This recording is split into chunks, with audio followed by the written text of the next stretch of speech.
Tantor Audio, a division of Recorded Books, presents Stiffs and Swine by Ellery Adams, narrated by Karen White. Epigraph. The only time to eat diet food is while you're waiting for the steak to cook. Julia Child. Chapter 1. Tuna Casserole. James Henry, head librarian of the Shenandoah County Library System, counted out 5 quarters. He hoped to use the vacuum at the self-service car wash to rid his aged white Bronco of the sand that had accumulated on the floor mats during his vacation to Virginia Beach. There had been a thunderstorm on the last afternoon of his trip, and the sand that had worked its way into the mat's grids had the consistency of grits. As he grumbled over the exorbitant cost of 5 minutes' worth of vacuuming time, James removed the snake-like hose from the tin base, slid the quarters into the slot, and waited for the vacuum to roar to life. When it remained silent, he jammed his index finger on the return change button. He was not rewarded for his effort. Frowning, he assaulted the button, jabbing at it viciously, but the machine refused to relinquish a single quarter. Now, irritated and sweaty, he draped the vacuum hose in a sloppy coil back onto its steel hook and approached the dollar bill changer. His wallet, which was stuffed with slips of paper bearing the names of books he wanted to read, only contained a 10 and 2 singles. The first single had a flea bite on its top left-hand corner that was approximately 3 millimeters in size, and the machine spit it out like a child rejecting a forkful of Brussels sprouts. The second single must have passed through the hands of an origami artist. It appeared to have been folded horizontally and vertically, balled into a monetary knot, and stained by coin dust and dirty fingers before James received it in change from a gas station outside of Norfolk. In addition to the worn paper, the bill had been decorated with a woman's name written in bubbly letters, a drawing of cartoon lips, and a series of X's and O's. The bill changer immediately refused the dollar the moment James placed its top edge inside the machine. He tried again. The machine ejected the bill so rapidly that it fluttered to the ground. "Look here, you!" James pointed a threatening finger at the machine and made one last attempt to straighten out the dollar's kinks against the lip of the bill changer. Taking a deep breath, he whispered, "Just take it. Take the damn dollar." He pushed the bill in. The machine pushed it out. In, out. In, out. "Damn it!" James hit the bill changer with the palm of his hand and then stuffed the dollar back inside his wallet. "You don't look very relaxed for a man who's just gotten back from a week at the beach," an amused voice said from inside a sheriff's department cruiser. "Will I have to run you in for property damage?" James smiled, delighted to see the lovely face of his friend, Lucy Hanover. As usual, her beautiful skin radiated good health, and her cornflower blue eyes sparkled with good humor. Her caramel hair was pulled into a tight French twist, and the sophisticated hairstyle allowed James to gape over how thin Lucy's face had become since the beginning of the summer. "Have you lost more weight?" he asked. She nodded. "I'm doing a protein diet right now. It's really helped me get toned, and I'm not as hungry as I used to be. Maybe the rest of the supper club should give it a try." She examined herself in the rearview mirror. "I think gorging on all that Mexican food over the winter might not have been the best idea for a dieting group. Between the enchiladas and the donuts at the station all spring, this summer has been all about my being more disciplined." "Those enchiladas tasted good going down," James said, as he eyed her uniform. beige pants, and a chocolate-brown shirt bearing an embroidered shield. He took a step closer to the cruiser and peered in the window at the gun belt strapped around Lucy's waist. Wow. He looked her over, unaware that his blatant ogling of her body could very well be perceived as too forward or even downright rude. Luckily for James, Lucy was too flattered by his attention to be offended. "It's been a while since we've all been together," she said, clearly pleased to be the source of James's admiration. She turned off the car engine and relaxed in her seat. "I'm excited about getting back to our regular dinner meetings tomorrow night." "Me too," James replied. "I can't believe how busy we've all been. I guess we all needed a change of scenery. Every one of us has been out of town, just on different weekends." "Speaking of getting out of Dodge, how was the beach?" Lucy's tone was purely conversational, but the brief blaze that entered her eyes warned James that a full interrogation was imminent. When he hesitated, she quickly added, "Did Murphy go with you?" Here it was, the moment James had dreaded for over 5 months. He was finally going to have to tell Lucy that Murphy Alastair, editor and reporter of the Shenandoah Star-Ledger, was officially his girlfriend. The supper club members knew that James and Murphy had been dating, but James had never made it clear that they were serious enough to take a vacation together. In truth, James had had a wonderful spring with Murphy. They went to the movies, local plays, music shows, and a slew of events all over the valley because Murphy needed to glean material for her articles. When they weren't hiding away in a mountain inn or browsing antique shops or farmers' markets, they were at work. They rarely spoke on the phone during the day, but after James left the library, he often went straight to Murphy's. In her neat and tasteful apartment, they shared delicious meals and then made love with the windows open. Soft music swirled through her bedroom, and the stars perched so low in the summer sky that James felt as though they were in danger of being blown away by the oscillating fan on the sill. The only odd thing about their time together was that Murphy preferred for James to sleep in his own bed. She was working on a book, she explained, and did her best writing late at night. When he asked what the book was about, she told him it was a work of fiction, and that she'd give him a complete summary once it was finished. James knew that many people had aspirations to write a book, but found that their dreams never materialized into reality, so he didn't take Murphy's claim about being a novelist too seriously. Still, he respected her desire to give it a shot, and so he'd return home before midnight, feeling much younger than his years as he crept up the squeaky stairs to his bedroom. All in all, James and Murphy had shared 5 blissful months together, and to James, the best part was that they never, ever argued. That is, until Murphy arrived at the beach to spend the 4th of July weekend with him. James had been alone for the first 4 days of his vacation week.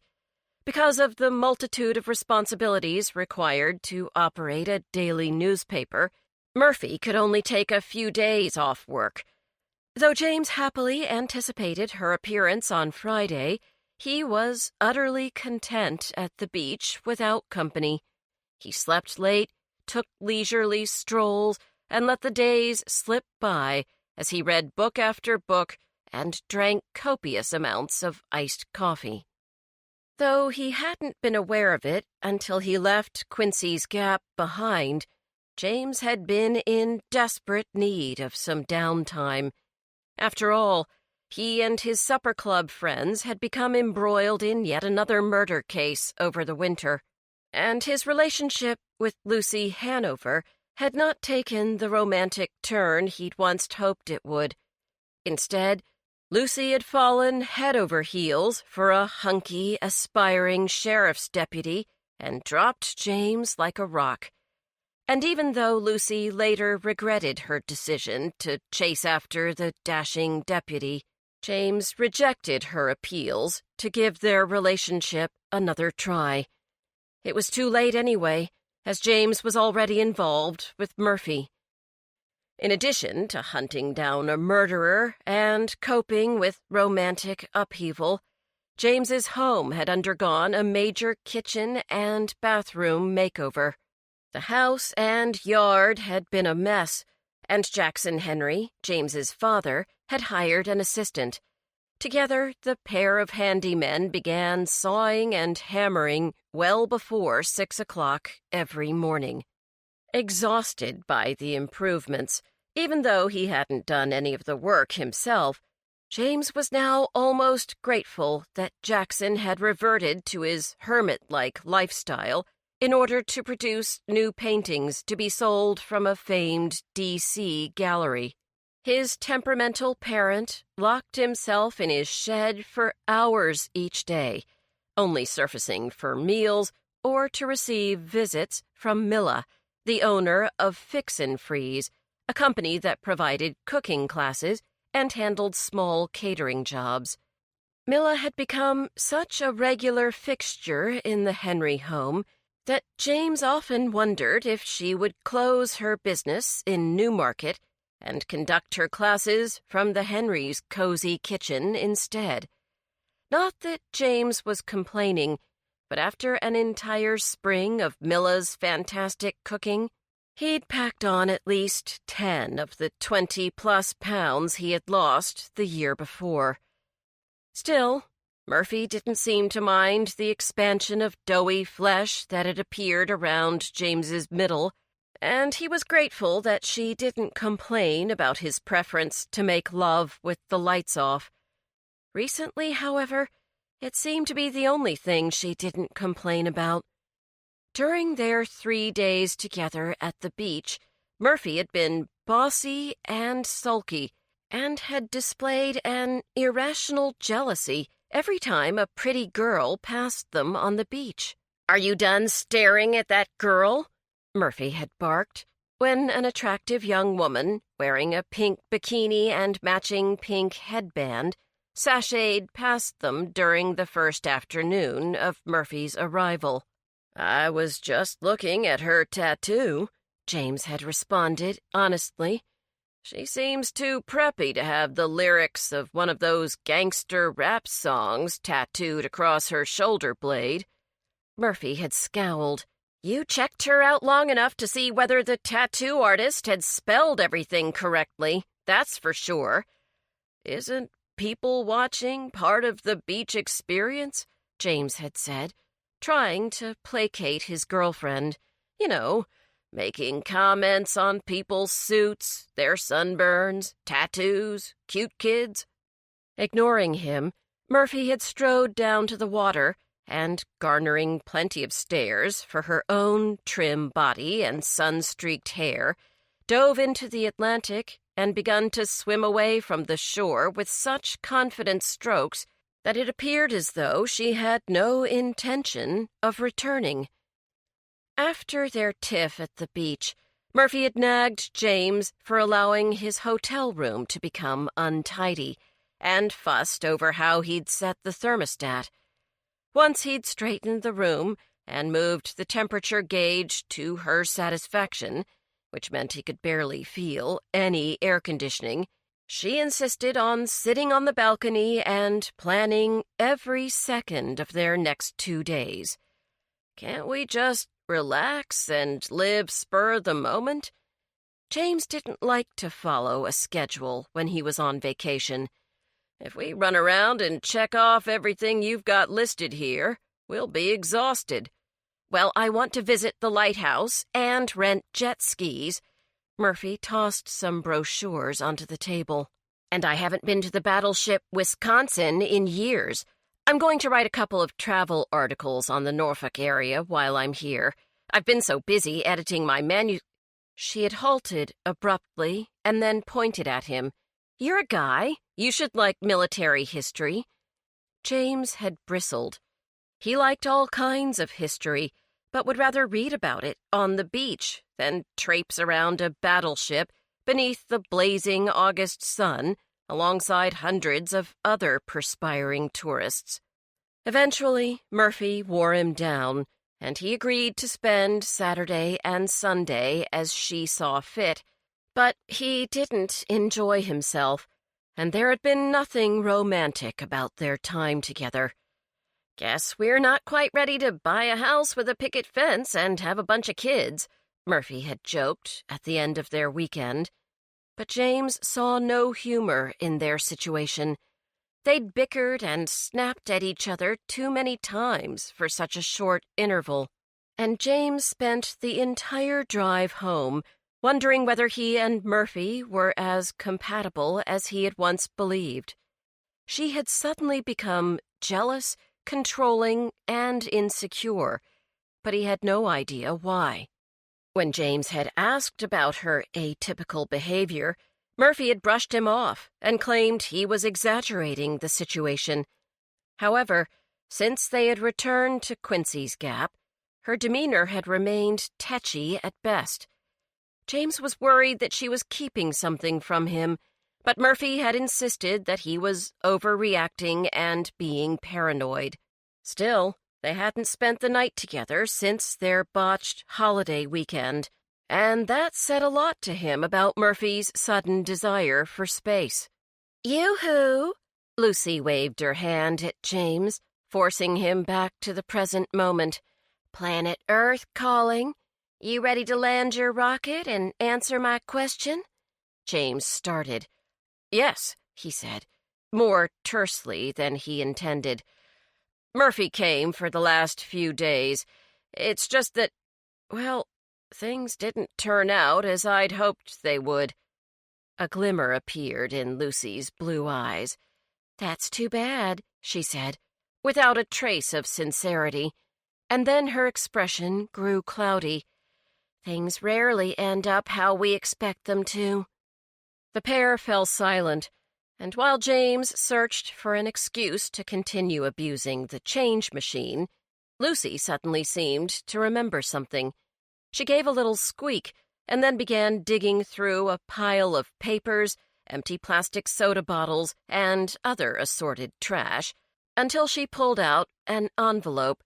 After examining the return address, she brushed some crumbs from the business-sized envelope and held it out for James to see. "Have you received a letter from the Hudsonville Chamber of Commerce?" "I haven't gone through all of my mail yet. Why? Should I be expecting one?" "Yep, but since you haven't read it, I want to watch your face while you do. Here." She handed him the letter. "Apparently, we're celebrities now. Well, at least in Hudsonville, anyhow." "Hudsonville?" James asked. "Where is that?" "Down south off of I-81, close to the North Carolina border. I hear it hosts the region's biggest barbecue festival." Lucy smiled mischievously. "But don't let me spoil the surprise. Read on."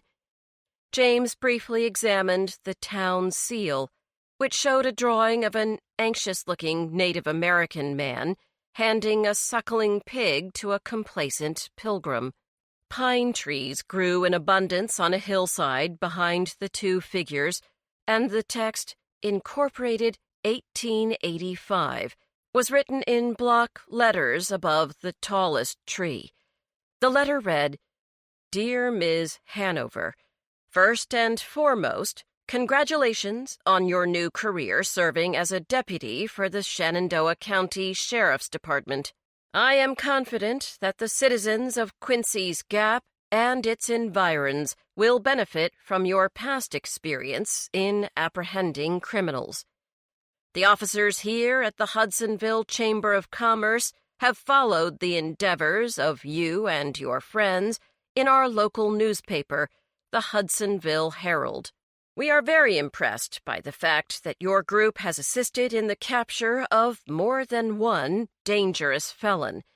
For the most part, The media has credited members of law enforcement for these arrests, but we have friends in Quincy's Gap and know the whole story, as do most of the fine citizens of our county. The Herald has run a very popular series on your supper club. In short, you and your friends are celebrities in Hudsonville, and we would be honored if your group would consider spending the week with us as we celebrate our 47th annual Hudsonville Hog Festival. We'd like you to serve as guest judges. Your judging duties would entail choosing this year's Queen Sow, as well as awarding the cash prize and trophy to the winner of the blueberry pie eating contest. Of course, the town of Hudsonville will gladly pay for your lodgings at our locally operated 5-star bed and breakfast, and our area sponsors will provide you with plenty of free meals and merchandise during your stay. The festival begins in 2 weeks, and while we apologize for the short notice, we truly hope that you will join us for this fun, family-oriented, and finger-licking good festival. If you have any questions, feel free to call me. A Mr. R.C. Richter signed the letter. Several titles, including president of the Hudsonville Chamber of Commerce, as well as 4 different telephone numbers, were listed below his name. Is this for real? James folded the letter and slid it back into the envelope. Lucy nodded. Sure is. Word is their original celebrity judge canceled at the last minute, so they're scrambling to find a replacement. They must be desperate if all they can come up with is the Flab 5, James laughed, and then stopped smiling. You know, we're going to need a different name, considering how incredibly unflabby you are. Lucy shrugged, dismissing the comment. Come on, James. We're celebrities, too. I think Murphy's coverage of our activities has given us exposure in papers well beyond the Star and the Hudsonville Herald. We're big news in these parts. The deputies on our bowling team tease me about us being household names all the time. James blinked in surprise. Are you on the team? I thought Deputy Keith Donovan was adamant about keeping it an all-male endeavor. James grimaced as he spoke Keith's name. He and Donovan hadn't gotten along since high school. I'm not on the team, Lucy frowned. I just go to support them. That jerk Donovan hands out all the duty assignments, and he gives me desk jobs whenever he can, while he and Glenn handle all the larceny and A&B cases. The most exciting thing I've done all summer was transfer someone from jail to the courthouse. A&B? James asked. Assault and battery. Lucy's radio crackled.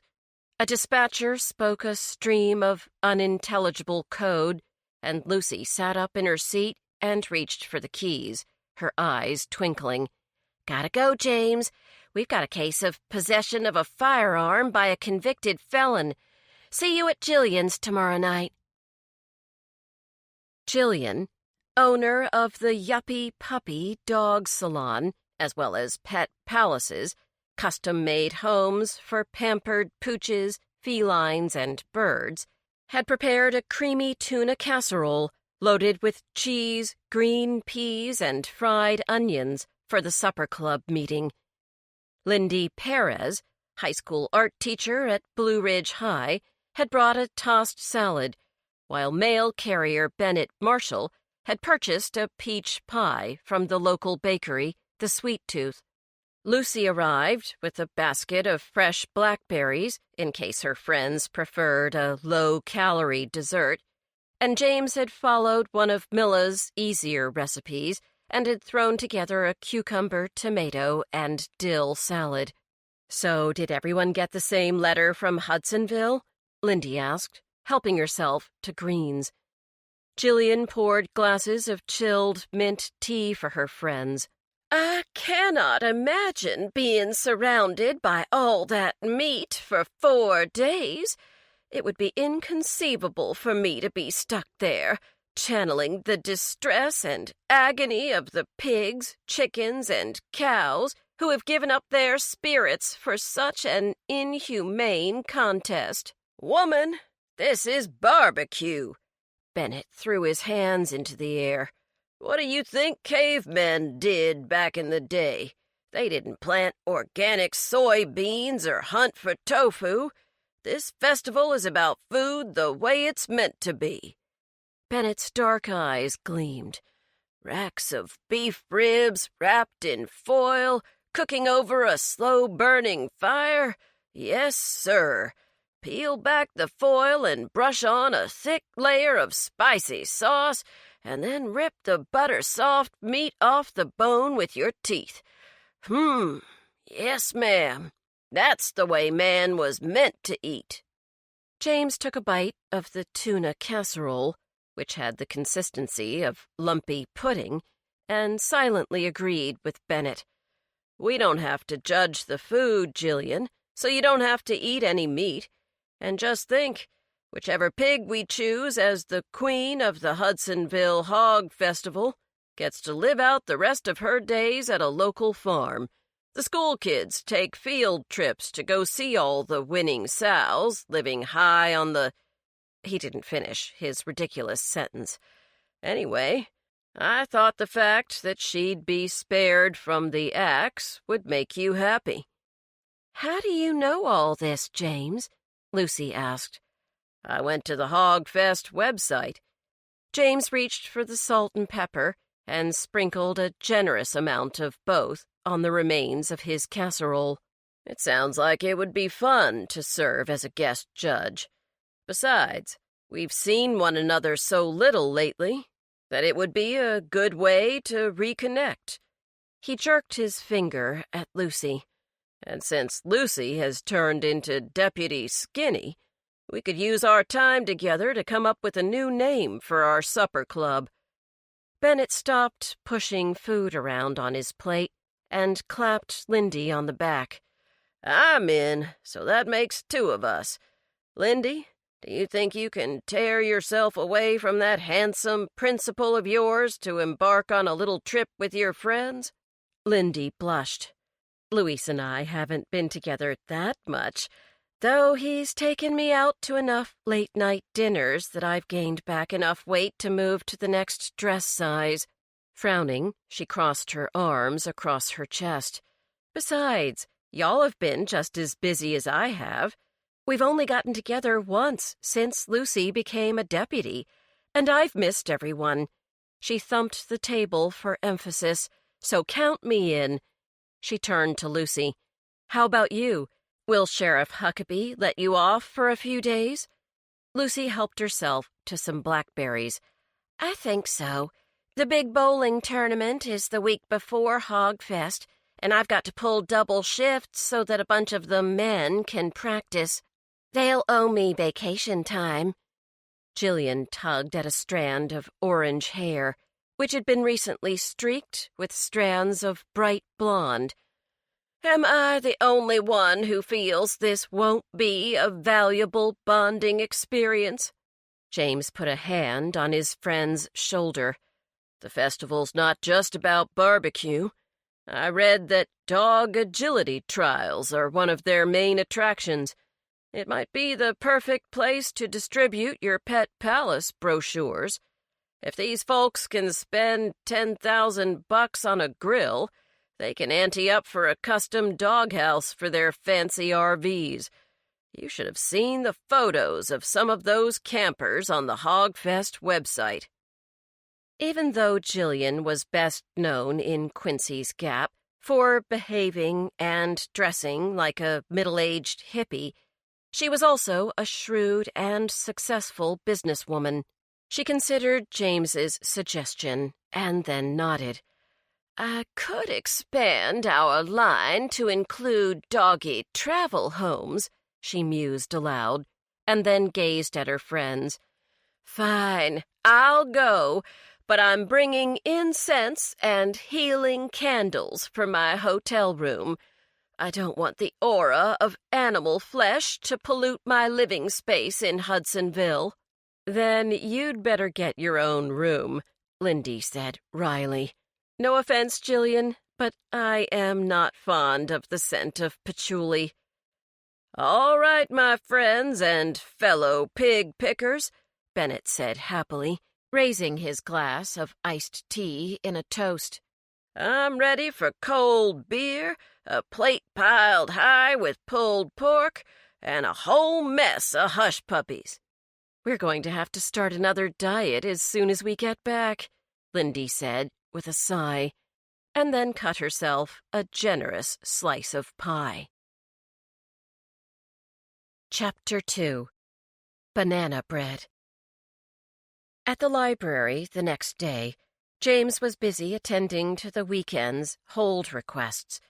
After reviewing the requests sent in via email, as well as those written on index cards, he printed each patron's name in block letters on a sheet of paper, wrapped the paper around the requested book, and slid a rubber band over the book to hold the paper in place.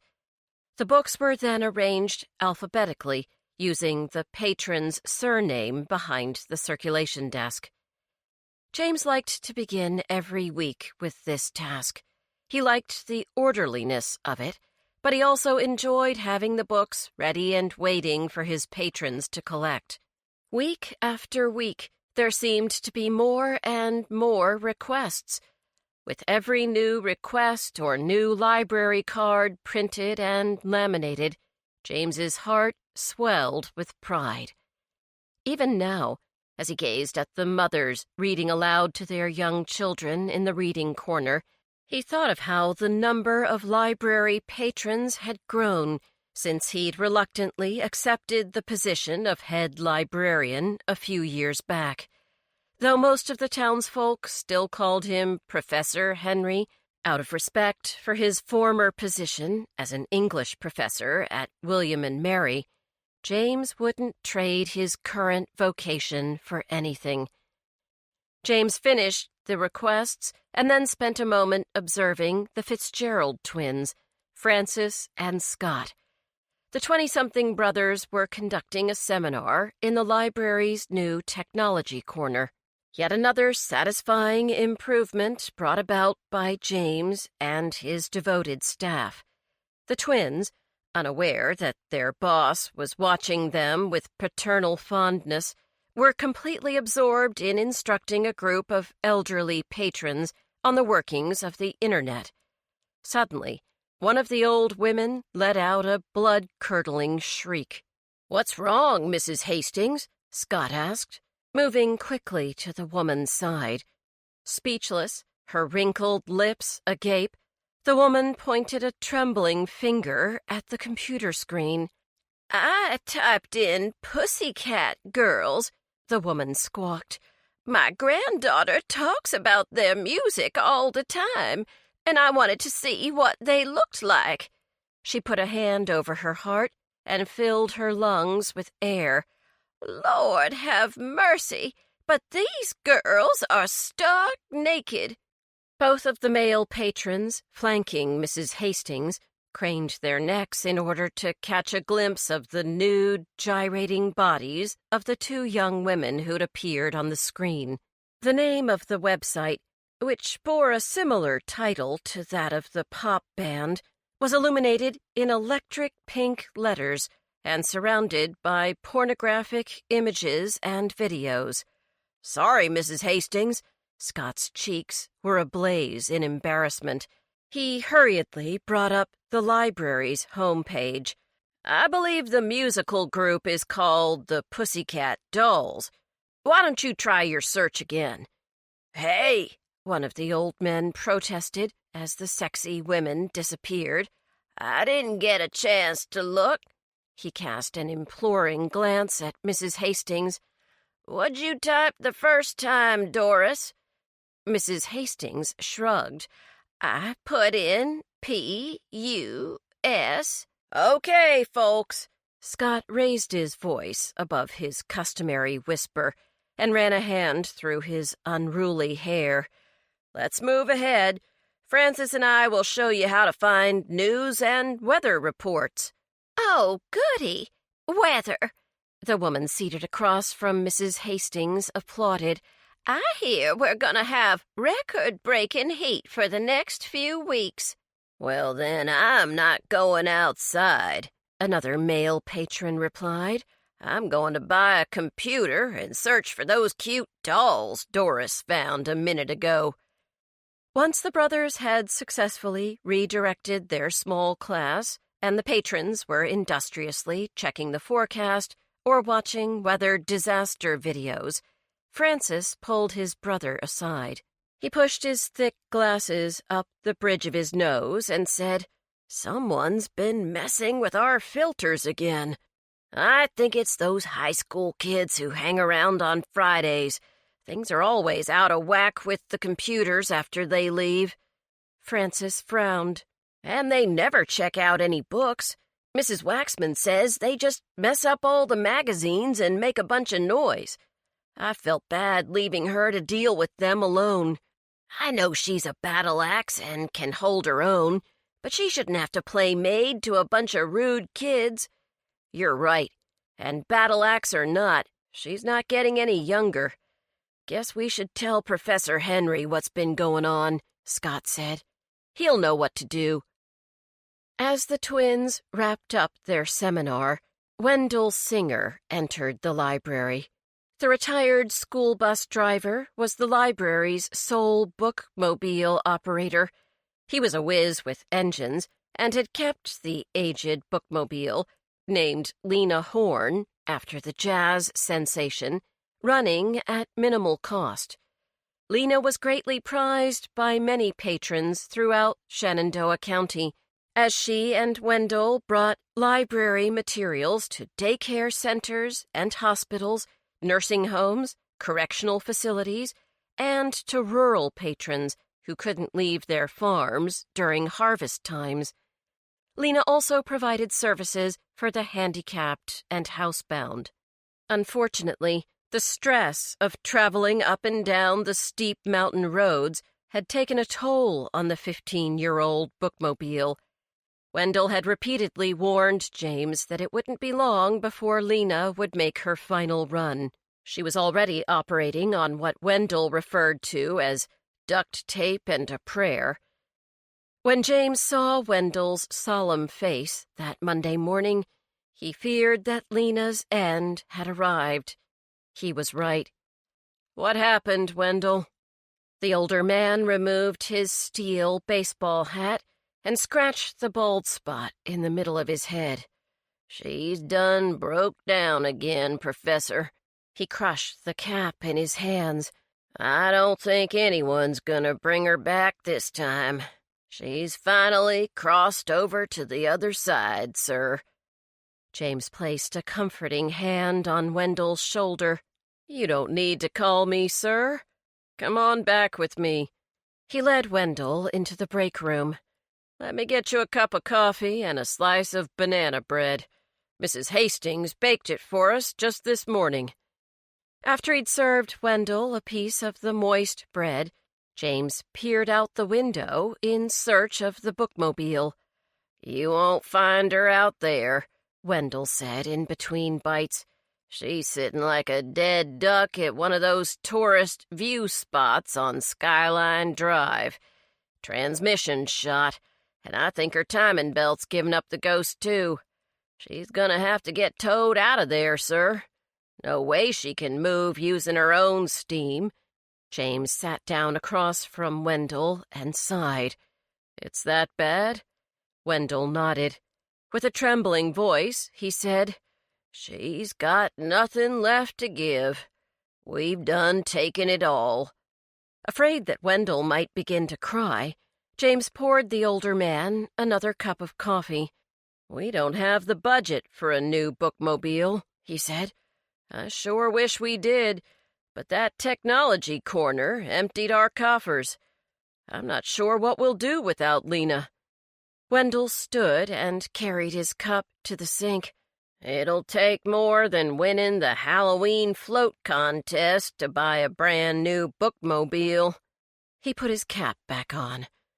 I'll have Lena towed to my place. I've already got 2 old buses there, so she'll have company. He gave James an imploring look. You've got to come up with a plan, Professor. I gotta have a job, and there's a whole mess of folks that'll have to go without books until we have a new set of wheels. We can't have that, James said solemnly. After all, a life without books is an unfulfilled one at best. Eh? Wendell cocked his head in confusion. James walked him to the door. I'll find a temporary vehicle for you to use until I can figure out a more permanent solution. You need your job, and people need their library materials. I'll figure something out. This is why I didn't ever want to be the boss of nothing, Wendell said. Too many headaches. I'll drive any vehicle you want, Professor. Shoot, I'll put books in an ice cream truck if I have to. Good luck, sir. Thanks. James returned to his chair behind the circulation desk and began to mull over how to come up with the necessary funds to replace Lena. Having already researched the cost, he knew that a new bookmobile would require a minimum of $150,000. James planned on holding another lucrative spring fling to benefit the library come May, but those patrons depending on the bookmobile couldn't wait 9 months for service to resume. Where on earth am I going to get that much money, he thought, while staring at the image of Lena on the library's homepage. Why did you have to leave us now, Lena? Professor? Scott broke into James's grim musings. Francis and I are concerned about what's happening here on Friday evenings. It's the high school kids, Francis chimed in. I think we might need to stay later so we can help Mrs. Waxman keep an eye on them. James paused to consider the unusualness of having a bevy of high school students in the library on a Friday evening during summer vacation. Mrs. Waxman mentioned that there have been more and more teenagers hanging out here. Why? Is it the computers? That's what we thought at first, Scott said. They do fill up all the seats in the tech corner, but mostly they just sit around reading magazines. I think they're up to no good, Francis said hesitantly. One of the kids, Harris, has always been into fantasy novels, but now, whenever I try to talk to him about the newest Stephen Erickson or Jim Butcher books, he acts like he doesn't care. It's totally weird. Some people grow out of certain genres, bro, Scott said. Not this kid, Francis argued. You look inside any of his school notebooks, and you'll see dozens of drawings of wizards, trolls, and fairies. For some reason, Harris hides his interest in books when he comes here on Fridays. I only see his artwork when he visits during the week and is studying by himself. Some things about high school never change, James muttered. Is Harris trying to impress one of the other kids? Scott and Francis exchanged looks. My guess would be a rising senior named Martin Trotman, Scott said. They all seem to gather around him when he comes in, but we don't know why. Honestly, we never stuck around to find out. But we will now, he added fervently. Francis nodded. Scott's right. We've heard enough about this crew from Mrs. Waxman to know that there's no way Martin is coming to the library for books. According to her, he curses like a character on an HBO drama and has more piercings than the whole High Hills Harley gang put together. And half the brain cells, Scott chortled. Why don't you two take this Friday off? James suggested. I'm going to miss the following Thursday and Friday to be a guest judge at the Hudsonville Hog Festival, so I'll work alongside Mrs. Waxman this time. and see what these kids are doing. Have you changed the computer passwords recently? Just a few days ago, Scott said. If they can break through our firewalls, they're smarter than we thought. Harris is the only one with enough computer savvy to do that, Francis said. He and I have talked shop more than once. James looked up and saw a line forming at the reference desk. We'll get to the bottom of all this, gentlemen. Francis, why don't you help those patrons while Scott handles shelving? I need to make some phone calls to my fellow Virginian librarians. Is there a conference coming up? Scott asked. No, James rubbed his temples. I'm hoping one of them knows of a big, fat grant just sitting around waiting to be claimed. Lena's run her last trip, men, and I need to figure out how to get us a new bookmobile. After work, James forced himself to visit the YMCA, where he spent 40 minutes on the elliptical reading the latest Barry Eisler thriller. You know, you'd burn 20% more calories if you'd lose the book, Bennett said, as he stepped onto the machine next to James's. No, I'd burn 100% less, because I wouldn't be here, James said breathlessly. Everyone thinks librarians sit around and read all day, but this is one of the few chances I have to catch up on my to-be-read pile. Bennett brandished a copy of the Big Book of American Trivia and set it on top of his elliptical with a thump. He then used a potato chip bag clip to keep the pages from closing and programmed the machine. Smoothing his toothbrush mustache, he climbed onto the elliptical and began pumping his arms and legs. I hear you, man. If I want to be a contestant on Jeopardy, I'll have to read every free second of the day. Maybe I'll get lucky and there'll be a barbecue category when I get to the tryouts in Philly in August. His face grew stormy. If only I was ready when the contestant search was in D.C. last March. I couldn't pass that damn online test, so I knew there was no sense in going and making a fool out of myself. Shoot, Alex might have been there. Don't be too hard on yourself, James panted. You said it was nearly impossible to pass the written test, right? Bennett nodded. Most folks fail. You need to pass the test and then play a mock game. I've been practicing every night for years, so I'm not worried about that bit. I've passed the online test a mess of times this summer, too, so I feel like I'm close to my goal. Well, I've seen you push buttons on your TV remote like you were an actual contestant.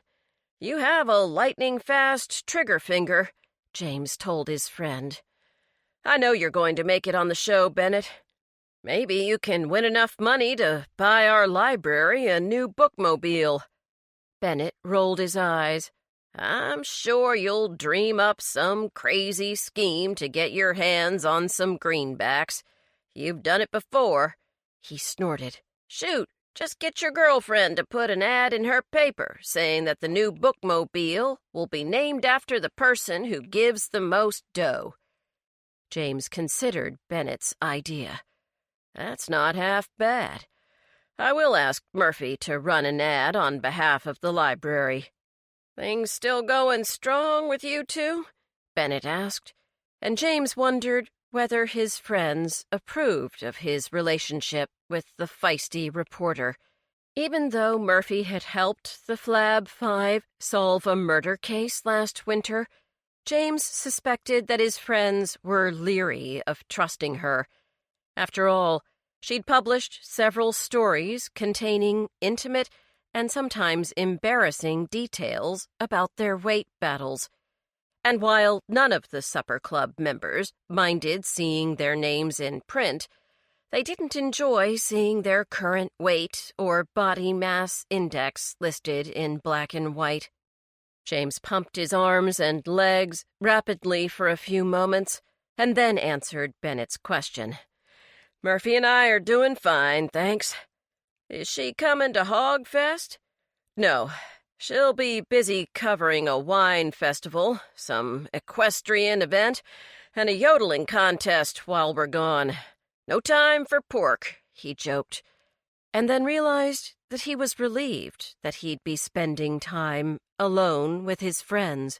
Guilt turned his feet leaden, and he had trouble moving the elliptical forward. He pressed the red stop button, waited for the machine's momentum to ease to a crawl, and stepped down. "Maybe I'll take her out for barbecue this week, since she's going to miss all the fun. A woman who will tear meat right off the rib bone and is willing to get sauce all over her face is a keeper. Go on home so I can finish this chapter on 70s sitcoms, will you?" Bennett made a playful shooing motion. "I'm always eager to leave the gym," James said. He wished Bennett a productive workout, gathered his things, and left. Driving home, James prayed that today was one of the days Milla had come to call on his father. If he was lucky, his father's sweetheart would be filling their kitchen with tantalizing aromas as pots boiled on the stovetop and dishes bubbled in the oven. When James saw her minivan parked alongside his father's old pickup truck, he smiled in expectation. "Hello, James," Milla trilled as he walked in the back door. The aroma of sautéing garlic immediately assaulted him, a favorable sign that Milla was fixing something scrumptious for dinner. The diminutive woman, who was in her mid-60s but had the energy of a young girl, pushed back a clump of pale curls from her forehead and grinned at James. "You look hungry," she said, while removing a bottle of white wine from the fridge. James kissed her cheek in greeting, and then peered under the lid of a large skillet on the stove's back burner. "How's Pop?" he asked.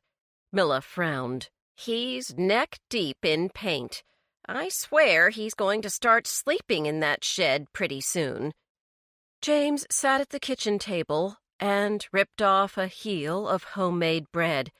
Without bothering to butter it, he popped the warm bread in his mouth as he watched Milla move about the kitchen. It seemed as if she'd always been there, cooking for the Henry men. But it was James's mother who had once filled the room with a similar air of warmth and good cheer. James knew that his mother would be pleased that such a kind-spirited person now cared for the two people she'd loved most. As if sensing his thoughts, Milla turned from the stove and said, "Is this okay with you, James? My all but taking over this kitchen?" "It's more than okay," he said, pouring glasses of wine for them both. "You're a blessing, Milla, to me and to Pop." Milla blushed. "Thank you, dear." She sipped her wine, her cheeks pink from her culinary exertions. "I do love coming here, but it's getting harder and harder to commute to Quincy's Gap, take care of my fix-and-freeze clients, and make sure Prince Charles is getting enough attention." James paused for a moment, and then remembered that Prince Charles was Milla's corgi. "Pop still doesn't want to drive to Newmarket, even if it means seeing you?" "Lord, James, I've barely convinced him to run into town for groceries. That's the only progress I've made. He says he has to paint. Says that he's got plans, and these paintings are the key to those plans. He wants them to sell out. It's real important to him." "I haven't seen any of his recent work," James said. Milla jumped up. "The veal needs to simmer a bit, so come out and look at the piece he finished yesterday.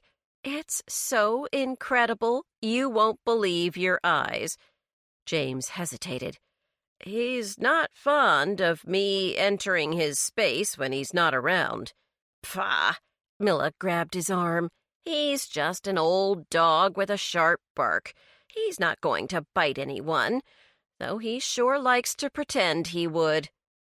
Trailing after Milla, James approached his father's shed.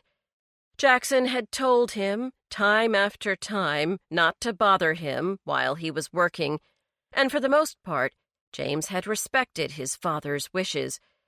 Jackson tended to be impatient and cross as a rule, so James avoided antagonizing him whenever possible. But Milla never walked on eggshells around Jackson Henry. As Milla called out a hello and rapped on the shed door, James gazed at her in admiration. Milla's companionship had softened Jackson's sharp edges so much that he'd truly begun to stop exhibiting the reclusive behavior that had gripped him since James's mother had died. James had heard his father laugh more this summer than he had since the time he'd moved back into his boyhood home following his mother's death. James was glad to hear Jackson's laughter, for it was a rich sound, deep and rumbling like a peal of thunder or a train's echo inside a long tunnel. The three of them filled the house with pleasant noises, the way a family should, and James hoped that their present state of harmony would last forever. Jackson growled upon seeing two people in his shed, but Milla swatted at his shoulder with the potholder she'd forgotten to leave in the kitchen. "Don't scowl, Jackson. I forced James to come out here against his will. After you show him that wonderful diner painting, we'll eat." When Jackson hesitated, Milla put her hands on her narrow hips. "I made veal with shallots and garlic, and it'll be tough as the bottom of your work boots if you don't show the boy that picture this second." Wordlessly, Jackson gestured to a large canvas hidden beneath a tarp. "Cover it up before you leave, you hear?" Jackson then ushered Milla out of the shed. "I can't wait to sink my teeth into that delicious veal," Jackson said, taking Milla's arm. "I'm starving." "Of course you are," Milla chided. "You're turning into a bag of bones. Lord knows what would happen if I didn't show up at your door every now and then." "Nothing good, Milla," Jackson said, and James could hear the smile in his father's voice. He tried to ignore the rumblings of his own belly as he reached forward to remove the tarp. When the painting was revealed, it took James several moments to soak in all the details displayed on the canvas. Jackson had painted a diner scene, but it was different from what James had expected. Instead of a painting depicting the faces of the patrons seated at the counter, Jackson had only portrayed their hands and the breakfasts they'd ordered. The row of hands gripped forks, knives, and coffee cups, or sprinkled salt or Tabasco sauce on scrambled eggs and hash browns. The hands belonged to workmen. James could guess that much without seeing the flannel shirt cuffs on their wrists or the enormous breakfasts each man had ordered so that he'd be fueled for a long morning of physical labor. The hands drew the eye and demanded attention. Each one varied in size and shape. Some had dirt-encrusted nails, others had nicked knuckles, while another's palm was marked with grease stains. The waitress's hands were more slender than the men's, but they bore their own blemishes, lines, burns, and brown age spots acquired from a life of service. One of her hands held a glass coffee carafe, while the other was frozen in time, placing several paper napkins next to a plate bearing a tall stack of flapjacks. James studied the painting and marveled over how Jackson had cleverly manipulated shades of blue and yellow in order to create a feeling of movement in his piece.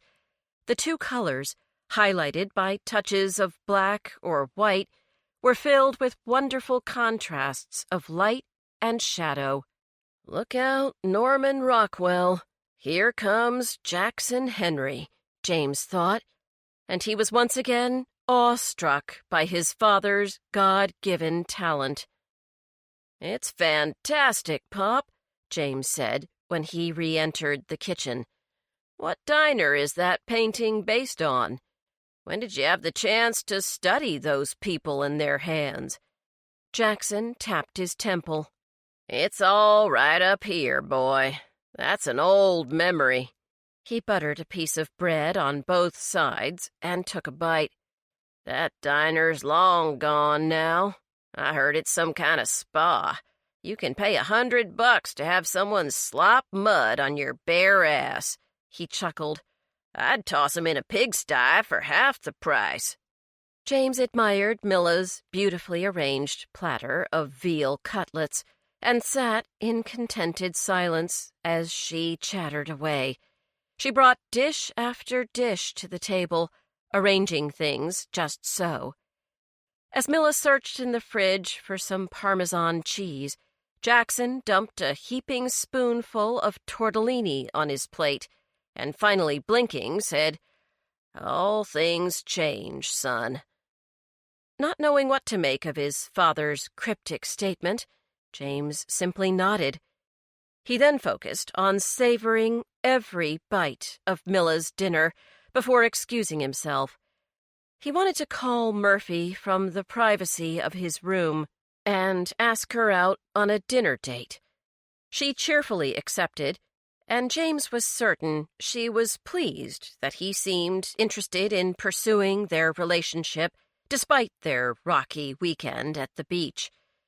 He and Murphy small-talked about their day for a bit, and then James asked Murphy if she would run an ad on behalf of the library in order to raise funds for the bookmobile. "I don't think I can, James." Murphy's answer surprised him. "People know we're dating. If I give you the ad pro bono, they'll think you're getting special treatment." "But it's for the library. It's not for me," he protested. Murphy sighed. "I know, but it's all about perceptions." James felt his ire rise. "And who is this they you're worried about?" "Other local governmental agencies, charitable organizations, etc. The Star has pretty extensive coverage in our county, you know." Murphy's voice grew tense. "Don't get angry. I'm just trying to separate my personal life from my professional life." "You didn't seem to care about the two intertwining when you wrote that piece on Virginia Beach," James argued.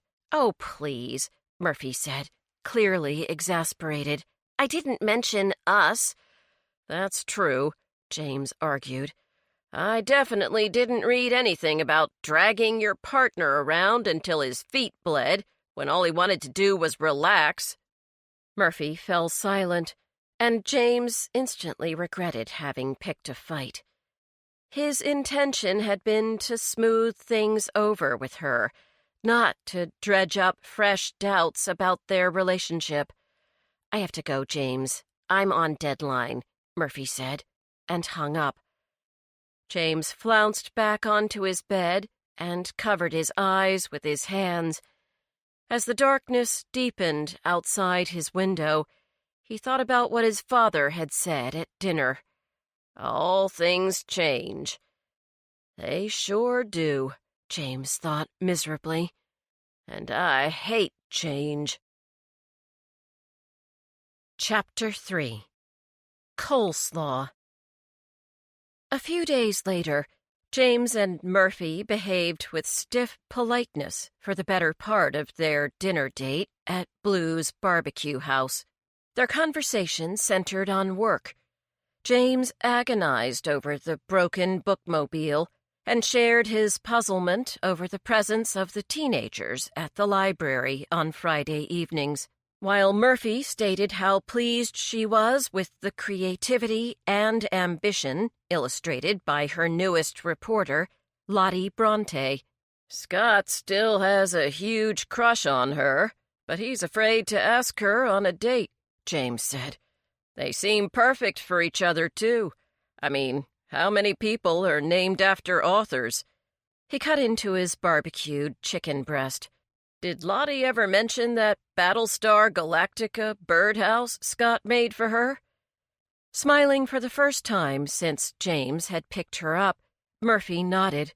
I'll tell you one thing. That birdhouse isn't doing the world's sparrows or finches any good. Lottie says it's a work of art and can't be exposed to the elements. Instead, it holds a place of honor on her desk next to her computer. Her hazel eyes twinkled in amusement. I think she may even take it on the road with her when she's covering stories in other counties. Murphy took a bite of her own chicken and grimaced. Lowering her voice, she said, I've never been a big fan of this place.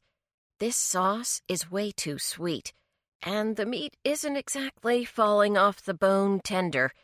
Maybe you can collect a few recipes while you're in Hudsonville and give them to Blue.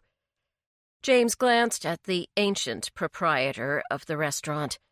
Blue was hunched over the counter, his head resting on his fist and his eyes shut tight. Wiping his hands on a paper napkin, James eyed the greasy pool oozing from beneath his chicken breast. The red-tinged grease had infiltrated his pile of coleslaw, so James shoveled the slaw into his mouth to avoid further contamination. The slaw's good, he said, but I agree about the sauce. Should you even be eating this kind of food? Murphy gestured at their meals. I thought you were on a salt restriction. James pulled more napkins loose from the napkin holder on the table. The contraption, whose stainless steel surfaces were marred with scores of greasy fingerprints, sprung open like a trap, and dozens of napkins fluttered across the table and onto the floor. Several fell on top of James's chicken and were immediately saturated in barbecue sauce. Murphy snickered, which annoyed James. I just saw Doc Spratt the day before yesterday, he replied defensively. My blood pressure's back to normal levels again. Doc told me to be careful not to eat too much salt, and I'll watch my intake, but I'm not going to pass up all foods containing sodium for the rest of my life. He closed the napkin holder. Something's going to kill me one of these days. Might as well be food that tastes good. I'm not going to spend my days eating lettuce, turkey breast, and multigrain cereal. I want to savor life, not just live to avoid dying. That was deep. Murphy mocked him with her wide eyes. Have you been reading books from the self-help section again? Despite the fact that James knew Murphy was teasing, he felt a wave of anger wash over him. We can't all have naturally speedy metabolisms or blood pressure so low that it borders on being categorized as the walking dead. Murphy sighed. I admit, it's tough to be perfect. She then poked James playfully with her fork. The tines left 4 greasy pinpricks on the back of his hand. Come on, she said, grinning. If your blood pressure can get back to normal, then so can we. I liked us the way we were before our beach trip, James. So we had a lousy weekend. It happens to the best of couples. Sometimes, for all sorts of different reasons, people just get out of sync. Can we forget it and move on? The warmth and sincerity in her voice made James feel ashamed of his churlishness. He rubbed at the spots on his hand with a napkin and then took her hand in his own and squeezed it. Yes, we can move on. That's what this dinner was supposed to be about. It's settled, then. Murphy pushed her plate away with her free hand, her eyes twinkling with delight. I wish we could do something fun together this weekend, but I have to go to the Historical Society's benefit dinner on Friday and the cat show on Saturday. Feel like hanging out with me at either one of those fun-filled events?" James shook his head. "I'm giving the twins a day off on Friday, so I can spy on the high school kids. On Saturday, I promised to drive Pop to Newmarket so he can watch one of Milla's cooking classes. He wants to do a painting of the students making pastry dough." James slurped the remains of his painfully sweet tea. "This is a big step for him, visiting Milla instead of her coming to our place." Draining her unsweetened tea, Murphy sat back in her chair. "They're such a cute couple. Do you think they'll get married?" James had been wondering the same thing. "I think they will. It's how folks their age do things. They date for a bit, and then they get married. They don't really dither around. They know time is precious, and they follow their hearts." "That's the way things are supposed to be for couples of all ages," Murphy grumbled. Sensing they were entering hazardous conversational waters, James kept the focus on his father and Milla. "If they decide to wed, I'll be really happy. They're both widowers, and they seem really comfortable with each other, and I'd love to have Milla around all the time." Murphy tossed a wad of soiled napkins on the vinyl tablecloth. James sensed that the subject of marriage had soured Murphy's mood, but he didn't feel inclined to ask why. Glancing at Blue, who had a trickle of drool running out the side of his mouth, Murphy said, "You might be happy for them, but it'll be a big change for you." "Why?" James said, placing money on the table. Looking at him as though he were a complete simpleton, Murphy blurted, "Because you'll finally have to grow up and move out of your boyhood room." On Friday, temperatures soared into the 90s, and the humidity pressed down on the Shenandoah Valley like a heavy hand. The library overflowed with patrons all day, but especially during the hours of 11 and 2, when the temperature peaked and the sun threatened to scorch the hair right off of people's scalps. James was aware that almost half of the patrons reading in upholstered chairs or waiting for an opportunity to use one of the computers for the 45-minute maximum were at the library because it was air-conditioned. The elderly were especially susceptible to the hot weather and had arrived in droves, blatantly disregarding the no food or drink sign posted on the front door. Bearing thermoses of sun tea or lemonade, as well as paper bags stuffed with sandwiches, potato chips, and cookies, they gathered in groups at the wooden tables and played bridge, or chatted about recent stories in the newspaper. James didn't have the heart to remonstrate them, even when they scattered crumbs on the carpet or raised their voices above a whisper.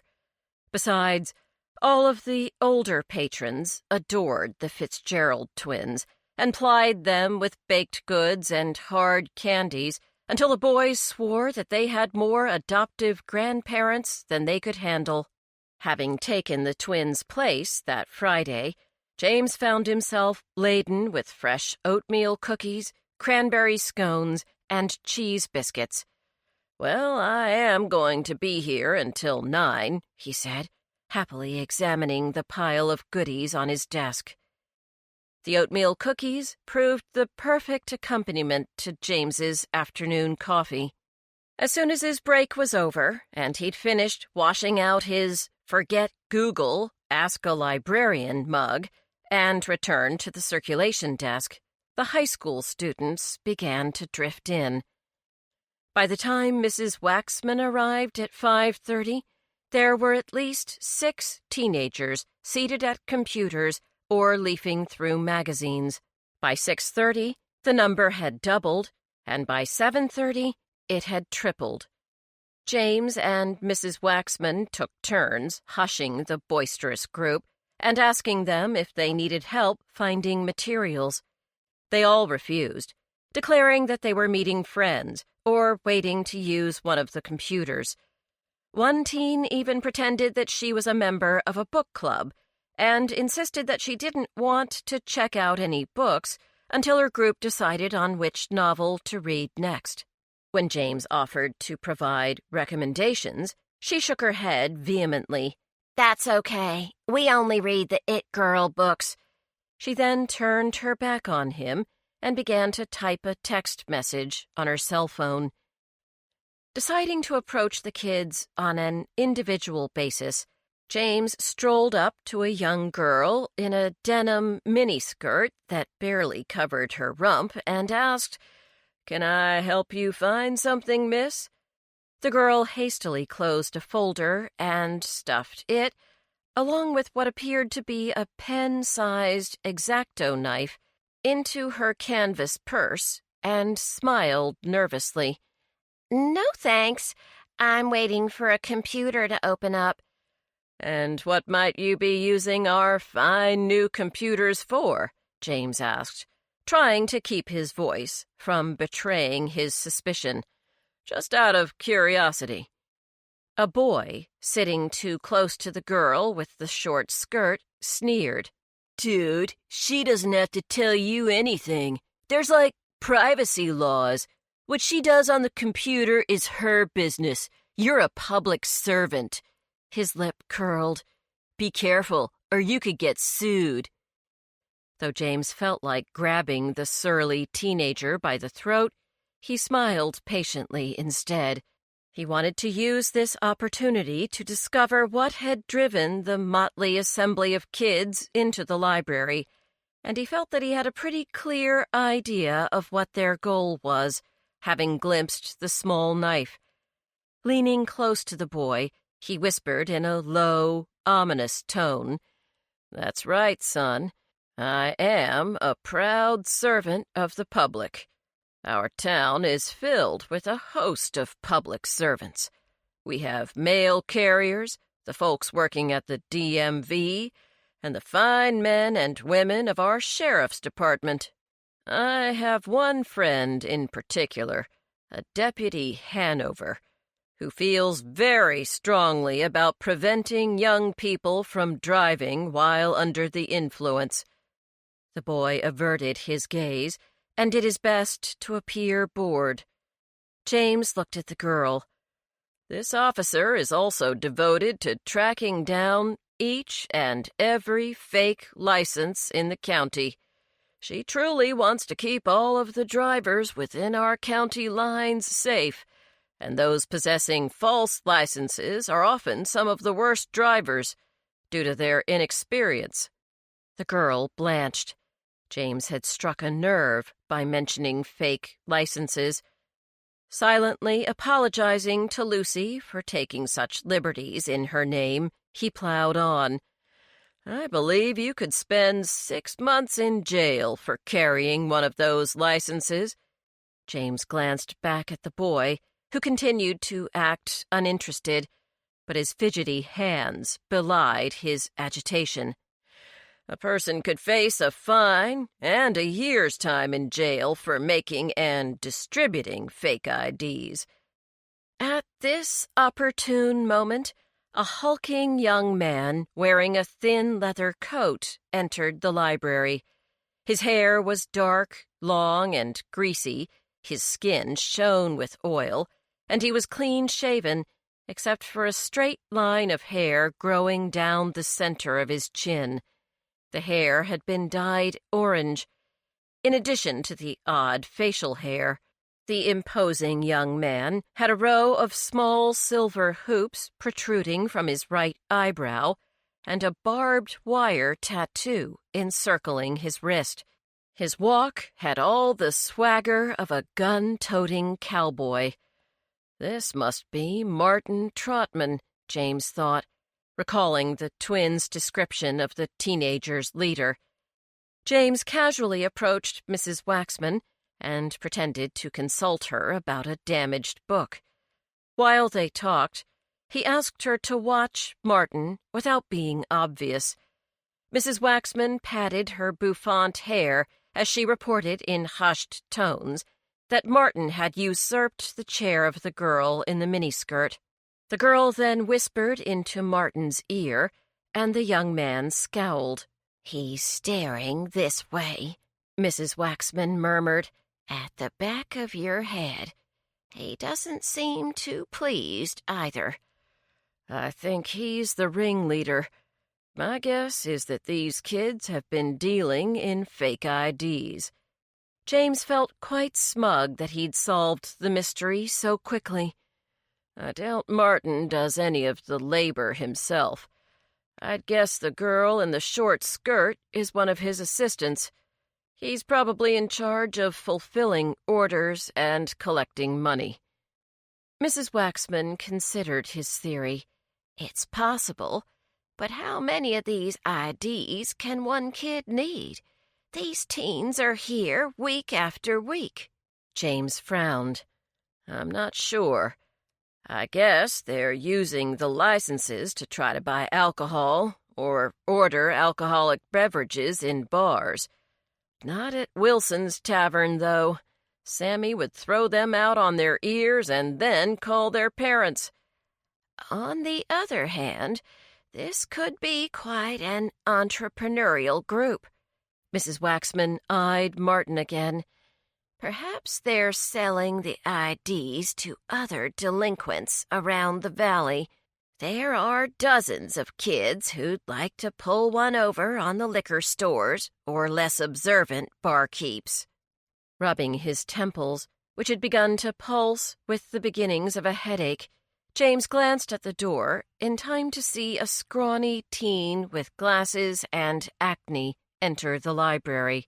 The boy furtively slipped a book in the return slot and then edged over to where Martin sat.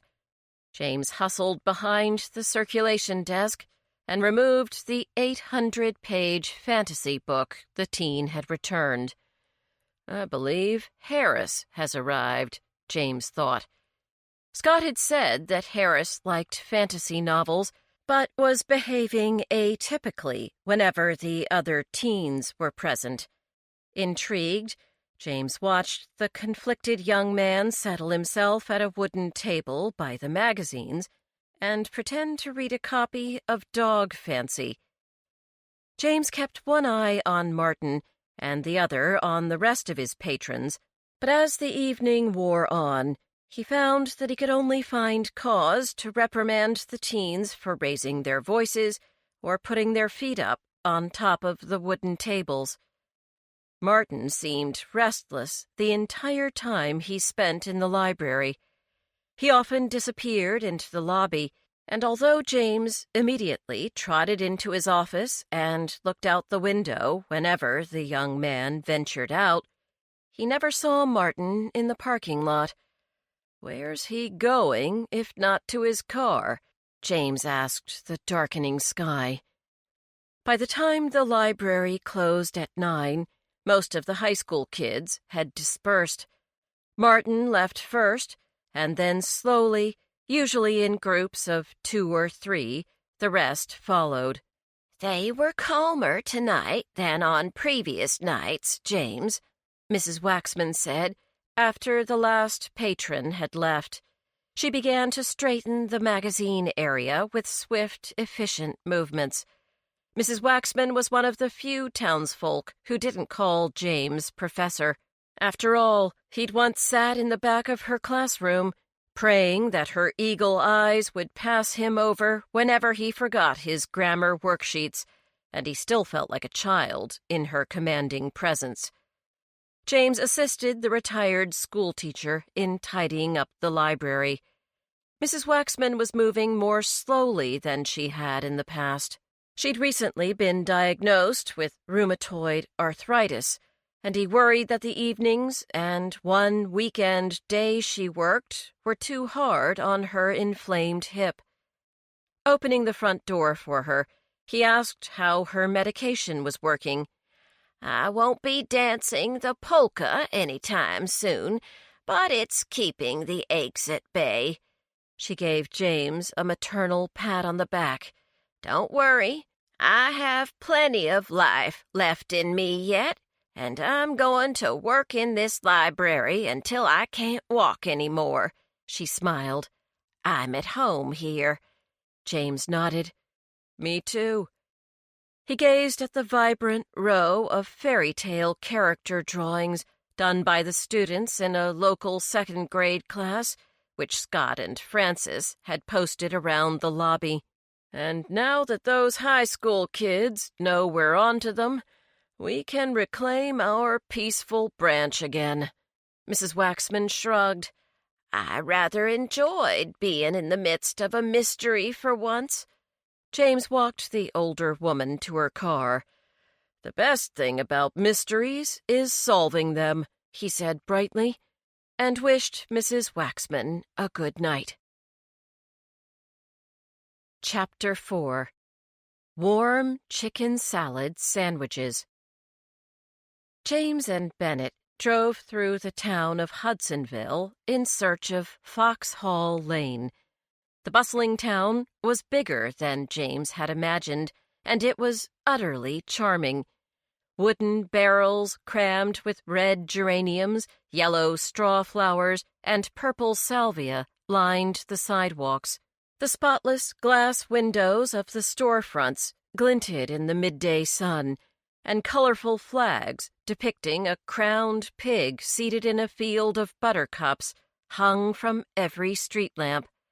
Pink balloons floated from the backs of green park benches, and there wasn't a parking space in sight. James couldn't help but note the variety of the vehicles. They ranged from expensive sedans to family-oriented minivans to rusty pickup trucks, and the cars bore local license plates, as well as those from states as far away as Arkansas and Kansas. Bennett rolled down his window, and the jaunty sounds of a fiddle floated into the Bronco. Shopkeepers wearing pink and black baseball caps had lined tables filled with hog-fest wares along the sidewalk. Families examined the tables or hurriedly tried to finish their ice cream cones before the summer heat reduced them to sugary puddles.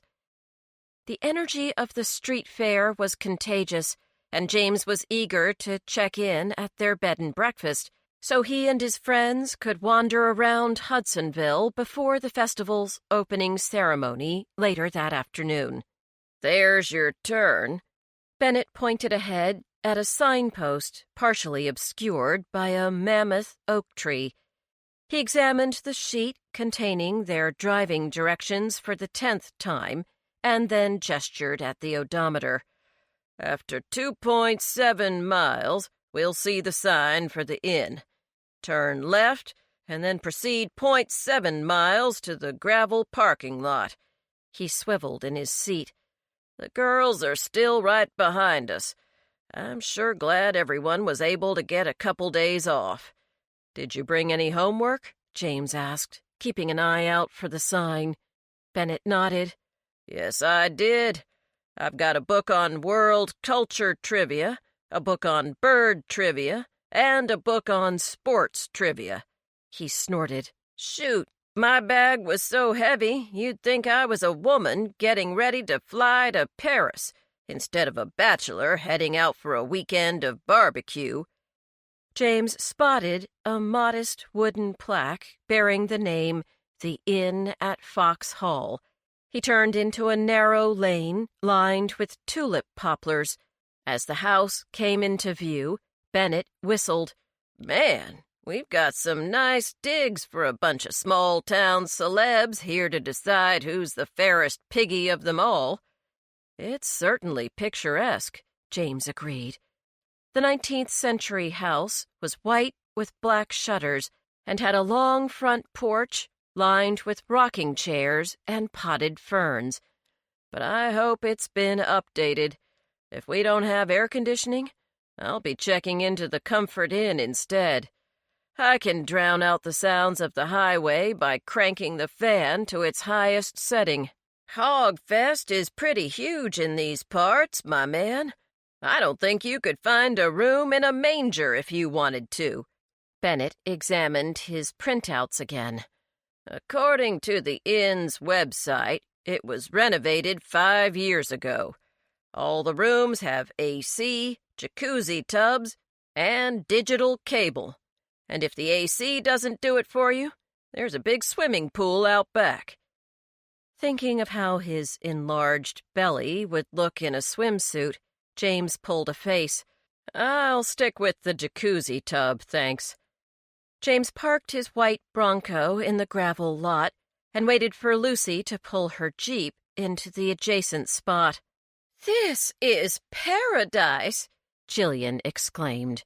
She leapt from the car and twirled around with her arms spread, a la Julie Andrews in The Sound of Music. "I am so glad I decided to let go of my misgivings and join you, my friends." She pointed at a rustic wooden sign to the right of the parking area. "Look! Nature trails! An indigenous garden walk! The pond and gazebo! You'll never get me back in the car." Bennett glanced at his watch. "There's also a welcome lunch on the back porch. I'm more interested in food than in some mosquito-infested pond. If we hurry, we can just make it." "I'm ready to eat, too." Lindy dragged an enormous suitcase onto the flagstone path leading up to the main house. "I wonder if we're staying in the house or in one of those darling cabins over there." James glanced at the miniature log cabins in the distance, which were almost entirely obscured by trees. His eyes then returned to Lindy's bag. "We're only here for 4 days, Lindy. What on earth have you packed? A small child?" Bennett sniggered as Lindy stuck her tongue out at James. "They invited us because we're minor heroes to them. I consider it my responsibility to look the part." Lucy grabbed Lindy's suitcase and shoved the handle of her much smaller wheeled bag into Lindy's hand. "I see you have a fresh French manicure, too. You'd better let me carry this, or you could chip the polish." Lucy pulled the suitcase effortlessly up the path. "Wow, you're really strong," Jillian said, as Lucy easily lifted the bulging bag up the front steps. "Are you channeling some kind of inner power?" Smiling indulgently at her friend, Lucy said, "Nothing as complicated as that. I've been eating mostly lean protein and doing strength training workouts." "A protein diet?" Bennett immediately perked up. "That means lots of meat, right?" Opening the front door, Lucy stepped inside the inn's main hall and waited for her friends to join her. "It's not a diet. You don't count calories or carbs or monitor your portions. It's just a particular way of eating. It makes me feel good, and I have tons of energy." She patted her nearly flat stomach. "I've also been trying to strengthen my core." "Forget about your core. Tell me more about the meat part," Bennett persisted.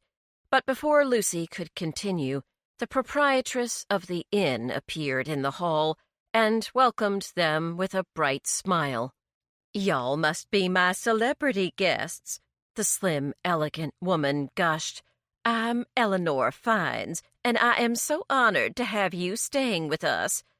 James found her warmth a bit forced, and as he gazed at her shiny brown hair and narrow, darting eyes, he couldn't help comparing the lithe woman to a ferret. Pulling 2 sets of keys from the top drawer of an antique desk, Eleanor handed 1 key to James and 1 to Lindy. "You 2 gentlemen are in the hunt room, and the ladies are in the equestrian suite." James stared at the weighty brass tag stamped with the image of a fox head, and then met Bennett's eyes. "Hope you don't mind the light being on late into the night," Bennett grinned. "I can't take time off from my studies."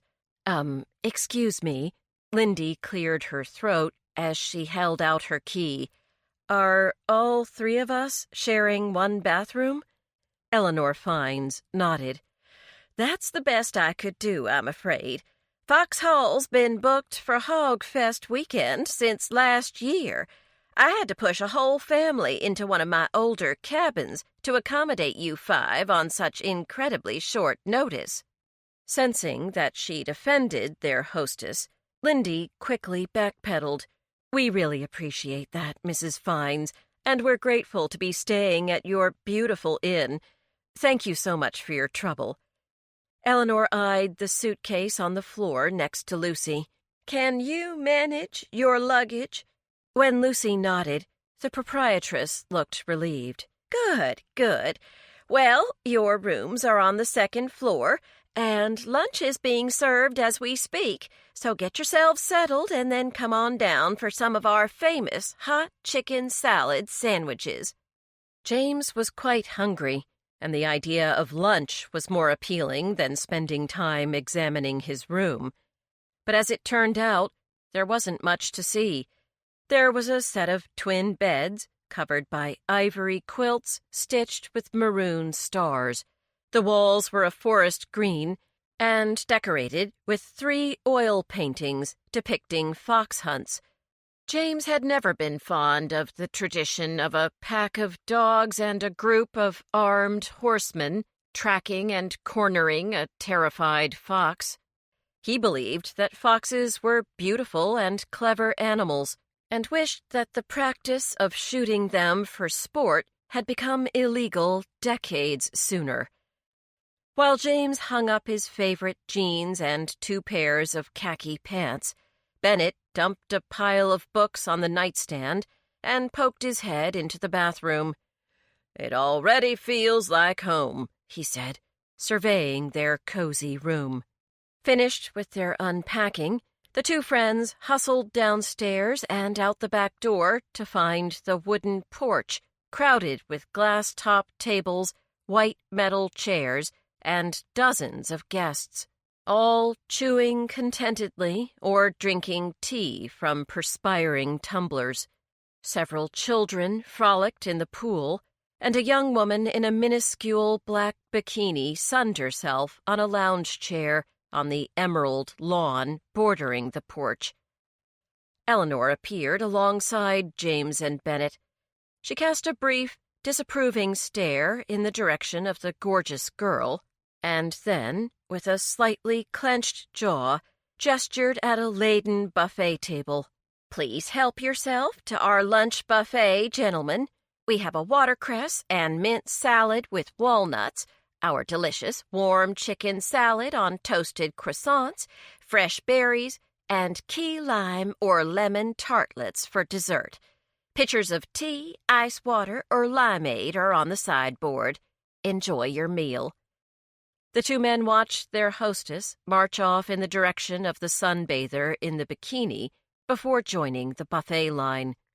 After James had dished food onto a china plate decorated with running foxes and seated himself at the only available table, he realized that he'd forgotten to get something to drink. As he headed back to his table with a glass of limeade, he noticed Eleanor berating the young woman in the bikini.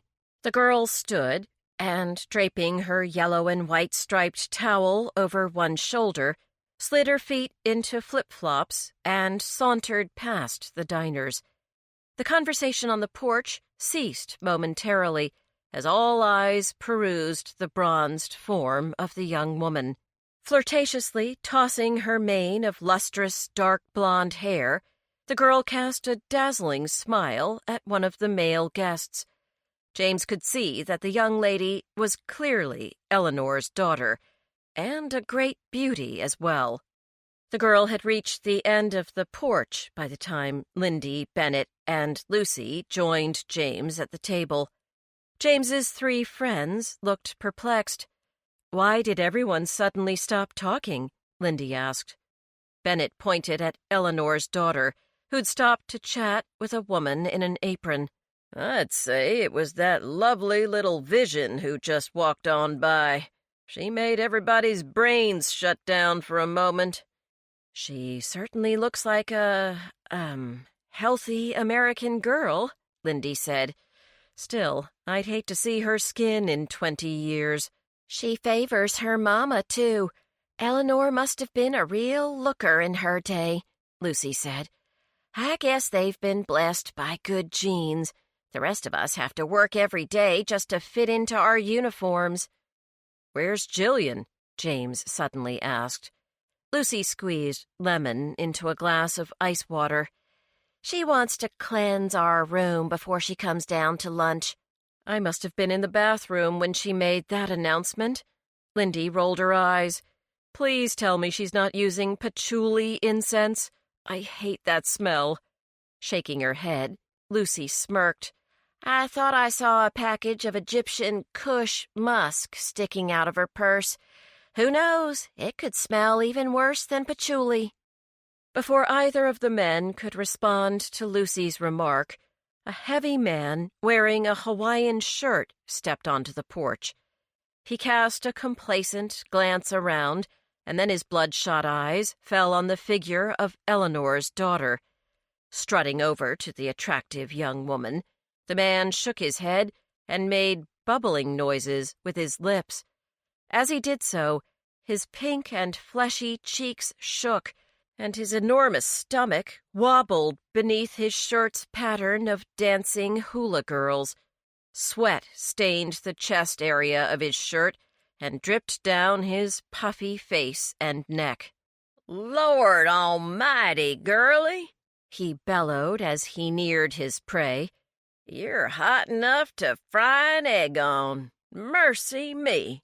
I've seen napkins that are bigger than that bikini." He smiled, displaying a row of yellow teeth. "Allow me to introduce myself." He bowed as low as he could until the pouch of his belly prevented him from bending over any further. "I am the world-famous Jimmy Lang, winner of more first-place barbecue trophies than I can count, and the future champion of Hudsonville Hog Fest." He nudged the young lady in the side with his meaty elbow. "You come on down to my pit any time, sweet girl. You can find out why they really call me the pitmaster. I know I'm a bit on the big side. Seems I gained a whole nother person this year. But I've got skills other men just don't have. These hands like a piece of tender meat, and you're about as tender as they come." Several of the diners frowned in distaste, but the majority viewed Jimmy with amusement. Eleanor, who clearly found nothing funny about the situation, made a beeline to her daughter's side. She tried to shoo the girl inside the house and whispered, "Francesca, please," but her daughter ignored her. Francesca slowly wound the towel around her waist and struck a coquettish pose. "Do barbecue contestants make a lot of money?" she asked Jimmy coyly. "You get right to the marrow of it, don't you? You're my type of gal." Jimmy roared with laughter. "We get a nice pile of cash for being named the champion, but winning the money is nothing compared to getting a big-time sponsor. This year's sponsor is Heartland Foods, and they want to expand their line to include barbecue. I win this one, and I'm all but guaranteed my own line of sauces and rubs, along with my very own TV show on the Outdoor Living Channel." He rubbed his tummy as he visually devoured Francesca. "Lots of money there, darling, and I'd be more than happy to spend some on you. You could be the gal lucky enough to be with Jimmy Lang, champion pitmaster, and the face of barbecue." He held up his hands as though reading a banner upon which his new title had already been written. Thank you, Mr. Lang." Eleanor stepped in front of her daughter. "Francesca needs to get ready for tonight's opening ceremonies." She took a firm hold of her daughter's arm. "She's the Hudsonville Festival Princess. She's been chosen to drive the Queen Sow in the Victory Parade, and her photograph will be in all the area papers." "Francesca's or the pigs?" Jimmy asked, and then guffawed. Eleanor looked irritated. "My daughter's, of course. She's won so many local pageants over the last 5 years that she's a shoo-in for the top 5 at the state competition. She pushed a lock of Francesca's hair off her cheek. You might just be talking to the next Miss Virginia, and after that, maybe even Miss America. Now it was Francesca's turn to be annoyed. Breaking away from her mother's grasp, she sneered. I'm going to win scholarship money based on my brains, not my boobs. And with that declaration, Francesca stormed into the house. Jimmy laughed heartily and began to sing There She Is, Miss America, as he kissed the hands of the ladies seated nearby, who giggled and twittered among themselves in response. Visibly trying to conceal her displeasure, Eleanor asked Jimmy if there was something she could assist him with. Jimmy announced that he wanted to meet the contest judges and the representative for Heartland Foods. Word around the campfire is that they're all staying here at Fox Hole, he said, winking at Eleanor. I'm just going to help myself to some free lunch and start my campaign for the championship. Rudely turning his back on Eleanor, Jimmy filled his plate with 3 sandwiches and 6 tartlets, humming the Miss America theme song all the while.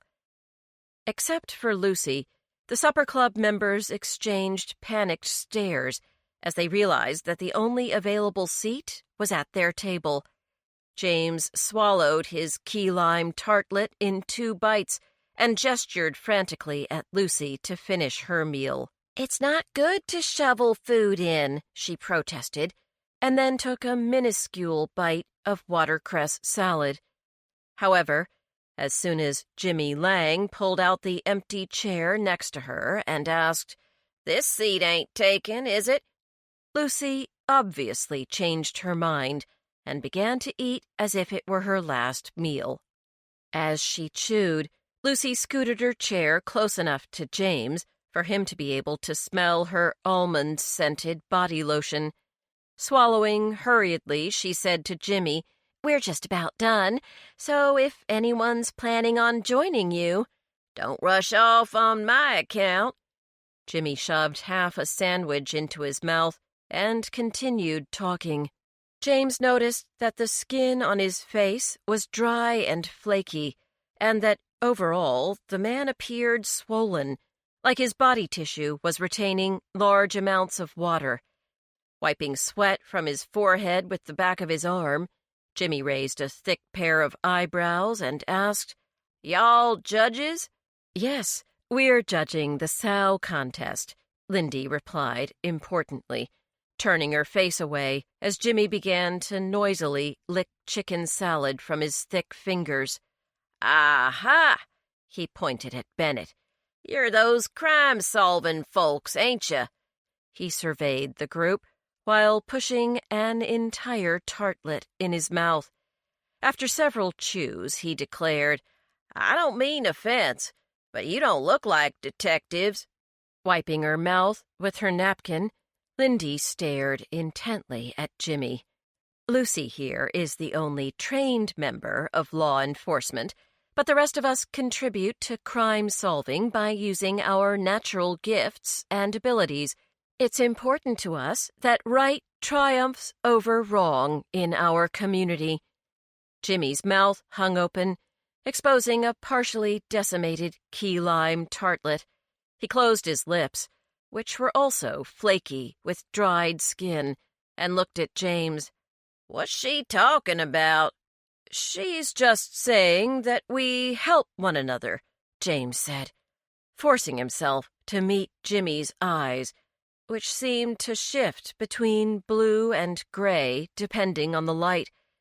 Jimmy had crumbs stuck in the sparse hairs of his salt and pepper beard, and as he ran his hand over his shaved head, he left behind a trail of key lime filling. I help folks, too. I'm a tow truck driver by trade. He wiggled his hairy eyebrows. But not for long. Whether I get that contract or not, my ship is coming into port this weekend.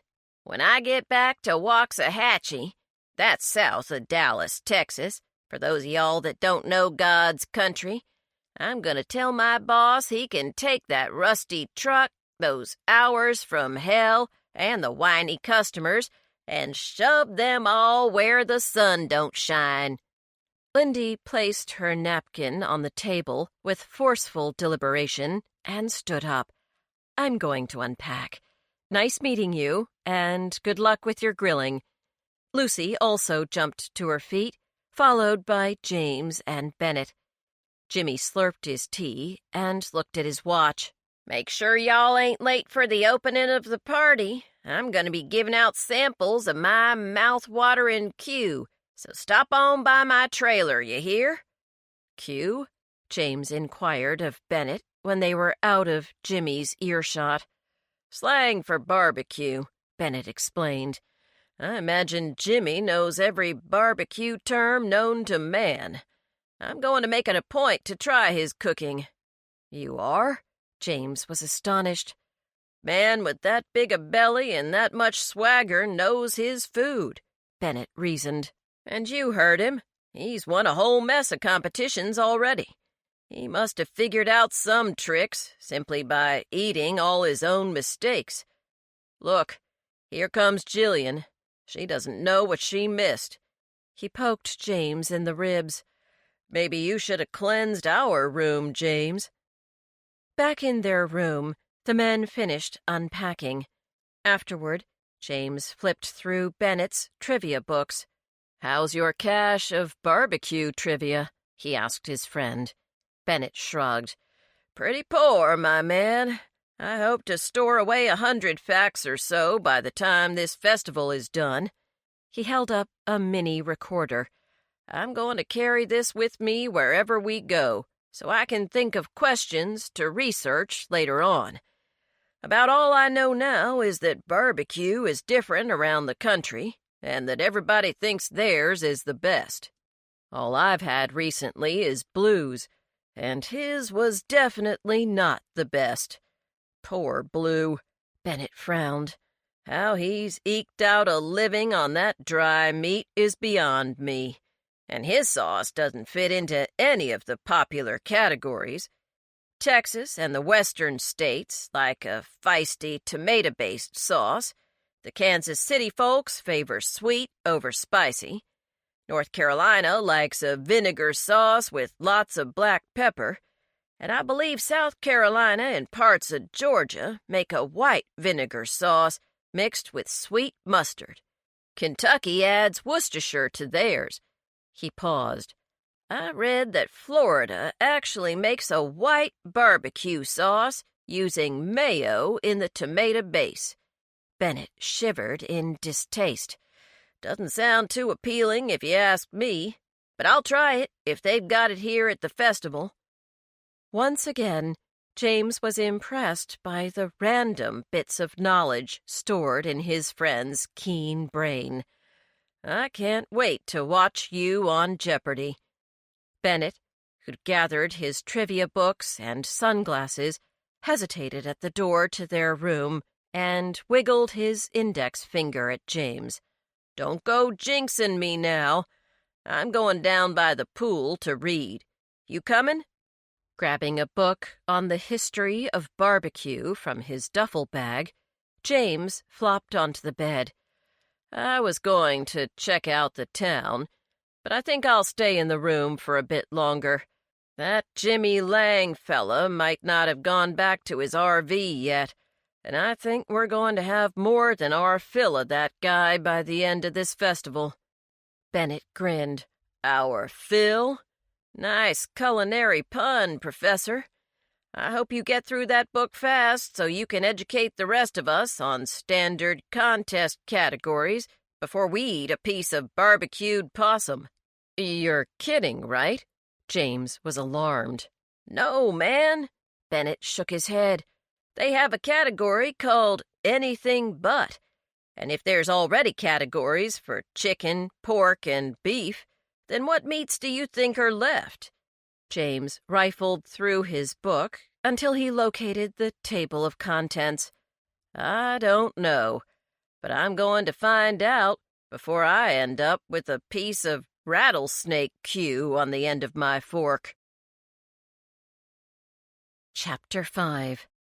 Roast Corn on a Stick.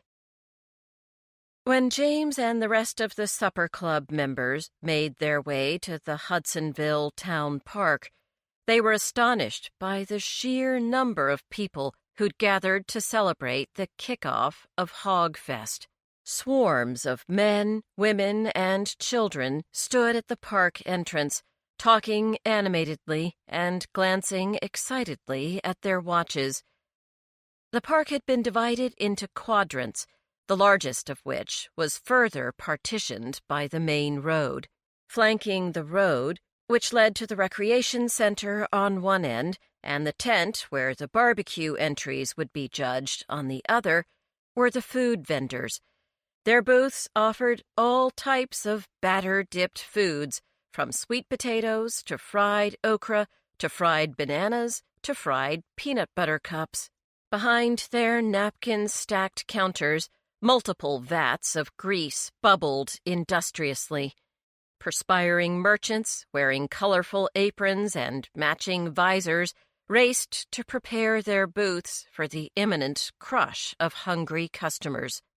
The Flab Five were allowed to enter the festival grounds early because R.C. Richter, the head judge of Hogfest and president of the Hudsonville Chamber of Commerce, needed to review the rules of the Sow Beauty Queen contest with them. Strolling down the park's main road in search of the indoor recreation center, the group gazed wide-eyed at the assortment of merchandise for sale. The fragrant line of food vendors was separated from the dry goods merchants by rows of picnic tables and garbage cans. James and his friends walked by booths of plush pigs dressed in jean jackets and straw hats, personalized leather keychains, handmade pottery, carved wooden walking sticks, necklaces made from crystallized grains of rice, watercolors of the Blue Ridge Mountains, neon wind socks, Hogfest t-shirts, and more. James's vision began to blur by the time they reached the last booth, but his eyes were assailed by a fresh variety of primary colors as they viewed the area where caricaturists, clowns selling pig-shaped balloons, temporary tattoo artists, and face painters were arranging their supplies or stirring paint as they occasionally checked the time. In less than 30 minutes, the festival would open, and the feeling of anticipation among the vendors was palpable. Inside the recreation center, a modern building made of glass and steel, men and women bustled about, holding clipboards and walkie-talkies. A slim man in a blue button-down shirt waved at James and his friends as they approached a reception desk stacked with park maps, contest times and locations, and schedules for the entertainment events. Welcome. I'm R.C. Richter, president of the Hudsonville Chamber of Commerce and head judge here at Hogfest. Thank you kindly for agreeing to be our celebrity judges this weekend. He smiled at them, though it was clear that he wanted to dispense with the formalities and get down to business. I trust you're finding the inn at Fox Hall satisfactory. Eleanor Fines works very hard to please her guests. It's simply divine, Jillian gushed. Why, I saw so many species of birds on the nature walk I took after lunch that I felt as though I were truly in a sanctuary. As Jillian took a breath in order to describe Fox Hall more fully, James put a hand on his friend's shoulder to silence her, and then answered R.C.'s question. The inn is great, thank you. But I'm sure you're very busy and would like to give us the lay of the land before the festival begins. R.C. nodded gratefully. Yes, please follow me, folks. I have name badges for you. Kindly display them in a visible location on your person at all times. That's how you'll gain entry to restricted areas around the festival. They will also grant you discounts at the majority of the vendor booths. Of course, any entertainment events you'd be interested in attending are free of charge. Just show the ticket takers your name badges and they'll let you in. Wow, we are getting the red carpet treatment. I'd better check out which singers are performing. I love country bands. Lindy grabbed several schedules from the reception desk and glanced at them as the group hastened down a long hall to a conference room. R.C. directed them to take a seat in one of the maroon leather chairs. The Hog Queen contest will take place later this evening, after the opening ceremony events. At 8 p.m., the contestants will be paraded down a length of purple carpet. The name and weight of each contestant will be announced, and your duty will be to judge each female on her size, personality, grace, and costume. He grinned. Unlike most beauty contests, the more a contestant weighs, the higher her score. But it's not always the biggest sow that wins. Some of their owners can get quite creative with their costumes. Lucy started to raise her hand and then dropped it again. So we have 4 categories? And each category should be given a score of 1 to 10? James asked, because he didn't want to make any errors on his scorecard. R.C. gave an affirmative nod to both questions. Yes, and I must emphasize an important point. The owners, regardless of their appearance or behavior, are not to be considered in your judgment of the contestants. I'm sorry to say that some have even tried to bribe judges in the past. I know that you 5 will remain unfazed by such attempts, but I thought I should warn you all the same. Do some of the owners dress up like they're pigs? Bennett peered at R.C. in disbelief.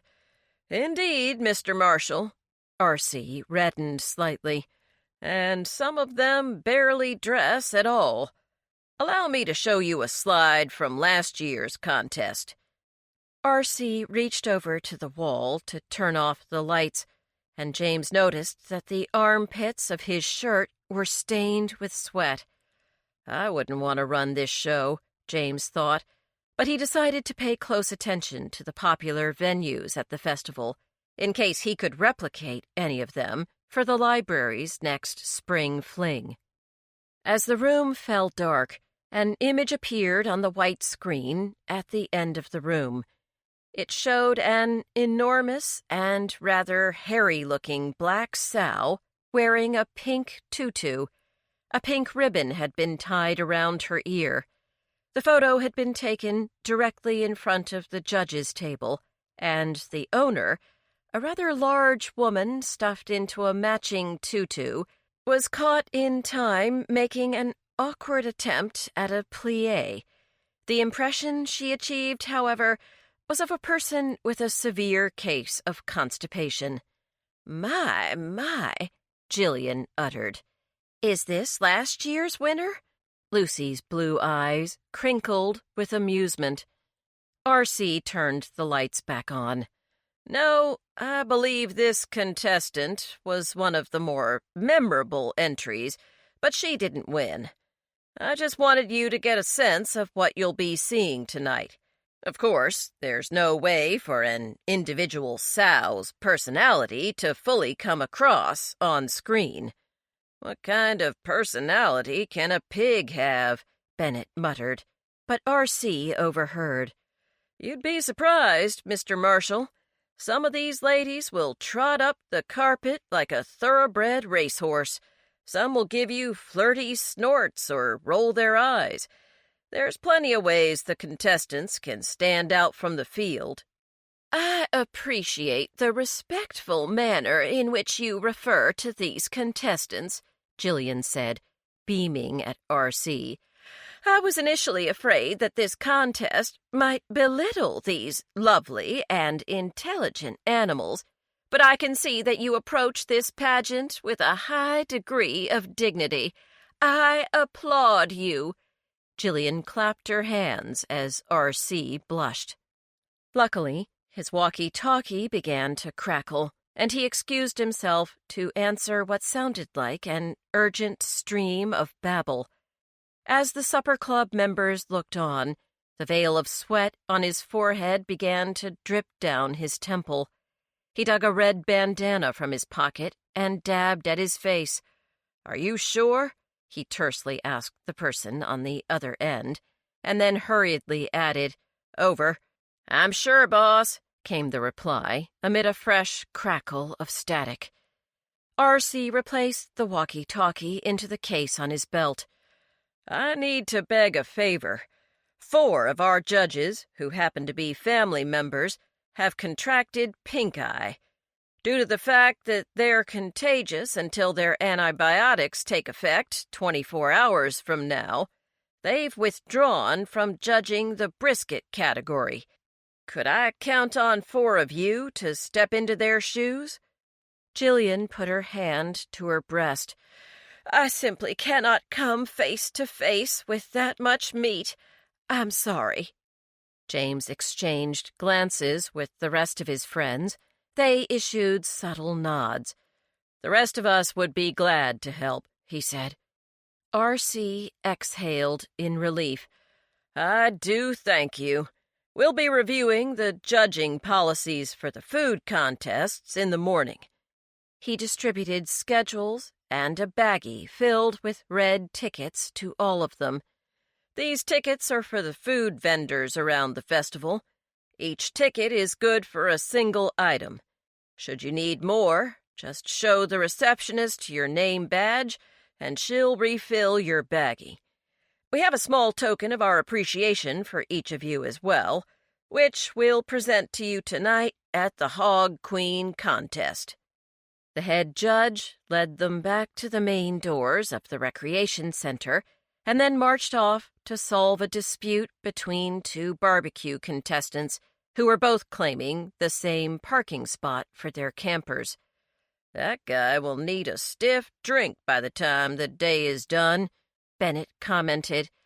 "I'm kind of parched myself," Lucy said, shaking her bag of red tickets. "Let's go spend some of these." "This is so much fun," Lindy squealed as they approached the food vendors.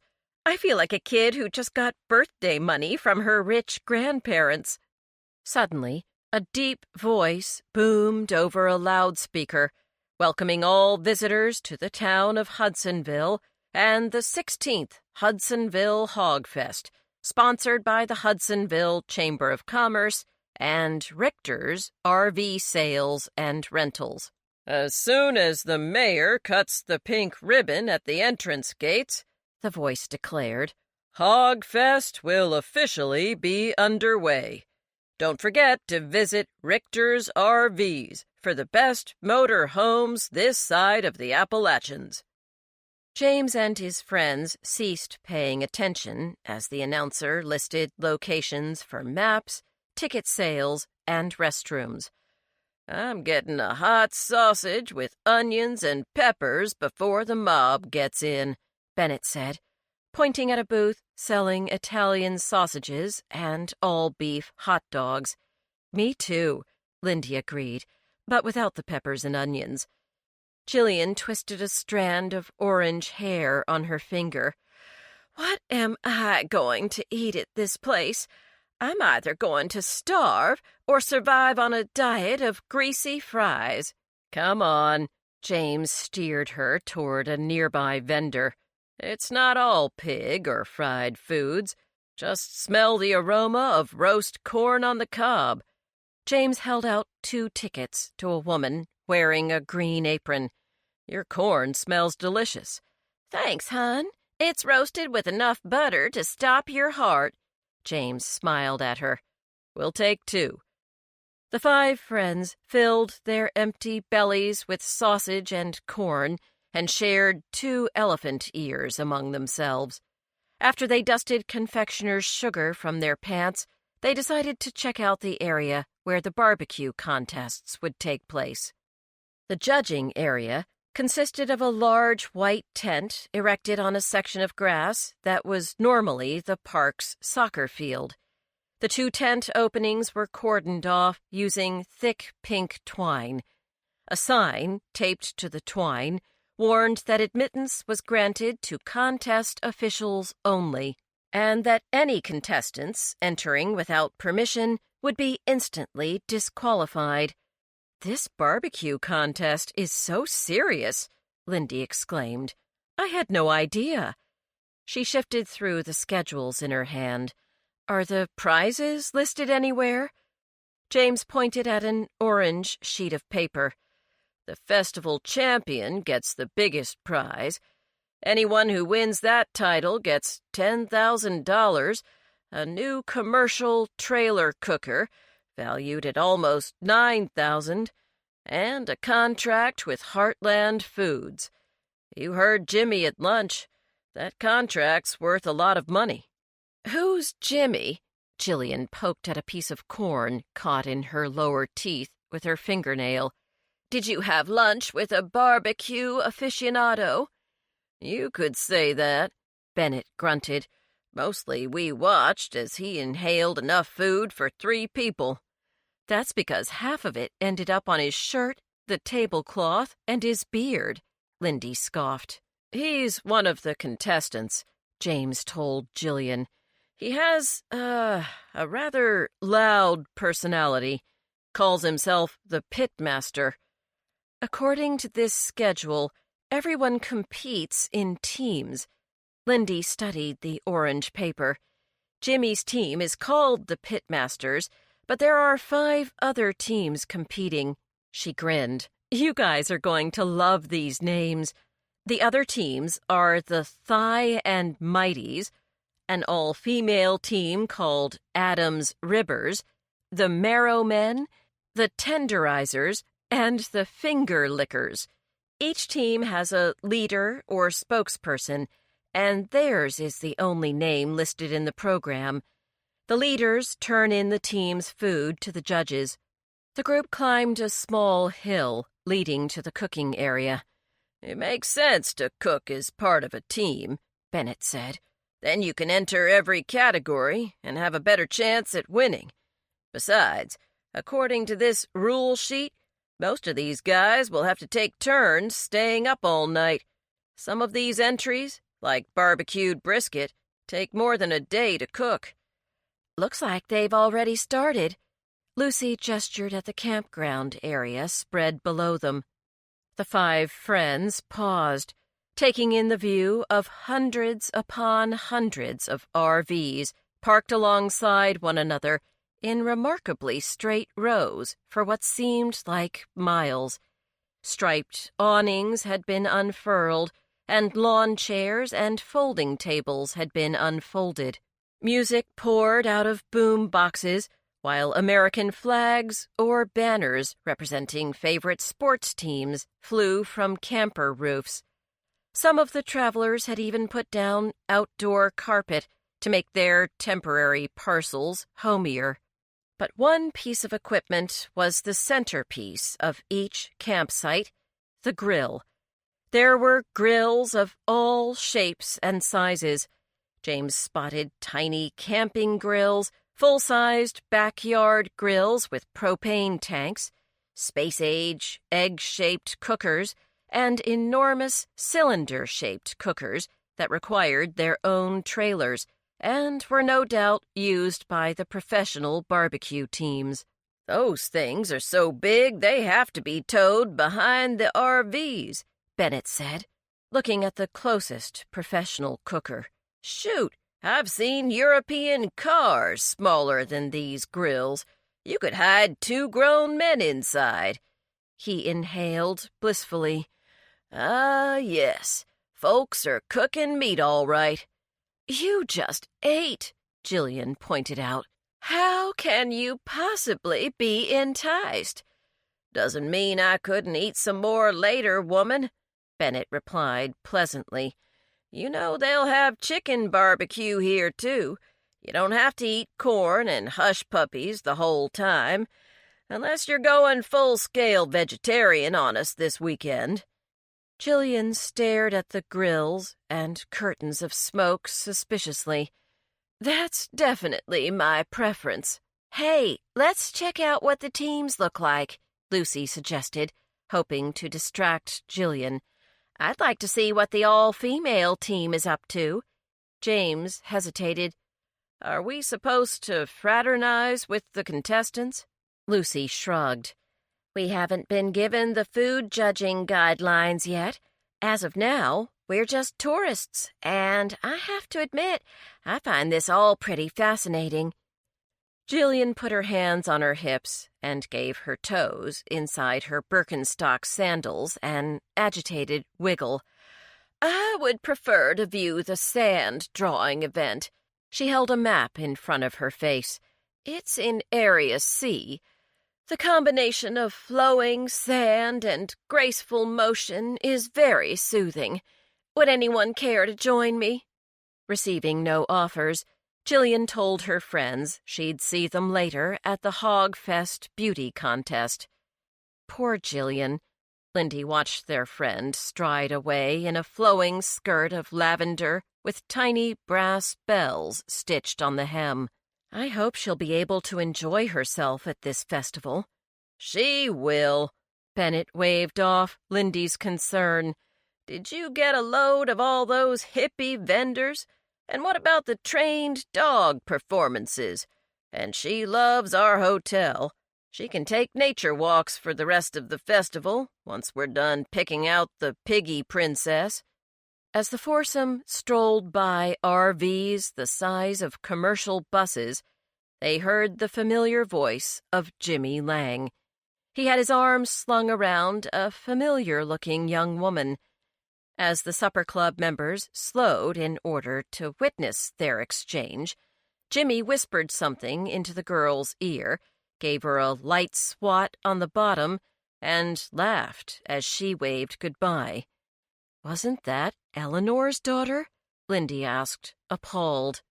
Just then, the side door of a mid-sized RV opened, and a wide-hipped, thick-thighed woman with blonde hair and black roots stepped down onto the trampled grass, eyeing Jimmy warily. "Who you talking to, Jimmy?" "No one, Sugar Lips," Jimmy said hastily. "Your big daddy's sure thirsty, though." Once again, Jimmy was sweating profusely. "Can you be my baby doll and get me a cold one?" The woman pulled her tank top down over a roll of exposed flesh, hiked up her tight jeans shorts, and said, "Sure, hon." At that moment, Jimmy looked up and saw the supper club members staring at him. "Why, if it ain't the beauty judges!" His flaky lips peeled back in a smile to reveal his yellow teeth. "I'm glad you popped by. I've got some ribs that are just about ready to eat. Gotta wait till the bark's just right." "The bark?" Bennett asked, curiosity sparkling in his brown eyes. "Yes, sir.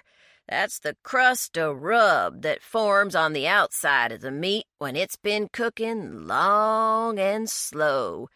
It's so good you'd think you'd died and gone to heaven." Jimmy swung around as the woman reappeared with his beer. "Thanks, darling. Y'all, this is my gal, Haley." James and his friends shook hands with Jimmy's girlfriend. James figured Jimmy was about 50 years old, but Haley was easily 10 years Jimmy's junior. A tattoo of a dove flew across the round hump of her left breast, and James couldn't help but stare at the revealed flesh. Noting his gaze, Haley pulled down the tank top, revealing a fuchsia lace bra and the rest of the dove's body. "Isn't she purty?" She grinned at James. "I did some time in juvie. Had a drug problem until I found Jesus. Now I'm clean and free as a dove, so that's why I got this tattoo. Those were the only good things that came out of all my days as a user. This tattoo and my Jimmy Bear. Course he's clean now, too. That's right, baby. Jimmy looked less than pleased by Haley's confession. Wiping his puffy face with a dishcloth, he said, "Why don't you fetch these fine folks some brewskis? They's judging the pig contest in a bit and are gonna need a bit of a buzz." He took a pull of his beer and frowned. "Just doesn't taste like it used to," he mumbled. "That's okay, thanks," Lucy quickly said to Haley. "We're really full." James made a show of looking at his watch. "And we'd better head over to the contest area." As he and his friends moved to turn away, a woman, dragging several small dogs behind her, passed by Jimmy's cooking area. She stopped abruptly when she saw Jimmy and Haley. Her eyes narrowed, and her lips curled in anger and disgust. To James's surprise, the trim and petite woman then marched over and spit on the closed lid of Jimmy's cooker. "I hope your meat rots on the bone," she hissed. "I hope your sauce tastes like mashed maggots. I hope that you lose every single contest you enter for the rest of your life." She spit on the cooker again as Jimmy stood in amused silence, his meaty arms crossed over his mammoth gut. The small smile playing around the corners of his mouth only incensed the woman further. "You redneck bastard! I hope you drown in beer and barbecue sauce and bad luck. I hope you get exactly what you deserve in this life." She looked at Haley. "You're with a bad man. He's going to bring you down. Mark my words." With a jerk on the leash, she stormed off. As Haley issued Jimmy a bewildered look, Jimmy shrugged and saluted the woman's back with his beer. Craning his neck in order to view her retreating form, he shouted, "Everybody hates a winner." His tone was both mocking and merry. "Yes, sir, that's me. There's losers all over this here festival, but I ain't one of 'em." His shouts attracted the attention of the competing teams, who broke off conversations in order to listen to the ravings of the leader of the pitmasters. "That's right," Jimmy called out to them. "You can count on nothing but second place, suckers. I've got the secret to perfect Q, and you ain't got it. I'm the winner. I'm the champion. I'm the future face of Heartland's barbecue line. Y'all can go on and pack up now. Save yourselves the trouble. Jimmy's here, and Jimmy's as good as won. Y'all hearing me?" He guffawed. "Y'all's entry fees are going straight into my pocket, so this bud's for you. Thanks for giving me a little more spending money." He drank deeply from his beer. Most of the men and women standing around their cookers scowled angrily at Jimmy, but no one responded directly to his taunts. Several flipped him the bird, and one of the women from Adam's Ribbers called him a fat pig, but the majority of the other competitors chose to ignore his boasts. Jimmy walked back to his cooker, lifted the lid, and began to remove foil-wrapped meat from within using a pair of metal tongs. He whistled as he worked, as though his behavior was both expected and perfectly acceptable. On the other hand, James couldn't help but notice Haley's face as she stood on the steps leading inside the RV. Her gaze was fixed somewhere behind James, and her eyes were wide with fear. Before James could discover the source of Haley's dread, Lucy grabbed him by the arm and pulled him away. "Come on, James. We can't keep the future Queen of Hogfest waiting." Chapter 6. Pig-shaped strawberry cupcakes. Hundreds of onlookers were gathered around the park's outdoor track in order to view the Queen of Hogfest beauty contest. Jillian, who was already seated in a high-backed chair at the judges' table, broke off her animated conversation with R.C. Richter to wave her friends over. "Look!" she gestured at their table. "Isn't this elegant? These touches of finery make me feel very appreciated." The setup was impressive. Their table had been draped with a pink linen cloth, and lush buntings in a darker shade of pink encased the perimeter. Crystal water goblets with matching pitchers had been placed at each judge's spot. Saucers containing slices of fresh lemons and limes were positioned next to the pitchers. Jillian poured water into her glass and motioned for her friends to follow her lead.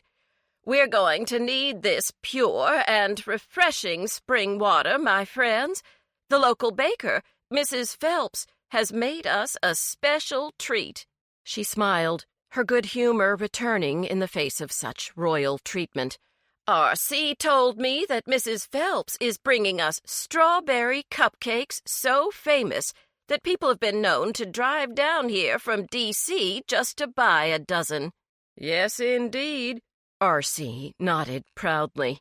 "Mrs. Phelps uses real pieces of strawberry in the icing, and she frosts all the cupcakes upside down, so there's more buttercream per square inch."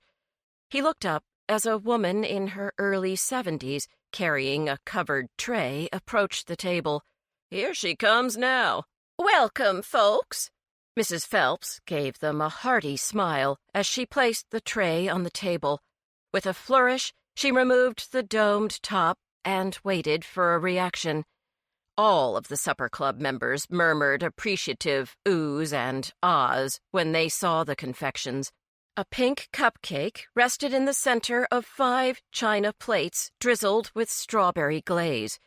Each cupcake bore a unique pig's face, complete with candy eyes, a cookie nose, and strawberry wafer ears.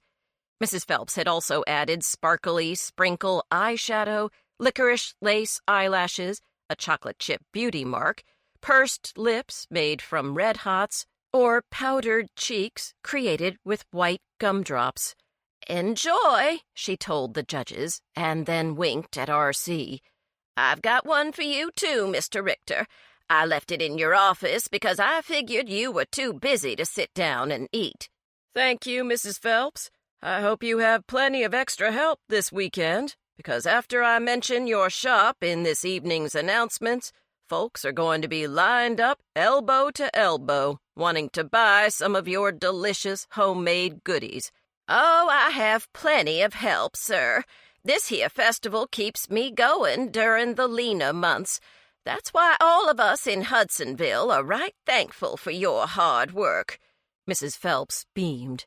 "It's my pleasure, Mrs. Phelps." R.C. colored, embarrassed by the compliment. The baker appeared to be in no hurry to leave. "Course, I'm sure it's the same thing for you and your RV business," she said. "I bet you get plenty of sales after folks feast their eyes on the fancy trailers you've got on display in the barbecue area." Suddenly, Mrs. Phelps caught a glimpse of her digital watch and gave a little yelp. "Well, good luck, y'all," she told the judges, took one last look at her baked handiwork, and then disappeared into the crowd. "It sounds like this festival generates good revenue for the majority of the local businesses," James said to R.C. "Our coffers would certainly be emptier without it," R.C. agreed. "And Hogfest grows bigger and bigger every year. I'm very proud of its success. Why, Hudsonville has been featured in 15 national magazines as a result of our little barbecue party." "Have you always lived here?" Lindy asked. R.C. nodded. "My whole life." He then paused and let his eyes pass over the faces in the crowd. "Everyone I love is here. My business is here. My roots are here. The woman I love is here. Yes, this town is everything to me. he added passionately, and then cleared his throat. "Excuse me, but it's time for the contest to get underway. I'm going to make a few announcements, and then we'll get started. Are you all ready?" "Bring on those sexy sows," Bennett declared, and Jillian shot him a dirty look. "We're all set," Lucy said, and then took a delicate bite of her cupcake. "Wow," she breathed. "Wow." She took another, heartier bite. "I'm going to come back and judge every year if they give us these." "What about your protein diet?" James teased. "Forget it," Lucy said lightheartedly. "I'm on vacation with my best friends. I'm going to eat whatever I want, at least for tonight." "Hear, hear." Lindy clinked forks with Lucy as R.C. stepped up to the microphone. After plugging his own business and encouraging the captive crowd to patronize the Main Street bakery, R.C. introduced each of the supper club members by name and painted an extremely favorable, if not a little embellished, picture of their role in solving crimes in the Shenandoah Valley. As the audience clapped for them, the supper club members were humbled by the attention. With the exception of Lindy, who waved at the crowd like a state dignitary, they were all relieved when R.C. invited the first contestant to step out onto the strip of purple carpet that emerged from a large tent where the beauty queen hopefuls waited. The carpet passed by the judges' table and then ended in a small pen where the contestants and their owners were required to wait while the judges came to their final decisions. "Our first contestant is Little Miss Twinkletoes," R.C. hollered. The crowd roared as a massive pink pig stepped onto the carpet. She wore a silver skirt and had a wreath of silver stars set on her forehead. Her ears were longer than James had expected, and they flopped up and down as Little Miss Twinkletoes did her best to dance down the carpet. As she came closer to the table, James noticed that her leathery skin was covered by silver glitter. Her owner was dressed in a silver evening gown that revealed a generous amount of cleavage, and her eyelids sparkled with the same silver glitter that adorned her pig. Stopping in front of the table, the woman turned Little Miss Twinkletoes in a circle before the judges and said, "Dance, Twinkletoes!" The sow lifted up her front hooves one at a time and then snorted. Pleased, her owner blew some glitter in the judge's direction and then led her pig to the holding pen. "Damn that woman," Bennett grumbled after the owner was out of earshot. "She got fairy dust in my cupcake." Scowling, he pushed his plate away and made fierce marks on his score sheet. "Remember," Jillian chided, "you cannot judge the contestant based on the behavior of its handler. Don't pout. You can have some of mine." She cut off a portion of her cupcake and placed it on Bennett's napkin. The next pig was named Ms. Harley, and she was appropriately dressed in a leather skirt and a metal-spiked collar.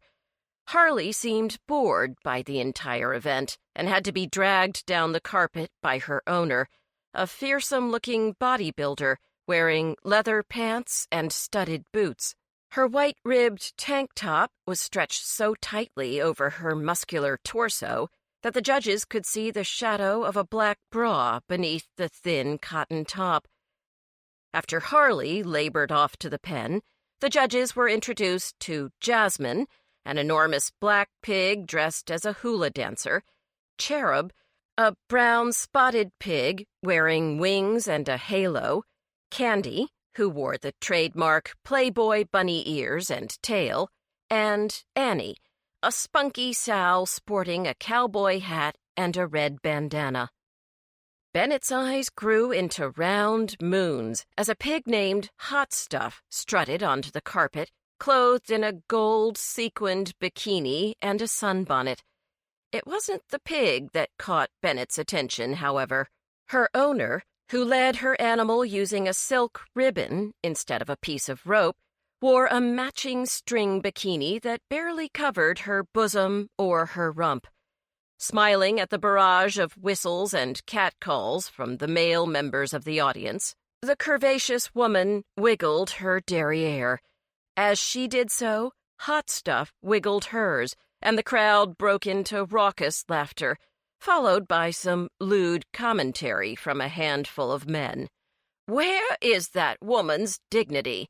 Jillian huffed, marking her score sheet. "Remember," Bennett said, poking Jillian in the ribs with his pencil, "you can't judge the owner, just the pig." James's favorite contestant was a pig so large that her belly almost swept the ground as she waddled down the carpet. Her name was Barbie Eden, and she wore filmy pantaloons and a veil, like the original I Dream of Jeannie. Barbie's walk was deliberate and graceful, and when she reached the judges' table, she dipped her head, blinked her eyes, and wriggled her wide snout. The delighted audience chanted Barbie's name. Finally, all of the contestants were contained in the holding pen to await the announcement of the victor. The queen would then be crowned with a golden wreath, and a sash proclaiming her as the sovereign of Hogfest would be placed around her neck. To the immense relief of the supper club members, who had little experience with large swine, R.C. had volunteered to handle these tasks. Once she was crowned, the queen would take a final walk on the purple carpet and then head home for a good night's sleep. The next day, she would ride in the back seat of a convertible from the recreation center to the barbecue contest area. Her arrival would symbolize the official beginning of the cook-off portion of the festival, as well as the first day of her new life as a local celebrity. James had no trouble tabulating his scorecard. He voted for Barbie Eden to win. Bennett, who sat on his left, had chosen Hot Stuff. Jillian shielded her clipboard as if it contained the blueprints to a new weapon of mass destruction. But as R.C. held out his hand for her score sheet, James saw that she'd picked Twinkle Toes. R.C. collected scorecards from Lindy and Lucy, glanced over all 5 of them, and smiled. "We have a winner," he said to the judges, thanked them, and approached the microphone. "Ladies and gentlemen, we have seen some lovely females here tonight. Let's give them all a hearty congratulations." He paused while the crowd whooped, whistled, and applauded for the pigs and their owners. "We've seen talent, creativity, and the beauty of a few extra pounds this evening. However, only one contestant can be named the Queen of Hudsonville Hogfest. That lucky lady will enjoy a life of fame and leisure on a local Hudsonville farm, and her owner and a guest will be treated to a wonderful, all-expense-paid trip to Jamaica, along with $500 in spending money. Sounds like the royal treatment to me." He waited, allowing the dramatic moment to build. "Is everyone ready to hear the winning name?" The crowd cheered, and R.C. grinned indulgently. "All right, folks, I won't make you wait a second longer. I am proud to announce that the winner of this year's pageant, weighing in at 444 pounds, goes to none other than Miss Barbie Eden." Barbie's owner shrieked in delight and gave her pig a big kiss on the snout. Barbie grunted in return and calmly accepted her crown and sash. Barbie took another walk on the purple carpet while flashbulbs clicked and the theme song for Miss America played on the loudspeakers. As James watched the new queen walk past, he couldn't help but think that the music reminded him of Jimmy Lang, and how the loud-mouthed barbecue expert had sung the same song during lunch at Fox Hall. Once Barbie reached the end of the carpet, R.C. removed an envelope from his coat, handed it to Barbie's owner, and then thanked the judges once again for their time.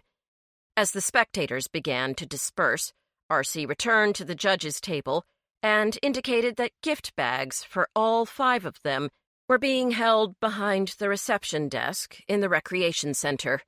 "There's a box of truffles in each one," he explained. "I didn't want to chance them going soft." He gazed up at the star-pocked sky. "Mind you, it's been quite pleasant tonight, but it's going to be a scorcher tomorrow, so make sure you have your water bottles filled to the brim." After wishing them a pleasant evening, R.C. reminded James, Lindy, Bennett, and Lucy to appear for the mandatory food judging meeting at 10 a.m. sharp. "How long's that going to take?" Bennett asked. "Don't we just say whether we like the food or not? Mr. Marshall, this contest is quite serious." R.C.'s pleasant demeanor turned firm. "There are many facets to being a fair and discerning barbecue judge." Abashed, Bennett nodded. Sure. Don't worry, I'll follow every rule to the letter. I'm really looking forward to getting the inside view on this whole thing." R.C. seemed mollified by Bennett's answer. He was about to turn away, undoubtedly to tend to another festival duty, when he suddenly remembered something. "You'll also find a red raffle ticket in your gift bags. Most folks pay $10 apiece for these, but if you're lucky enough, you could be returning to Quincy's Gap towing a brand-new RV trailer behind your vehicle, courtesy of Richter's RV Sales and Rentals." "That would get me half a bookmobile," James said to his friends, as R.C. melted into the crowd. "What are you using for one in the meantime?" Lucy asked. "Wendell rigged up one of the retired school buses in his yard. He's basically toting books around in plastic bins strapped to the decrepit seats with bungee cords. But it's better than nothing." Lindy pulled one of the festival schedules out of her purse. "Okay, fellow celebrities, what do y'all want to do now? I'd like to check out the rockabilly concert. It just started a few minutes ago, and we've got free entry to all of the events." Jillian glanced at her watch. "I'd normally be meditating in order to clear my head before sleep about now, but I'll go with you. I do like rockabilly music." Lucy shrugged. "I'm in too. Besides, you need me to come, seeing as I'm your chauffeur." She turned to James, her eyes hopeful. "What about you guys?" "I need to hit the trivia books," Bennett said. "But if you want to stay, James, I can hike back to the inn from here. It's only a few miles." James shook his head. "No need. This heat's made me kinda sluggish. We'll pick up the gift bags and take them back to Fox Hall," James told the ladies, trying not to heed the disappointment in Lucy's face. He wondered if Lucy planned to cozy up to him over the next few days. After all, Murphy was over 100 miles away. He watched Lucy and his other female friends walk away, stopping to chat with the owners of the beauty contestants. Again, he couldn't prevent himself from staring at Lucy's streamlined body, or noticing how her caramel-colored hair glimmered beneath the strings of white lights forming a canopy over the animal pen. He'd always thought she was beautiful, and nothing about their roller coaster relationship would ever change that fact. "Hey, man!" Bennett waved his hand in front of James's eyes. "You coming or what?" "Yeah." James looked away from Lucy, just as she turned back to see if he was still standing there.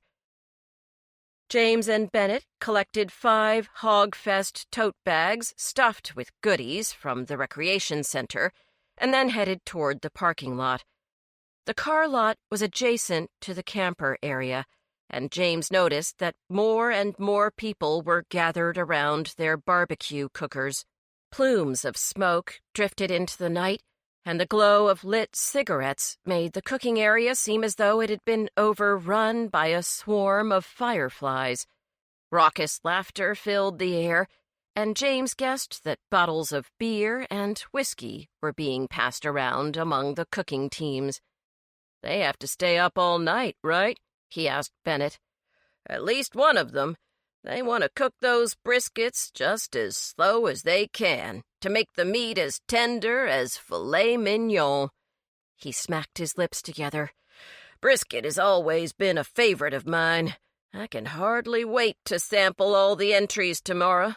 That's what I call a first-class Southern-style lunch. A big pile of meat and not much else. Yes, sir." As James gazed down the aisles between campers, he noticed the familiar bulk of Jimmy Lang behind one of the larger RVs. He was speaking to a taller man wearing a white T-shirt and cargo shorts. James was too far away to hear their conversation, but both men appeared agitated. The taller man's features were hidden behind a baseball cap worn low over his brow. The cap was black and had some kind of silver symbol on the front that was unfamiliar to James. The brim of the hat dipped up and down as the man nodded his head. He was obviously trying to drive his point home. Suddenly, the taller man took a threatening step toward Jimmy, raising his voice to an angry shout. Jimmy wore his customary expression of amusement, but when the man finished yelling and stomped off, Jimmy's smile immediately vanished. Unaware that James's attention was elsewhere, Bennett chatted about the festival events that he planned to attend the next day. "You'd better read that barbecue book tonight," Bennett went on, but James didn't reply. He was too fixated on Jimmy's posture, for the large man had slumped back against the rear of the trailer and had bowed his head so that he could hide his face in his hands. This Jimmy bore little resemblance to the boisterous and cocksure man James had seen earlier in the day, the man who claimed he would be the festival's champion and be well on his way to a life of fame and fortune. This man seemed tired. Though the barbecue contest had yet to begin, Jimmy Lang already looked defeated. Chapter 7. Blue Ribbon Brisket. James had never slept in the same room as Bennett before, and he was unsure whether he could survive a second night of being his roommate. Bennett studied his trivia books until well after midnight, and then fell asleep with the lamp on. Lying flat on his back with his arms stretched out to the sides, Bennett's mouth hung open, and the sounds that erupted from his throat sounded like the contented snores of a hibernating grizzly bear. By 6:15 in the morning, James gave up all attempts at sleep. Removing the pillows he'd piled over his head, he pulled on a pair of jeans and his favorite William and Mary sweatshirt, slid his bare feet into a pair of worn loafers, grabbed his book on the history of barbecue, and crept downstairs. The stairs creaked as he descended. The entire first floor of the inn was silent. No one else seemed to be up and about, but James remembered reading that a coffee urn would be placed in the main hall every morning by 6:30. I only have to wait 10 minutes, James thought, and hoped Eleanor would be punctual. In the meantime, he decided to take a seat in one of the front porch rockers. The morning sky was gray, and a low mist hovered over the summer grass. Robins poked around for worms, while jays pecked through the soil of the garden beds. There was a refreshing coolness to the early air that carried a faint hint of autumn. James inhaled deeply and caught a whiff of rain. His mother always claimed that she could tell when rain was imminent by stepping outside, standing very still, and taking a deep breath. In the days before the Weather Channel, she'd been the family meteorologist and had never once been wrong. James had often grumbled about taking a golf umbrella to school when none of the other children carried one, but he also remembered sharing its shelter with the other kids while they waited at the bus stop. "Rain can't be good for the festival," James spoke to his tranquil surroundings, and then opened his book to a section entitled Presidential Barbecues. As he read about Lyndon Johnson's diplomatic dinners, which were conducted as family-style barbecues, James heard noises coming from the room behind him. Swiveling in his chair, he noticed that his rocker was directly in front of the kitchen window, and that the window had been left open a crack. "Coffee time," James murmured contentedly, glancing at his watch. He'd just decided to finish the section on Johnson before claiming the first cup when he heard Eleanor's voice from inside the kitchen. "Francesca Fiennes, where on God's green earth have you been?" she demanded angrily. There was no response from Eleanor's daughter. "I told you to be home by midnight, which I thought was a mighty generous curfew for a person of your tender years. And how do you thank me? By keeping me up all night, worrying that you'd been abducted or something worse." Eleanor paused and then cried, "I even called the sheriff, Francesca. I was that worried." "I was going to call you," Francesca said, without a shred of remorse, "but my cell battery died, and then it got later and later, and I just fell asleep. I was hanging out at the festival with a bunch of my friends, and we crashed in someone's tent." "Someone's tent?" Eleanor sounded horrified. "Whose tent?" Francesca didn't answer. James heard the rattle of silverware. "I asked you a question, young lady." Eleanor's tone was strained. "In case you've forgotten, you are still living under my roof. I work my fingers to the bone each and every day, and the money from this inn pays for your clothes, your cell phone with the dead battery, and your contest entry fees. So when I tell you to be home by midnight, you'd better be home by 11:59. "I don't want you to pay for those stupid contests. I never asked you to spend money on them," Francesca snapped. "I told you that I want to spend my free time tutoring disadvantaged kids. I want to be a teacher, not win a stupid modeling contract." "We've been over this 1,000 times." Eleanor was exasperated. "You can be a teacher after you've entered the Miss America contest. The judges will love your passion to help those needy little—" She broke off and then whispered fearfully, "Sweet Jesus! Are those love bites on your neck, Francesca?" "They're called hickeys, Ma. Get with the program, will you?" James heard the crash of dishes. "That's just great, Francesca. Are you trying to drive me to an early grave? So you were out all night with some boy doing God knows what, and now your neck is full of those ugly red marks. You're supposed to be a princess today, not some roll-me-in-the-hay teenage tramp." Eleanor drew in a ragged breath. "What boy coaxed you into his filthy, mildewed tent?" There was a moment of silence, and then Francesca calmly replied, "Who said I was with a boy? It could have been a man, an older man." "Good Lord!" James could almost visualize Eleanor grabbing the edge of the counter for support. "Please tell me that it wasn't that disgusting barbecue swine, Jimmy Lang." "I can't kiss and tell," Francesca goaded her mother. "I'll kill him," Eleanor raged. "So help me, I will. I have plenty of pesticides and poisons to rid this world of that fat, nasty pest. The thought of him touching my beautiful girl fills my throat with bile. Franny, how could you?" Eleanor wailed, and then the sound was cut off as she covered her mouth. "Don't worry, Ma. I'll still be ready for my car ride with a pig, but I'm not going to follow your life plan for me much longer. I mean it." Seconds later, the front door slammed and Francesca appeared on the porch. She looked at James, keenly aware that he'd heard the entire exchange. "Coffee's ready," she told him nonchalantly, before heading toward one of the nature trails. From inside the kitchen, James could hear the muffled sounds of Eleanor weeping.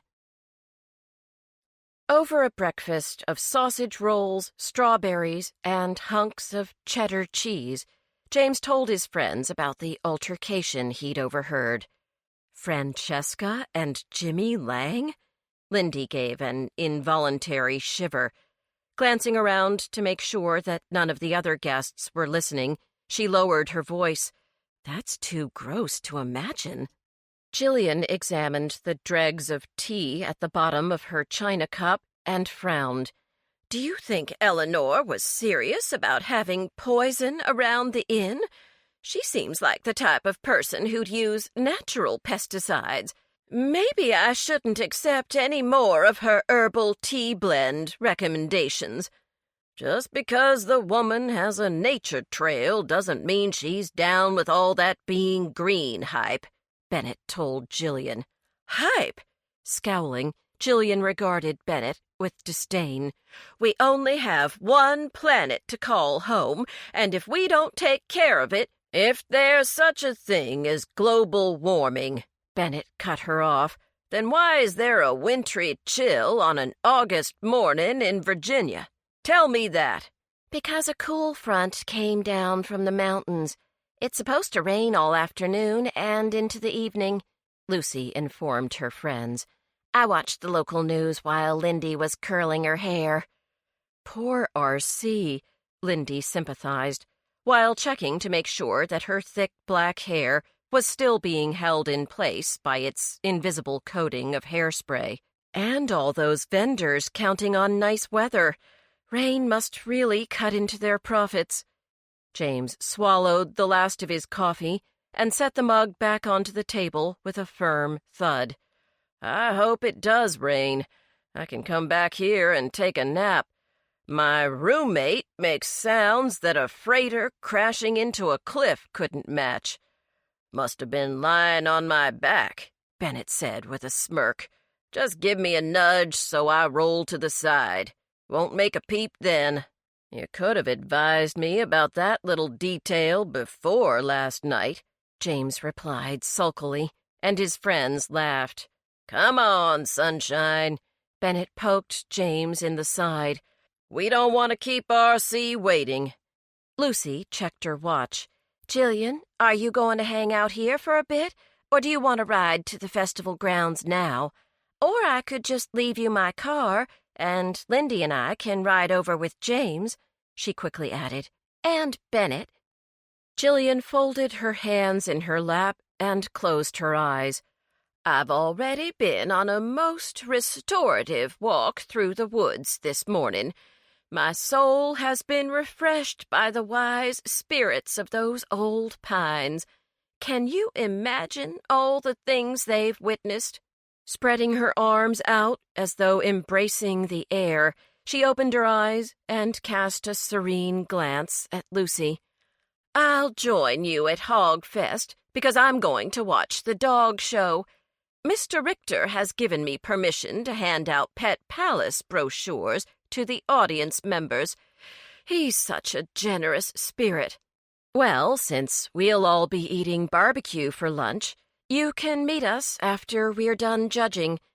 Lindy held out a map to Jillian upon which she'd drawn a circle. I checked out the vendor list, and there's a Greek food booth near our judging area. You could get a salad and falafels, and then join us for the announcement of the winner. Jillian clapped with delight. Thank you, Lindy. I've never met a chickpea I didn't like. Bennett grimaced. Let's get out of here, James. All this talk of vegetables is going to put me off my meat. R.C. paced inside the tent where the judges would assess the food entries. A series of industrial floor fans spun noisily in all four corners, and the tent felt refreshingly cool. Despite the temperate weather, both inside and outside the tent, R.C.'s cheeks were flushed. As the four supper club members settled themselves at the table set in the center of the room, R.C. pulled back the nearest tent flap and examined the gray sky. He must be worried sick over the possibility of rain, Lindy whispered to her friends. The festival grounds are packed, too. Lucy shot R.C. a troubled look. Maybe the rain will hold off. As the foursome exchanged weather predictions, a couple in their late 60s entered the tent and greeted R.C. He shook their hands and led them to the 2 available seats at the judges' table. Afterward, he cleared his throat and straightened his pink bow tie by a millimeter. "Welcome, judges, and thank you for coming. I see you're all wearing your name badges. That's good." R.C. proceeded with introductions. Mr. and Mrs. Connolly are seated on Mr. Henry's right. The Connollys own a steak restaurant in Blacksburg. They've judged for us for the past 5 years. We like to break free of the daily grind and come over here for some down-home cue. Mr. Connolly grinned at James. "This your first time judging?" When James nodded in affirmation, Mrs. Connolly reached over and patted his hand. "Oh, y'all are in for a treat, and the brisket competition is my personal favorite." R.C. peeked out at the thick clouds again, and then coughed into his hands. "If I may?" The 6 judges gave him their full attention. Consulting an index card, he began his lecture. "I would like to review the judging guidelines. First of all, please do not consume any alcohol prior to or during the judging session." "Guess I'd better hand over my flask, then," Mr. Connolly kidded. Ignoring the playful outburst, R.C. continued. "Please do not socialize with the contestants prior to the judging. As of this moment, kindly refrain from entering the cooking area. All entries will be placed before you and marked by a number. You will taste the item, in this case brisket, and score the entry." "How much can we eat?" Bennett asked. "That is an excellent question, Mr. Marshall." R.C. looked thoughtful. "Eat enough to be able to score the food, but pace yourself. You'll be consuming a fair amount of brisket this morning, and as you know, brisket isn't light fare." James raised his hand. For the first time since their arrival at the tent, R.C. cracked a smile. "Yes, Mr. Henry? Can we talk to each other while we're eating?" R.C. shook his head. "No, there must be absolute silence during the tasting. We wouldn't want you to influence one another's decisions. You may talk only after you've written down the scores for each entry. Now, here are the scorecards. You'll see that you'll be judging the meat based on a scale of 1 to 10, 1 being the worst meat you've ever tasted, and 10 being a bite of pure heaven." It says here that we're scoring based on appearance, tenderness, and taste. Lucy looked confused.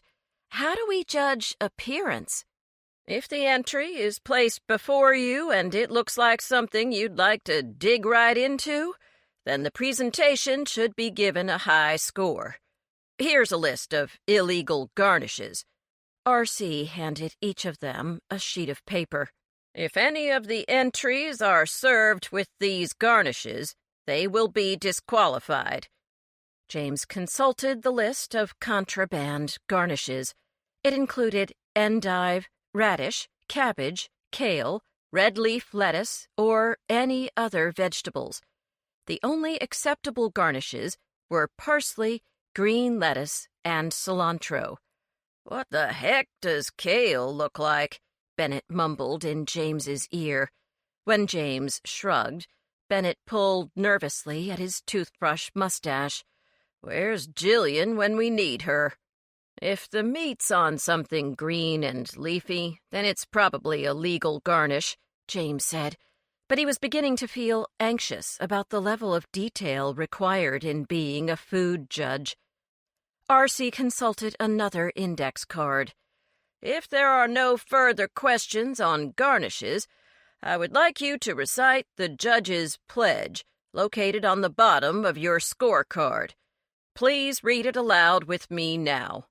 James recited the words. "I, James Henry, pledge to judge today's food with objectivity and integrity. I will abide by all of the judging guidelines and will do my utmost to ensure a fair and just contest." "Goodness," Lindy exclaimed with a nervous giggle. "I feel like I'm under oath in a court of law." R.C. took a step toward her. "You have a very important role in our festival, Ms. Perez. I'd like to remind you all just how significant the barbecue contests are to the public's general impression of Hogfest. Hudsonville depends on this event, and therefore our town is depending on you to do your best as a judge." Lindy's mouth hung open, and Bennett mopped his brow with a paper napkin from the pile stacked on the table. Relaxing a little, R.C. checked his watch again. "Why don't you all chit-chat for a few minutes? The first entry should be arriving any moment now." James was still anxious and turned to the Connollys for reassurance. They promised him that there was nothing difficult about being a food judge, as the scoring was all based on personal preference. They added that the blue ribbon winner was usually the entry that the majority of judges loved best. It always outshone all the other entries. "The hardest part is scoring the first entry," Mr. Connolly explained, "because you have nothing to compare it to. That's why none of the barbecue teams want to go first. It's just the luck of the draw if your team gets picked to go to the head of the line." His face brightened. "And here comes the first brisket now." James turned to see a pair of attractive young women wearing red and white checked aprons place a foam takeout container in front of each judge. The container was filled with slices of glistening brisket. James pulled the meat closer, inspected the bed of shredded lettuce, and noticed that some of the edges of the garnish had turned an unappealing brown. The bark of the meat was covered in globs of sauce, some of which had dripped onto the lettuce. James felt that the presentation could have been stronger and gave the entry a 5 in the appearance category. After spearing a piece of meat with his fork, James popped the brisket into his mouth. The initial taste was that of an overly sweet tomato sauce. In fact, James sensed that there was too much brown sugar or molasses in this particular sauce, though the meat itself was incredibly tender. He wrote down a 9 for the tenderness category and a 6 for taste. Deciding not to eat another bite, James swallowed some water and then watched as the Connollys and his friends completed their scorecards. After everyone scored the first entries, Bennett sat back in his chair and exhaled in relief. "Phew! That wasn't as tough as I thought it'd be." "You're right," Lindy agreed. "I guess that's because we all love food, so we're naturals for this kind of thing." Lucy dabbed at her mouth with a paper napkin. "Maybe we should start a business. Food Judges for Hire. We could judge barbecue contests, pie bake-offs, decide who makes the best fried chicken, chocolate cake, peanut brittle, casserole, food using maple syrup, sweet potatoes, strawberries." She grinned. "Can you tell I'm feeling a bit burned out on my protein diet?" James returned her grin and was about to compliment her again on her weight loss when the second entry was set before the judges and the room instantly fell silent. The entry was average overall, and James wrote down 6s for all 3 categories. The third entry was far superior to the first 2. The brisket, which was nicely presented in a fan-like pattern over large lettuce leaves, was extremely tender and covered by a delicious, smoky glaze that hinted of black pepper, garlic, and soy sauce. "That one was really good," Lucy said, after their scorecards had been collected. "Definitely the best so far," Bennett concurred. "Wouldn't you like to know which entry is Jimmy's?"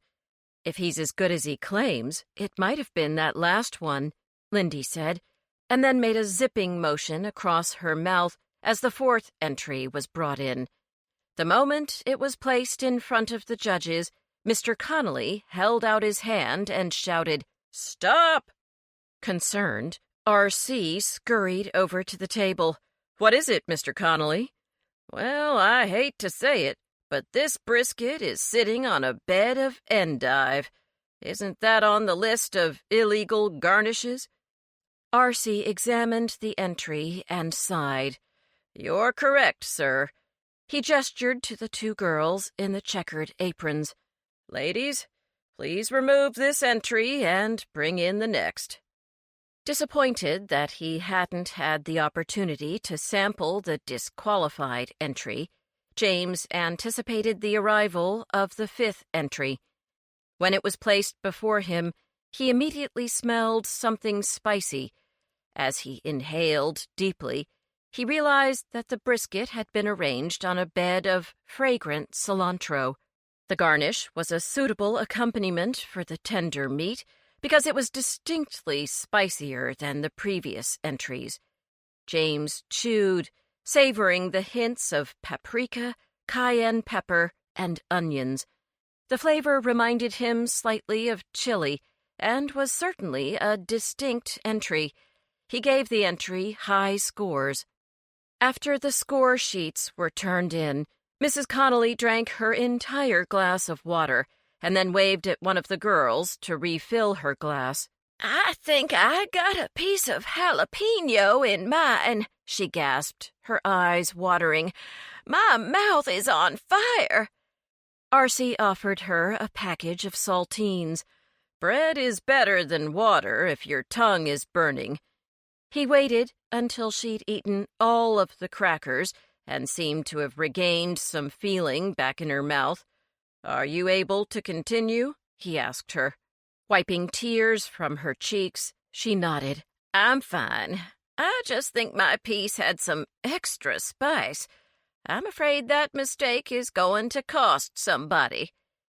The next entry tasted particularly fruity, but James couldn't pinpoint which fruit he was eating. The blend of the fruit flavors in combination with the meat was interesting, but James wouldn't have ordered the brisket in a restaurant. Like the first entry, it was simply too sweet. Even though he sensed the fruit and added sugars were made less intense by the addition of ginger and a salty flavoring that he couldn't identify, James didn't enjoy the combination. "What was the fruit used in that sauce?" he asked the other judges, once the entry had been whisked away. "Mango," Lindy said. "I'd know that taste in a heartbeat. My Brazilian mama is wild about mangoes. I really liked that entry." Bennett snorted.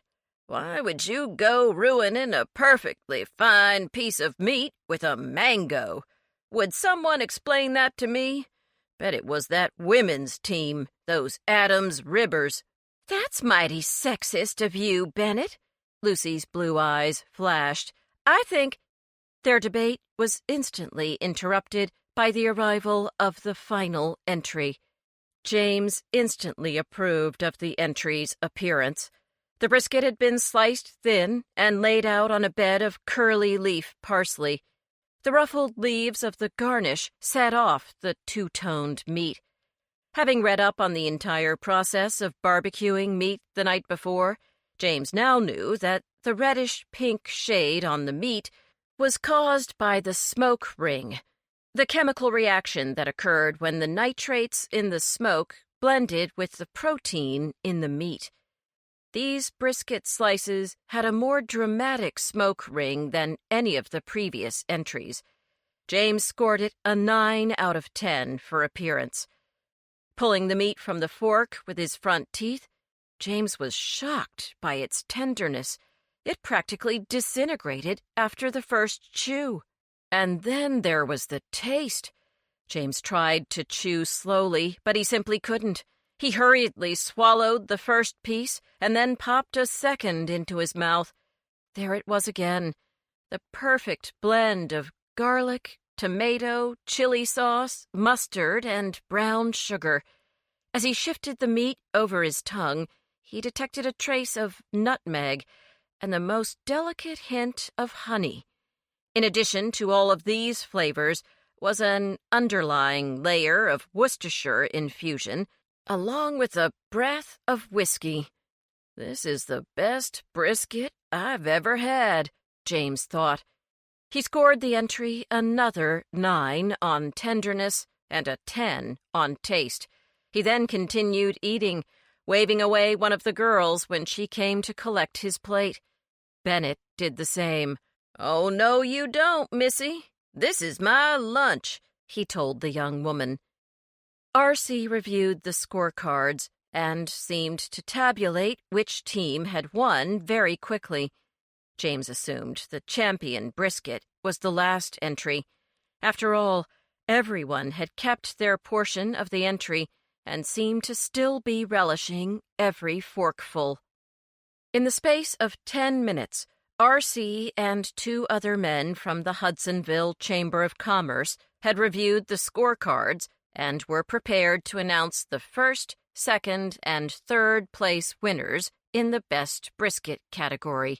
They asked the judges to exit the tent and join them by the podium, where the trophies and cash prizes would be awarded. James saw Jimmy and Haley standing expectantly in the front of the large crowd. Both Jimmy and his girlfriend wore bright red T-shirts that read, "The Pitmaster loves a tender butt." The competing teams wore color-coordinated shirts, hats, or aprons. James noticed that Jimmy's team was the smallest and that most teams consisted of 3 or 4 members. R.C. began his announcements by declaring that the entry from the tenderizers had been disqualified due to the use of an illegal garnish. The 3 men in their team, wearing orange aprons, bearing a black meat tenderizer in the center, began to shout at one another. Above their discord, the sound of Jimmy's hoarse laughter could be heard. "Dumbasses!" he bellowed at them. James thought Jimmy looked even worse than yesterday. His face seemed more swollen, and there were dark bags beneath his eyes. Of course, Jimmy wore his customary expression of amusement and was already muttering insults at the competition, just as he had the evening before. "Mr. Lang," R.C. leaned toward Jimmy. Though he spoke away from the microphone, the warning in his voice was clear. "If you cannot behave in a civilized manner, I will ask you to leave the contest area." "Sure thing, boss. I'll scoot off after you hand me my trophy." Jimmy opened his arms, displaying a complete view of his enormous belly and sweat-soaked shirt. Ignoring Jimmy, R.C. announced that the third-place winner, who would be awarded $500 in cash, was the Marrow Men. The audience cheered as a man wearing overalls and a chef hat embroidered with flames and the name of his team accepted an envelope and a white silk ribbon. R.C. then called for a representative from the second-place team, the Thigh and Mighties. A middle-aged woman took the ribbon and the envelope from R.C.'s hand and then planted a big kiss on his cheek. "This is our very first ribbon," she exclaimed, and waved it in the air. The crowd applauded her loudly, and several people shouted congratulatory phrases such as, "You go, girl," and "Cook that Q."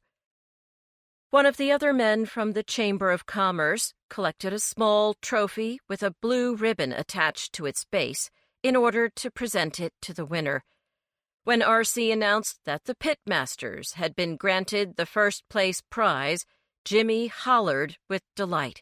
The noise sounded strangled in his hoarse throat, but it was a triumphant sound all the same.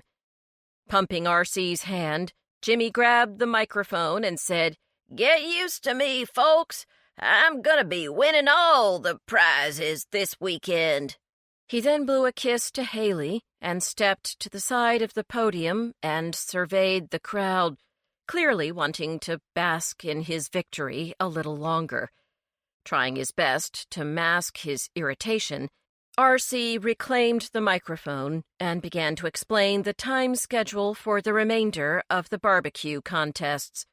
"I'm gonna get another blue ribbon tomorrow," Jimmy tried to shout, but the words came out as a croak. It was at this moment that Jillian appeared in the front row of the crowd. She waved at her friends, and then her gaze fell on the figure of Jimmy Lang. As James and the other supper club members watched, Jillian stared at Jimmy, her eyes wide with shock. Slowly, as though her body found it difficult to function, Jillian walked toward Jimmy.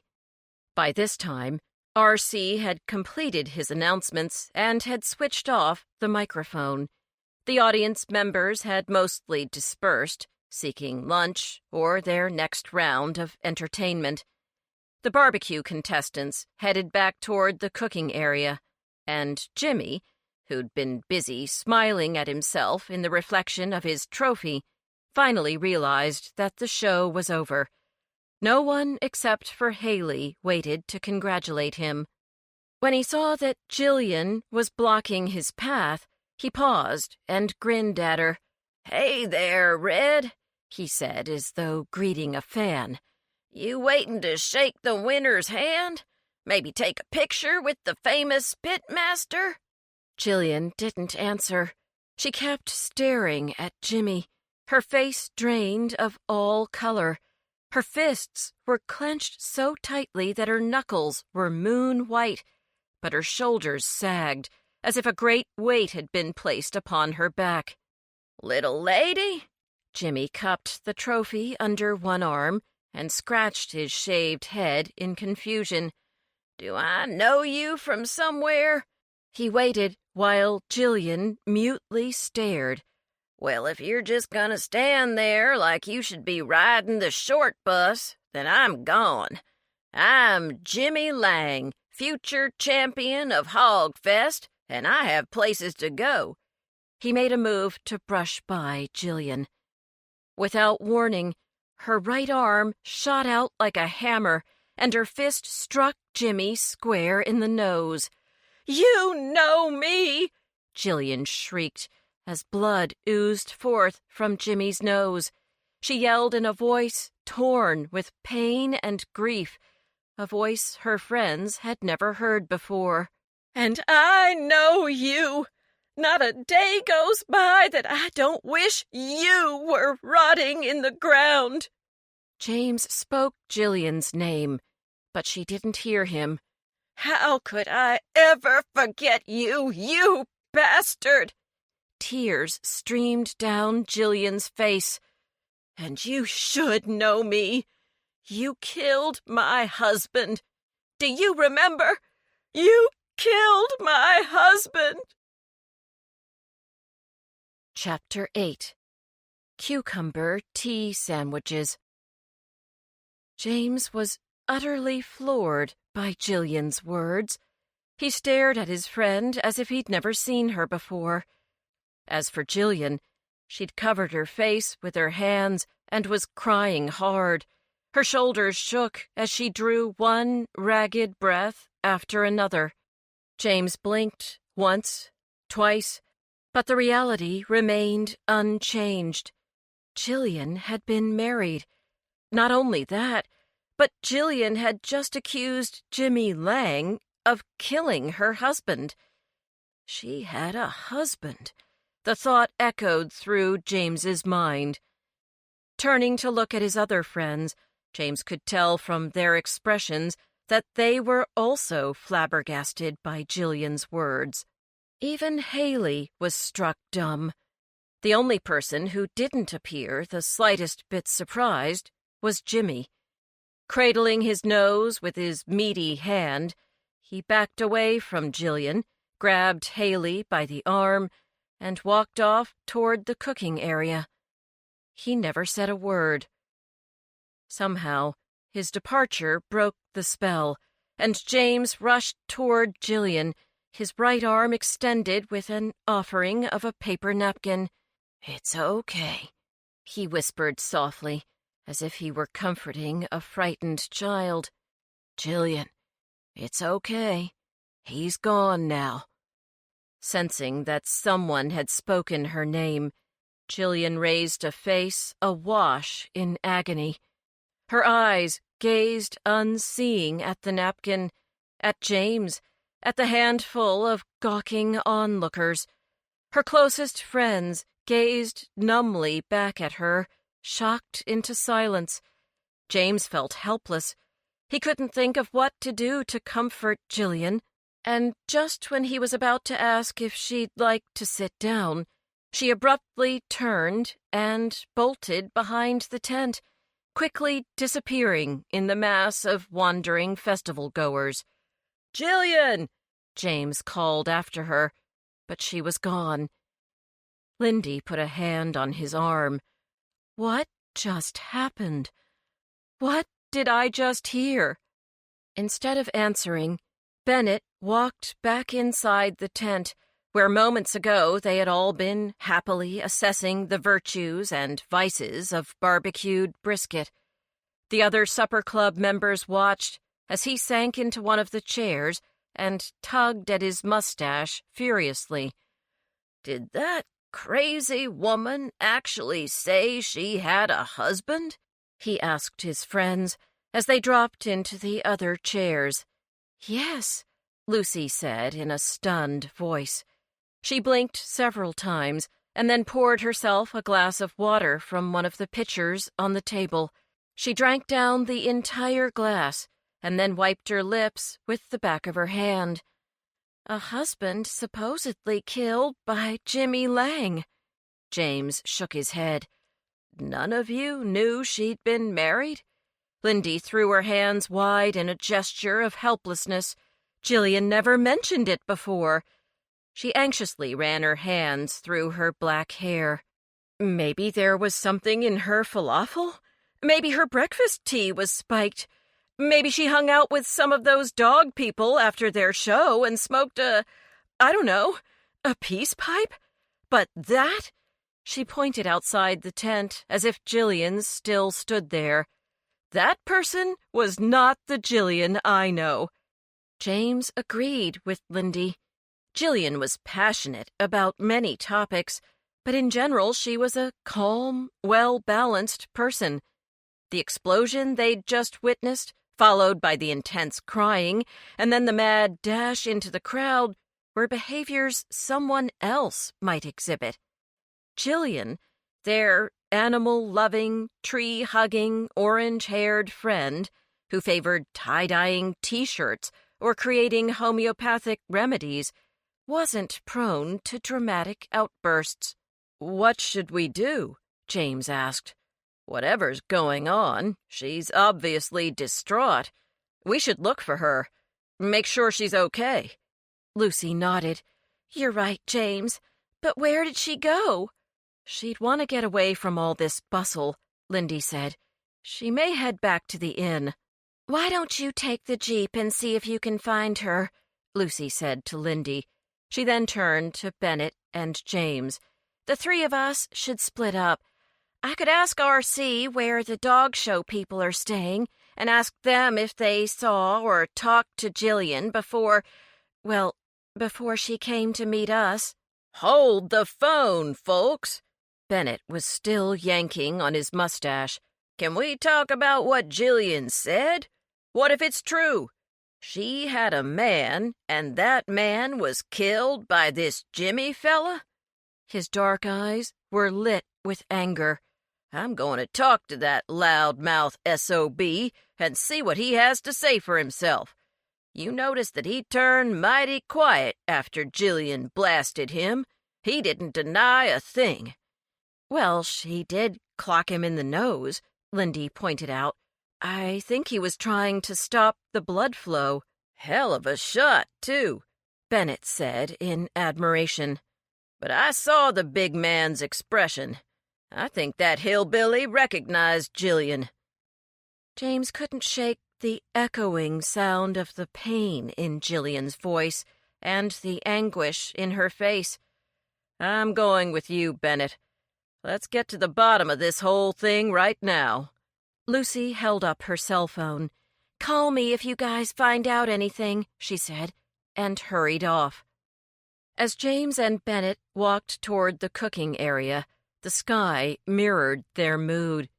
Dark gray clouds, swollen with unshed rain, massed over their heads. A light wind, which foreshadowed the coming storm, pushed at flags, banners, and pinwheels.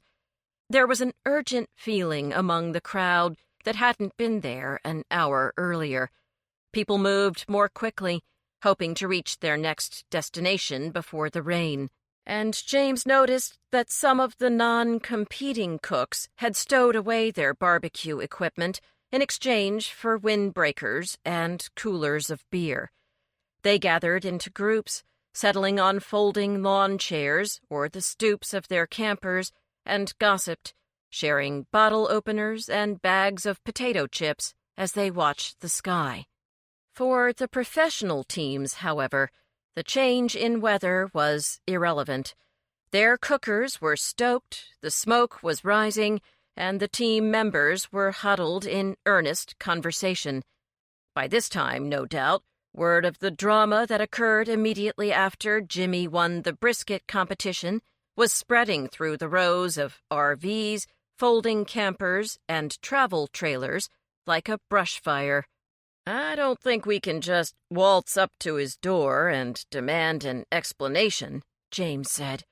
He felt a surge of his customary sense of caution return as soon as Jimmy's RV came into view. Maybe he'll be outside. Bennett shook a festival schedule. The chicken and rib contests are coming up tomorrow.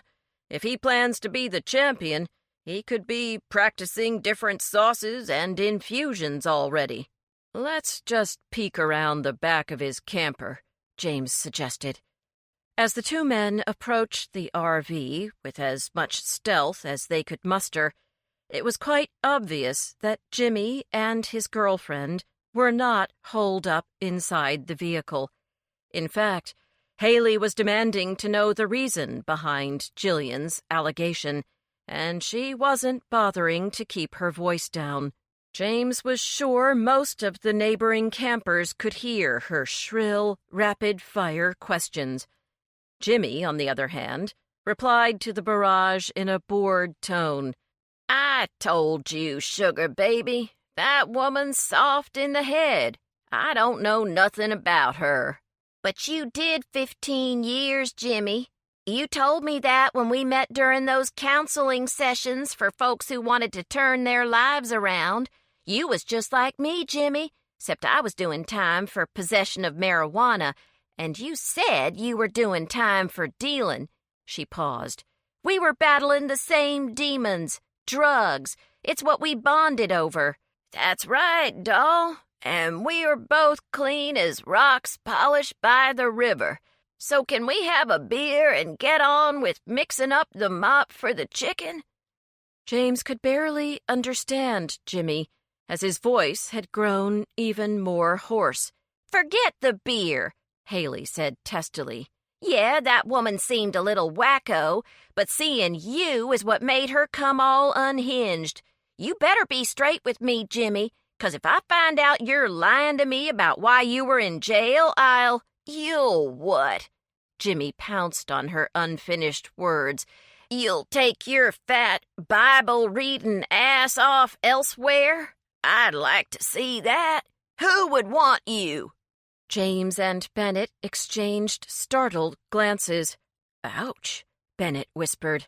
Man, what a charmer, James murmured. Lots of men would, especially barbecue cooks, Haley spluttered angrily. You'd never win a single contest without my help.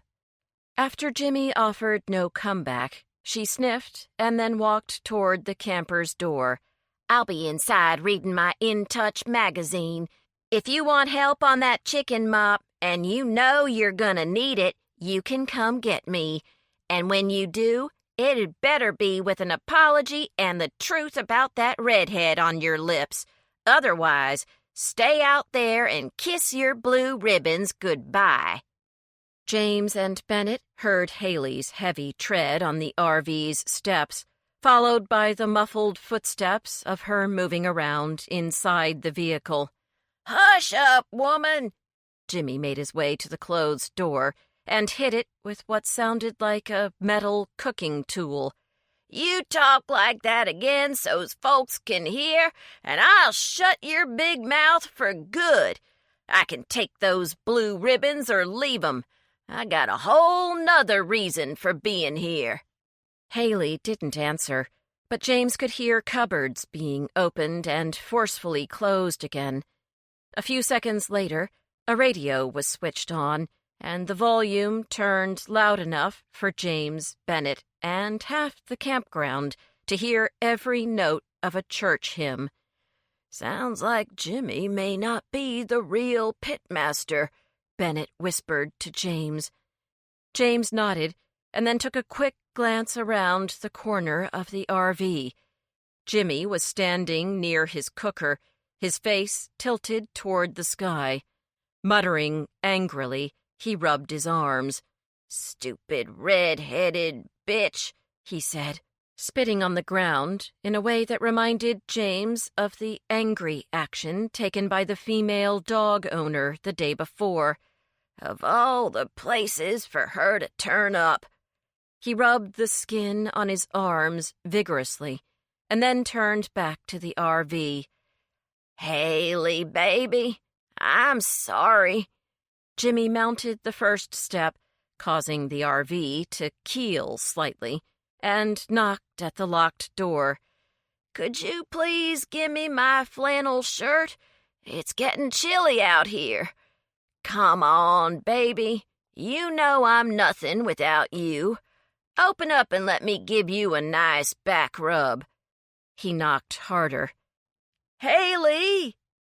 After a pause, the door opened and Haley said, "You want a shirt? You want a mop for the chicken? You want lots of stuff. Then it's time to repent, Jimmy Lang. Come inside and confess your sins." Grumbling, Jimmy hesitated for a moment and then disappeared into the camper.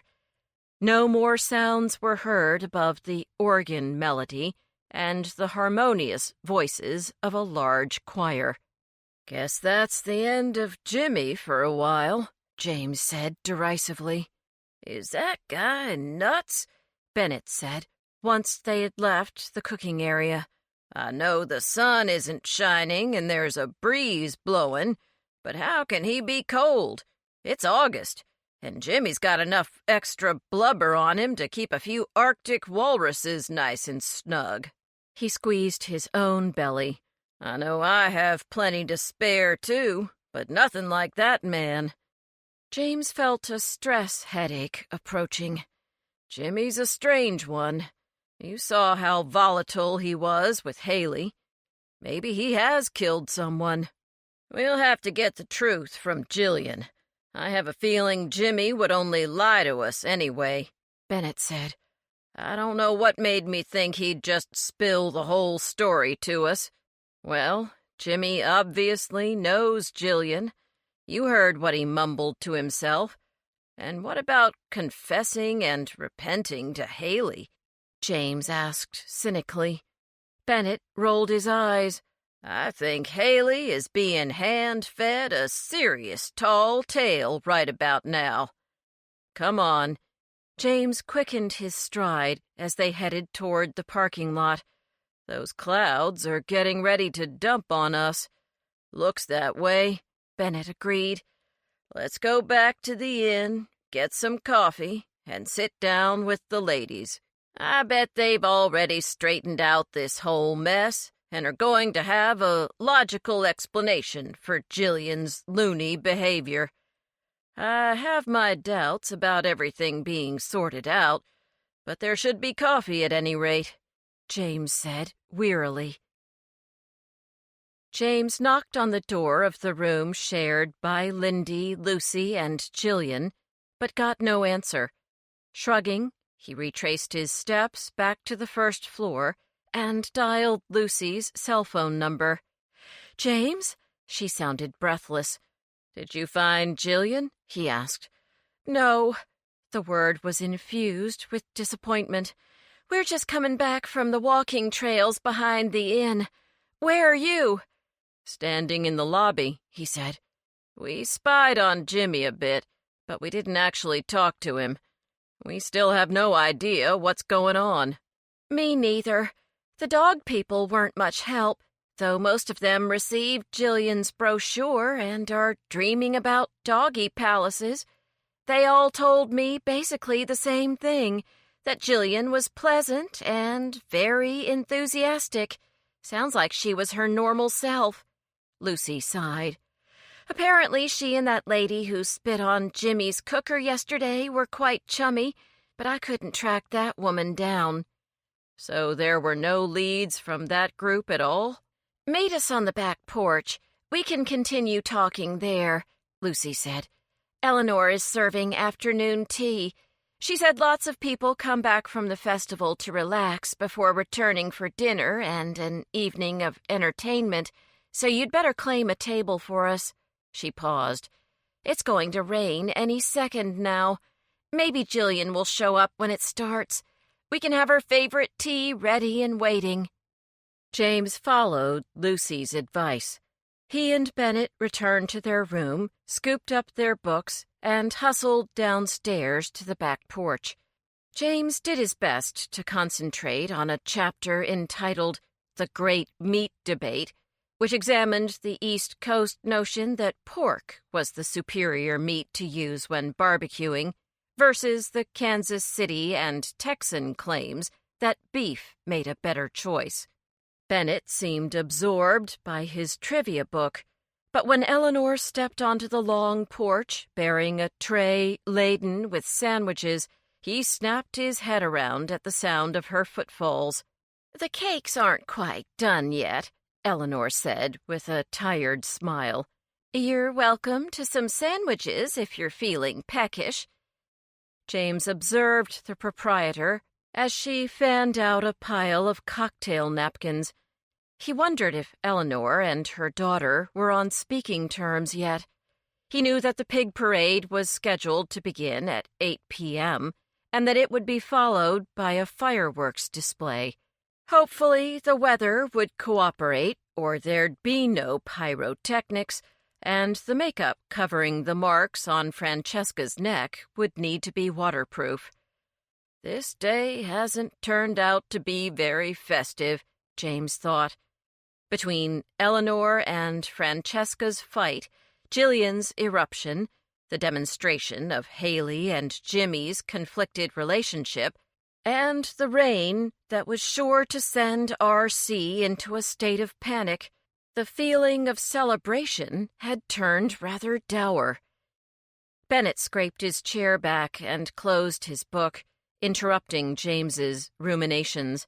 "I can't focus," he declared, and jerked his thumb at the buffet table. "Want some grub?" "Sure," James said. "Looks like cucumber sandwiches up there. Can you get me a couple? They seem kind of small." In fact, each sandwich was easily consumed in 2 hearty bites.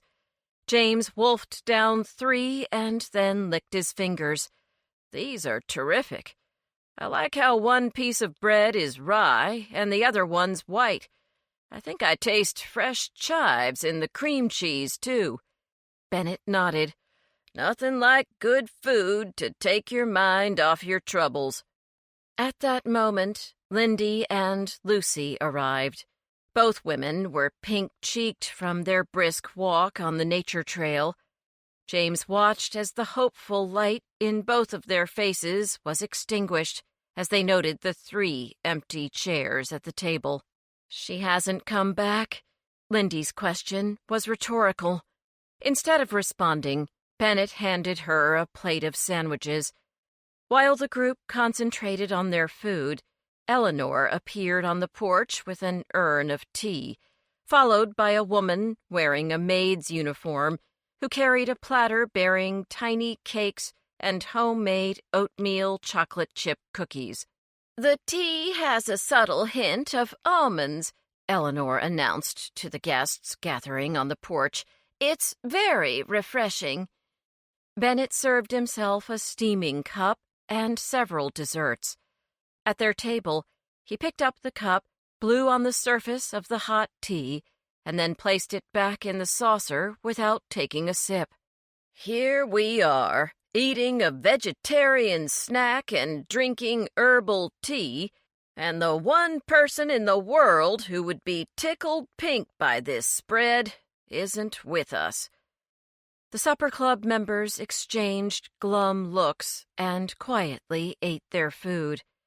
In the distance, thunder rumbled, and the treetops beyond the pool shifted back and forth in the strengthening wind. "Maybe the rain will bring her back," Lucy murmured. But when the downpour began a few minutes later, causing excited shrieks from some of the other guests, who scrambled to move their chairs farther away from the open air, there was still no sign of Jillian. Her friends stared into the curtains of rain and silently waited. Chapter 9. Falafel Tent Gyro. The rain pelted down all afternoon. By early evening, it became a light drizzle, hinting at the possibility of ceasing altogether. The storm had mottled the ground with patches of muddy puddles, and small twigs, dislodged from the trees by a determined wind, were scattered everywhere. James had napped for nearly 2 hours. His lack of sleep from the previous night, combined with the steady rhythm of the rain, made a nap impossible to resist. At first, he'd gone to his room, intending to read until Jillian returned. 4 sentences into the chapter on marinades, his lids grew heavy as anvils. It was easy to surrender to the darkened room and the absence of the sonorous noises produced by his roommate. When he woke, it was with a stab of guilt that he'd slept, while Jillian might have been wandering, alone and distraught, in the unrelenting downpour. He hoped that she had made herself cozy in one of the town shops, and that she was now safely back at the inn, ready to explain everything to her friends over dinner. At 5:45, just a few minutes after James sat up in bed and ran his fingers through his disheveled hair, Bennett burst into the room. "We're going to the festival grounds. Jillian still hasn't come back. The girls have spent the last hour combing through every store in town, but no dice. She isn't there." He checked his reflection in the mirror and tucked his shirt further into his pants, eyeing the paunch around his waist critically. James rubbed the sleep from his eyes and grabbed his wallet and the room key from the nightstand. "Is it still overcast?" Nodding, Bennett pulled a windbreaker out of his leather satchel. "I thought I was packing like a little old lady when I stuffed this in my bag. Who knew that an August evening in Southern Virginia could cause goosebumps?" Lindy and Lucy were waiting for the men by Lucy's Jeep. Lucy wore a Shenandoah County Sheriff's Department sweatshirt, while Lindy was decked out in a black sweater trimmed with a faux fur collar. James pulled a face as Lucy opened the back door and indicated they should hop in. Noting his grimace, Lucy gave James a push on the back. "Don't worry, James. I cleaned it before we left Quincy's Gap." James blushed, for Lucy had guessed that his hesitation was based on the fact that the inside of her car tended to resemble an overturned garbage can and often smelled just as bad. Her sloppiness had been one of the things that troubled him when they'd been dating. Her home, her yard, and her car were always in a state of disarray. And though James didn't care if things were a little untidy, he drew the line at rotting food or surfaces made sticky with soda dregs or flattened pieces of chewing gum mottled with dog hair.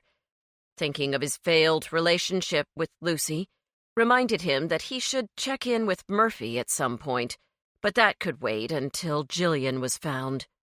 The four friends rode to the fairgrounds in silence. As they approached the parking area, Lindy unfolded a piece of paper containing a listing of the evening's events. "I'm trying to figure out if Jillian would be interested in any of tonight's entertainment," she told the others. "There's the parade, of course, followed by a country music concert. Other than those two things, it's just the usual rides and carnival games and stuff." "No animal shows?" Lucy asked. Lindy shook her head. "No, the dog show occurred this morning, and there was a SpongeBob production for kids this afternoon, but I really can't see Jillian sitting through that." "I don't get that SpongeBob cartoon one bit," Bennett mumbled. "No wonder kids are so mixed up. How are they supposed to learn life lessons from a bunch of ugly, aquatic invertebrates?" "Which cartoon do you think teaches life lessons?" Lindy raised her plucked eyebrows in curiosity. "I'm a Peanuts fan. Charlie Brown could teach us all a thing or two," Bennett said, as Lucy pulled into a parking space. James said, "Looks like the lot is still full. I guess the rain only scared folks off for a short while." Inhaling the refreshing evening air, he listened to the cacophony of sounds coming from the festival grounds. There was music, a rumble of unintelligible announcements coming over the PA system, and the ever-present buzz of the crowd. James gazed at the rows of lights in the distance. "Where should we go first?" "Let's find R.C. He might be able to contact his staff with his walkie-talkie and find out if anyone's seen Jillian," Lucy suggested. "Brilliant idea," James smiled at her. "We're lucky to have a sheriff's deputy with us." Lucy's face glowed with pleasure. The foursome walked to the recreation center with care. The mass of humanity had clearly reformed with the break in the weather, and hundreds of feet had quickly flattened the wet grass and expanded the stretches of mud. Every now and then a child would break free from his parents' grasp in order to splash in one of the numerous puddles. As the supper club members passed the petting zoo area, a little boy, missing both of his front teeth, sprayed James's khaki pants with brown water. Eyeing his dirt-splattered pants in dismay, James wondered why he hadn't had the foresight to change into jeans before leaving the inn. Lindy chuckled at his distress. "See, you should have brought extra outfits like I did. You'd better hope Fox Hall has a washing machine." By the time they had made their way to the recreation center, Lindy's good humor had vanished.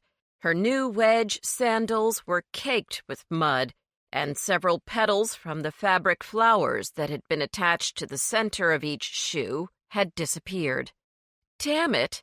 Lindy frowned unhappily at her footwear. As they entered the building, she did her best to wipe the mud on the doormat.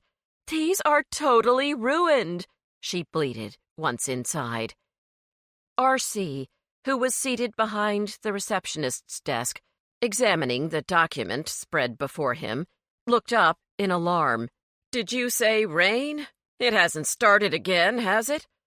Lucy hastily assured the frazzled director that the sky was totally free of precipitation, and then went on to ask for his assistance in locating Jillian. She briefly told him what had happened after the brisket competition had ended. A crease appeared on R.C.'s brow. "Yes, I heard about what your friend said to Mr. Lang. I have to admit that I find the whole story very disturbing."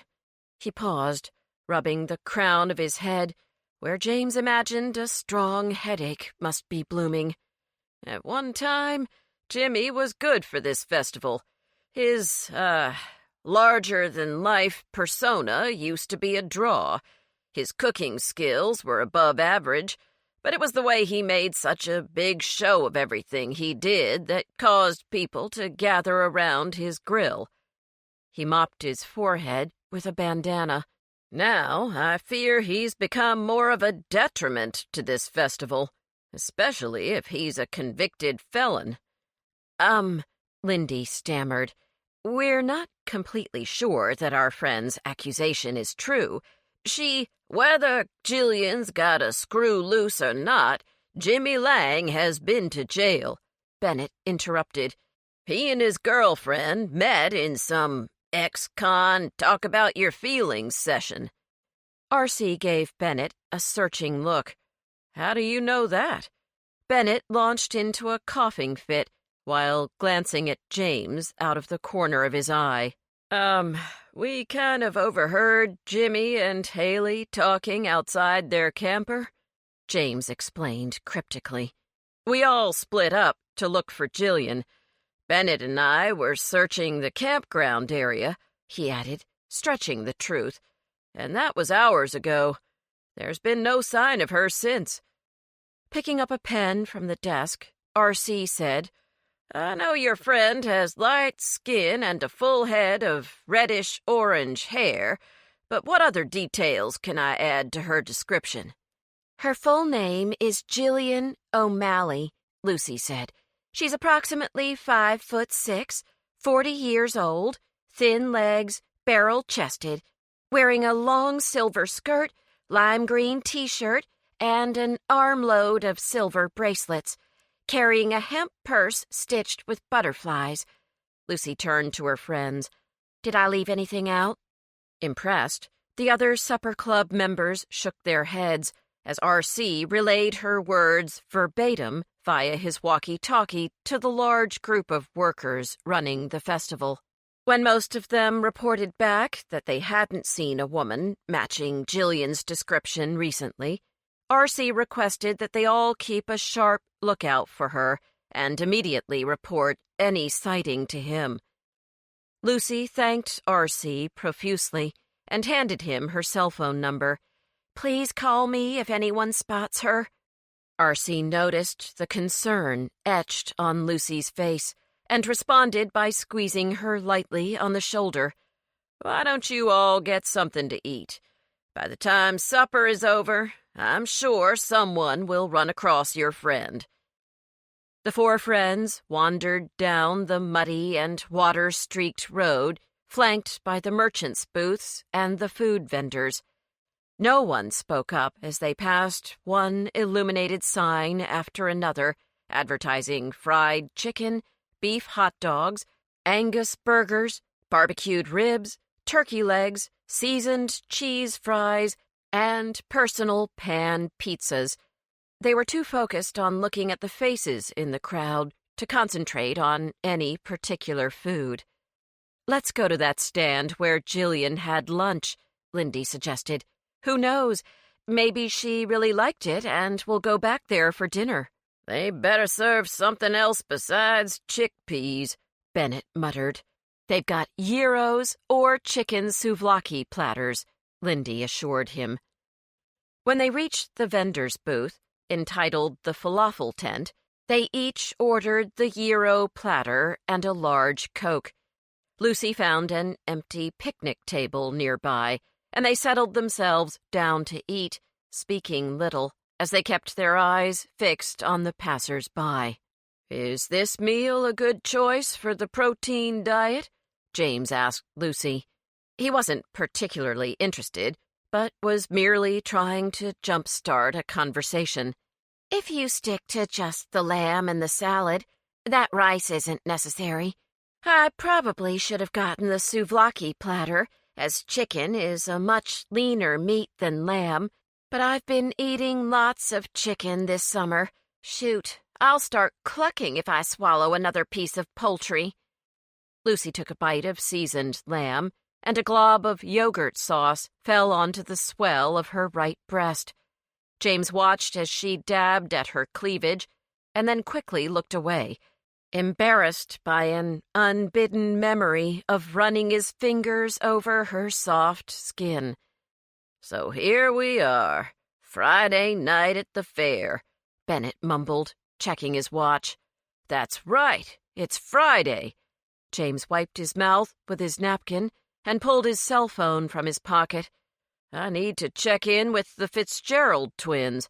I have to make sure that nonsense with the high school kids is really over. Be right back." If they've been making fake IDs, I'm going to want to know their names. Lucy issued him a dark look. "I don't have any hard proof," James said, getting up from the table. "The IDs just seemed the most logical explanation. If my theory is correct, then the kids won't be hanging out at our branch anymore. I'll have scared them off." But that doesn't mean they won't use the IDs they've already made, Lucy replied heatedly. "Oh, I doubt they're any good." Excusing himself, James wandered into the empty judging tent and dialed the circulation desk's extension. Scott answered right away. "I had a feeling you might call, Professor." Scott sounded as cheerful as ever. Assuming from Scott's tone that all was peaceful at the library, James asked, "So is all as it should be this evening?" "Not quite." Scott's enthusiasm instantly deflated. "The kids are back. The ones from last week and some new ones, too." "What?" James was shocked. "What are they doing?" "Same thing. Paying homage to that brute Martin and messing up all the magazines.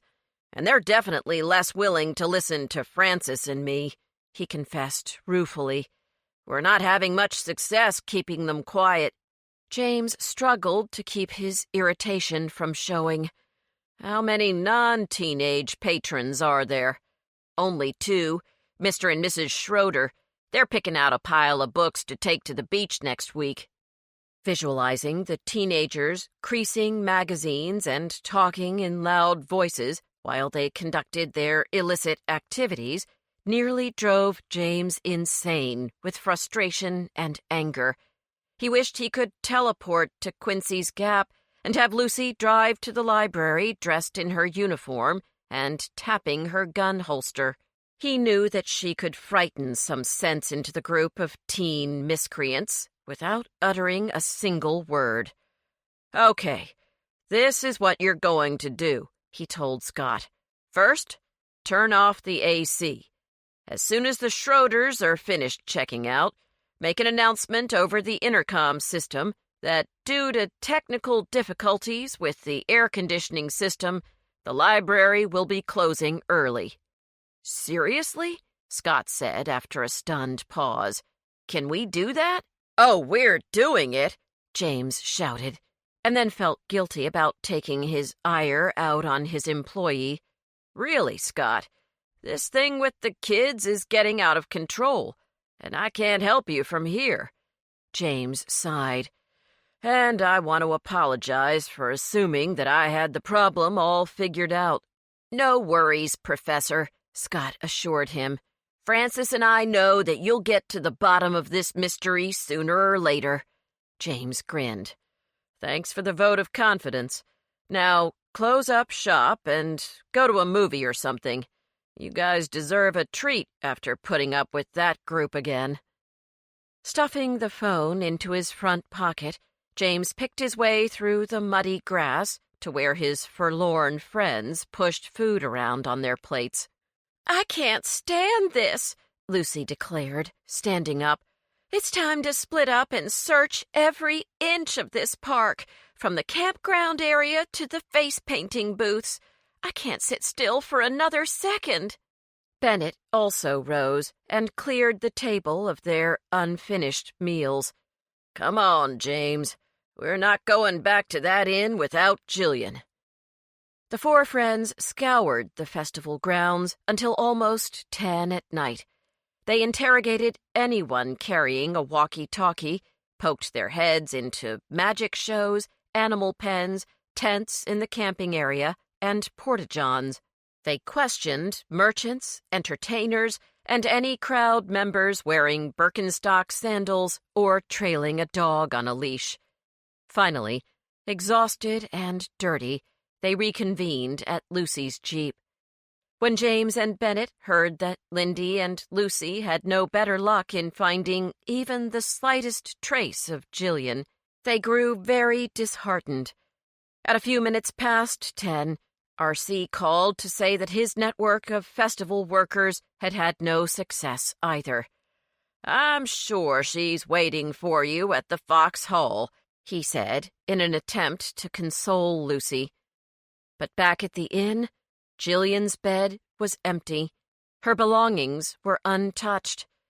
"Before I go to bed," Lucy said wearily to her friends, "I'm going to call the local sheriff." "Let us know if there's any news," James said. Lucy promised that she would phone them and then closed the door to their suite. Following Bennett as he shuffled off to their room, James thought it would be impossible to fall asleep. Worrying about Jillian and the goings-on at the library, his mind was on overdrive. However, the moment he closed his eyes, his body seemed to melt into the bed, and he immediately drowned in dark waves of sleep. The ringing phone jolted James from a dream in which he and Murphy were at the beach. The sun was burning his pale cheeks and forehead into a crisp red, but he couldn't move a muscle. Looking at the incoming surf, he realized that Murphy had buried him neck-deep in sand and had run off to interview a man who was screaming that his surfboard had just been bitten by a 12-foot shark. Blinking the dream away, James switched on the bedside lamp. Bennett answered the phone. As his friend croaked out, "Hello?" James pulled the digital clock within inches of his nose. It was 3 minutes past 7. Bennett listened to the caller for several seconds, and James tried to read the mixed expressions passing across his friend's face. He sensed that whatever Bennett was hearing was completely unexpected, for Bennett's eyes widened into black pools as he nodded mechanically. "I see," Bennett finally said in a leaden voice. "We'll meet you downstairs in 10 minutes. He waited, listening again, and then sighed lugubriously. "Yes, of course, I'll tell him." Replacing the receiver, Bennett reluctantly glanced at James. "That was Lucy. She didn't have good news, my man. Jimmy Lang was found dead this morning, inside his camper." "Jimmy's dead?" was all James could think to say. "Yeah. The local sheriff wants to meet us in the judge's tent in 15 minutes. He wants to question us about yesterday." He shook his head in dismay. "It gets worse, James. Jillian was there when Haley found Jimmy's body. The law boys have taken her into custody." "Who?" James asked, trying to fathom what Bennett had just told him. "Jillian or Haley?" "Jillian," Bennett said, as he grabbed his jeans from the closet. "They think she murdered Jimmy Lang." Chapter 10. Sheriff's Department Coffee. James plied Bennett with 1,000 questions as he sped to the festival grounds, but his friend could offer little more in the way of new information. "I'm in the dark, man," Bennett finally shouted, when James kept asking how Jimmy Lang had met his end. "It must have been a violent one, or Jillian wouldn't be sitting in a holding cell right now," James said anxiously.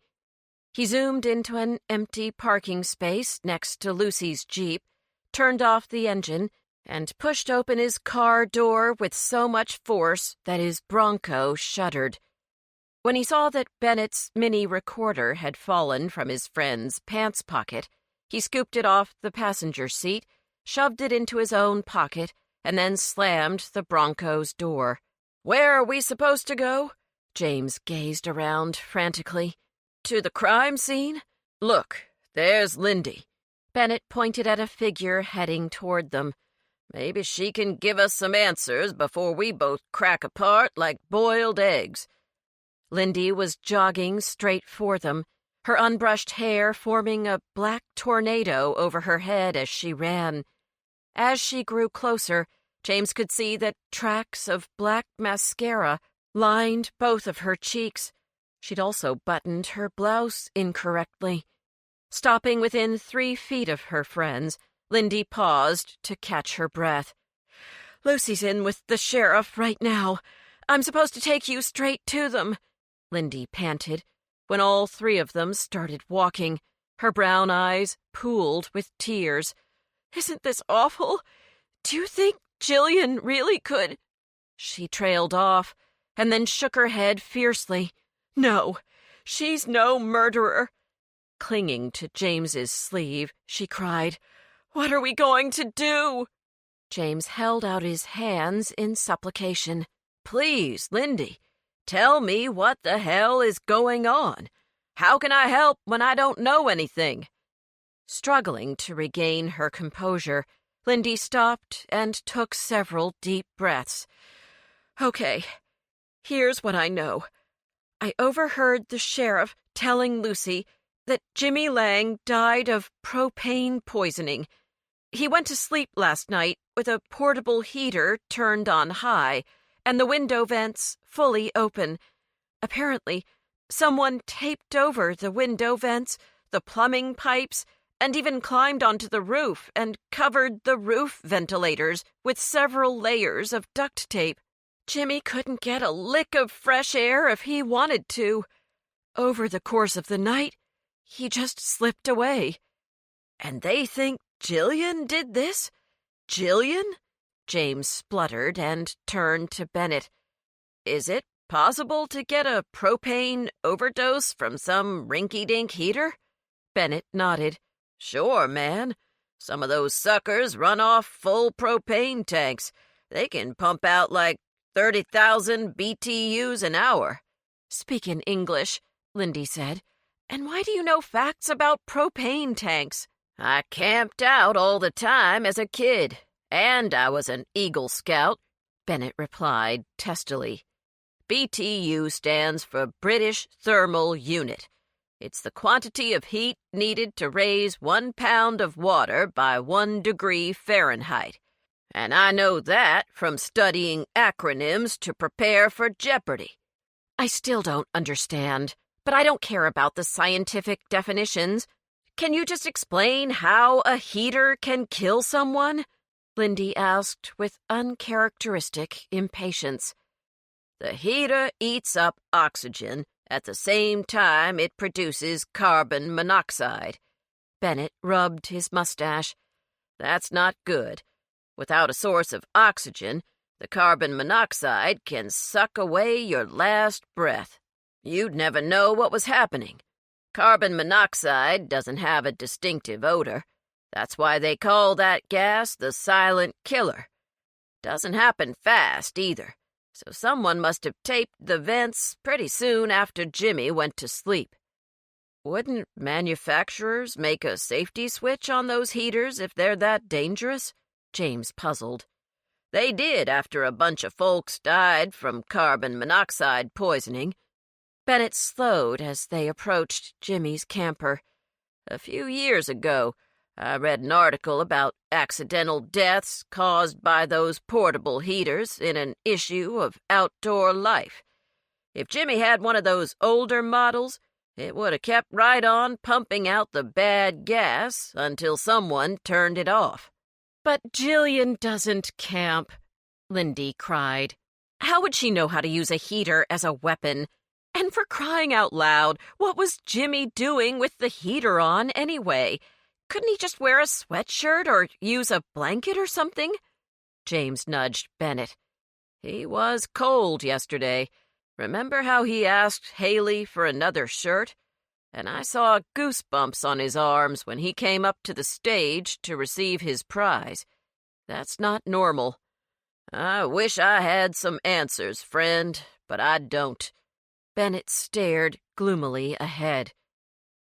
A cluster of deputies from the Hudsonville County Sheriff's Department turned at the sound of Bennett's voice. Lucy stood among them, an unreadable look on her face. When she saw James, her cornflower blue eyes betrayed the seriousness of the situation. She slowly raised her hand to wave at her three friends, while offering a timid smile. But James saw genuine fear written on her face. Jillian was in real trouble. Stepping away from her fellow officers, Lucy approached her friends and steered them a few yards further away from Jimmy's RV. "They've already removed the body," she told them, trying her best to sound official. She rubbed a business card between her fingers until James was certain the ivory card stock would turn to ribbons. "Haley claims that she had no idea Jimmy's life was in danger. Apparently she was in charge of keeping an eye on the ribs for today's contest. According to her statement, 1 or 2 people from each cooking team must pull an all-nighter on what they call rib night." She glanced down at the business card and stuffed it into her pocket. "Haley admits that she spent the hours between 1 and 3 hanging out with the Marrow men, coming back to check on the cooker from time to time.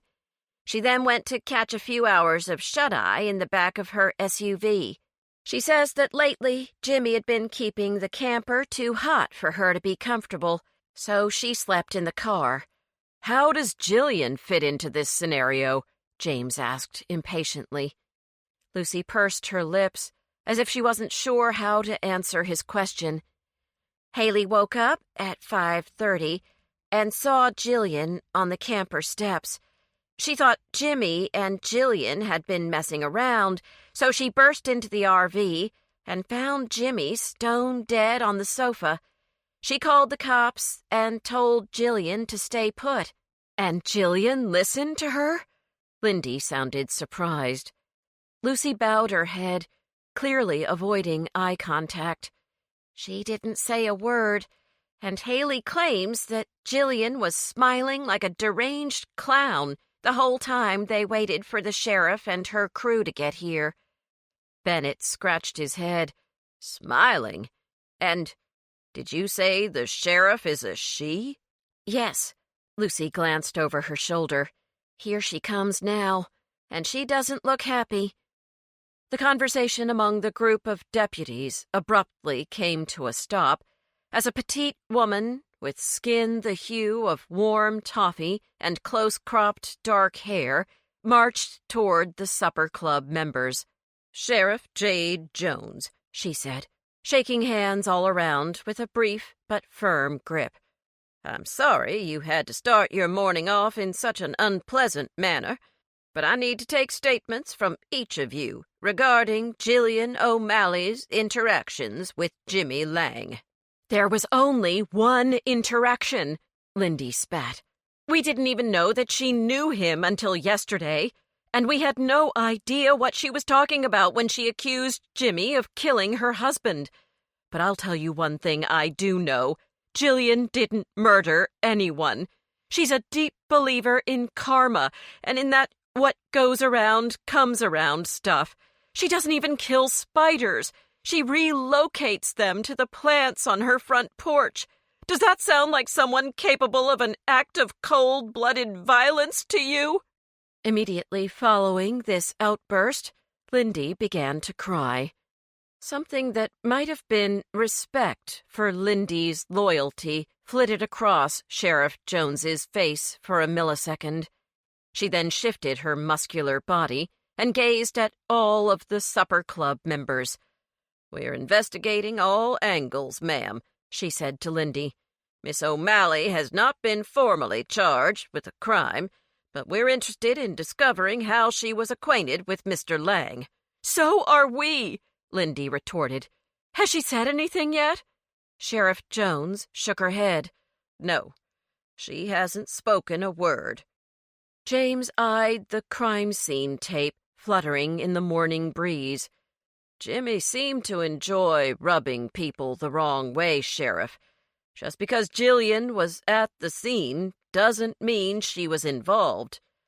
But his words sounded unconvincing, even to his own ears. Did he completely believe in Jillian's innocence, or had her bizarre behavior from the other day caused him to doubt her character? The sheriff stared at him curiously. "And which people did he rub the wrong way? Mr. Henry, is it?" When James hesitated, in order to gather his thoughts, Lucy jumped in. "The woman who runs the inn at Fox Hall, for starters. Eleanor was pretty irate when she discovered that her teenage daughter had fooled around with Jimmy on Thursday night." She pointed at James. "He even saw the evidence on Francesca's neck. That's Eleanor's daughter, and Eleanor was pretty livid. Francesca has to maintain a spotless reputation if she wants to become the next Miss Virginia." "Francesca doesn't give a fig about the upcoming pageant," Lindy added, "but her mother certainly does." The sheriff tilted her chin at the nearest deputy, who immediately produced a pad of paper and began taking notes. "Mrs. Fiennes isn't the only other possible suspect," James said. "Bennett and I also overheard a heated exchange between Haley and Jimmy yesterday. I don't know what Haley told you about their relationship, but from what we heard, it wasn't what I'd call harmonious. In fact, it seemed downright volatile. Right, Bennett?" James turned to his friend, but Bennett was deaf and dumb to everything other than the attractive sheriff. Casting his eyes back and forth between Bennett and Sheriff Jones, James realized that the pair were close in age and roughly the same height. The comparison ended there, however, for although Jade had a boyish haircut and an air of intensity about her, she possessed a regal beauty that had clearly struck Bennett to the core. James elbowed Bennett in the ribs, and he was pleased to hear his friend come to his senses and join the conversation. "James speaks the truth, Sheriff." Bennett faced the sheriff. "And let's not forget the dog lady, folks. That crazy woman spit on Jimmy's cooker and called him all sorts of names. She sure looked like she'd have liked to see him sleeping with the fishes. That was a seriously unhappy woman, yes, sir." Bennett cleared his throat in embarrassment. Ma'am." Assessing Bennett with calculating eyes, Sheriff Jones addressed the hulking form of the deputy taking notes. "Harding, I'd like this group to be transported to the station immediately. I'd like separate statements from each of them concerning Jimmy Lang, and I mean down to the tiniest detail, about what they know as fact, have heard as hearsay, or witnessed with their own eyes." She pointed at Lindy and Lucy. "I'll take the ladies with me. The two gentlemen can ride in your car." "Will we be able to speak to Jillian?" Lucy demanded. Sheriff Jones considered the question and then nodded.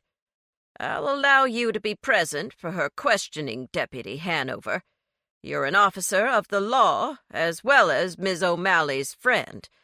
The combination may prove fortuitous." Bennett watched the diminutive woman march toward the parking lot. Every deputy she passed stood a fraction taller, and several of the men straightened their hats or sucked in stomachs as well. If the sheriff noticed these demonstrations of respect, she gave no indication. "Now that's a woman," Bennett said a little breathlessly. "Holy smokes." "Get a hold of yourself, Casanova." Lucy gave Bennett a pinch on the arm. "Jillian needs us.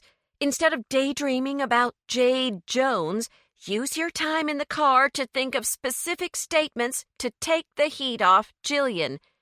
We need to shine a spotlight on other suspects until we can start our own investigation." She smiled at James. You know, that was really clever of you to throw doubt on the theory that Jillian is most likely the killer by mentioning Eleanor and Haley. I brought up Felicity earlier. That's the dog trainer's name. But I was only able to speak to the sheriff alone for a few minutes. "What are you going to say to Jillian when you see her?" Lindy asked Lucy, and then made a feeble attempt to gather the thick and knotted hair that kept falling into her eyes into a rubber band. I don't know, but if I can't scare her into piping up and defending herself, it's going to look really bad for her. Lucy glanced at the sheriff, who was issuing orders to the deputies working in and around Jimmy's RV. Silence won't win her any points. It makes her appear guilty. As Deputy Harding gestured for James and Bennett to accompany him to his cruiser, James quickly grabbed Lucy's hand. "You can do it, Lucy. You can help Jillian. I know you'll find a way." He gave her fingers a soft squeeze and then released them, relieved to see a look of firm resolve enter Lucy's eyes. Inside the patrol car, James and Bennett took Lucy's advice to heart. They both concentrated on their encounters with Jimmy Lang, trying hard to remember each and every detail. James thought about R.C. Richter's passion over seeing both Hogfest and the town of Hudsonville meet with success. He decided that R.C.'s displeasure over Jimmy's offensive behavior was worth relaying to Deputy Harding. Harding was polite but formal. As they arrived at the small brick building that housed the sheriff's department, he directed James and Bennett to a conference room and stiffly offered them coffee. Both men readily accepted, and then frowned when they tasted the bitter brew. "You need more sugar?" Harding asked. His tone seemed to suggest that they weren't macho enough to drink the overwhelmingly strong coffee that he gulped down as if it were a glass of chocolate milk. "Heck yeah, I need more sugar. How about a dump truck full of it and a gallon of cream, too?" Bennett replied, unfazed by Harding's judgmental glare. "Shoot, man! When the oil in your car runs low, do you use this stuff instead of Quaker State?" "We use Pennzoil," Harding said flatly, and then gestured at another deputy who'd entered the room during Bennett's tirade. "This is Deputy Neely. He'll be taking your statement, Mr. Marshall. Mr. Henry, you'll be staying here with me." Bennett shot James a thumbs up and then trudged off behind Deputy Neely, who was so tall and thin that it wouldn't have surprised James to learn that his law enforcement colleagues fondly referred to Neely as Deputy Needle. "Let's start at the beginning," Harding said, uncapping a pen and settling back in his chair. "When was the first time you became aware of Jimmy Lang's existence?" "Within a few minutes of arriving in Hudsonville," James said readily, recalling their delicious lunch on the back porch of the inn and how Jimmy had sat down at their table. "I'd say it was a little after 1 o'clock that Thursday afternoon." Harding scribbled something on his notebook. "What was your initial impression of Mr. Lang?" James took a sip of his coffee and grimaced. It was still early in the morning, and though shock had startled him into wakefulness, he could feel his body crying out for its daily dose of caffeine. Still, he'd have to track down coffee later, as the contents of his cup were simply undrinkable. Pushing the foul liquid away, James looked at Harding. "I thought Jimmy Lang was a loud-mouthed pig. He was the kind of guy you might find amusing at first, but within seconds, all you want to do is get away from him. The man was large and crude, and I found him a bit repulsive." He pointed at his cup. "Kind of like this coffee." An hour passed as Harding asked question after question and took careful notes on his pad. Finally, When they'd reviewed James's statement several times, Harding recapped his pen and slid it into his shirt pocket.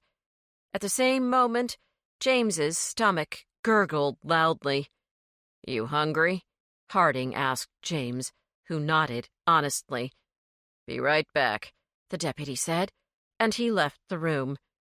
Harding returned a few minutes later, carrying a ceramic American flag mug and a paper plate containing 3 biscuits. James gratefully accepted a biscuit, and even though it was cold and hard, scarfed it down in 4 bites. "This is the coffee we drink on a regular basis." Harding grinned slightly, pointing at the mug. "We only give folks that other stuff before we interrogate them." He grinned. "It kind of sets a tone."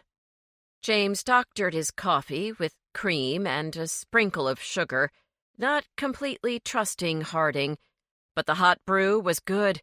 It was smooth and rich, and it brought him some comfort after what already seemed like an endless morning.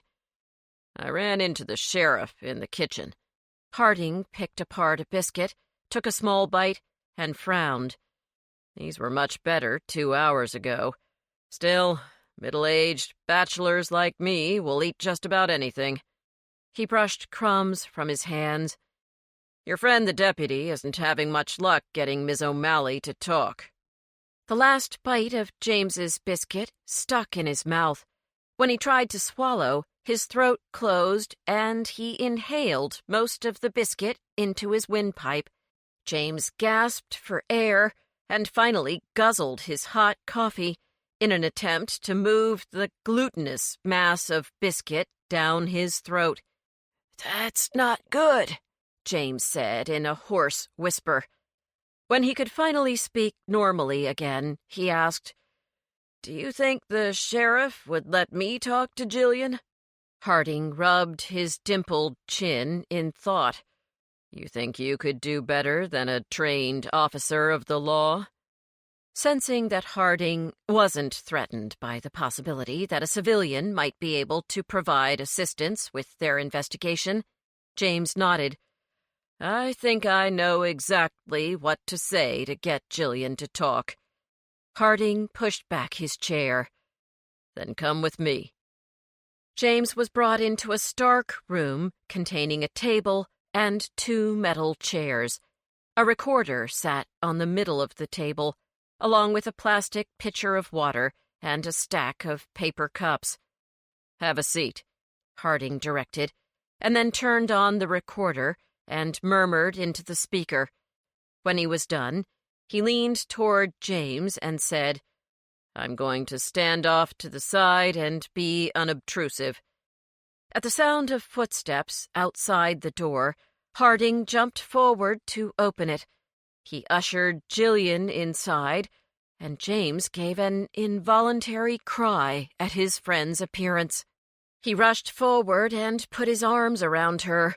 "Jillian, are you okay?" He held her while casting an angry glare at Harding over her shoulder. "Why is she wearing this orange jumpsuit?" Harding, looking slightly abashed, said, "Her clothes were wet and dirty, and she was shivering with cold when we picked her up. We thought she might be more comfortable in this."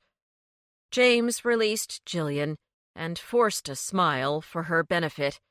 "Well, at least it matches your hair." Jillian kept her green eyes locked on the floor, and James remained silent for a moment, simply standing close to her and keeping a loose hold of her hand. "I know you didn't hurt anyone, Jillian," he whispered softly, observing the bluish half-circles under her eyes. The skin around her nose was bright red, probably a result of catching cold, combined with hours of crying. Her chilled fingers trembled within the embrace of his hand. "That man got to you. I can see that." James gently rubbed Jillian's back. "You thought you were done being sad over something that happened in the past, but you're not. He brought all the memories back, didn't he? Tears rolled down Jillian's freckled cheeks, and she uttered a little whimper. It was the first sound she'd made since being brought into the room. James lifted her chin and forced her to look at him. Don't give in to grief, Jillian. Your friends need you to be strong. Your employees need you to show up at work on Monday. He felt a prick of guilt for dragging her beloved cat into the conversation, but it couldn't be helped. And what about the Dalai Lama? He couldn't live without you. Who would play bird DVDs for him, or fix him plates of organic tuna fish? The tears came faster, and though Harding held out a pocket-sized packet of tissues, James ignored him. He sensed that he'd struck a nerve by mentioning Jillian's tabby, so he pushed on. You're his mother, Jillian. You can't just give up and rot in jail for a crime you didn't commit. Think of Dalai and tell me where you've been. Jillian slipped her hand from James's and used the sleeve of her jumpsuit to wipe her face. I spent the night with a woman named Felicity, she mumbled, her voice a ragged croak.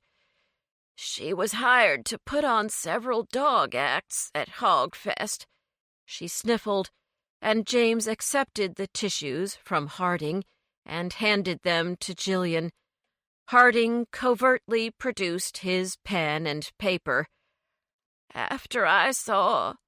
Jillian trailed off, unable to utter the name of the man she despised, so James said it for her. Jimmy? Yes, him. She rubbed her eyes with a tissue and continued in a pained voice. I just had to get away. I ran to the very end of the campground area, and then I got tired. My body is weak. I haven't been doing my yoga lately, and I've been sitting around too much after work, meditating and trying to reach a place of zen. She sank down into one of the 2 chairs, never once looking in Harding's direction. She fastened her eyes on James as if he were her lifeline. Anyway, I just ran out of steam by the river, at the place where it runs parallel to the campsites. Is that where you met up with Felicity? James prodded carefully. Jillian nodded absently. She'd brought the dogs down to the river as a treat for performing so well. They were running and jumping and barking, and Felicity was sitting on a big boulder watching them. She looked so content. She recognized me from the dog show and invited me to sit with her. Jillian balled the tissue in her hands. I heard her, but it was like someone was shouting my name from a long way away. I just stared at the dogs. I wanted to jump in the water with them, get lost with them. She lowered her voice to the faintest whisper. So I did. You jumped into the water? James asked, and Jillian made a noise of assent. And afterward, Felicity took care of you? Yes, Jillian said. I felt arms pulling me to the bank, and then I was wrapped in a blanket. I remember her humming to me, and then I slept for a long time. When I woke up, I told her everything. Felicity and I talked long into the night. We drank, too. James was surprised. Jillian hardly ever consumed alcohol. Well, you were pretty distraught. I am in agony, James, Jillian said, without any of her usual dramatic flair. That strawberry wine helped dull the burn, but that's all. When I woke up, I hoped that I'd dreamed the whole thing." She finally gazed at Harding, but I knew that I hadn't. After thanking Felicity for her kindness, I went to his camper. I wanted to know if he was sorry for what he did so many years ago. Her eyes filled with tears again. He never told me he was sorry. Not once. I wanted to hear the words so I could think about granting him forgiveness. "Did you talk to him?" James asked quickly. Jillian shook her head. "No. I sat on the camper steps, trying to work up the courage to knock on the door, when that awful woman pushed me away, went inside, and then came right back out and started yelling at me." Jillian pulled a fresh tissue out of the packet and blew her nose. I couldn't understand most of what she said because she was shouting in double time, but I caught on that Jimmy was dead. When I heard that, I couldn't move. It was like getting punched in the stomach. James eased himself into the chair across from her. "What do you mean?" "I'm not sorry that he's gone to the other side, but I didn't send him there." Jillian put her head in her hands. "I wouldn't have wanted him to leave this life until he apologized to me. I needed to know that he felt regret over what he did."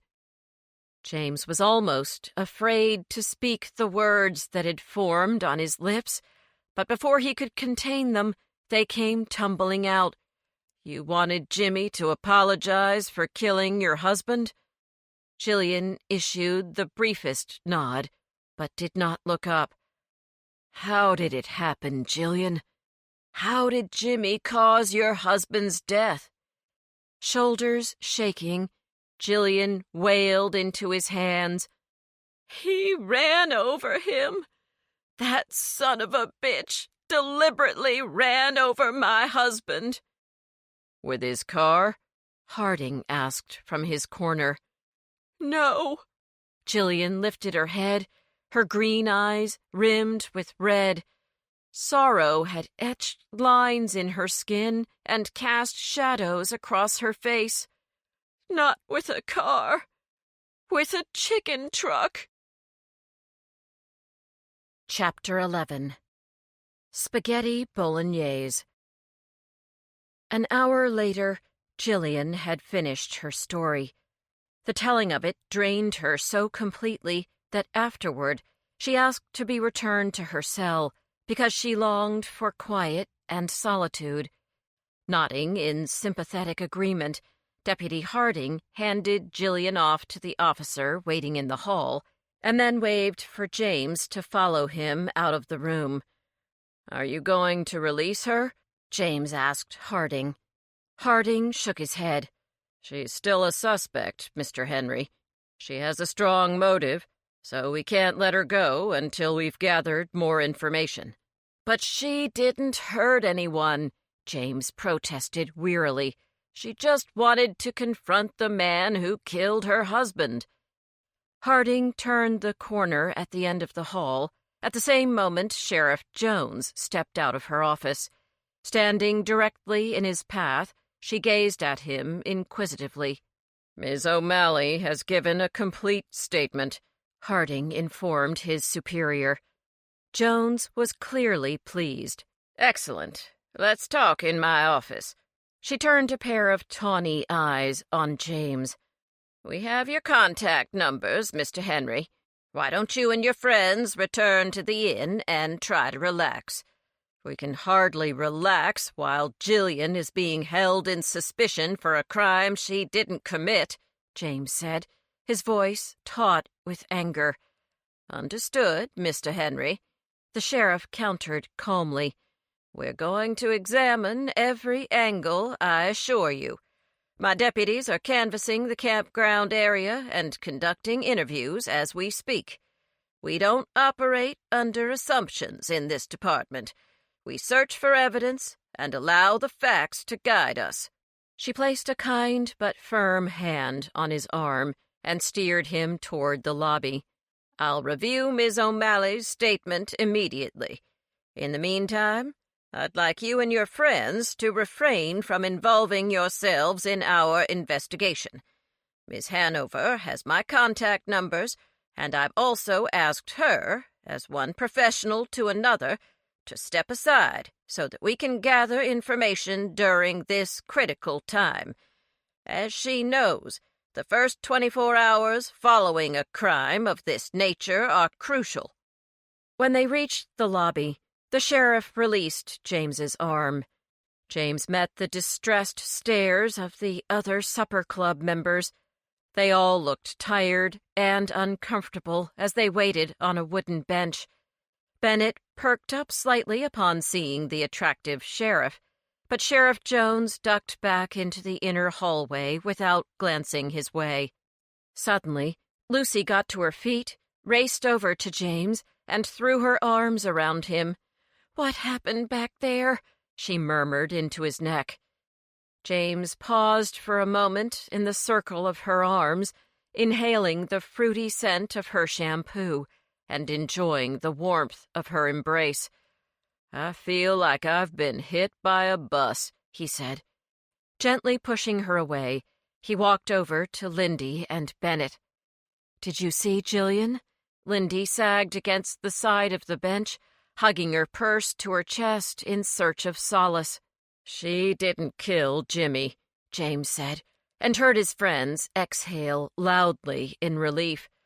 "But I could see why she'd want to. Let's find a place where we can talk. I don't want to share her story here." "The deputy taking my statement mentioned a place called the Old Hollywood Diner," Bennett said. "He said the decor's a little cheesy, but the food can't be beat."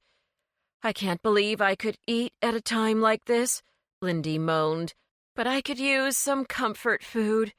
A big bowl of macaroni and cheese, maybe." "Or pie," Lucy said. "Warm apple pie with ice cream on top." She glanced at James. "And big mugs of coffee with loads of half and half. Come on, guys. We should get energized. Jillian is going to need us to be at our best if we're going to prove her innocence." "In that case, I'm getting the biggest piece of meat on the menu." Bennett helped Lindy up from the bench. "I need something to wash away the taste of that god-awful coffee. No wonder those deputies arrested the wrong person. Their brains have turned to mush from drinking that sludge." The Elvis section of the Old Hollywood Diner was full, so a waitress wearing a lemon-yellow dress and squeaky white sneakers led them to the Elizabeth Taylor section. Beneath a poster of Liz, flashing a predatory smile in her role as Cleopatra, the supper club members perused a menu that was as thick as an anatomy textbook. The waitress passed out ice water in amber cups and flipped open her pad. "Y'all want to hear the specials?" she asked, chewing slowly on a large piece of gum. James tried to shake the image of the woman morphing into a cow and lazily chewing a long piece of grass against a wooden fence rail. Receiving murmurs of assent from the group, she mechanically recited the specials and then told them to take their time, thinking things over, as she drifted off to care for other customers. Bennett was the first to close his menu. Gazing at the poster above their table, he regaled his friends with Hollywood trivia. "Did you know that Elizabeth Taylor was born in England? Her parents were art dealers from St. Louis and went over there to open a gallery." He pointed at the poster. "She met Richard Burton, a.k.a. Husband Number 5, while working on that film. She actually got paid 1,000,000 clams to star in that movie. That's a lot of dough in today's money. let alone 1963. Won 2 Oscars as well, but not for playing Cleopatra. I take it your current trivia book is about Hollywood? Lucy said sourly. Bennett shook his head. Nope, I'm done brushing up on that category. And don't go getting punchy at me just because you're hungry and worn out. Lucy murmured an apology, just as the waitress appeared to take their order. How's the Brando Bolognese? James's stomach rumbled expectantly.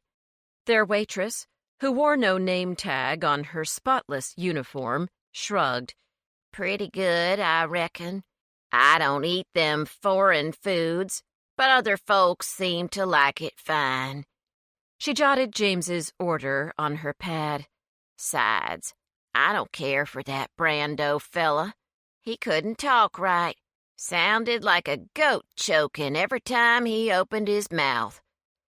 Having no idea what a strangling goat might sound like, James nodded his head in agreement. The rest of the supper club members ordered, and the waitress momentarily left. She returned bearing a pitcher of root beer, even though no one had ordered soda. I know y'all wanted tea, but we make it fresh and it's still brewing, she said by way of explanation. This here's the best birch beer you'll ever taste. It's a house special. What isn't a house special at this place? Bennett said, and then poured a glass. He took a sip, and the caramel-colored foam flecked his mustache. All right, James, I can't stand it anymore. We got a few minutes until Miss Sunshine comes back with our food, so tell us what happened back at the station. How'd you get Jillian to talk, and what did she say? James removed Bennett's tiny recorder from his pocket.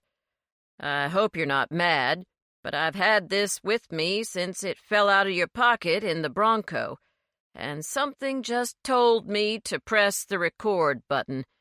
I think I taped over most of your statistics. I'm really sorry, Bennett. It's okay, man. You made a good call. Now put that thing on the table, and let's all listen to what you heard. It took a minute or so to rewind the tape, but then James pressed the play button, and Jillian's voice fizzled out of the machine's tiny speaker. To tell you how Jimmy killed my husband, I have to go back a few years, to a time I've tried really hard to put out of my mind and out of my heart.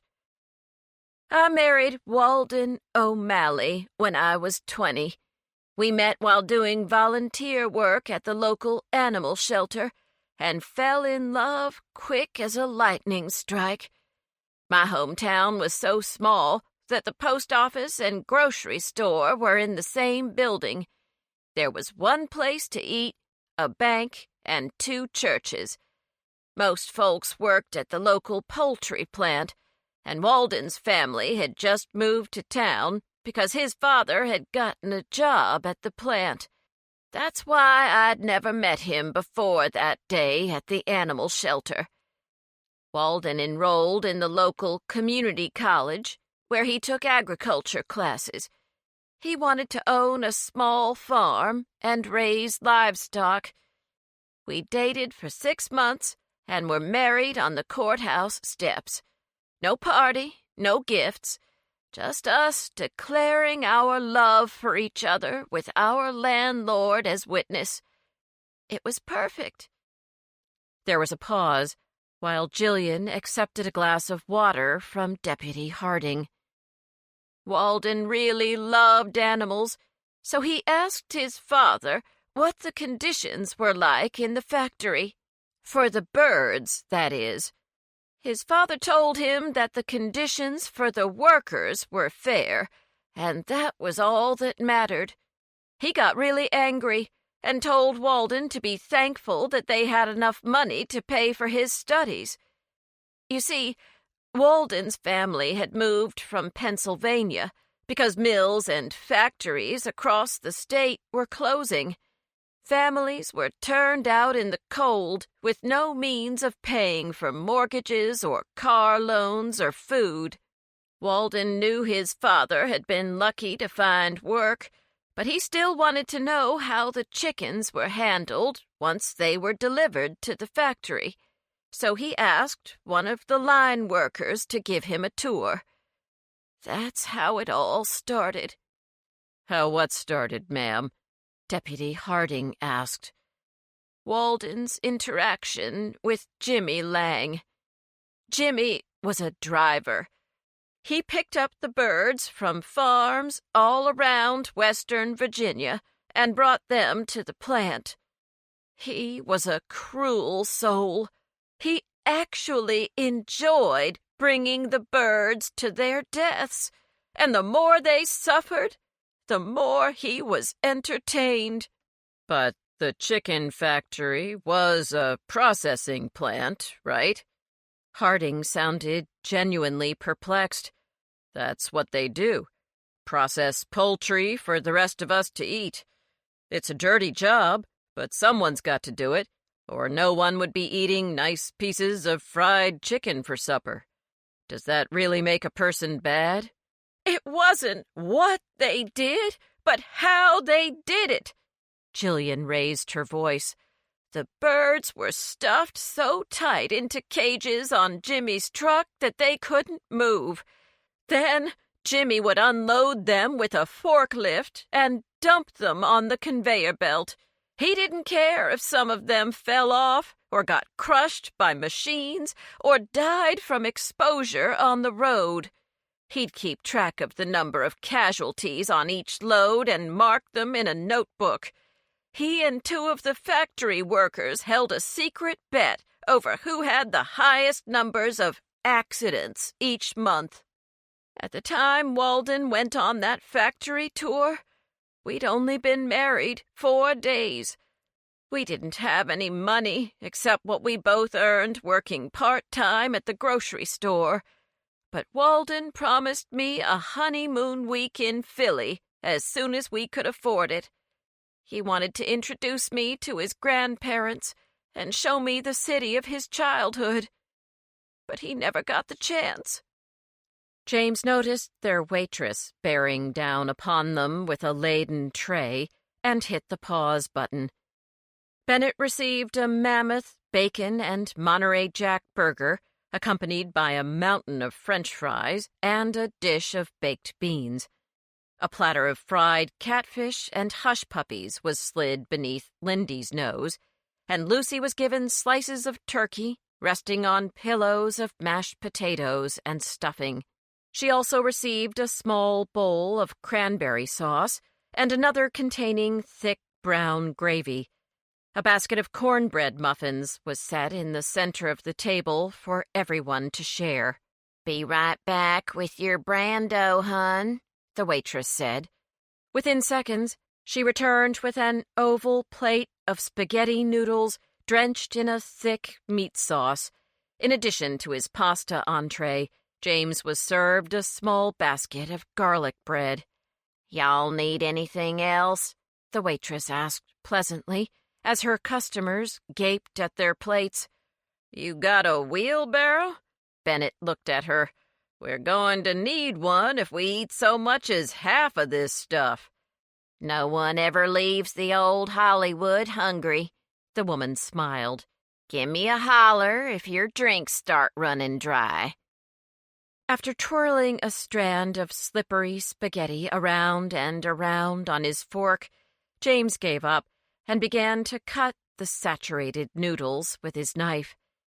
He took a bite of pasta and felt some of the tension in his body instantly eased by the taste of the rich meat sauce and the supple noodles. He sighed in contentment and prepared another forkful. "I hear you, man," Bennett said, holding his mammoth burger aloft. "Just what the doctor ordered." Lindy squeezed a fat piece of lemon over her catfish fillet, creating a crooked line of drizzle over the deep brown crust. While Lindy cut into her fish with the side of her fork, Lucy scooped a gelatinous spoonful of cranberry sauce onto a slice of turkey breast. She gestured at the recorder. "Keep going, James." James pushed the play button, and Jillian's voice floated from the speaker. Walden got his tour, and what he saw scarred him. It changed him for good. He came back to the 2-room we rented and cried. He put his face in his hands and let his emotions flow out of his body. Oh, how I loved him for that. But he told me such horrible things that day, things I'll never forget. He said that after the chickens were unloaded from the truck, they were hung upside down and dipped into an electrified, stunning tank. This makes them confused, but not unconscious before they're killed. It's so cruel. And the conditions on the farms were too much to bear. Those chickens spent 6 weeks crammed into an enclosed structure, standing and sleeping on their own waste. Genetically modified, they grew so fat, so fast, that tons of them had heart attacks or complete organ failure because of the sheer mass of their bodies. If they managed to live the whole 6 weeks in those conditions, then Jimmy would come for them. Whether it was pouring rain or 95 degrees beneath a sweltering sun, he'd stuff them in their metal cages and take long lunches while the birds endured all kinds of weather. One day, he bragged to his buddies at the plant about how a bunch of boys threw rocks at the chickens, and the birds were too dumb to realize they were being pummeled in the face by stones. It's not like they could have moved, even if they were frightened or injured. Jillian paused again, but obviously only long enough to calm herself. Walden was desperate to secure humane treatment for the poultry, so he started an activist group. You can only imagine how unpopular that made him. The only people who'd join were other college students or bored retirees. There was a grunt from Harding. After all, the plant employed most of the town. When Walden began picketing outside the plant's front gates, his own father threatened to cut all ties with us. But Walden and his group didn't stop. Workers threw chicken feet and other body parts at us. They called us traitors, and names I'd rather not repeat. We tried to get the press on our side, but the local papers weren't sympathetic to our cause. Finally, Walden got a reporter from Washington to come to one of our rallies. This journalist interviewed Jimmy following one of his deliveries, and the story of the chicken's mistreatment got picked up all over the region. But the story was quickly replaced by the news of a missing hiker who happened to be a distant cousin of the governor. Nothing changed at the plant or at the farms. The only thing that the publicity did was make Jimmy Lang furious. He'd been portrayed as the malicious cad he was, and his boss heard about Jimmy's monthly bet over the dead chickens. From that point on, Jimmy was told that his pay would be docked for every dead bird. Jimmy was furious. The plant had always taken all his birds before, alive or dead. Suddenly they changed their policy, and he wanted revenge. So one day, Jillian fought to compose herself as she neared the most difficult part of her tale. Walden always rode his bike to campus. The college was about 4 miles from our apartment. He rode on the shoulder of a 2-lane road that ran parallel to the interstate for about 3 of those miles. That's where Jimmy spotted him. Jimmy was on his way to drop off some birds, and he'd left the interstate to visit a decrepit truck stop that served beer. He was far from sober and had smoked a joint before getting back into his rig. Seated at their table in the old Hollywood diner, James and his friends had stopped eating and were staring at the recorder as though it were a coiled snake.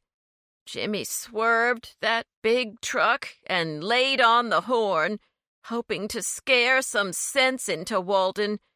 But once his rig started to skid, he couldn't regain control of the truck, and it flipped over, sliding down the highway.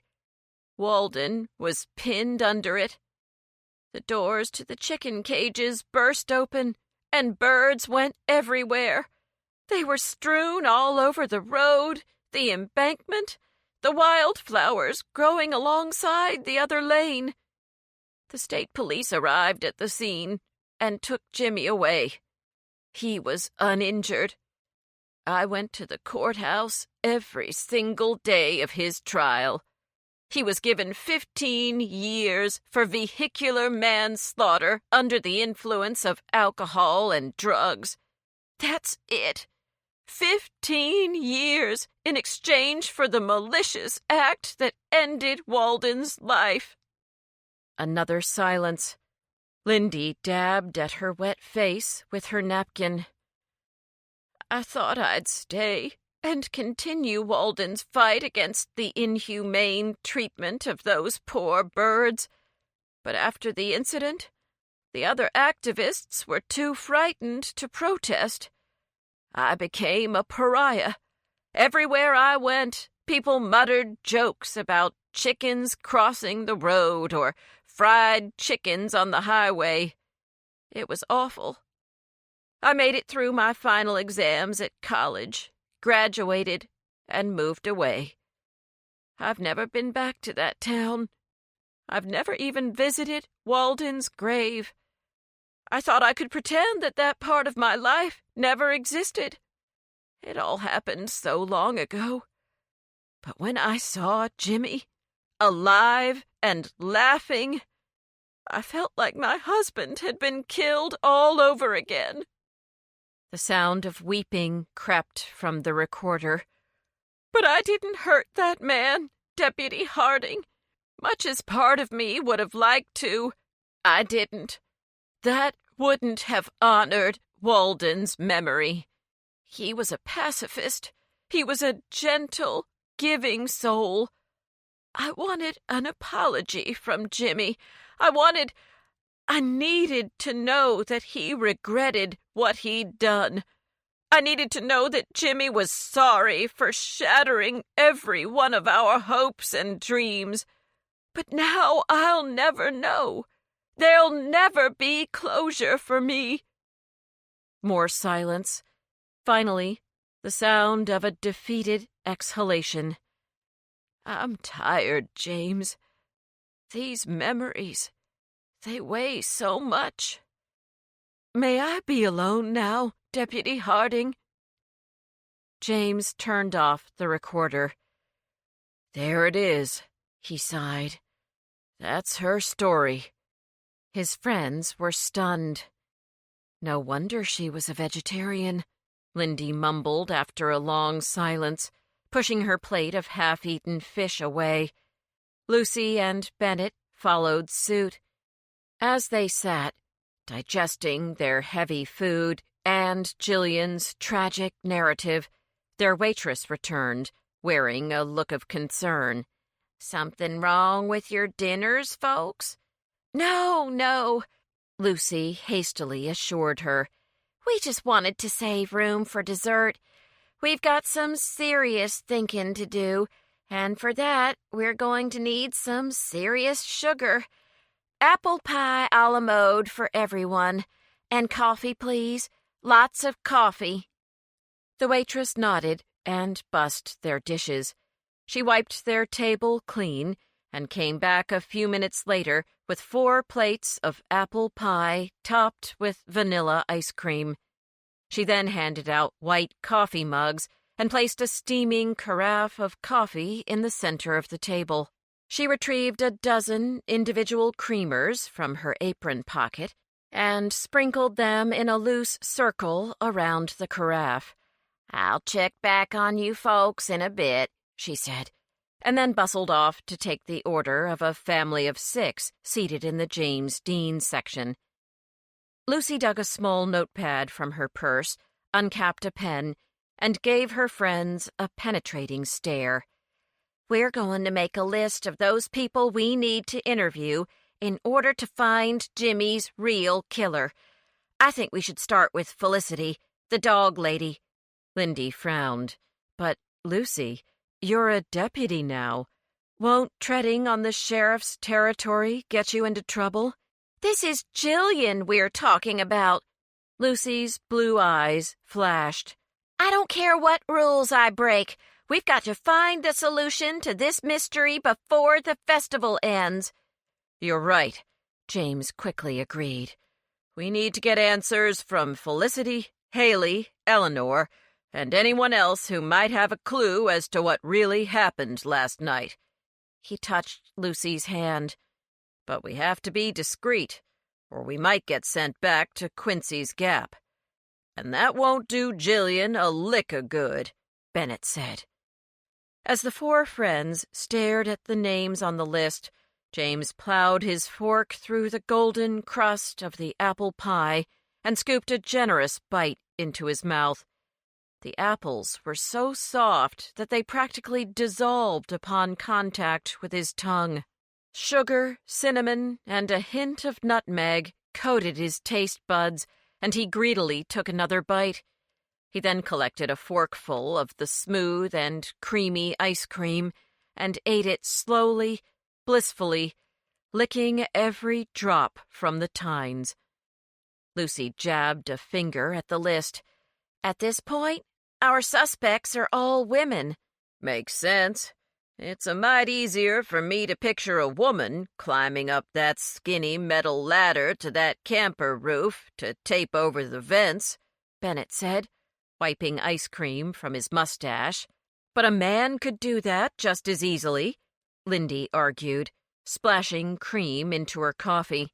"Like that pale-skinned guy with the black baseball hat I saw arguing with Jimmy," James said. "He and Jimmy had a serious fight. We should keep our eye out for this guy." "It won't be easy without the rest of us having seen him and no name to go by, but if he's that pasty, he should stick out of the crowd." Lindy twirled a coffee stirrer around her finger. "I also don't think we should forget about the barbecue competition." "You believe someone would murder Jimmy just to be known as the barbecue champion of Hogfest?" James asked. "Not so much for the title as for the contract with Heartland Foods," Lindy replied. "Seems like that kind of offer could change a person's life." "Good point, Lindy," Lucy scribbled on her notepad. "We need to see which of the other team leaders might be pinched for money. They'd have the best access to Jimmy's camper, after all." "And didn't that Haley girl say she'd spent a few hours fraternizing with one of the enemy teams?" Bennett pointed his fork at his friends. "In the middle of a competition? Doesn't that strike you as kind of peculiar?" Everyone nodded in response. "Maybe Haley's been looking for greener pastures. With Jimmy as my boyfriend, I sure as heck would be," Lindy said. Lucy gestured for the check. "We'll start with Felicity. Haley will be tied up at the sheriff's department for a while. And James is right. We need to find the guy Jimmy fought with if we can." She glanced at her watch. "When is the barbecue rib contest over, Lindy?" Lindy dug her folded schedule from her red leather purse and scrutinized it carefully. "It should be done by now. The next food category is poultry. The judging begins in less than 2 hours." "Perfect. We'll just have time to interview Felicity before we start talking to the cooking teams." Lucy looked up as the check was placed in front of her. She slid it across the table to Bennett. "What's the damage?" Bennett eyed the check and performed an instant calculation. $14.33 per person. He reached into his wallet and pulled out a 10 and 4 singles. That includes the tip.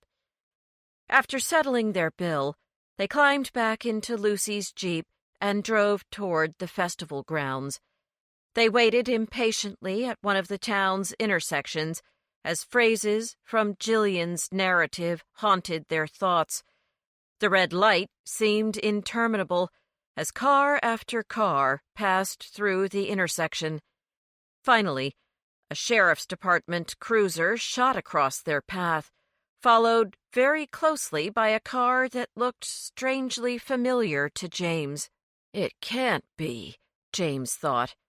Panicked, he leaned forward in his seat and peered intently at the moving car, hoping to catch a glimpse of the license plate. He couldn't be certain, but he was relatively sure it read The Star, an abbreviation standing for their hometown paper, the Shenandoah Star-Ledger. It appeared that Murphy had ditched her stories on fancy felines and yodeling in order to drive to Hudsonville, and James had the distinct feeling that she hadn't changed her plans just to spend quality time with him. She must have heard about Jimmy's murder. "What's up?" Bennett whispered from the seat next to him. "You look like you saw a ghost." James ran his hands over his temples. "Not a ghost. Just more trouble." Chapter 12. Barbecued Cornish Hen. Felicity was practicing with her dogs at the far end of the campground. A pair of Jack Russell Terriers leapt through a series of hoops in blurs of white fur as they raced one another. At the end of the obstacle course, the dogs barked and smiled, their tongues lolling and their stumpy tails wagging fiercely as Felicity lavished them with praise. 2 border collies performed their routine next, dashing through tunnels, climbing steps, and weaving in and out of flexible poles with lightning speed. Felicity encouraged her animals by calling their names and blowing shrill notes on a small silver whistle. She had blonde braids piled on top of her head and wore a baggy white cotton shirt embroidered at the neck and hem with small flowers. With her long black skirt and mud-covered clogs, Felicity looked like a Dutch milkmaid.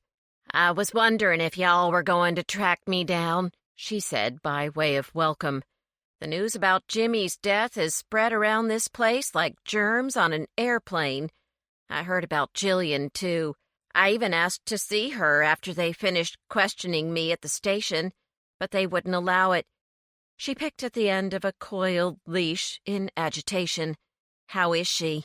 "Not so great, but at least she had someone to confide in before her arrest, thanks to you." Lindy took both of Felicity's hands in her own. "We are so grateful to you for taking care of Jillian last night. We were all frantic with worry over her disappearance." "It was nothing." Felicity waved off Lindy's gratitude. "Plus, I made a new friend. That doesn't happen too often at our age, does it?" One of the border collies trotted over to Bennett and began to sniff the cuffs of his pants. Bennett shifted his feet and backed away from the curious canine. "He's harmless," Felicity assured Bennett. "Everybody says that about their own dogs," Bennett muttered. "But I'm a mailman. I've seen the nicest dogs turn into savage, postal carrier-hating maniacs in my presence." He eyed the dog fearfully. "This dog's going to eat me, isn't he? Parson might lick you to death, but that's it." Felicity placed her hand on the head of the black and white collie sitting calmly beside her. "And this is Vicar. The terriers are minister and clergy. My father was a preacher. He passed away years ago, and now these guys are my only family." Is your show still set for tonight? Lucy asked. Felicity nodded.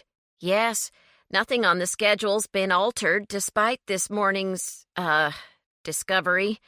That's why we were practicing. Besides, I wanted to get my mind off my trip to the sheriff's. It was a very intimidating experience. I felt guilty even though I haven't done anything wrong. Believe me, we've all felt that way before, James said, and Felicity shot him a grateful smile. We can promise you that Jillian's innocent of Jimmy's murder as well. I'm sure Felicity made it clear to the authorities that Jillian was too inebriated to have been able to find her way to Jimmy's camper and climb onto the roof, Lucy said. Felicity fidgeted with Vickers' collar. I told them what happened, plain and simple. We both drank wine and fell asleep. When I woke up this morning, Jillian was gone. She shrugged in resignation. I don't think I made a very good alibi for Jillian. She could have left any time during the night, and I wouldn't have been the wiser. The supper club members exchanged glum looks. Felicity ruffled the fur on Vickers' neck and sighed. I'm sorry. Lucy touched the trainer on the shoulder. Don't be. All you did was tell the truth. Did Jimmy have something against dogs? James asked abruptly. Felicity narrowed her eyes for the briefest of seconds. I have no idea. Why? James's friends shifted their gazes so that none of them were staring at Felicity as he pursued his indelicate line of questioning. We were standing with him yesterday when you, shouted rather passionately at him. He held out his hands in supplication. I'm sure you had every reason to be angry at the guy. We'd only talked to him for a few minutes, but it didn't take us long to figure out that he was a louse. He looked to his friends for confirmation. Right? Lindy nodded. Rude and crude. Loud-mouthed jerk, Bennett said. Don't forget chauvinistic hillbilly, Lucy added. Felicity studied James, and then sat on a folding chair positioned between her tent and a row of roomy dog cages. She then gestured at a picnic blanket spread open on the ground beside her. Why don't y'all take a seat, and I'll tell you how that demon disguised as a human being caused me to end up here performing like a circus monkey and sleeping in a tent. The moment the supper club members settled down on the picnic blanket, the two Jack Russells made a beeline for Bennett. After covering the back of his hand with a frenzy of wet kisses, they stretched out on either side of his legs and closed their eyes. Looks like you have a pair of bookends, Lindy teased him. Bennett rolled his eyes in response. Why me? They must have detected the scent of a fellow carnivore, James said, and then turned his attention back to Felicity. So you travel around with your dogs, doing shows? That's right. Festival after festival for about 8 months of the year. When we're back home in South Carolina, I pick up extra money doing doggy birthday parties and performing for nursing homes and daycares and such. She stroked Vickers' head, and the dog blinked his liquid brown eyes at her in adoration. But this didn't used to be our life. My dogs were competitors, and for several years the best in the Southeast. I used to teach classes at one of Columbus's top kennels, too. That was all before Jimmy came along and ruined everything. What did he do? Lucy glanced at Parson in alarm. He didn't hurt the dogs, did he? Felicity shook her head. No, though I wouldn't have put it past the bastard. 2 years ago, my camper, this was back when I had a pretty nice one, was parked next to Jimmy's at the Memphis Brews and Barbecue Festival. My dogs were competing in the agility trials, and I was also asked to help judge the jumpers event, since my dogs never competed in that category. Do the dogs earn pretty good prize money? Lindy leaned forward, curious. It's not bad, Felicity said evenly. Top prizes could earn you $1,000 here and there, as well as food and supplies and stuff like that. We won quite a bit, but I made my money giving lectures and demonstrations. Back then, folks saw me as an expert in the field. My reputation paid my bills. She scowled. That's how Jimmy got to me.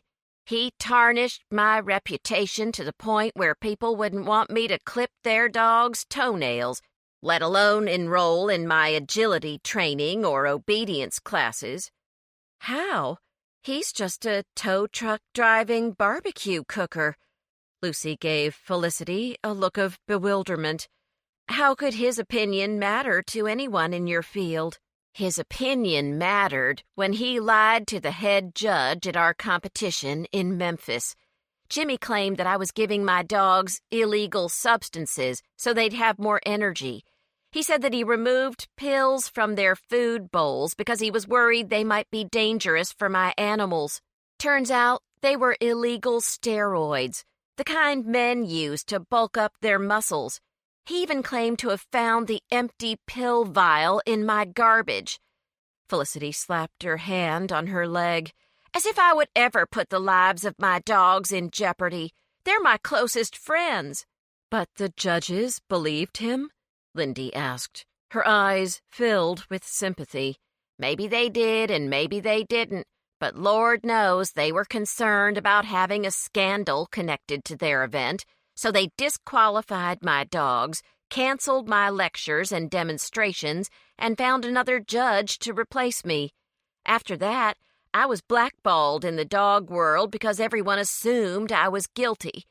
And now, she waved her arm around the campground, here I am, barely scratching out a living. James reached out and stroked Parsons' soft fur. The canine blinked his eyes in contentment. But why did Jimmy go after you in the first place? He complained that my dogs barked too much in the early morning when he was trying to sleep, Felicity said, and then snorted.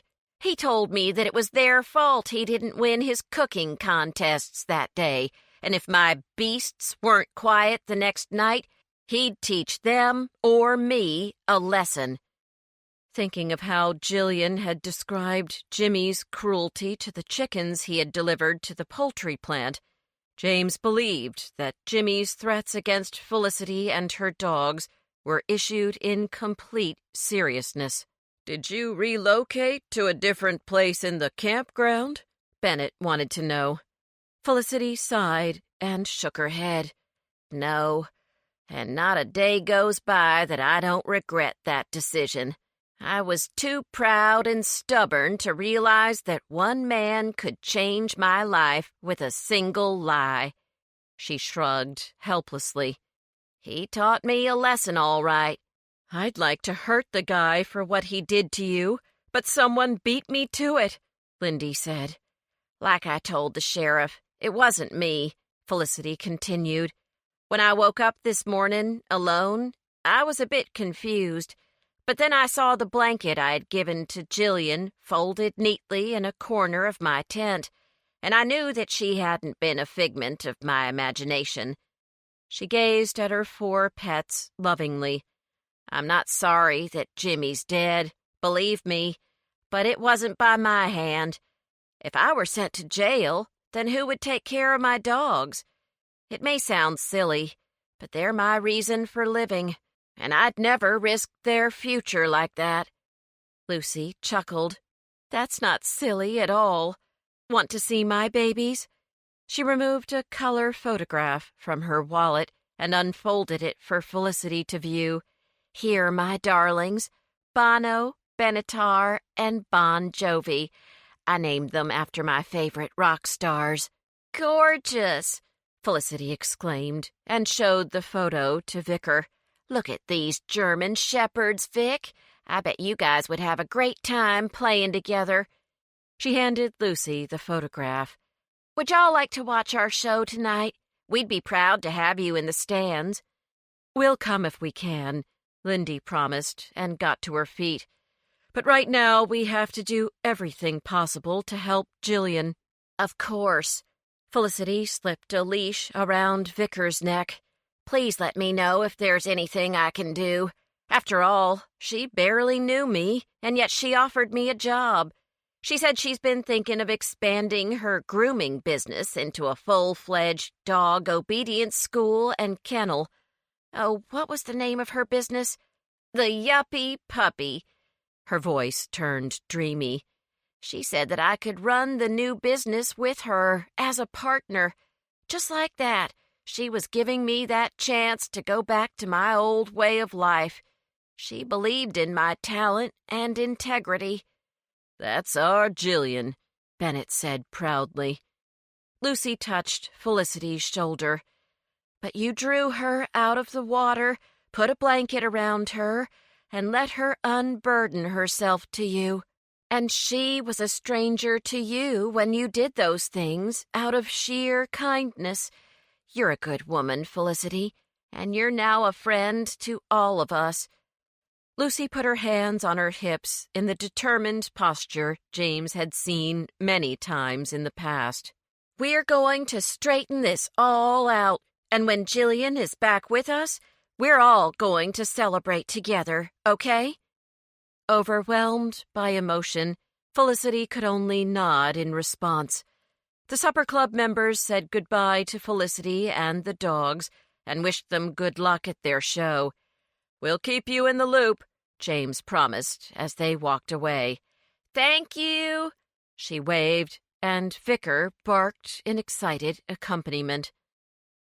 The foursome maneuvered through the campground area and came to a stop in front of a lemonade stand. "I don't think she's our killer," Lindy said in a low voice. "Me either, but we can't cross Felicity off our list yet," Lucy said.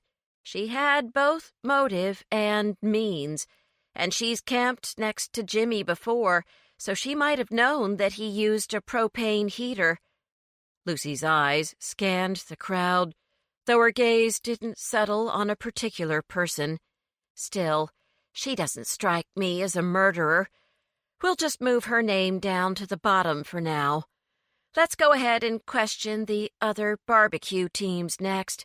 And don't forget to keep our eyes open for the pale guy James saw arguing with Jimmy. Who knows? He might even be on one of the teams." "Then we'd better split up," James suggested. "There's not much time left before their next category is due in to the judges." "Wait a sec." Lucy held up a finger as though to stop her friends from moving forward. "If the other barbecue guys are anything like Jimmy, they're not going to spill their guts to the two of us." Lucy looked at Lindy. "You men might need to break the ice with them." "You've got a point there. Let's have a gander at the team names again," Bennett said, and the four friends quickly divided the teams between them. Lucy and James paired off and headed toward the cooking area. The first group they planned to talk to was the Adams Ribbers. "Better let me take the lead with these gals," Lucy said, her eyes sparkling in anticipation of prying information from the four women. The teammates were all huddled around the grill, clearly engaged in a debate over which sauce to brush on the Cornish hens they had chosen as their entries in the poultry category. A large woman wearing a pink and white striped apron and a white golf visor slapped a pair of tongs against the top of her cooker and shouted, "No more fruit sauces, damn it! They're not working." "But it's just a hint of orange juice," a woman dressed in a denim skirt and a T-shirt reading, "I love Johnny Depp," argued. "No, we're going with the spicy sauce this time," said a third woman in a firm but gentle voice. "Thelma's got this sauce just right. It's a winner for sure." "Men prefer spicy," the fourth team member, a skinny redhead, declared, and then noticed James standing near their grill. "Isn't that right?" she asked him. I'm partial to spicy sauces over fruit sauces, yes, he answered truthfully. The woman in the Johnny Depp t-shirt said, "Hey, you were one of the brisket judges. Now that the contest is over, can you tell us what you thought of the mango sauce we entered in that category?" Well, I thought it was a bit too sweet and fruity to complement a piece of red meat. James shrugged. I'm sorry, ladies.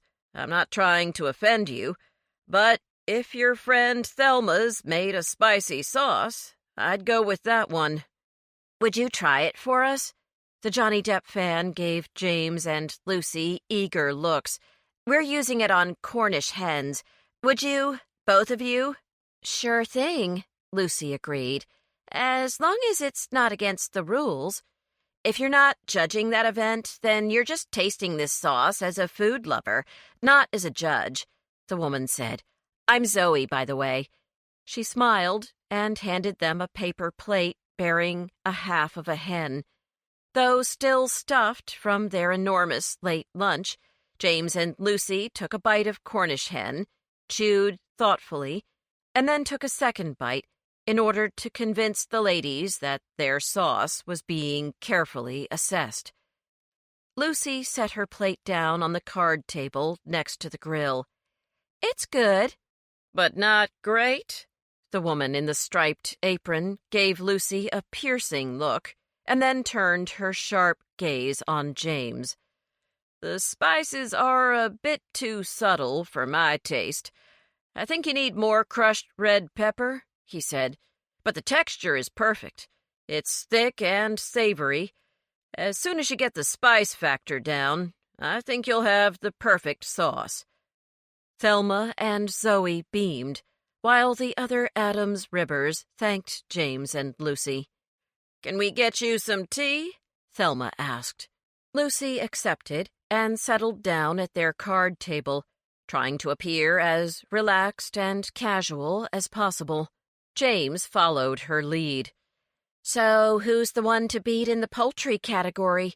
She directed her question at Zoe. The tenderizers are good at everything, Zoe said, and then shrugged. We could beat them in this category if their team doesn't get extra help. What do you mean? Lucy frowned in confusion. Are you referring to what we just did?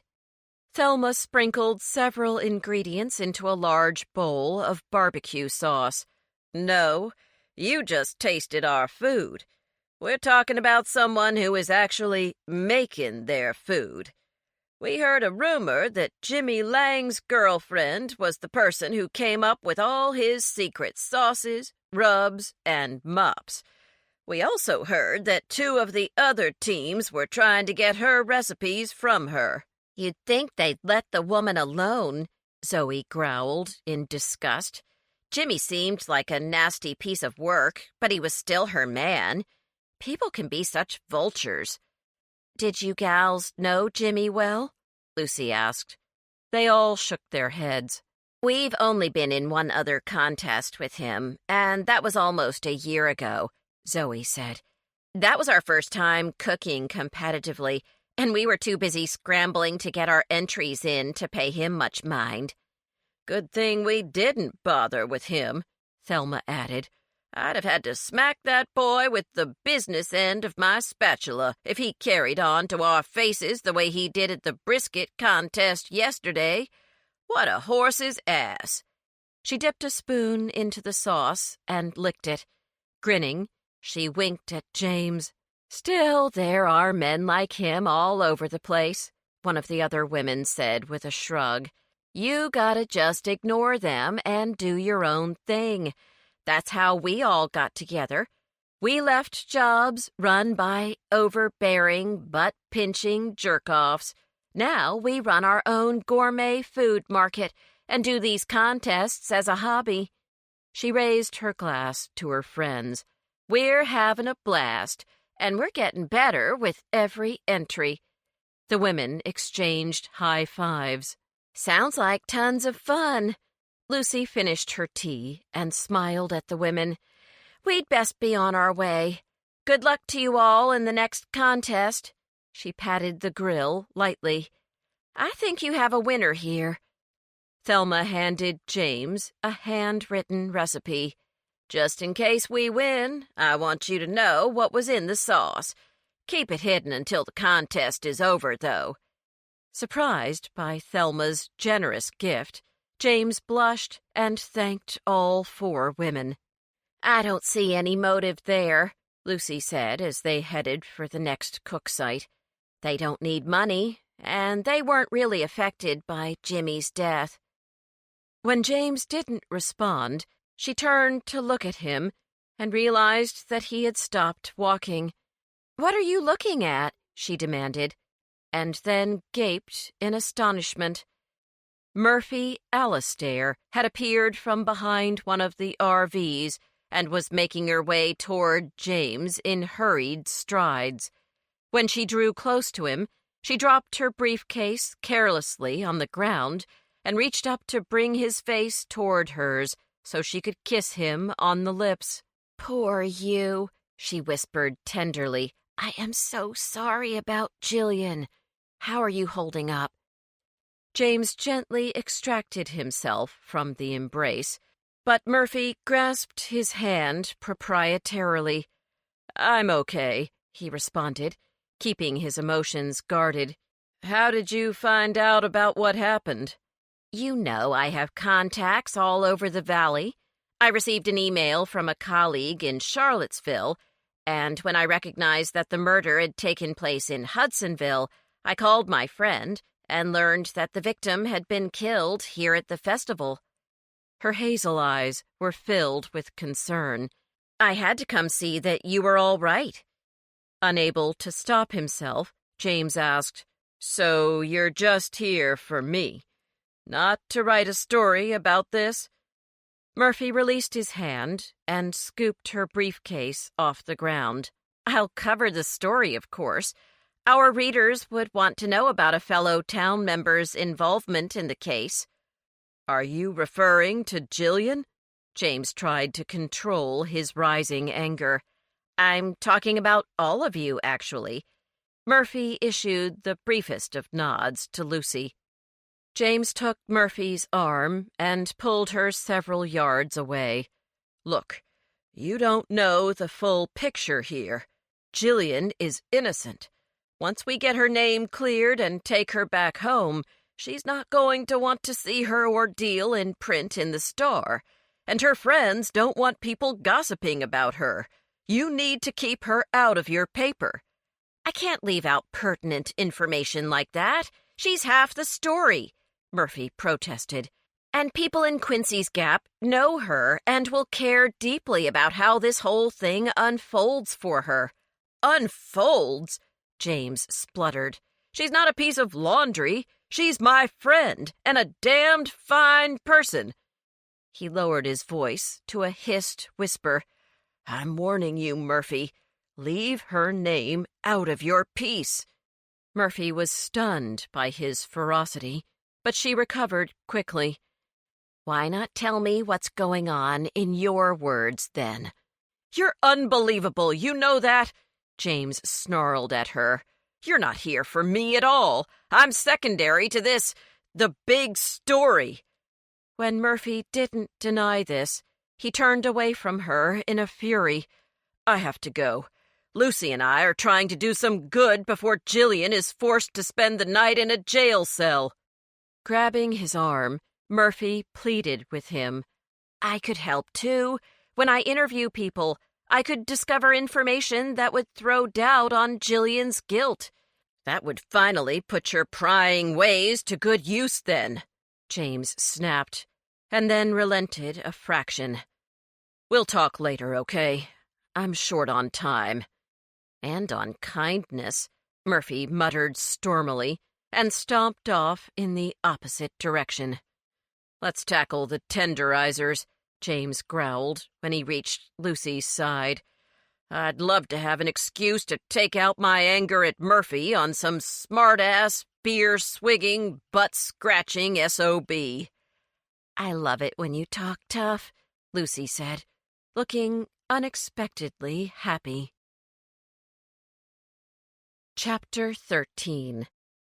Tie-dye snow cone. If James and Lucy hadn't been so distracted by Murphy's sudden appearance, they might have paid more attention to the noticeable lack of activity near the tenderizer's commercial-sized grill. Instead, they took a cursory glance around and then assumed that the team must be gathered inside one of the RVs parked nearby. "This one's the biggest," Lucy said, jerking her thumb at the RV parked closest to the grill. She knocked lightly on the door, waited a moment, and then turned the knob. As the door swung inward, James caught a glimpse of two horizontal figures on the camper's pull-out sofa. He saw a very tan thigh, a flash of large, pale breasts, and the round, white hills of a man's hairy rump. It took both James and Lucy several seconds to realize that the many-limbed creature they were staring at was, in actuality, the entwined bodies of Jimmy's girlfriend Haley and a man James didn't recognize. "What the?"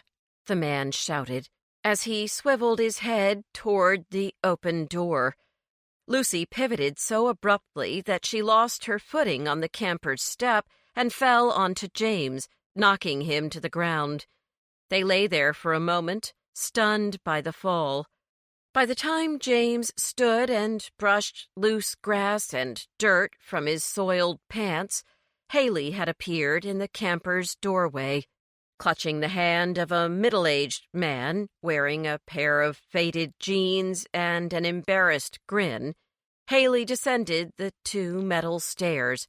Her cheeks were spotted with red, and her two-toned hair looked like an unraveled ball of yarn. "Y'all ever heard of knockin'?" she demanded angrily, adjusting her low-cut T-shirt so that it barely covered the lacy cups of her turquoise bra.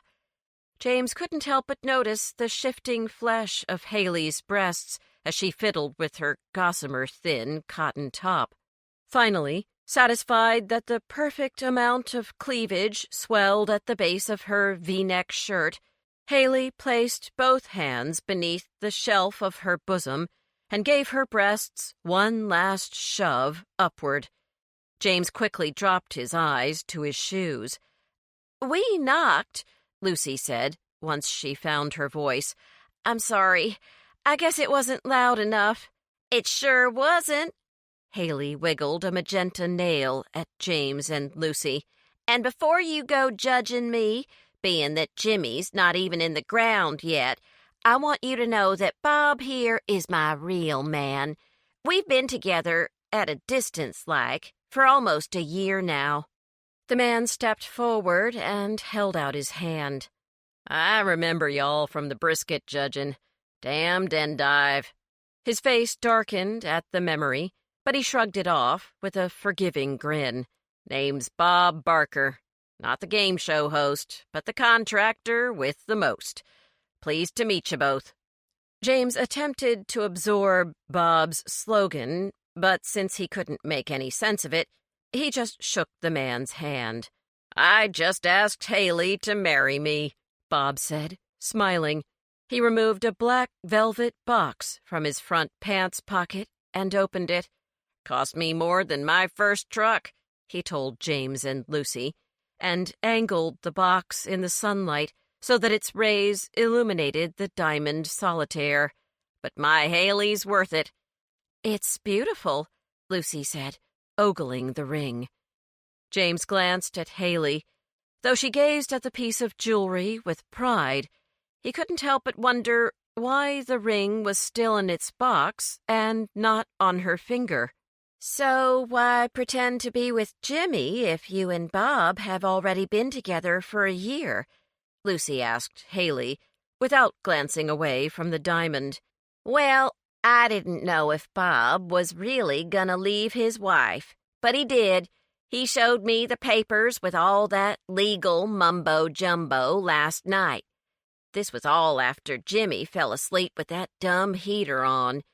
That's why I went ahead and spent the night with Bob. I knew it was truly all over between Jimmy and me. I was going to tell Jimmy about Bob this morning." She paused and inspected her nails, "but I had some personal business to work out with him first." Before Lucy could demand what kind of business Haley had to complete with Jimmy, Bob Barker took a step forward, as if to shield Haley from additional questioning. "I think Haley's been through enough, don't you?" His tone left no room for argument. "She's just going to help me polish up the mop we're using on the tenderizer's chicken entry, and then she's going to take a nice long rest." Haley frowned. "Don't forget that I'm going to enter this category too, Bob." She stared at him defiantly. "I told you I was going to let everyone see who the real pitmaster is. This is my chance to shine, and I ain't going to pass up the chance to be the champion." Bob chuckled. "Sure, why not? After this competition, you'll be Mrs. Bob Barker, and you'll be one of the tenderizers." He lowered his voice. "A behind-the-scenes member, of course, seeing as we are a male team." He rubbed Haley's lower back fondly. "We're going to win all over the country with you as our secret weapon." Haley wasn't pleased.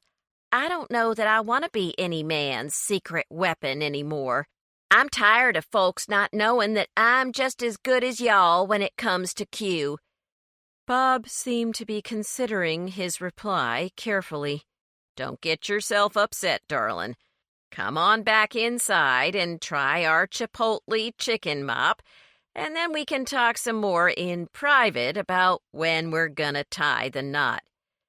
Haley glanced at Bob, clearly in no rush to taste the tenderizer's mop. "You go on. I'll be just a sec. I want to have a smoke, and I know you don't like the smell of cigarettes inside the camper." Hesitating again, as though fearful that his future authority as the dominant partner was being put to the test, Bob stared at Haley. There was a long moment of awkward silence. Then he smiled sheepishly at James and Lucy and said, "I hope you'll come to see the results of the poultry category. It's gonna be neck and neck between me and my lovely fiancé." After Bob was back inside the camper, Haley pulled a pack of Virginia Slims from her pocket. She shook a cigarette loose from the packet, but made no move to light it. "That's a gorgeous ring Bob bought you. Have you accepted his proposal?" Lucy asked, while pretending to casually study the cauliflower-shaped clouds overhead. "Not yet." Haley also raised her face skyward, her cigarette dangling limply from her right hand. "Some man has been bossing me about my whole life. First Daddy, then a druggy boyfriend, then Jimmy. It might be nice just to be on my own for a bit." "Do you have a job back in Fort Worth?" James asked. "Not really. I spent most of my time doing church stuff and cleaning and cooking for Jimmy." She flicked her eyes at James. "Now that he's gone, I don't want to cook and clean for anyone else." James nodded. "I don't blame you." Lucy was studying Haley closely. "Did you tell Sheriff Jones about you and Bob?" "She doesn't know about the ring, but she knows we were knocking boots when someone taped the vents shut to kill Jimmy. The sheriff lady told me that the murderer must have done that around midnight. I reckon it takes a long time for that propane stuff to kill someone Jimmy's size." Haley's eyes grew misty. "Least he died peaceful after coming clean with me. We'd had a big tussle earlier that day about that redhead and why he's been She stopped and glared at Lucy. "Why are you asking so many questions anyhow?" "Because the woman under suspicion is not only innocent, but she's a dear friend of ours," Lucy said plainly. "Did Jimmy tell you anything about Jillian?" "The redhead who said Jimmy killed her man is your friend?" Haley looked away quickly. "Jimmy mentioned something about a truck accident. and that he didn't hurt anybody on purpose. Yes, he did. In fact, that's why Jimmy spent 15 years in prison, Lucy said. He was convicted of vehicular manslaughter, Haley. Jimmy ran into Jillian's husband with his truck. It was a deliberate action. Haley's face drained of all color, and she touched the dove tattoo on her bosom. Sweet Jesus! That son of a bitch lied to me. He said he was in jail for dealing drugs. Well, Jimmy was both high and drunk when he hit Jillian's husband, so there were drugs involved. But he wasn't in jail for dealing, Lucy said softly. Haley snapped her cigarette in half. He promised he was giving me his full confession. His hand was on my Bible. That bastard! Her pupils grew small with rage. He lied to me about so many things. Why he was in jail, about his incredible cooking skills, his secret hiding places for cat. She suddenly stopped her tirade and issued an insincere chuckle. I guess I made the right decision to wait for Bob to get divorced. At least he don't lie. He's a gentleman. He never even made a move on me until last night because it wouldn't have been right. Ignoring the list of Bob's attributes, Lucy continued her interrogation. You told the sheriff that Jillian was inside your RV when you returned to the vehicle after spending time with Bob last night. But Jillian wasn't inside, was she? Lucy moved closer to Haley and stood as tall as possible. She put her hands on her hips and planted her feet shoulder-width apart. Her blue eyes bored into Haley's. She was sitting on the camper steps. Isn't that right? Haley looked everywhere but at Lucy. It was real early, okay? Maybe I got confused about the details. Lucy's hand shot out like a snake and grabbed Haley's plump arm. You better get clear on the facts really fast. If my friend has to spend the night in jail because you found it convenient to say she was inside the camper instead of outside, then I'm going to hound you for the rest of your time here. Lucy shook Haley's arm. Do you understand what that means? I'll be by your side, hanging on you like a leech every minute of the day. I'll be so close to you that we're going to breathe the same air. Lucy inhaled deeply to emphasize her point. How do you think Bob would enjoy that? Just the three of us, together for the rest of this festival. Haley cast James a glance of appeal, but James folded his arms across his chest and tried to appear as menacing as possible. It was difficult for him to look away from Lucy. He wanted to freeze time, to simply stand there and drink in the sight of her. With her bright blue eyes ablaze and the sun illuminating her hair and creamy, smooth skin, James couldn't keep his heart from swelling with affection. He glanced between her and Haley, who seemed to have shrunk in size, while Lucy seemed colossal, like an Amazon warrior fighting for the truth. All right. Haley jerked her arm away. The redhead was on the steps. I remember now. I didn't think they'd haul her in just because I said she was inside with Jimmy. She clasped her hands together, her magenta nails flashing. You gotta see where I was coming from. I've been to jail. I knew they'd take one look at me, see the hillbilly girlfriend with a juvie record, and they'd pin Jimmy's death on me faster than a lightning strike. Lucy gave a small nod, but didn't back away. I understand you're being scared, Haley, but you don't put someone else's head on the chopping block just to save your own. You need to tell the sheriff what you told me and set things straight.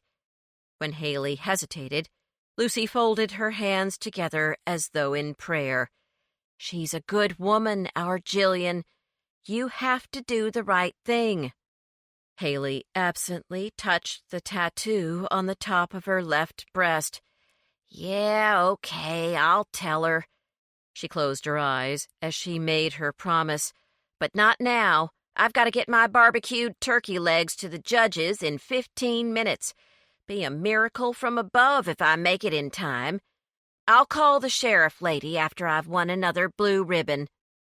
As Haley hustled off, her wide hips swaying in another pair of too-tight shorts, Lucy watched her through narrowed eyes. Within moments, Haley disappeared between two campers, but Lucy continued to stare into the distance.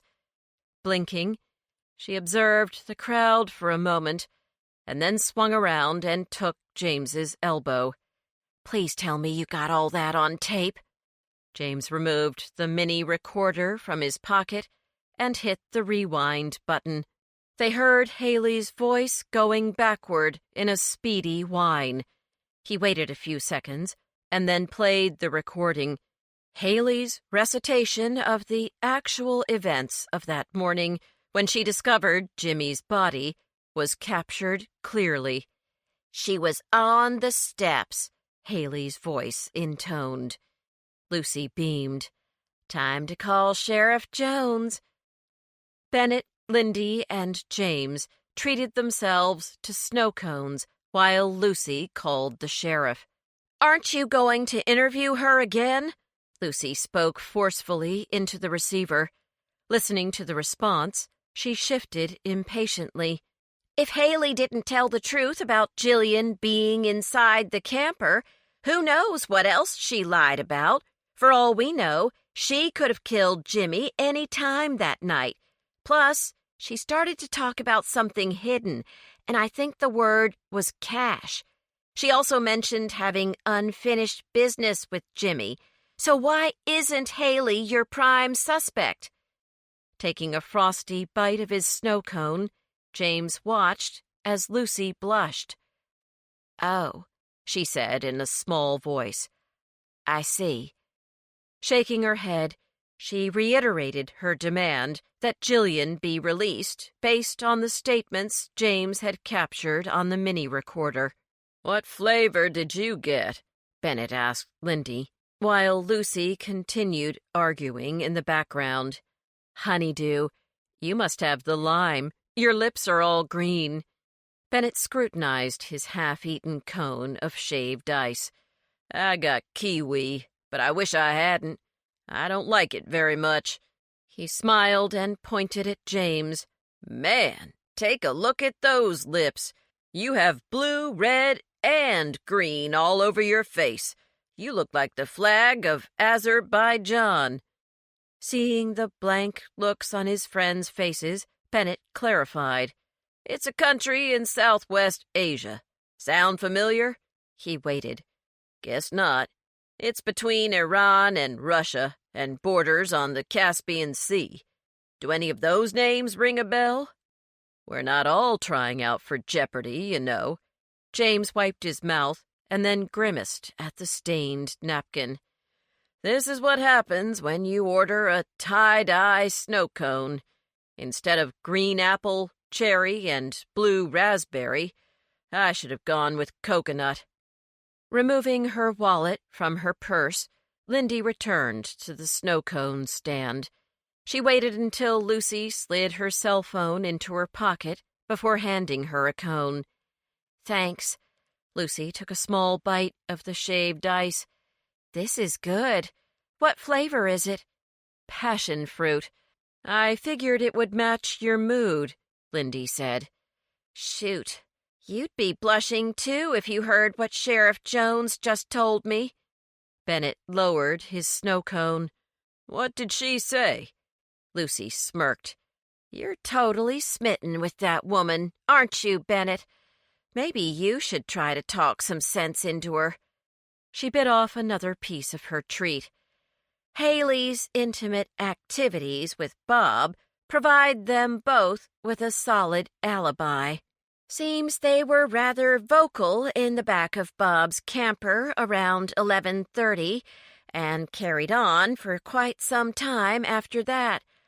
all of the tenderizers, as well as several of the thigh and mighties, heard Haley praising Bob at the top of her lungs between the hours of midnight and 2 a.m.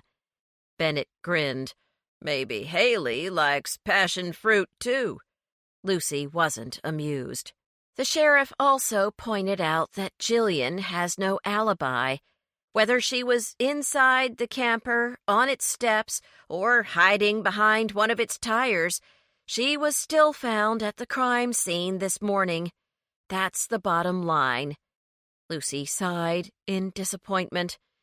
The sheriff has no plans to release Jillian. We need to find out who's responsible for Jimmy's death, and soon. She glanced at Lindy. Did you two have any luck? None. We can rule out the thigh and mighties. They're a group of elementary school teachers, and this is their first contest. They had no idea who Jimmy was until he took their designated parking and cooking space. They mentioned the matter to Jimmy, who ignored them. They also complained in passing to R.C., but they didn't seem too worked up about the whole issue. She turned to James. And none of the team members were really pale-skinned or wearing a hat with a tuning fork on it. Sorry. The finger lickers are not the murdering types either, Bennett said. They're a bunch of dental hygienists who get together to drink beer, barbecue, and avoid their wives and girlfriends. They all thought Jimmy was a hoot and didn't bear him an ounce of ill will. He balled up his paper cone. They're also from North Carolina, and have only seen Jimmy at 2 other festivals besides this one. Maybe location has something to do with Jimmy's death. James grew pensive. He was from the Fort Worth area, right? He directed his question to Bennett, whose knowledge of geography was excellent. Bennett nodded in assent. Were any of the other teams from Texas? The Marrow Men are from San Antonio. Lindy handed over the sheet listing the barbecue teams, the names of their members, and their hometowns. The Tenderizers are from Kansas, and the Adams Ribbers are all Georgia Peaches. James read from the list. So only Jimmy, Haley, and the Marrow Men are from the same state. How far apart are Fort Worth and San Antonio? About 250 miles, Bennett said, without hesitating. Lucy threw her hands into the air in exasperation. We're grasping at straws. Texas is a big state. However, we need to give the Marrow Men a look-see. Then it's time to go back to the inn and get some answers from Eleanor. She could have easily snuck down to the campground. Keep in mind that she thinks her precious daughter swapped spit and possibly some other bodily fluids with our dead guy. That's a charming image. Lindy eyed her melting snow cone with distaste and tossed it into the nearest garbage can. James checked his watch. They should be announcing the winners of the poultry category. Let's wrap things up here so we can go back to Fox Hall. I'd really like to take a shower and change out of these pants while you guys are cross-examining Eleanor. You might be dirty, my man, Bennett said, as he gestured at the mud splatters and grass stains on James's khakis, but at least you're not wearing an orange jumpsuit. We'll have Jillian back in her own clothes by the time this festival is over, Lucy vowed. We've solved tough mysteries before, and Jillian has all 4 of us working on her behalf. She cocked her head sideways and muttered loud enough for her friends to hear. 5, if you count the extra help we're getting from an unexpected source. Bennett and Lindy stared at her in confusion, while James quickened his pace. Still, he couldn't escape the sound of Lucy's displeased voice. That's right, friends. Murphy Alistair, the voice of the star, is here in Hudsonville. Chapter 14. Tomato, mozzarella, and basil salad. The barbecue teams were already gathered in front of R.C.'s podium when the supper club members arrived. Having decided to split up in order to better blend in with the rest of the crowd, James meandered around to the outskirts of the audience and fanned his eyes over the throng. The barbecue teams were easy to spot because they stood near the front and were once again wearing colorful aprons, shirts, and chef hats. The Marrow men, who wore the matching chef hats embellished with orange and yellow flames, were holding cans of beer. James was close enough to the group that he could read the text on the red foam coolers keeping their beers cold. Bad to the bone. James also noted that the men spent a great deal of time outdoors. The sun had burned their foreheads, cheeks, and the ends of their noses a faint red. Their fourth team member, the man James suspected of being pale as a phantom, was nowhere in sight. R.C. stepped up to the microphone and tapped it with his finger. As the crowd's murmuring grew quieter, James felt a pang of sympathy for R.C. He couldn't begin to imagine the stress the poor man must be under. If R.C. had appeared haggard yesterday, he looked downright cadaverous today. His hair and clothes were slightly disheveled, and his eyes were dull with fatigue. James wondered how Jimmy's death would affect the festival. Judging from the knot of people swarmed in front of the podium and the streams of people walking around the fairgrounds, Hogfest hadn't suffered a depletion of visitors yet. Of course, it'll take a few more hours for the local press to run inflamed stories about the Hogfest tragedy, James thought. But surely the area news channels had begun covering the story within hours of the sheriff's arrival at Jimmy's trailer. I guess rain's worse for this festival than murder, James muttered to himself, and turned his attention to the pretty brunette who was busy arranging prize ribbons and white envelopes on a table near R.C.'s hip.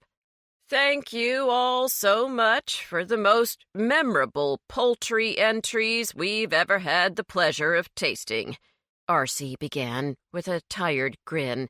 And a special thank you to our judges for their time and expertise.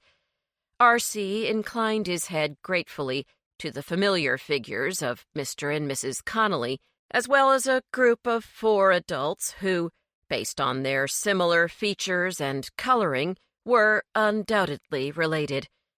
R.C. paused and seemed to stare directly at Haley.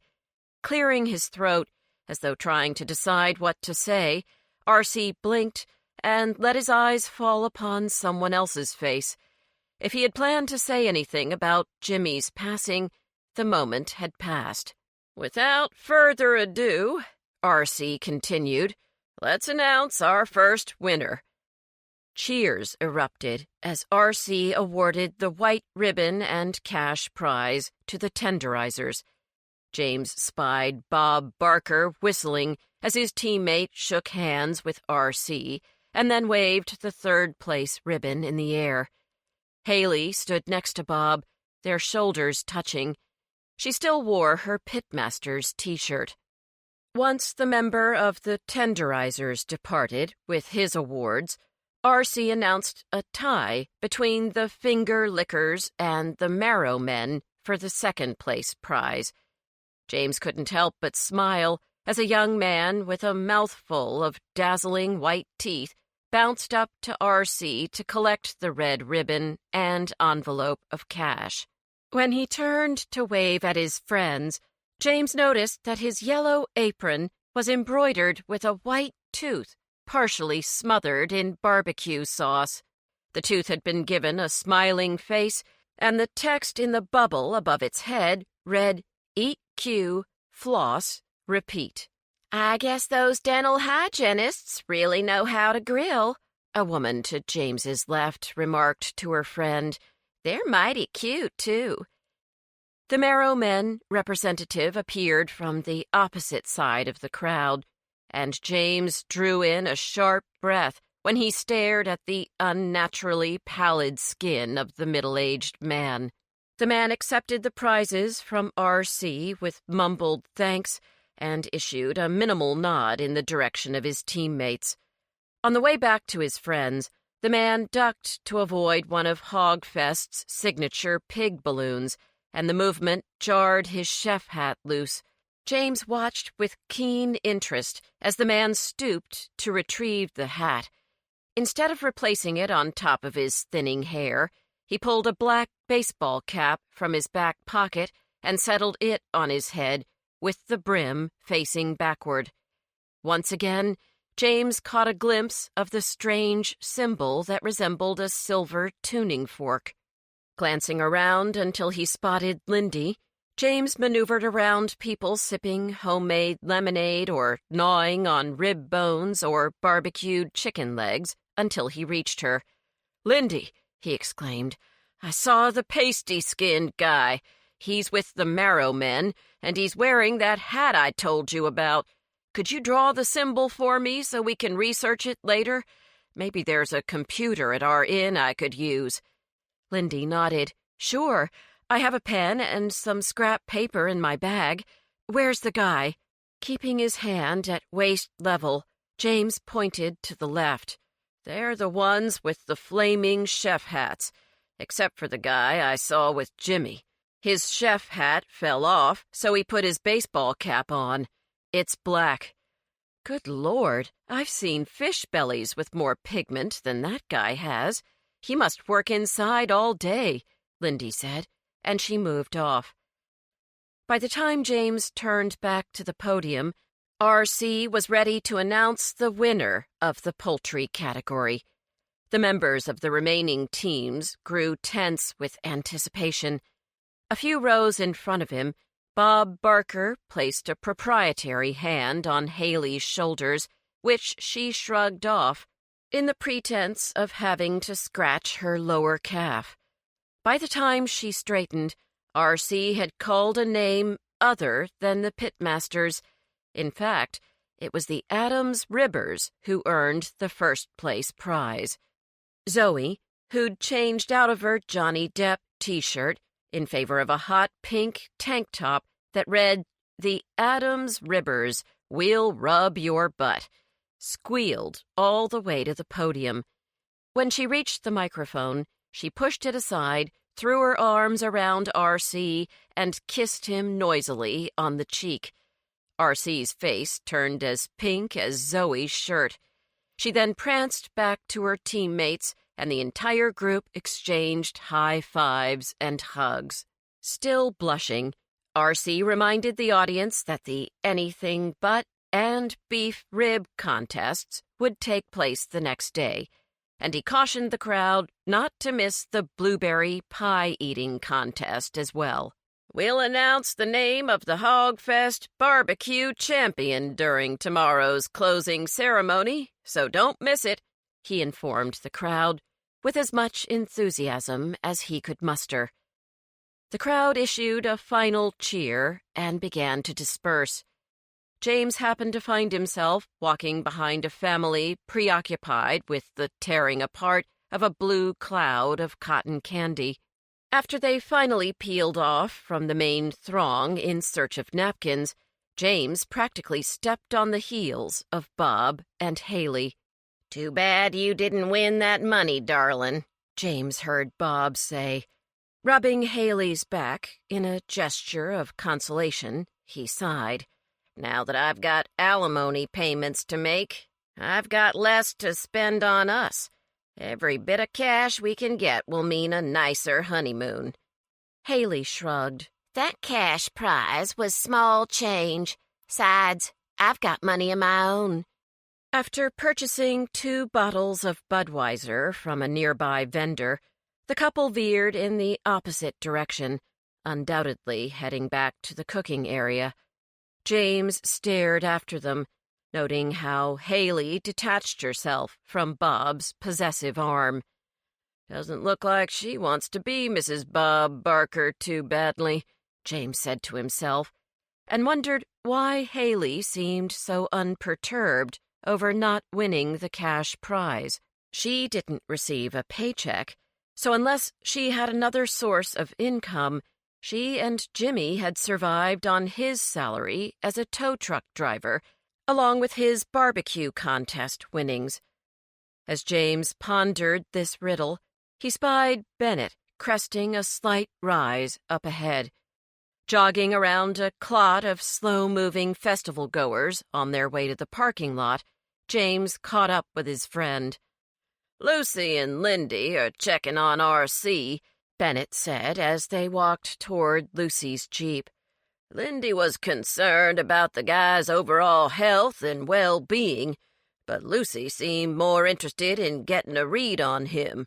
Says he could be a suspect, seeing as Jimmy offended people left and right at this fair." He snorted. "She's one dogged deputy." James shook his head. "I don't see the logic in viewing R.C. as a suspect. After all, he wouldn't seek negative publicity for the Hog Fest, and nothing garners bad press faster than an act of violence." He shielded his eyes from the glare of the afternoon sun. R.C. must have called in every favor to keep the fact that Jimmy's death was actually a murder under wraps, but the story will break soon enough, and then the festival's reputation could really suffer. Speaking of stories, is your girlfriend going to be one of the people who give our man R.C. a heart attack? She does have a nose for drama, but I guess that kind of writing helps sell papers, eh? Noting the edge of irritation in Bennett's voice, James couldn't help but recall how many articles Murphy had written about his friends and their efforts to shed some extra pounds. She often revealed too much information, in the opinion of the supper club, and though Murphy tried to redeem herself by touting their crime-solving skills, the personal information she'd disclosed about them would not be easily forgiven. "I don't know, Bennett," James admitted. "I had no idea she was even coming here. Communication is the key to a successful relationship," Bennett quipped. "I'd like to communicate a few things to Sheriff Jade Jones, yes, sir." A few minutes later, Lucy and Lindy returned, and the four friends clambered back into the Jeep. On the way back to the inn at Fox Hall, James asked Lindy to show Bennett the sketch she'd made. "Does this look familiar to you?" James asked. Bennett took one look at her drawing and began to chortle. "You really need to watch more sports, my man." He took the picture from Lindy's hands. "This isn't a tuning fork. This is a spur, my friend, as in the San Antonio Spurs, the basketball team." He narrowed his dark eyes. "Please tell me that you've heard of the NBA." Yeah, James replied irritably. "So I don't watch professional basketball. I didn't think anyone else did either. It's just a bunch of guys with huge egos and inflated salaries tossing a ball around. What am I missing by watching A&E instead?" He pointed at the drawing. "The pale guy is one of the Marrow men. He was wearing this baseball cap. Did you all notice him when he went up to the podium?" His friends nodded. "Hard to miss with that shark belly white skin," Bennett joked. "That's who I saw arguing with Jimmy," James said. "Both men are from Texas, and that guy obviously had a bone to pick with the pitmaster. Jimmy definitely reacted to this guy's threatening body language. I saw his face. He was scared. I think we need to spend some time with the Marrow men." Lindy sighed. "I'm tired of smoking grills and barbecued meats. If we're coming back to do more snooping, then let's have dinner elsewhere," Something light, like a vegetable plate. Bennett's lip curled. I'm with you, Lucy said, As they turned down the tree-lined driveway leading to the inn. Maybe I can ask Eleanor if I could cook us omelets or something. I think we could all use a bit of a rest before we get back to work. Though I'm going to question Eleanor as soon as we get inside the inn. Lucy parked, and the foursome made their way to the front door, walking in weary silence. It wasn't until someone spoke his name from a rocker on the porch that James realized Murphy was sitting there. Bennett and Lindy gave Murphy a polite wave and then stepped inside the inn. "See you later," Lucy mumbled to James and ignored Murphy completely. She closed the front door behind her, and the fox-head knocker clacked noisily. James sat down in the rocker next to Murphy's and closed his eyes. "Long day?" she asked in a soft voice. "Yes, and it's far from over." Murphy slowly rocked back and forth. "It's really peaceful here. It's probably really romantic when it's not so booked up. Might be nice to come back in the winter." Opening his eyes, James took in the shadows stretching across the expanse of lawn. "I was out here yesterday morning, too, though it seems like a year ago now. I don't think I can appreciate the beauty of this place while Jillian's in a holding cell." "Do you want to tell me where you guys are in your investigation?"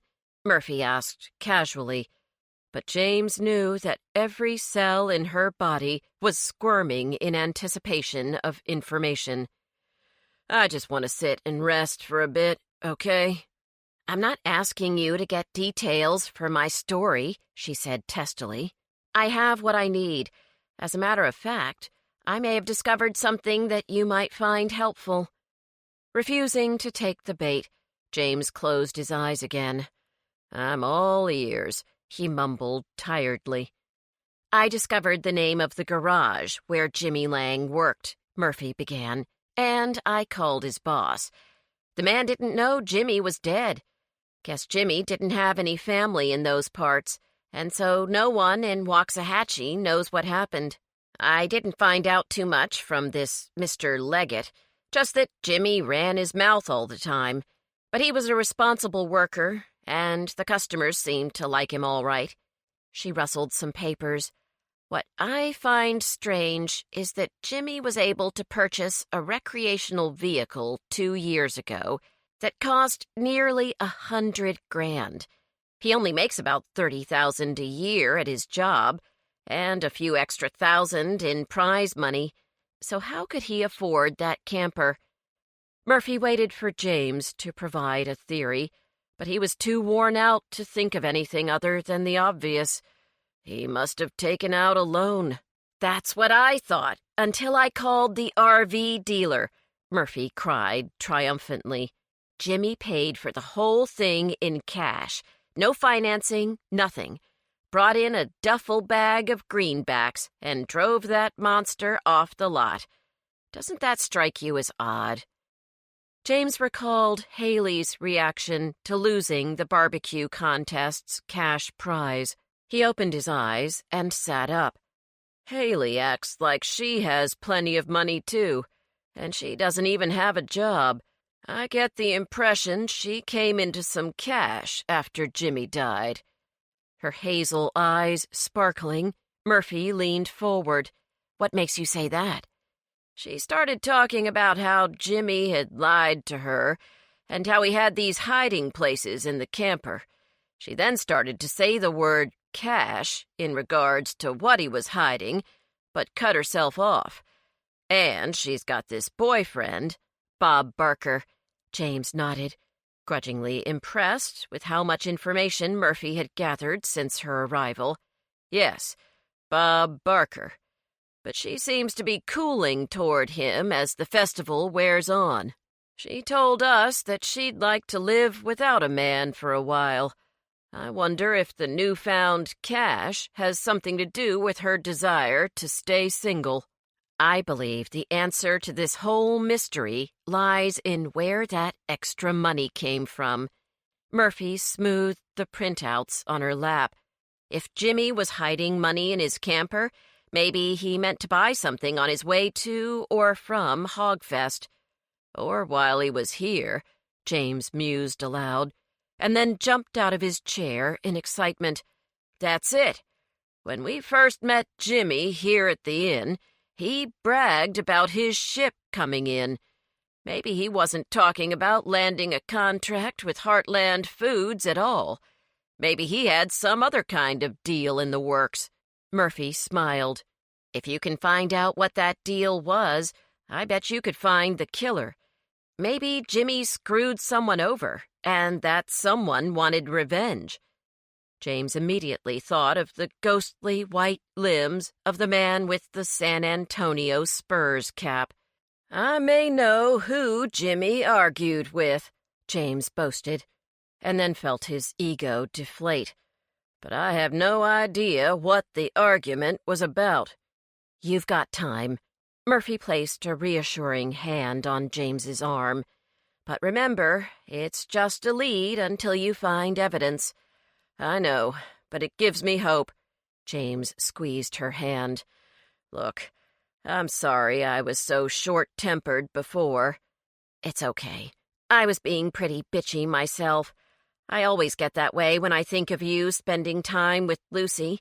I know she still has feelings for you, and I'm the jealous type. You have nothing to worry about, James said, but his words didn't feel completely genuine. He'd enjoyed working with Lucy again, and some of his old feelings for her seemed to be resurfacing, despite his efforts to ignore them. Gently extracting her hand, Murphy gazed out into the twilight. Speaking of leads, I went to see Jillian soon after I got to Hudsonville, but she wasn't up to receiving visitors. James swiveled in his seat and stared at Murphy. Why did you go? To interview her for the Star? Of course. I'm a journalist, James, she said flatly. She's still the primary suspect. Trying not to judge Murphy too quickly, James took a moment before calmly asking, You already knew her story, so why go? Murphy broke eye contact and pretended to examine the potted fern alongside of her. I wanted to hear her version of the events. If someone ran down my husband, I might be prone to seek revenge. James clenched his fists, anger coursing through him. Well, Jillian wouldn't. He slapped the arm of his chair, and Murphy jumped. You think she might actually be a murderer. She's my friend, Murphy. I know. Murphy's voice was quiet. And like I said, I believe that money is the source of the crime. Still, Jillian could be involved, and your judgment might be clouded because of your friendship with her. I thought that if I could review Jillian's testimony, then I could check out the facts as an objective investigator. What you mean is that you could determine if she were lying. James felt like moving his chair away from Murphy's. He had never found her so unattractive as he did at this moment. And all for some article for our little hometown paper? Is the front page of the Star really worth this, Murphy? Because you've put our relationship on the line by questioning Jillian's character. He drew in a breath and glowered at her. But I suspect you realized you'd get this reaction from me before you ever drove down here. I'm not just writing a little article, Murphy blurted out. And I'm glad we're having this discussion, James. It finally gives me the opportunity to tell you something I've been keeping to myself for weeks. Right before I met you at the beach for our weekend getaway, I signed a contract with a major publishing house in New York. She looked down at her hands, clearly struggling between wanting to brag about her accomplishment and being concerned that her news should be delivered with caution and humility. I've been meaning to tell you about this, James, but I wasn't sure how you'd take it. In short, I'm not certain if you can handle having a relationship with someone who might become more of a celebrity than you and the Flab Five. You're not writing a book about how we've all blown our health routines by gorging on barbecue and funnel cakes, are you? He asked wryly. No. Her laugh sounded false. My book's not about your dieting ups and downs. It's a thriller, actually, only loosely based on how you and your friends have solved crime. At that moment, the screen door burst open, and Francesca leapt onto the porch. Her young face was set into a smile, and she was humming a zippy tune.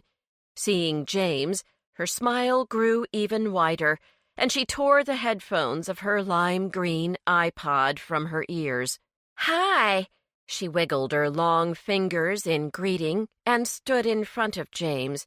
She leaned back against the porch railing and placed the bottom of her bare foot against the slats, as though she intended to linger for a while.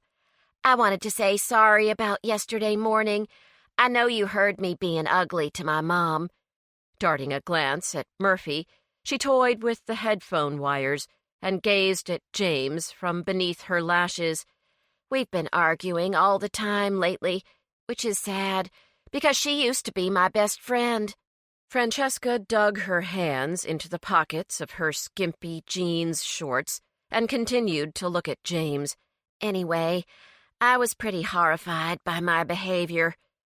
Sensing that she'd suddenly become a third wheel, Murphy rose and handed James the printouts containing the information she had acquired on Jimmy Lang's finances.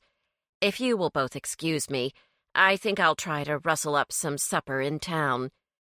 Francesca waited until Murphy had closed the front door before she asked, Is she your girlfriend? Yeah, James answered quickly. Desperate to change the subject, he pointed at Francesca's neck. I see you were able to cover that mark. Instead of being embarrassed, Francesca looked positively jubilant. Mom's lucky it's only a hickey and not a tattoo. I'd like to climb to the roof and tell everyone how I feel about my boyfriend. Observing the dreamy look in Francesca's eyes, James began to laugh. It wasn't Jimmy. He's not the guy you were hanging out with, right? Francesca was clearly mortified by the idea. Lord, no.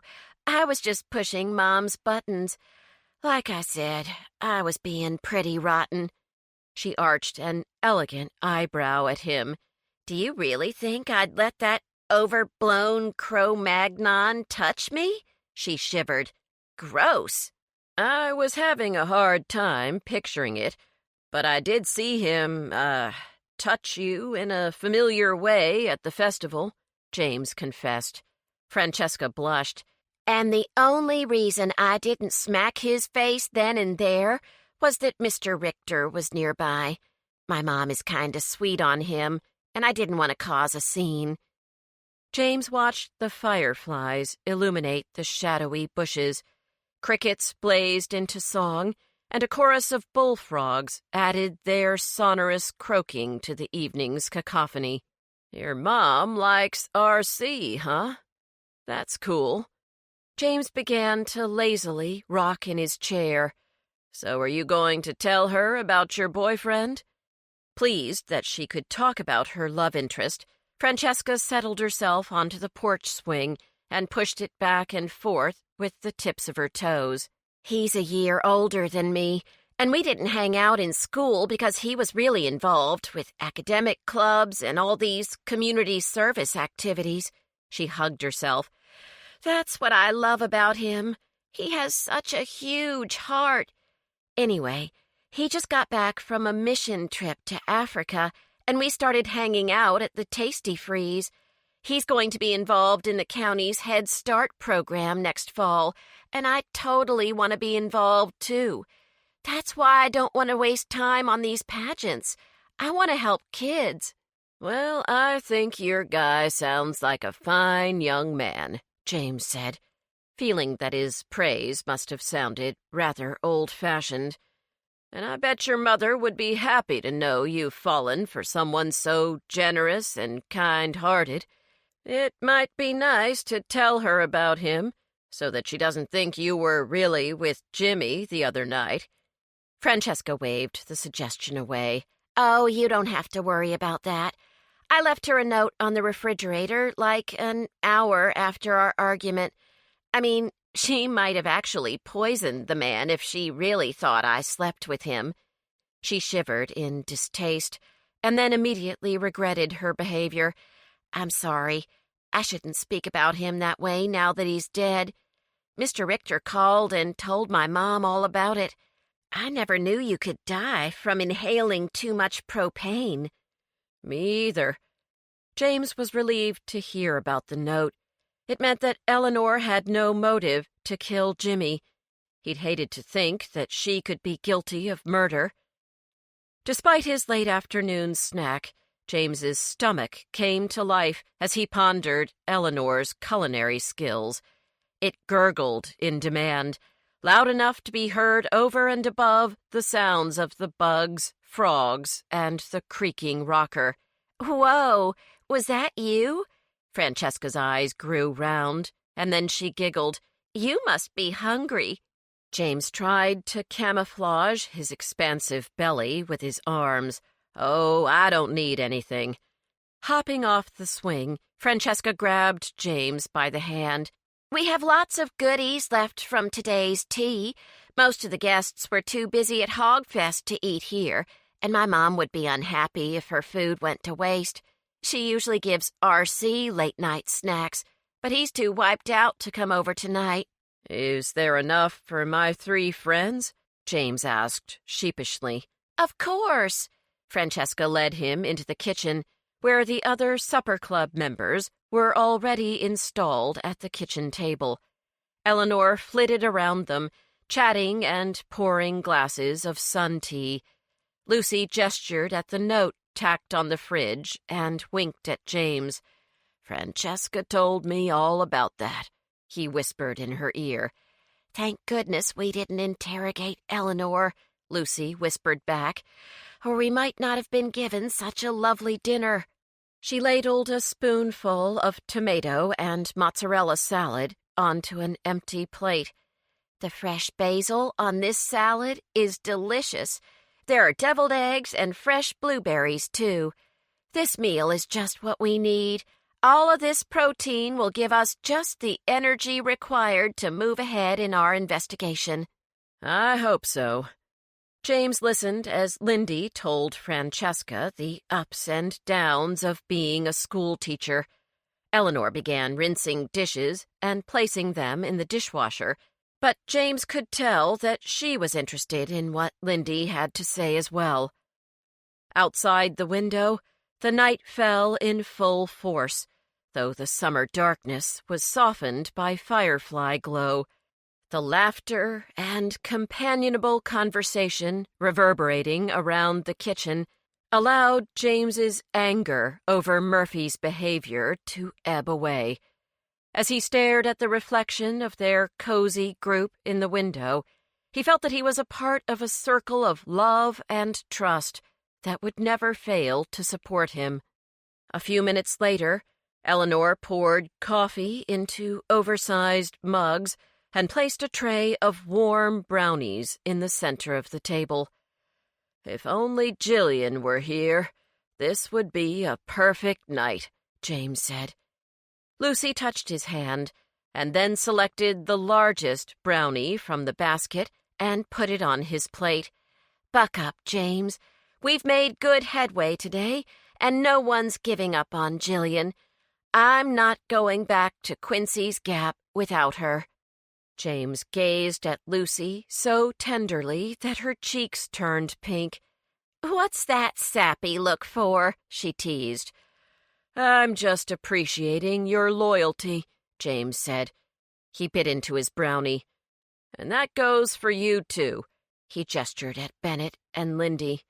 "You guys are my family, and I'd do anything for you. I've never told you before how much you mean to me, so I'm telling you now." Lindy dabbed at her eyes with her napkin. "Oh, James, pass me those brownies or I'll cry off the rest of my mascara." Chapter 15. Jim Beam, Straight Up. James and his friends plodded over the festival grounds in search of the Marrow Men and their pale-skinned teammate. Eleanor's nourishing dinner, coupled with cups of strong coffee, had given them much-needed energy. But there was something about the multicolored lights, the aggressive movements of the crowd, the thick scent of fried foods, and the constant noise pouring from the loudspeakers that quickly sapped the group's enthusiasm. "I could never live this life. These people will pack up tomorrow, drive to another town, and get ready to face a new crowd. We must all look the same to them after a time," Lindy remarked, as she gestured at one of the game vendors. Beneath a painted sign that read Bonzo Bazooka, a group of listless adults occupied 3 of the 8 metal stools positioned in front of water guns. James recognized the game. After all, this game, or one just like it, was a fixture at every fair he had ever attended. The point of the game was to shoot the most concentrated stream of water into the gaping mouth of a deranged-looking clown in order to blow up the balloon appearing above the crown of his white head. Whoever could pop the balloon first was the victor. James had only won the game once as a little boy, but the nightmares he'd had the night after the county fair about a monstrous clown spitting a mouthful of brackish water back into his face were hardly worth the plush banana he'd won as a prize. "We need a 4th to play," a man with a weathered face called out to James as he passed by. "Come on, mister. Win a giant snake for your girlfriend." James turned away in embarrassment. Who was the giant snake in his relationship? Was it him or Murphy? True, she'd come to Hudsonville to write an article on Jimmy's death, but that was her job, and the cause of death was unusual. Was he angry with Murphy for seeking the truth about the murder, or because she didn't share his conviction that Jillian was innocent? And what about this book she'd written?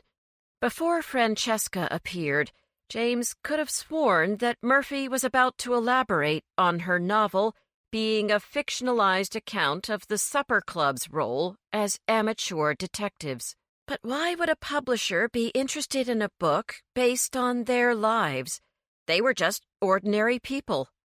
Lost in thought, James paid little attention to where he was walking. As a result, he had a direct collision with a biker carrying a funnel cake in each hand.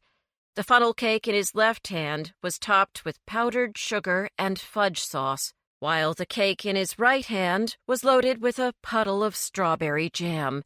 In a flash, James's white polo looked like a Jackson Pollock painting. James looked down at his shirt in horror. The biker growled. "I'm so sorry. I wasn't watching where I was going," James spluttered in apology. "No kidding." The giant of a man took a menacing step toward James. "You know, I've been looking forward to eating those since I hit the road at 5 this morning. Now you're wearing 'em instead." James dug his wallet out of his pants and shoved a 20 into the biker's meaty hand. "Here, take this to replace your funnel cakes and for all your trouble. Have a nice evening." Scurrying away, James's friends had no choice but to follow behind as he plowed through the crowd in the direction of the Marrow Men's campers.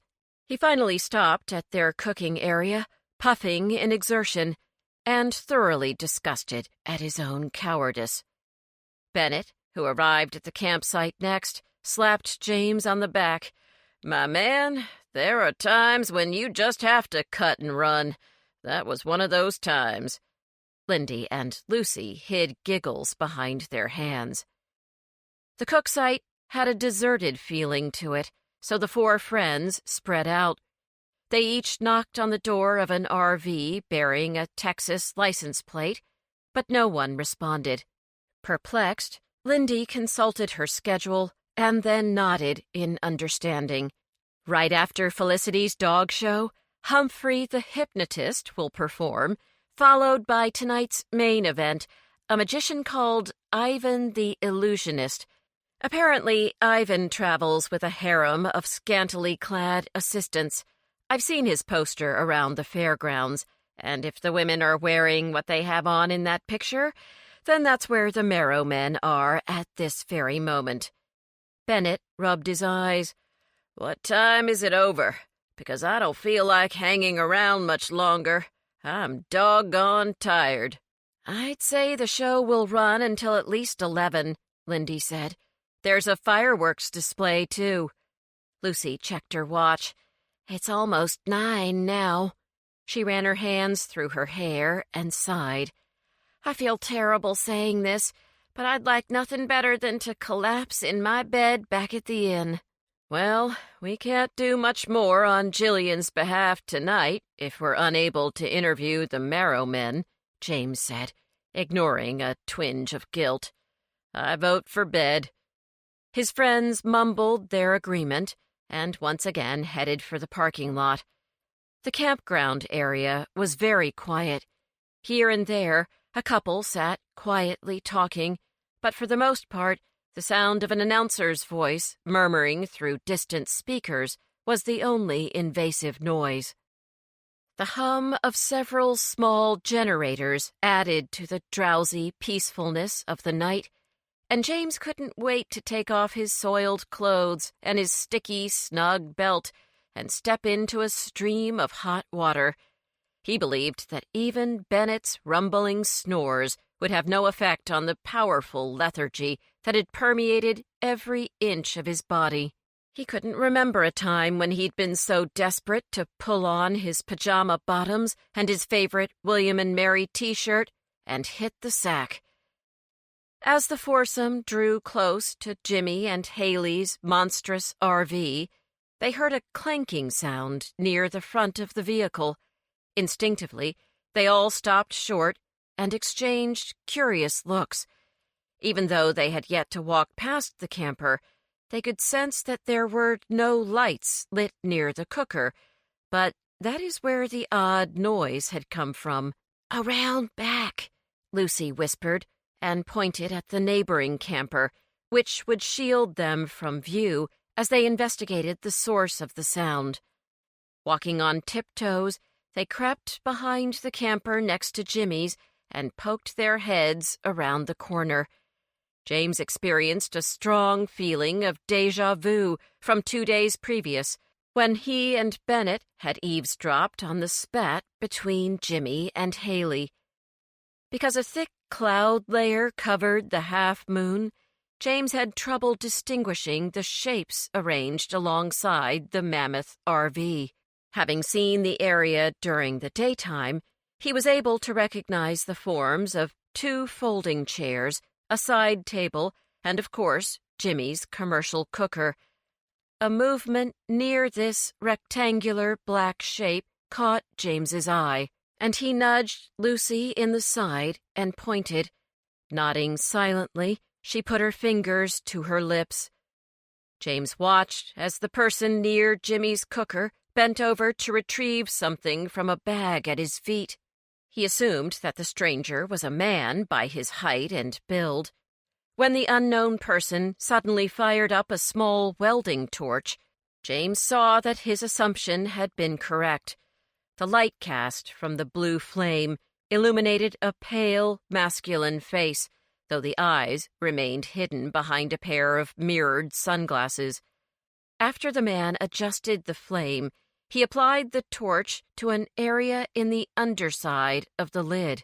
Jimmy's grill was so large that it actually had 2 separate cookers, but the man with the torch appeared to only be interested in the right-hand cooker.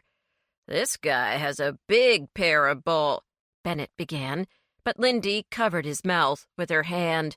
"What?" Bennett whispered. He's destroying a dead man's property right out in the open. He's either desperate or crazy. What should we do? Lindy hissed. Should we stop him? Or wait to see what he finds? Let's wait, Lucy said, and the group fell silent again. Sparks flew from around the cooker and disappeared in the surrounding blackness. Hey! A man's voice suddenly shouted from the shadows just behind the man with the torch. What the hell do you think you're doing? Bob Barker stepped into the illuminated strip of road that led back to the main fairway. He hesitated beneath the light, as though unsure of whether it was a good idea to apprehend a man dressed entirely in black, who also happened to be brandishing a welding torch. Turning to the left and then to the right, Bob seemed to be searching for other signs of life in the campground. He needs to know that he's not alone, James whispered. Without thinking about the matter further, he stepped out from behind the shelter of the camper and waved his arm. "Howdy, Bob," he said absurdly, as the man in black swiveled around to face James and his friends. Realizing that he was trapped, the prowler threw the welding torch directly at Bob's head. Uttering a surprised squeak, Bob raised his arms to protect his face. The stranger slipped past him and sprinted into the cover of shadow beyond the cluster of campers. The torch, which had missed Bob's head by a few inches, landed in a patch of grass near his feet. When he leaned over to retrieve it, Lucy shouted, "Don't touch that! The murderer's fingerprints are probably on here." "Murderer?" Bob glanced in the direction where the man in black had disappeared and then moved closer to the welding torch, as though to shield it with his body. After urgently conferring with Lindy, Lucy unzipped her large purse, turned it upside down, and unceremoniously dumped its contents into Lindy's. Using a paper napkin, Lucy then picked up the torch and slid it into her bag. The tip of the torch brushed against her hand as she zippered her purse. "Ow! It's still warm!" She shook her hand back and forth in the air. "That crazy bastard! What was he looking for?" "Who knows? The grill's black and it's nighttime." Bennett was obviously disappointed. "Wait, didn't I see a flashlight rolling around in your Jeep?" Lucy nodded, but turned to Bob with an inquisitive look. "Does Haley keep one in the camper?" Bob shook his head. "I've got no clue what's in there. More important, I've got no idea where Haley's gotten to. I was supposed to meet her at the entrance to the pavilion so we could watch the show together, but she never came. She's been acting right strange all day, so I came here to see if she was avoiding me." He gestured at the RV. "She said she wasn't gonna sleep in this thing ever again because Jimmy died in it, but I had to check." They all glanced at the large vehicle as though assessing whether it exuded a sinister aura, but it seemed completely innocuous. James stepped up to the door and knocked.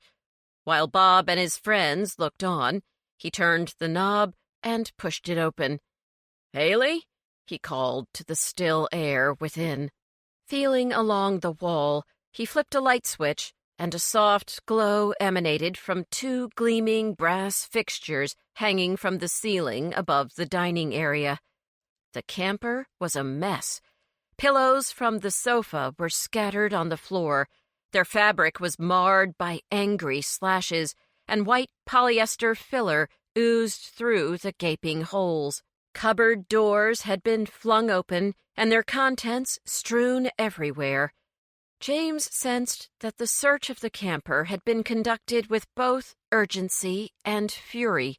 He noticed that the searcher had emptied an entire box of frosted flakes onto the carpet.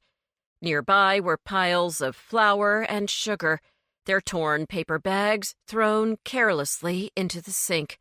"What do you see, James?" Lucy called out. "Is Haley in there?" "No." James swiveled on the steps.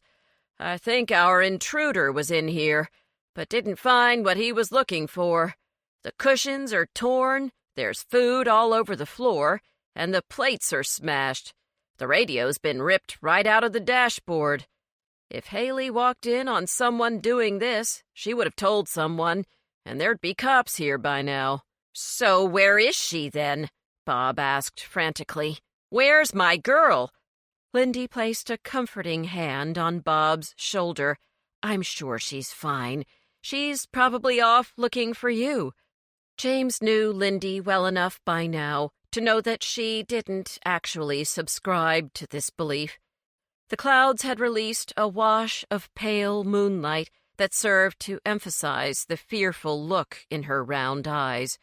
She gazed up at James as he stood, frozen with foreboding, on the camper steps.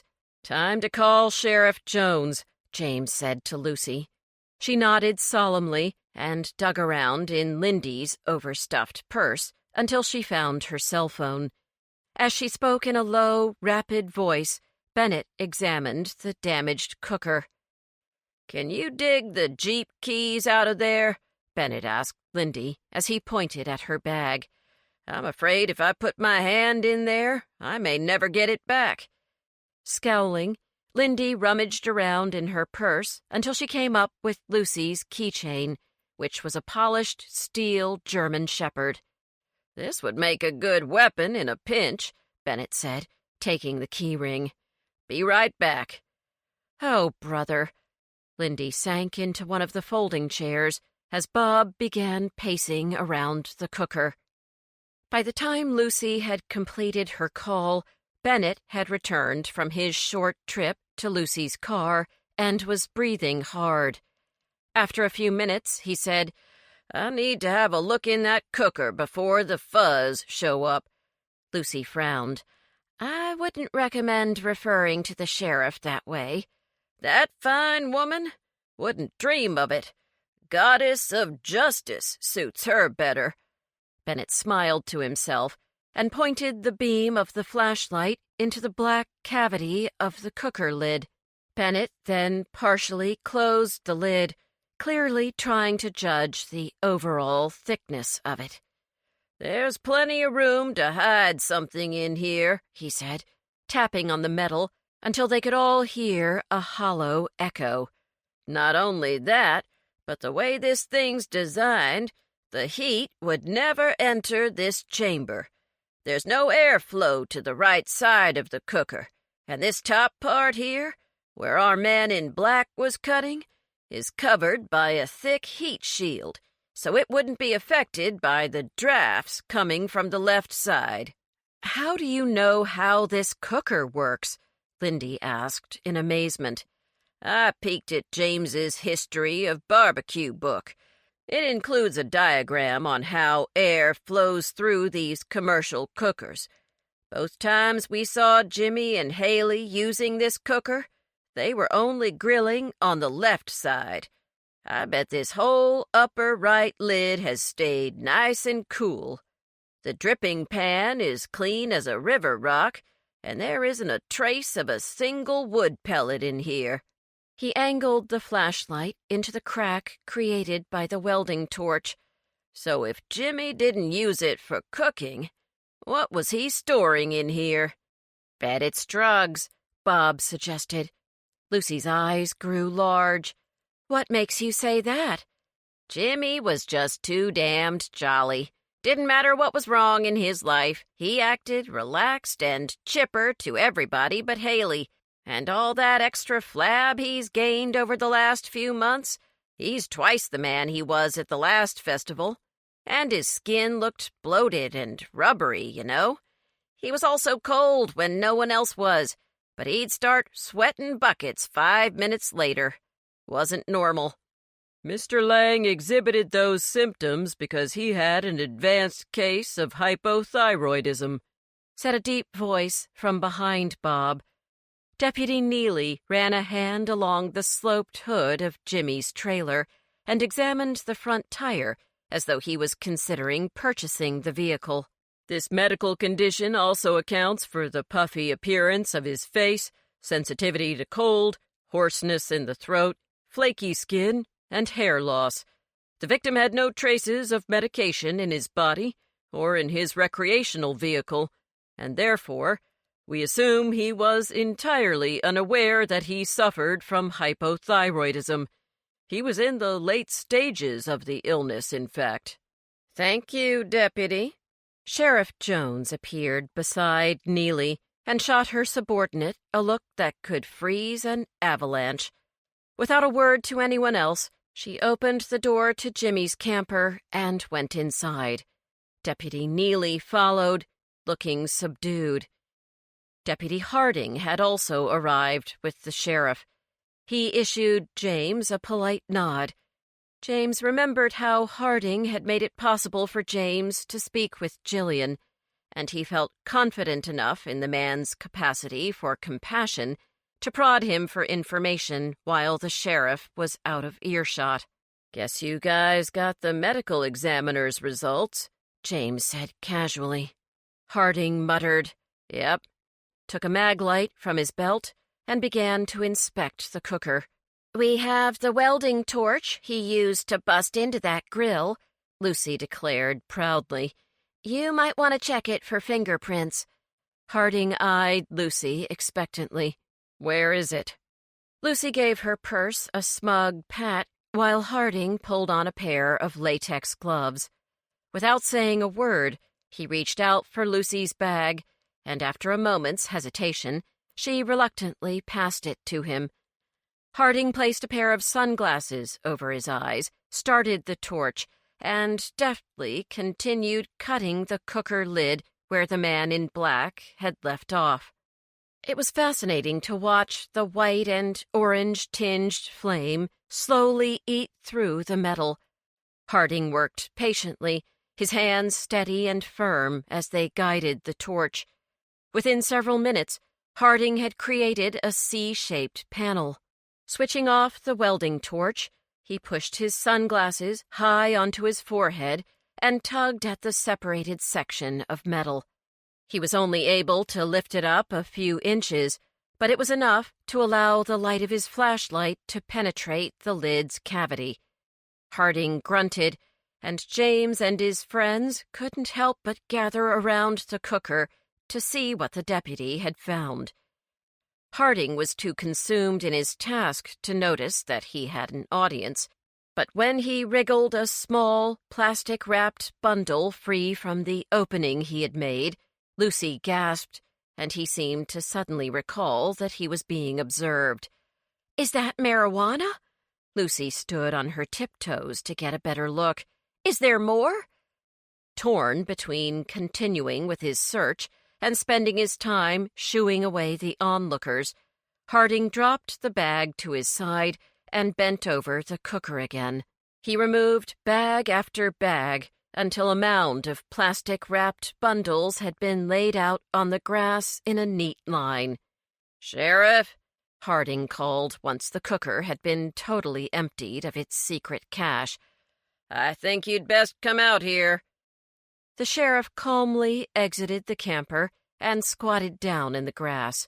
She squeezed the bundles, sniffed them, and turned them over, while Neely held a flashlight for her. Finally, she whispered some instructions to Neely, and then turned to face Bob Barker and the supper club members. "We'll need to take statements about what you witnessed here this evening," the sheriff said briskly. "Did any of you recognize the intruder?" "I'm pretty sure he was one of the Marrow men," James said. Noting the look of doubt on Harding's face, James continued, "I know it's dark, but when the torch lit up his face, I was sure it was the guy I saw arguing with Jimmy before his death." Sheriff Jones glanced up at the sky, where lumps of ash-colored clouds formed a barricade over the moon. Only trace amounts of weak light escaped from the cloud cover. "But are you certain it was him?" She turned her penetrating gaze on James. "Would you swear to this man's identity in a court of law?" James felt doubt assailing him. He turned to his friends in search of support, and they gave him brief nods to assure him that they also believed that the intruder was the man who wore the San Antonio Spurs baseball cap. "Yes," James replied with confidence. "I don't know his name, but I could show him to you." "It was Mitch Walker," Bob said firmly. "No doubt about it. And this fella's right. He's one of the Marrow men. I looked right into his face, Sheriff. It was Mitch." Silence followed Bob's statement. The deputies turned their attention to the bundles on the ground, but Sheriff Jones kept her eyes locked on Bob. To everyone's surprise, Bennett stepped forward and inserted himself between the sheriff and her deputies. He gestured angrily at the cooker. "Do you still think Jillian O'Malley is involved in this? You think a dog groomer from Quincy's Gap is trafficking pot? That she's dealing in illegal drugs with a tow truck driver from Texas who killed her husband?" Bennett slammed his palm hard against the cooker, and everyone jumped, except for the sheriff, who didn't react at all. "This is about drugs and money. Where'd Jimmy get this fancy camper?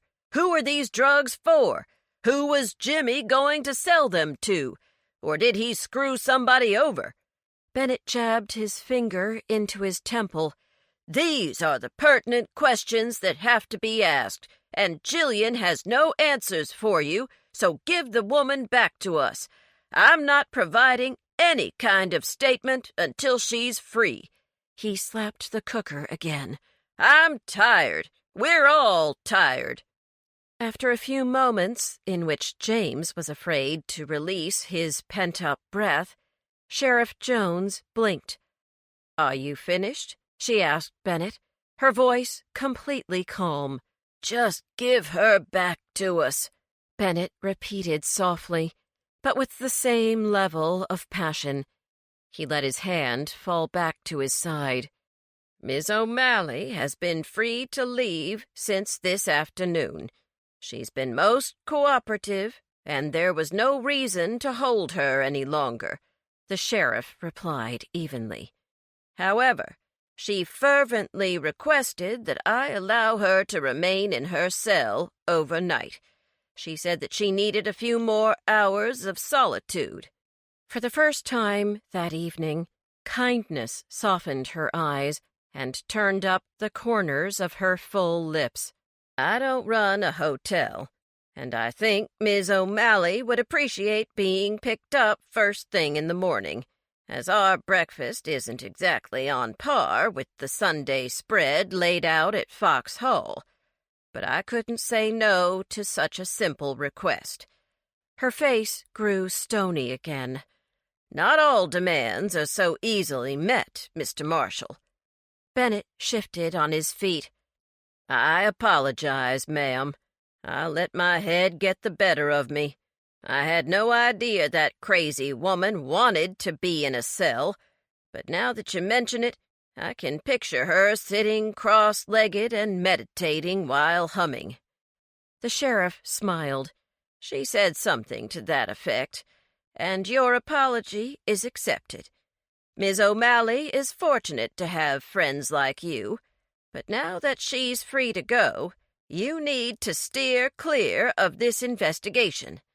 I don't expect to see any of you again unless you're fulfilling your judging duties or enjoying the activities of this festival." "But what about Haley?" Bob interjected. "She doesn't know anything about this mess, I'm sure of it, and we've got to find her. Maybe she's been kidnapped." The sheriff gestured at one of the lawn chairs. "Why don't you have a seat, sir? I'll speak with you in a moment. As for the rest of you, I think you should go on back to the inn and get some sleep. We'll need you to give statements about this evening, but I'm short-staffed at the moment, and we have our hands full here, so they can wait until morning." The sheriff gestured at the bags of drugs and then winked at Bennett with such subtlety that James wasn't even sure he had seen it. In a low, husky voice, she said, "I'll expect you bright and early, Mr. Marshall." Though they had clearly just been dismissed, James thought Bennett might float away with the next breeze. He practically danced to the parking lot. "We did it, friends!" Lindy clapped her hands. "Jillian will be out tomorrow, and we can judge the blueberry pie eating contest and get the hell out of this town." "No, we can't. The case is still unsolved," Lucy protested. "Haley could be in danger, or she might be involved in this whole drug scheme. We have a responsibility to help." James climbed into Lucy's Jeep, grateful to be sitting down. "It's true," he said. "If we hadn't been snooping around tonight, the drugs could have just disappeared, and the sheriff would never have known about them. I know she wants us to butt out, but we may as well keep our eyes and ears open while we're here." Lucy beamed at James in the rearview mirror. "I guess you're right," Lindy sighed. "Besides, if we don't keep investigating, how else is Bennett going to find a way to hit on Sheriff Jones? Buddy?" She reached around from her position in the passenger seat and poked Bennett on the top of his foot with one of her long fingernails. Bennett, who'd just popped a piece of chewing gum into his mouth, was extremely ticklish. When Lindy brushed the skin on the top of his foot, he jumped backward and inhaled the piece of gum. Coughing and spluttering, he wheezed and gasped for air until James became genuinely alarmed. "Should we pull over?" James asked as he pounded on his friend's back. Bennett shook his head and finally coughed the piece of gum into his hand. "With my skin tone," he said, and panted, "could be mighty tough to tell if I was turning blue or not." He balled the piece of spent gum into its empty wrapper. "Lindy, I have half a mind to stick this in your hair instead of putting it in the garbage." "Sorry." Lindy slunk down in her seat. "You guys are getting punchy," Lucy said, smiling. "I'd better put you all to bed." "Amen to that, sister," Bennett croaked. "It'll just be me and my sweet dreams of Sheriff Jade Jones." She winked at me. "Yes, sir, I think she feels it too.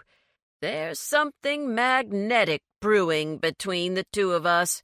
He turned to James. "And you'll be dreaming of Murphy, unless you're staying with her tonight. Foxhall was booked, remember? And I have no idea where she's staying," James mumbled. "And I'm too damn tired to dream. I'm going to fall asleep the second I close my eyes." "Are you still tossing and turning over there?" Bennett asked in the middle of the night. "You're like a damn kayak going over rapids." James pushed his glasses onto his nose and eyed the clock. 3:30, he groaned. "Why can't I sleep?" "Might be that love note you got from Murphy," Bennett suggested grumpily. "Got you all riled up."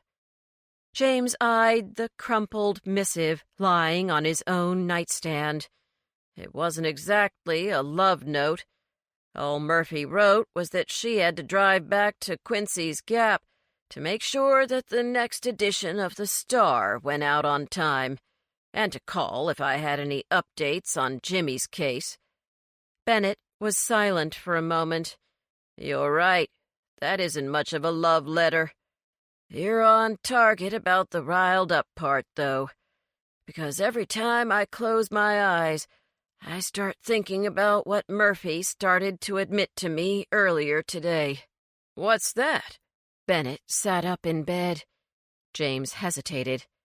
"She wrote a book about us." "You and me?" Bennett sounded surprised. "All of us. The Flab Five." James squeezed his eyes shut. "And she already has a publishing deal." Again, there was silence. Bennett switched on the lamp. His dark eyes flashed angrily. "Say that again." The book's about the supper club members, how we've helped solve murders in the past, James explained. She said it's not about our attempts to lose weight. Bennett rose stiffly from the bed and walked slowly over to the TV cabinet. He opened the small fridge hidden behind one of the lower doors, pulled 2 bottles from the honor bar, and went into the bathroom. When he returned, he handed James a tumbler filled with an inch of light amber liquid. Tossing back his drink, Bennett sank down onto his bed. "Go on, man, or you'll never get to sleep." "What is it? Whiskey?" James sniffed the contents. "Jim Beam." Bennett swung his legs onto the bed and stared up at the ceiling. "That's some bomb to drop on a guy in the middle of the night. So Murphy's writing a tell-all book. Man, oh man. There's no way I'm going to get any sleep without a little medicinal aid. You won't either, my friend, trust me." "It's not a tell-all," James protested weakly, gripping the tumbler loosely. "It's fiction." "Right," Bennett snorted and shook his head in disgust. "And no one in Quincy's Gap is going to know who the black crime-solving mailman in Murphy's work of fiction is, or who the crime-solving librarian living with his hermit daddy is. I can just hear the talk down at Dolly's Diner." He put his arms behind his head and rearranged his pillow, punching it violently into place. "We're not going to be able to show our faces in town without folks mentioning your girlfriend's book. Whether we like it or not, that book is going to change our lives." The sound of the cool air rushing through the vents in the floor followed Bennett's statement, but James didn't know whether he felt more chilled by his friend's words or by the air conditioning. "Oh, Lord," James moaned, and then swallowed his drink in 3 gulps. The whiskey burned on its way down his throat, and warmth spread through his belly. He felt his clenched hands relax, and some of the tension ebb from his knotted shoulders and neck. Scrunching his toes in the thick rug next to his bed, James gazed at his empty tumbler with mournful eyes. Collecting Bennett's glass, James gestured at the cabinet. "I hope there are more where these came from." Chapter 16. Cheddar Cheese Grits. When James opened one eye, allowing the other to stay mercifully closed against the bright light infiltrating the room, he sensed that he'd overslept. No snores rose from Bennett's bed, nor was the morning's stillness broken by the rush of water through the bathroom pipes. An unnatural quiet permeated the room. As James fumbled for his glasses, a sharp pain came to life inside his skull, and he froze mid-reach. Resting his heavy head back on the pillow, he took stock of his physical state. His head hurt, his limbs felt like lead, his mouth was so dry that he couldn't have spoken a word, and his tongue felt 3 sizes too large. He desperately wanted water, but sensed that the movement required to walk into the bathroom, turn on the tap, and tilt his mouth under the stream was more than his body could handle. Easing his glasses carefully onto his face so as not to provoke the hangover dragon clenching his scalp like a vice and sticking its needle-sharp claws into his brain, James saw the litter of small bottles on his nightstand. 1, 2, 3, 4, 5, he counted. No wonder I feel like a zombie. He also noticed a yellow Post-it note stuck to the surface of the digital clock. He peeled it off the clock's window, noting that the time was 7 after 9. Sunshine, When you finally get up, come downstairs for breakfast. I already picked up Jillian, and we're all meeting on the back porch. There's coffee and the best bowl of cheese grits you've ever tasted. I expect your head might hurt a bit, but there's nothing for it but to eat a big pile of eggs, followed by an even bigger pile of grits. Bennett. I don't know about food, James mumbled, and then stumbled into the bathroom. After swallowing 3 Advil, he took a luxuriously long shower. Doused in a fog of warm water and silence, he felt his headache begin to subside. The thought of Jillian being back at the inn, seated at a table with her friends, lightened James's heart tremendously. Maybe they'll be so glad to have her back that they won't get too upset about Murphy's book, James said to his reflection as he toweled off the misted mirror. He shaved quickly, wanting to escape the image he saw in the glass. Unlike the small mirror in his bathroom at home, which focused mainly on the head and shoulder region, this one was large enough to capture the entire upper half of James's body. Before him stood the results of a summer of paying little attention to a healthy diet and routine exercise. You've returned, I see. James morosely poked the loose flesh of his round belly. He pivoted sideways, blowing out his stomach so that it became even larger than before. He then sucked in his breath, causing the flesh to tighten and the fat to appear to have miraculously evaporated. Finally exhaling, James rubbed the swell of his paunch one more time, and then pulled a polo shirt over his head, relieved to be able to partially disguise the evidence of his weight gain beneath the loose shirt. By the time he arrived on the back porch, several charming sights met his eyes at once. Directly to his left was the food: fluffy scrambled eggs nestled in a warming tray, crisp dark brown bacon stacked into neat rows in the neighboring tray, and, adjacent to the bacon, a ceramic baking dish containing golden-tinged grits.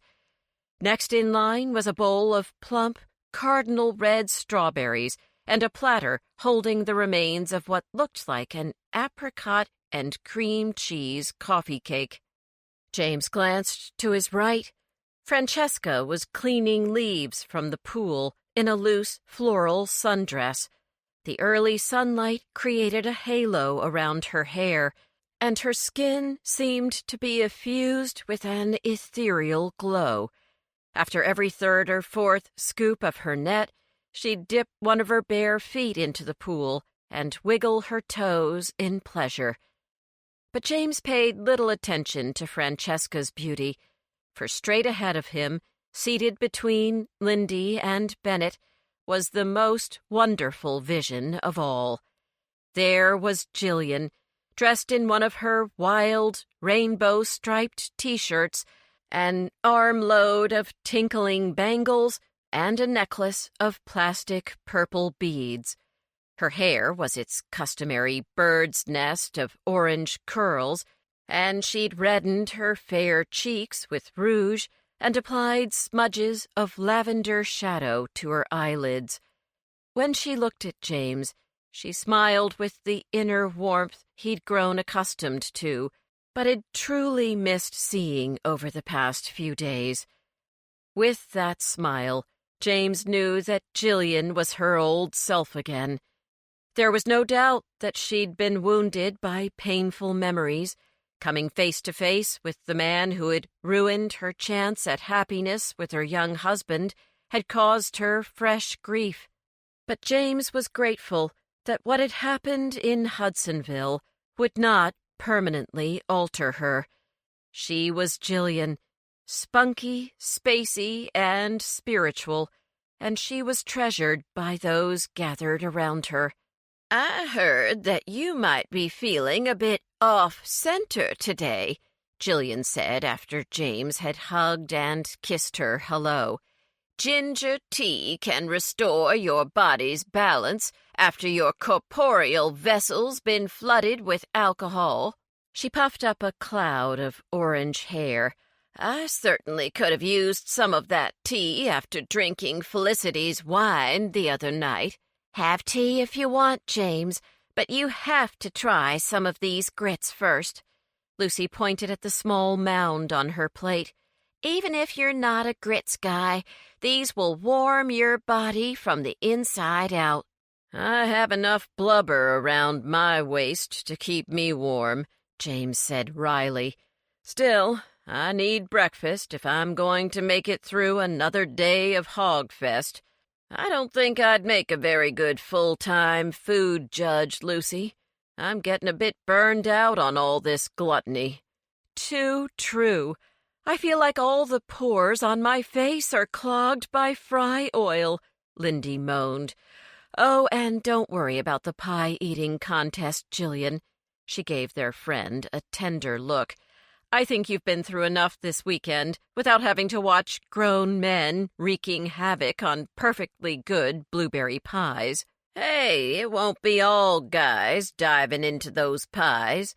Bennett waggled his finger at Lindy. "You're forgetting about Virginia's own champion eater, the Black Widow. Why, on July 4th, 2005, she ate 37 hot dogs in 12 minutes, and she's a tiny little thing." He held out his arms in a small circle and then pointed at Francesca. "Makes our beauty queen out there cleaning the pool look like a sumo wrestler." "Can you imagine being a buffet-type restaurant owner in the Black Widow's hometown?" James quipped. "Every time she came to visit your establishment, you'd know you were about to lose money. If she can eat 37 hot dogs, imagine what she could do to a breakfast buffet." Jillian giggled. "I'm not skipping out on the judging. I've missed so much time with you already, and I'm fully prepared to witness a spectacularly revolting display of binge eating. In fact, it might do me some good." She gestured at the greedy heap of bacon on James's plate. "I think my time of reflection has prepared me to be more open regarding the food tastes and preferences of my fellow human beings." "So no more speeches on animal treatment?" Bennett was stunned. "What on earth would you talk about instead?" "I'll always be an advocate for all animals." Jillian glanced at Bennett with a flash of anger in her eyes, and then realized he had been deliberately trying to provoke her. She smiled. "I'm so grateful that you are all embracing me with open arms. After all, I kept a secret from you, my closest companions, for a long time. I apologize from the very core of my being. I just wanted to leave the past in the past, but I was a fool to think that I could bury those memories." "It was your secret to keep," Lucy said softly, "so there's nothing to forgive." "But besides me, has anyone else at this table been married?" James asked to lighten the mood. "No ex-wives in my closet." Bennett refilled his empty coffee cup. "I see you're feeling better." He pointed at the grits on James's plate. "Now scoop some of them down your throat, and you'll be good as new." James loaded his spoon with a mouthful of grits and lifted it to his nose, wondering how a gelatinous glob of grains could transform his outlook about spending another day at Hogfest and put an end to the remnants of his hangover. He inhaled the pleasant scent of baked cheese and then felt the familiar and comforting creaminess of the starch as his lips closed around the spoon. "They're so light and fluffy," he said, after he'd swallowed his first mouthful. Lucy was right. The grits were suffused with warmth, and the cozy feeling they created had nothing to do with temperature. In addition to the salty flavors of sharp cheddar and butter, there were hints of Worcestershire and hot sauce. "Delicious," he proclaimed to Eleanor when she appeared to examine the buffet. "You are an excellent cook, Mrs. Fines.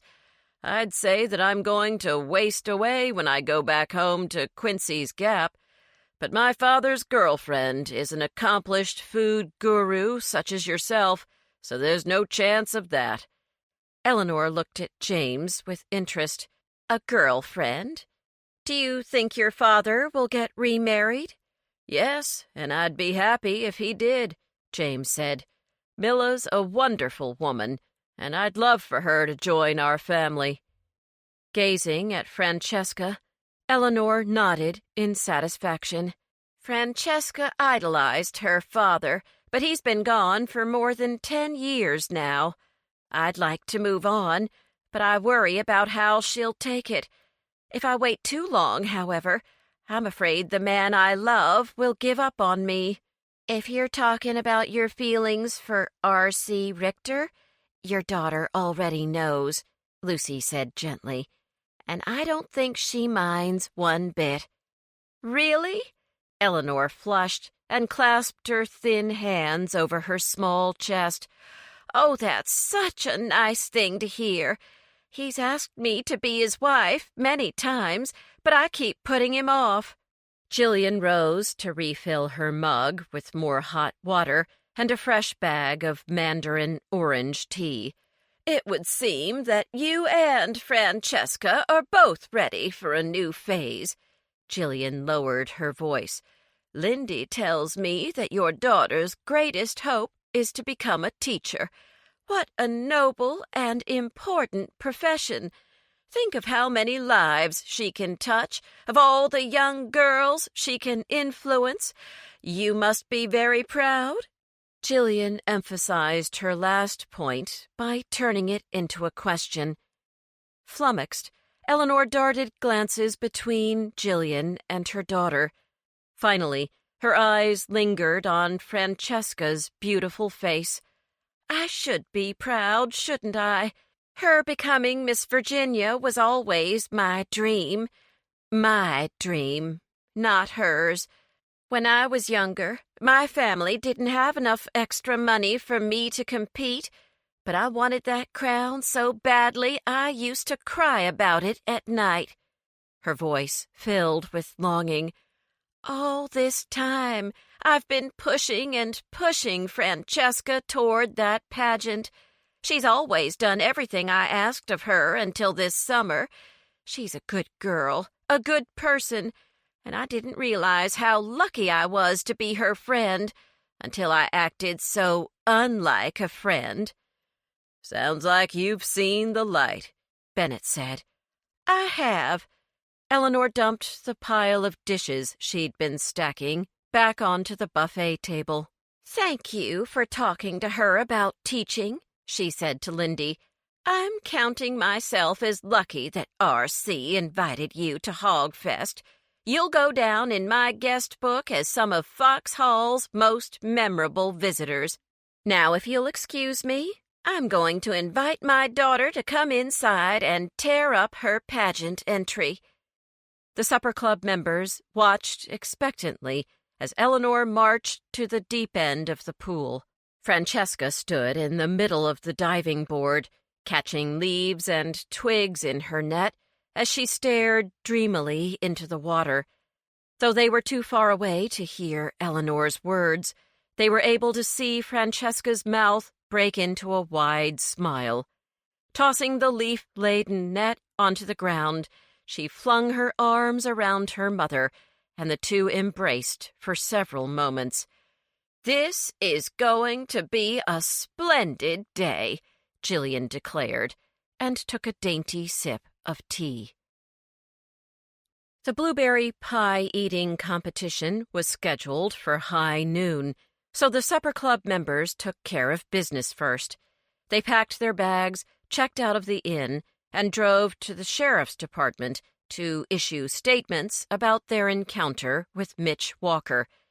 According to Deputy Harding, who stood on the front steps of the sheriff's building, both Mitch and Haley were missing, and Bob Barker was beside himself with worry. 3 deputies from the neighboring county had been enlisted to help search for the pair, but they'd found nothing to indicate where either person had gone. "I'd rather not go inside," Jillian told her friends as they marched toward the front door. "I'll wait on this bench." Harding sat next to her with a satisfied grunt. He then proceeded to strike a match using the bottom of his shoe, lit his cigarette, and took a grateful drag. "I heard you found some hidden treasure last night," Jillian said, and the rest of the supper club members lingered to hear his answer. "We sure did," the deputy answered proudly. "A whole mess of tainted pot. Someone planned to make a bunch of fry sticks and sell them for a big pile of money." "Fry sticks?" Jillian asked. "Is that some kind of unhealthy food?" Harding chuckled. "No, ma'am. It's a joint, but not one made using run-of-the-mill weed. The marijuana we found in Jimmy Lang's cooker was dipped in formaldehyde. That kind of pot costs lots more per ounce." He cast a sideways glance at Jillian, and, seeing the lack of comprehension on her face, held his thumb and index finger an inch apart. "An ounce is about this much." Jillian frowned. "That's not much product to charge a lot of money for. Is marijuana that expensive?" "It's the formaldehyde. It gives you visions," Harding explained. "The kids really like it. And by kids, I mean high school and college students." "They could achieve a genuine high by employing some meditation and breathing techniques." Jillian shook her head in dismay. "This special pot sounds dangerous." She coughed and waved away the cloud of Harding's cigarette smoke. Harding nodded. "It is, ma'am. It's like smoking 5 of these things."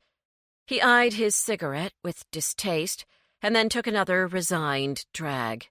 "The worst part is that the kids who smoke this laced stuff tend to overdo it. We've had several college kids hospitalized over the past year because of these fry sticks.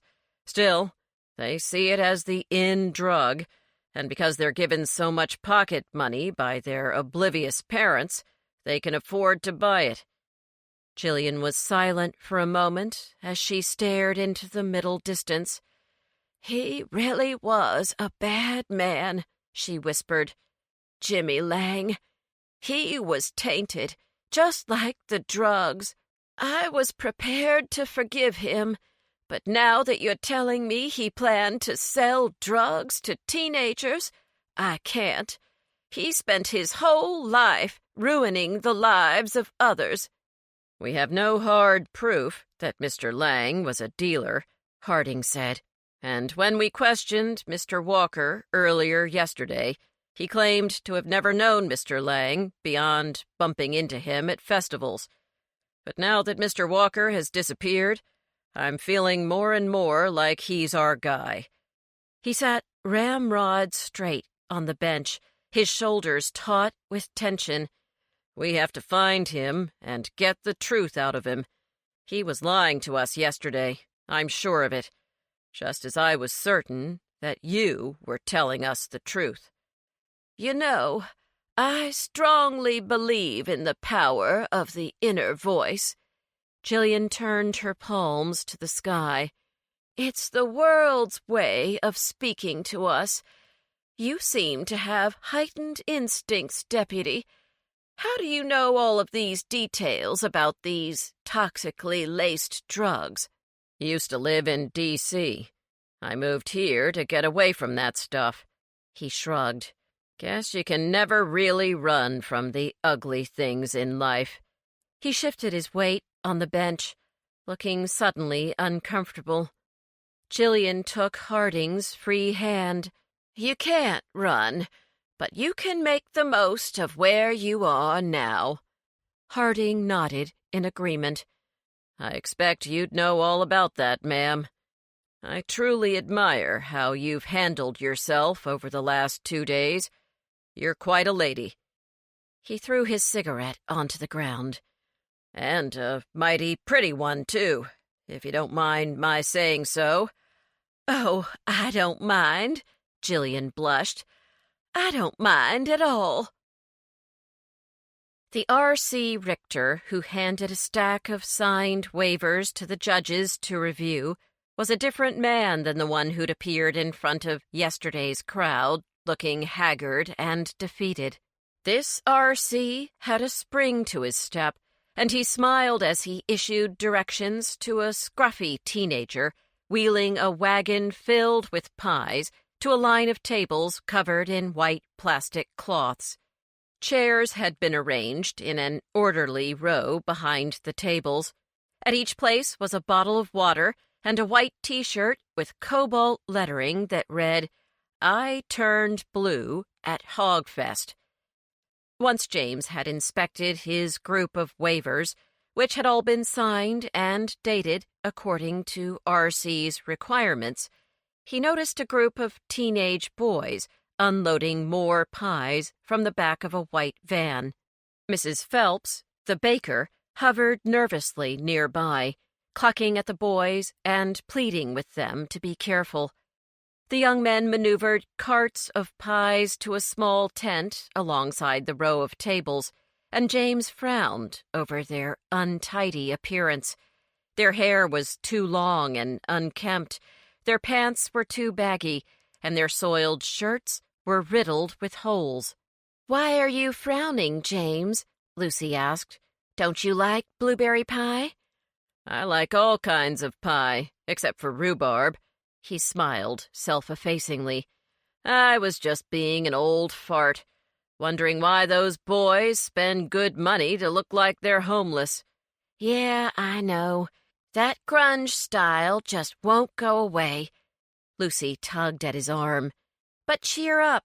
Mrs. Phelps has brought all the judges a slice of pie, still warm from the oven. We get to eat while R.C. goes over the rules." "He must enjoy what he does," James said. "The man's mighty chipper today." "That's because Eleanor told him that she would marry him. She stopped by the festival while we were busy giving our statements. I overheard R.C. telling Mrs. Phelps all about it." "So everything is looking up for him, except for the fact that illegal drugs were recovered on festival grounds. The girlfriend of the man murdered here Friday night has gone missing, and a torch-wielding thief is on the loose.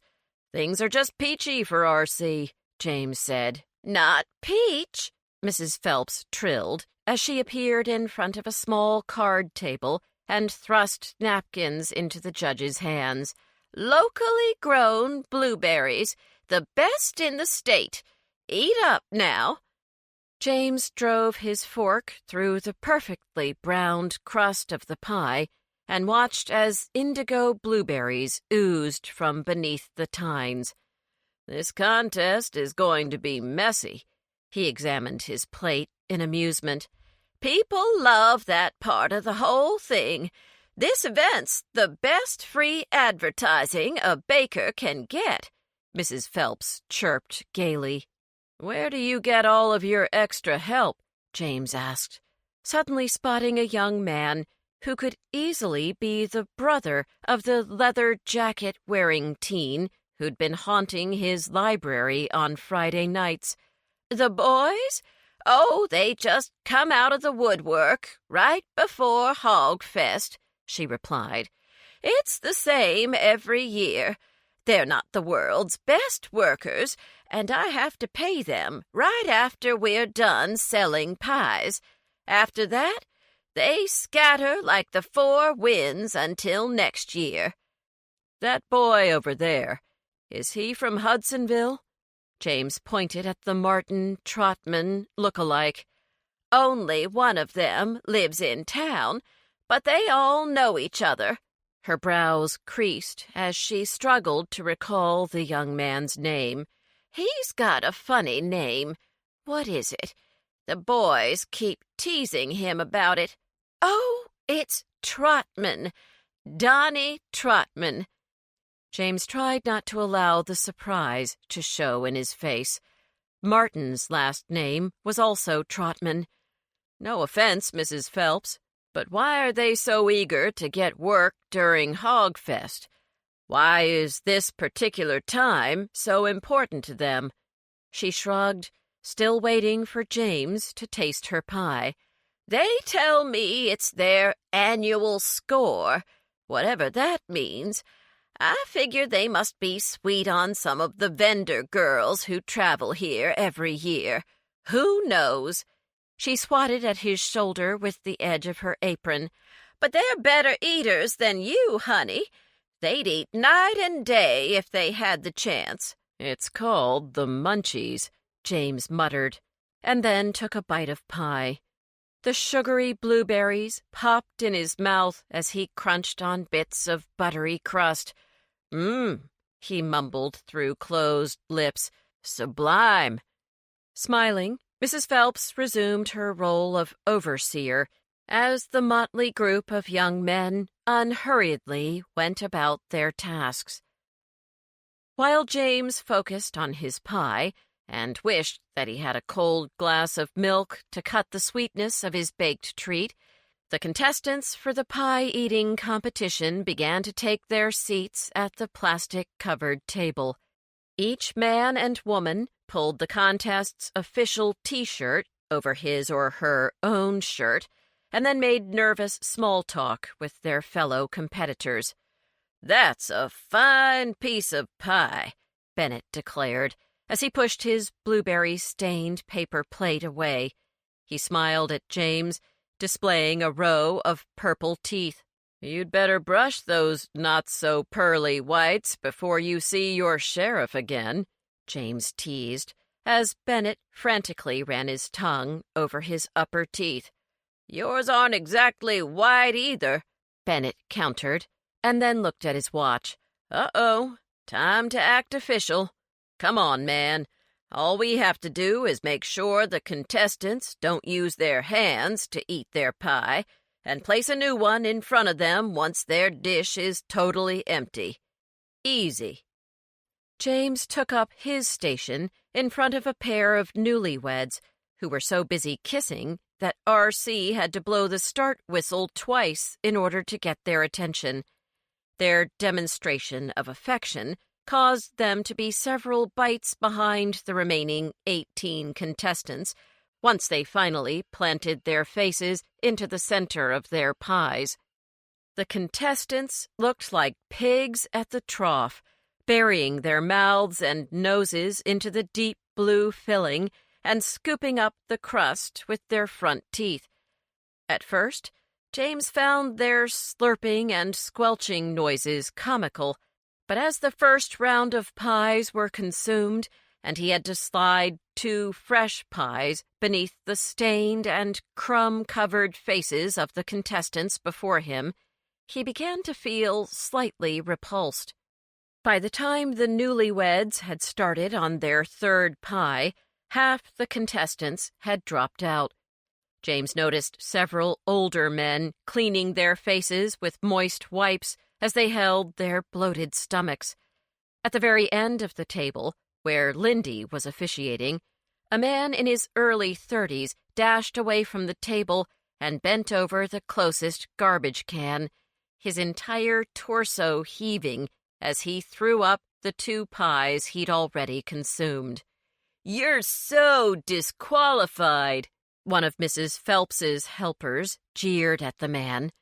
Lindy scowled at the impolite boy and then placed a gentle hand on the sick man's back. After he had emptied his stomach, she handed him several napkins and a tall glass of water. Encouraged by her kindness, the man smiled and waved at the crowd. He then wobbled off to an empty seat, his skin still a bit green beneath the faint stain of blueberry. Following this unpleasant incident, James had the unfortunate task of disqualifying the new bride for using her fingers to shovel a particularly slippery bite of pie into her mouth. Frustrated by his own inability to completely empty his pie dish, her husband followed suit a few minutes later, and the lovebirds sat and watched the remaining 3 contestants as they slowly dug into their 4th slice of pie. Seeing as he no longer had an official responsibility, James decided to find out more about the score the young men had mentioned to Mrs. Phelps. Hoping to appear as though he were merely in search of shade, James sauntered casually to the side of the disheveled young man named Donnie Trotman. "You guys sure unloaded lots of pies," James said pleasantly to the boy. "And in this heat." He wiped his brow with a napkin to emphasize the point. "Man, I hope she sells the rest of them so we don't have to put any back in the van," he said. "I'm sick of pies." James glanced at him briefly and said, "You look just like a kid I know from Quincy's Gap. His name's Martin." Donnie frowned, clearly offended over being called a kid. "Martin's my first cousin. How do you know him?" He scrutinized James's creased khakis, spotless glasses, and leather loafers in disdain. "Let's just say he and I share the same hobby," James said cryptically.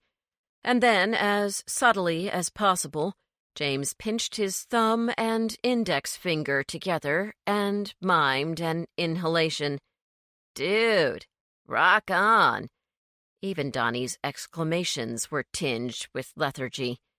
"Know where a guy can score some around here?" James muttered out of the side of his mouth. Donnie paused and then held out his hand. "I can tell you, but you gotta make it worth my while."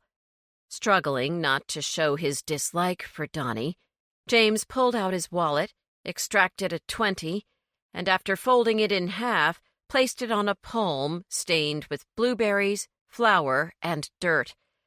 Thinking that he might actually have consumed a pie created by Donnie's filthy hands, James fought down the bile rising in his belly.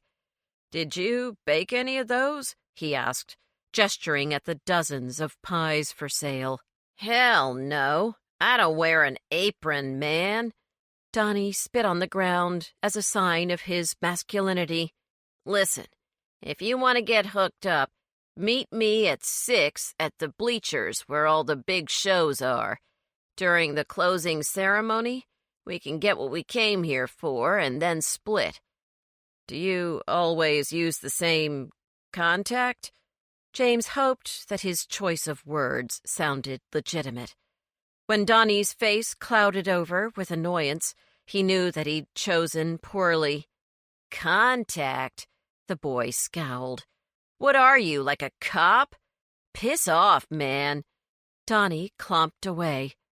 Suddenly the crowd's cheers swelled, and James saw that R.C. was holding the victor's hand high in the air as he proclaimed a twig of a girl the winner of the pie-eating contest. "Where did you put over 8 pounds of pie?" R.C. held his cordless microphone below her blue chin. "I've been stretching my stomach over at the Golden Corral," the young woman announced. "I'm a hostess there." "But your stomach is flat as a board," R.C. declared. 2 babies have grown in there already, so I know it can stretch," she said with a charming smile. "And my kids will benefit from this prize money and the gift certificate to the bakery, too. Easiest money I've ever made. I love pie." "Congratulations to all of our contestants. Don't forget to purchase your own scrumptious blueberry pie, and don't leave before the drawing for a brand new recreational vehicle, which will occur at this evening's closing ceremony," R.C. called to the crowd. "Sponsored by Richter's RV Sales and Rentals." As R.C. continued with a few other announcements, James grabbed Lucy by the arm and pulled her behind the bakery van. "I may have part of this puzzle figured out, Lucy." He dabbed at his sweating temples with a fresh napkin. "These kids came to Hogfest specifically to buy the laced pot. They've gotten it here before and keep coming back for more. They buy as much as they can afford, and then I think they resell at least a part of it. In fact, this stuff may have gotten into my library through the hands of a rising high school senior named Martin Trotman, though I have no way to prove it." Lucy digested this information. "And these kids think the deal's still on, even though Jimmy's dead?" James shrugged. "I don't know who their contact is. Maybe Jimmy didn't do the actual selling. You know, I could call the Fitzgerald twins and have them look up which festivals Jimmy and Mitch Walker attended at the same time. If they were partners in this nasty business, then a pattern should emerge, something tangible you can show to the sheriff." "Why me?" Lucy was taken aback. "You're the one figuring this out, James."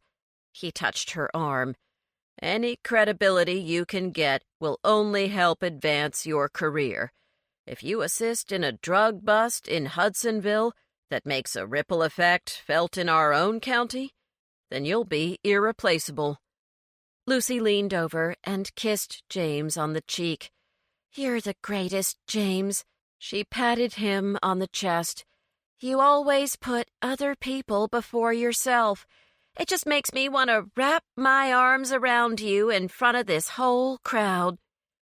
Filled with a confusing mixture of happiness and alarm, James was both relieved and disappointed when Jillian bounded over, trailing Deputy Harding in her wake. "They found Haley.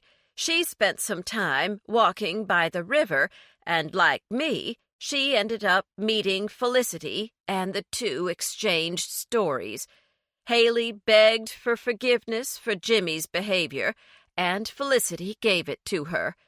Afterward, Haley decided to go on with the competition. She rented her own RV and bought a cheap grill from Walmart.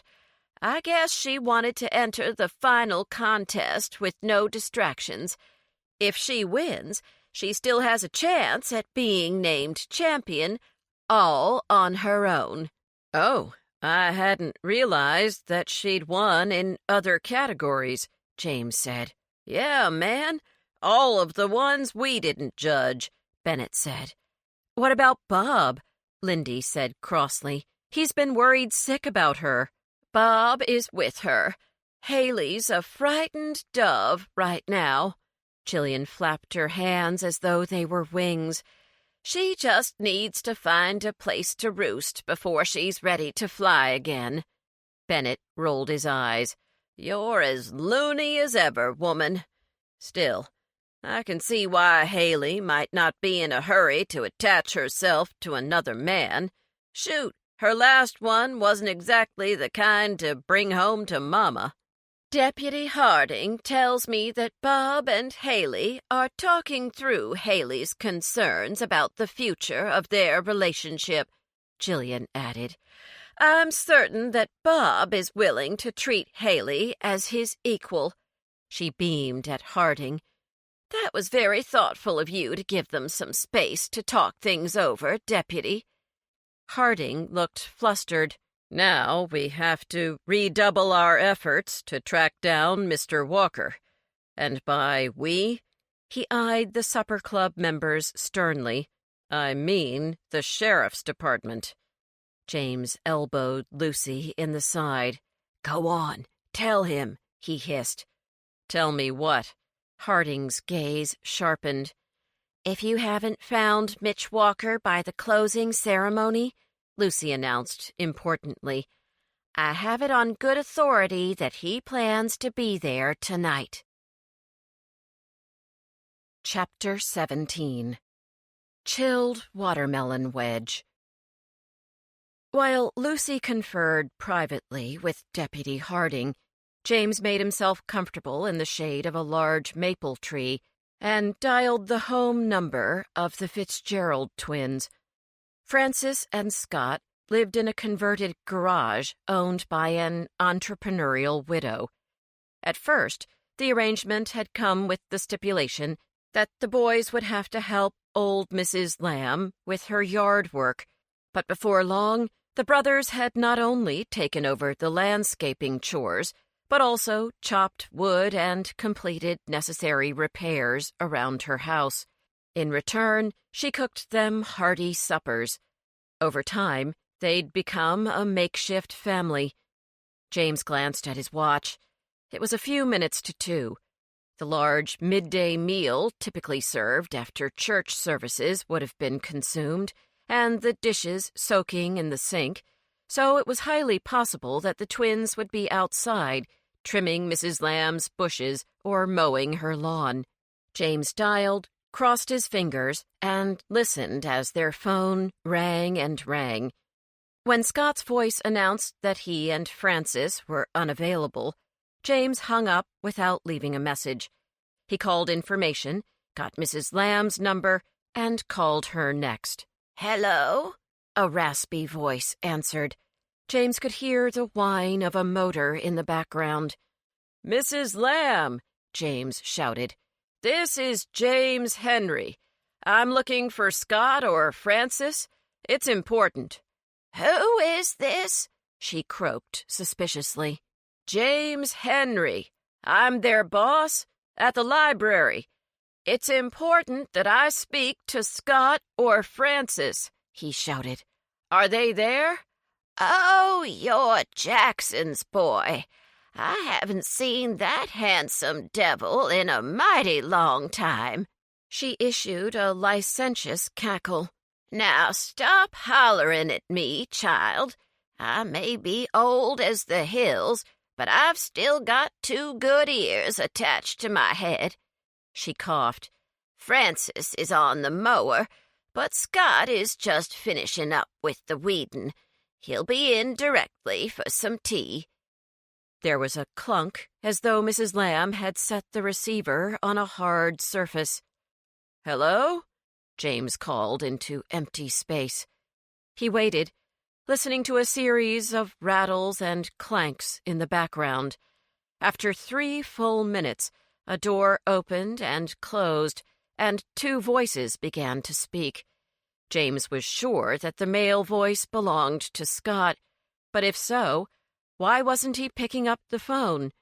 "Scott!" James yelled into his cell phone. "Scott!" "Hello?" Scott said in surprise. James blew out his breath in annoyance. "Didn't Mrs. Lamb tell you I was on the phone?" he asked crossly. "No, Professor. Sorry," he added with a whisper. "Her memory is like a sieve these days." "I'd say," James mumbled. "Listen, Scott, I need a favor. I don't have access to a computer here, and I could use some long-distance help." James gave a brief account of Jimmy's death, the discovery of the laced marijuana, and his suspicions about Mitch Walker. "You should write a book about all the things that have happened to you since you moved back to Quincy's Gap," Scott exclaimed. "You lead the most exciting life of any librarian in this country." Naturally, Scott's words brought to mind Murphy's book deal. James struggled to control his anger. "Could you find out if Jimmy and Mitch have crossed paths at one of these festivals and call me right away if anything turns up? It's fairly urgent." "Sure, Professor. These lightning-fast fingers are at your disposal. I'll go fire up the laptop right now." After ending the call, James leaned against the tree trunk and wondered what to do about Murphy. He felt so betrayed. Not only had she written about him and his friends, but then she'd sold the book without breathing a word to him first. He thought of all the evenings he'd left her apartment so that she could write, and there she'd been, adding colorful fabrications to characters and events based on his life. Her book was going to be published, and he'd never read so much as a sentence of the thing. How would she portray him? How would she describe him physically? Would she reveal his childhood stories, or the intimate details he'd shared with her in good faith?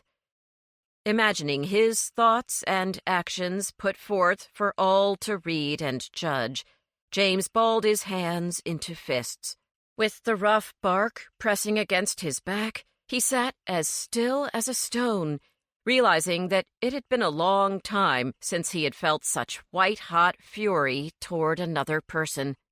His cell phone, which was settled in a patch of scraggly grass growing between two tree roots, began to buzz. Because it was set on vibrate and was resting on uneven ground, it looked like a black beetle as it bounced against a curve of root. James scooped it up. "Professor," Scott said, "your theory is dead on. Mitch Walker and the Marrow Men have been at nearly every festival or cook-off event that Jimmy Lang and the Pitmasters have attended over the last 3 years. They've been to 15 events in total, so there's no way that Mitch guy can claim not to know Jimmy." "True, but he can claim to know nothing about the drugs." James ran his hands through his sweaty hair. "Time's running out, Scott. I have to find a way to link these two as drug traffickers, or the local sheriff won't have enough evidence to hold Mitch. That is, if they can even find him. I thought you said there might be a drug deal tonight." "But that's a big maybe. The drugs have been seized, and though the kids who want to buy some don't know that yet, Mitch certainly does. If he shows, it'll only be to tell the kids where to meet him in future." James paused. "The next festival's in North Carolina in 2 weeks, so he might just tell them to come down there to complete the deal, though it's a pretty big chance to take." Scott hesitated. "That does sound risky. I wouldn't take that chance." "But he just lost a heap of money when the authorities seized his stash. He might be desperate to make it up," James said. "Also, I think Jimmy's been dealing solo this past year and may have cut Mitch out of his half of the earnings. Jimmy bought a big camper and seems to have hidden chunks of cash somewhere in that RV."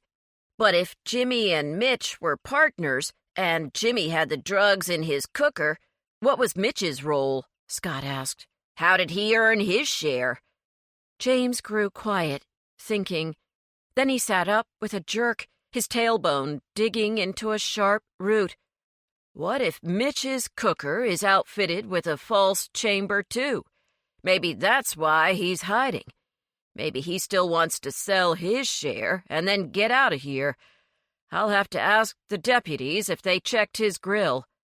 "That's a thought, but I have another wrench to throw at you, Professor." Scott had a smile in his voice. "Great," James grunted. "What's that?" "If the pot's laced with formaldehyde, where's it coming from?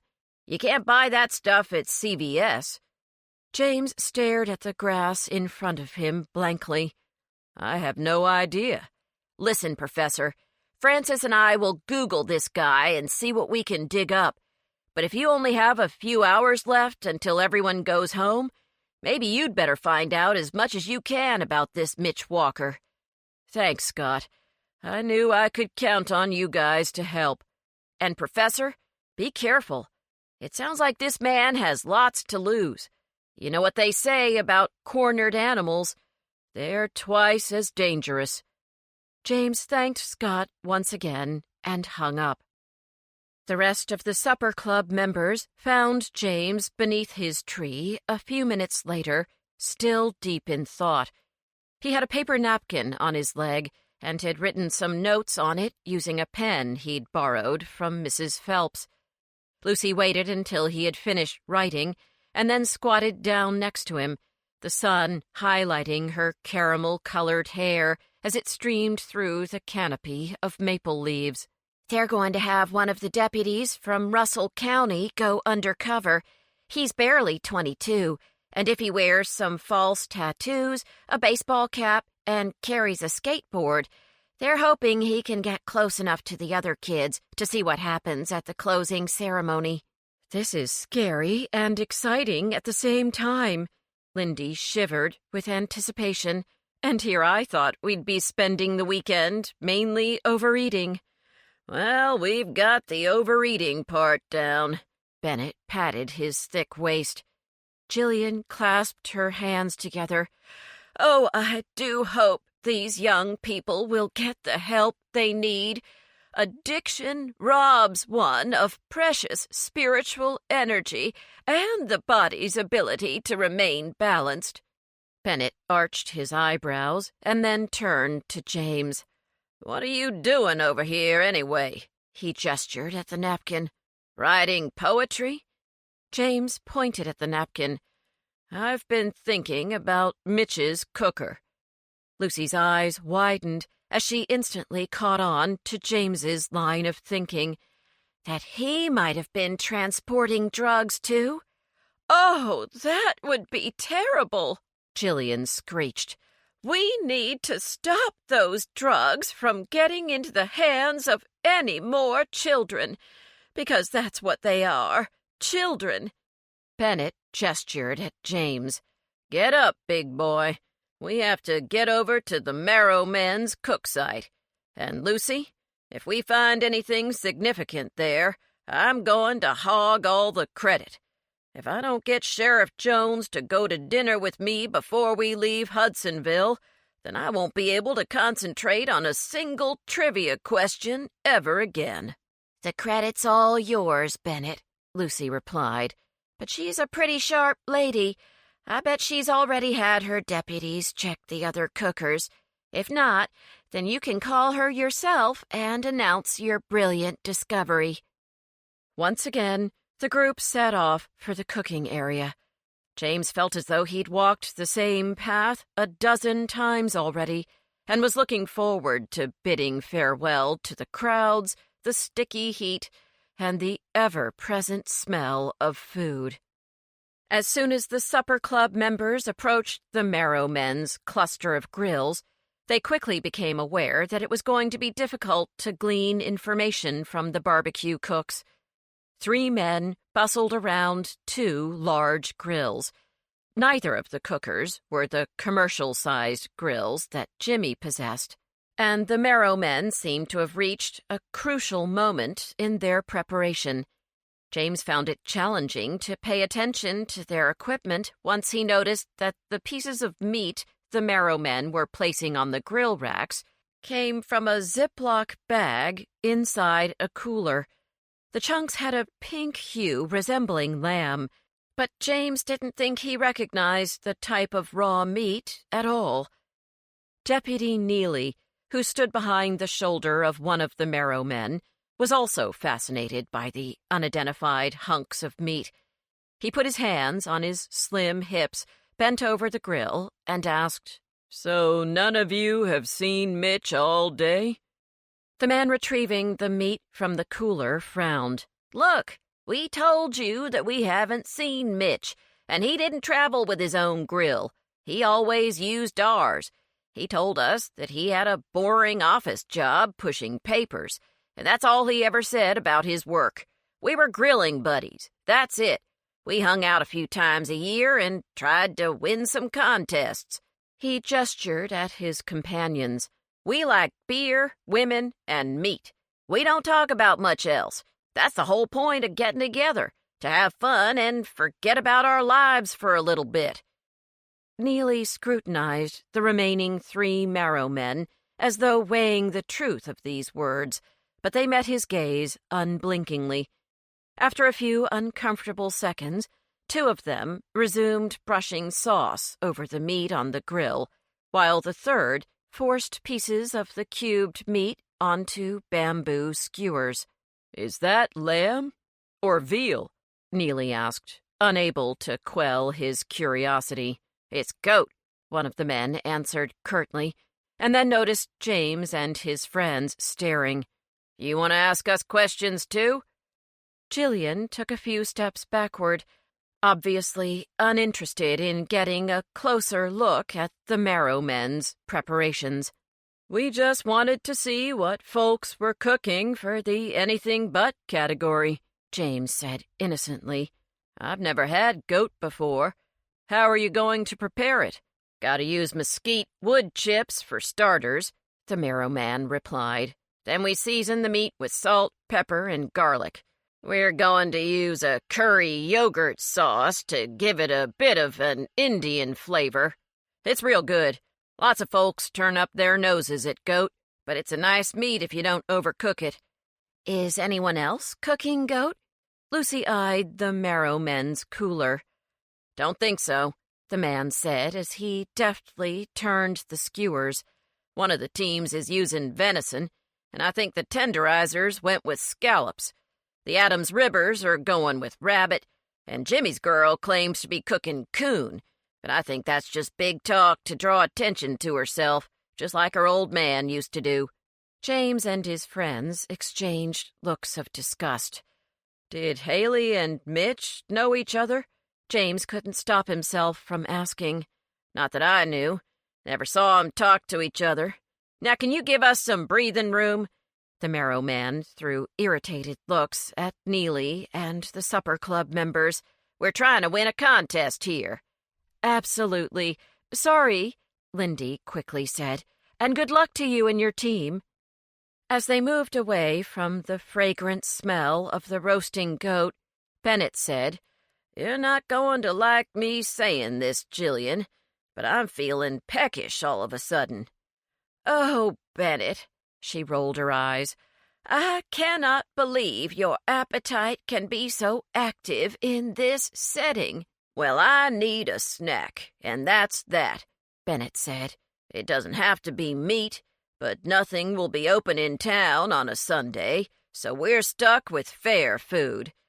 "I can't take anything fried, stuck on a stick, or covered in powdered sugar," Lucy declared.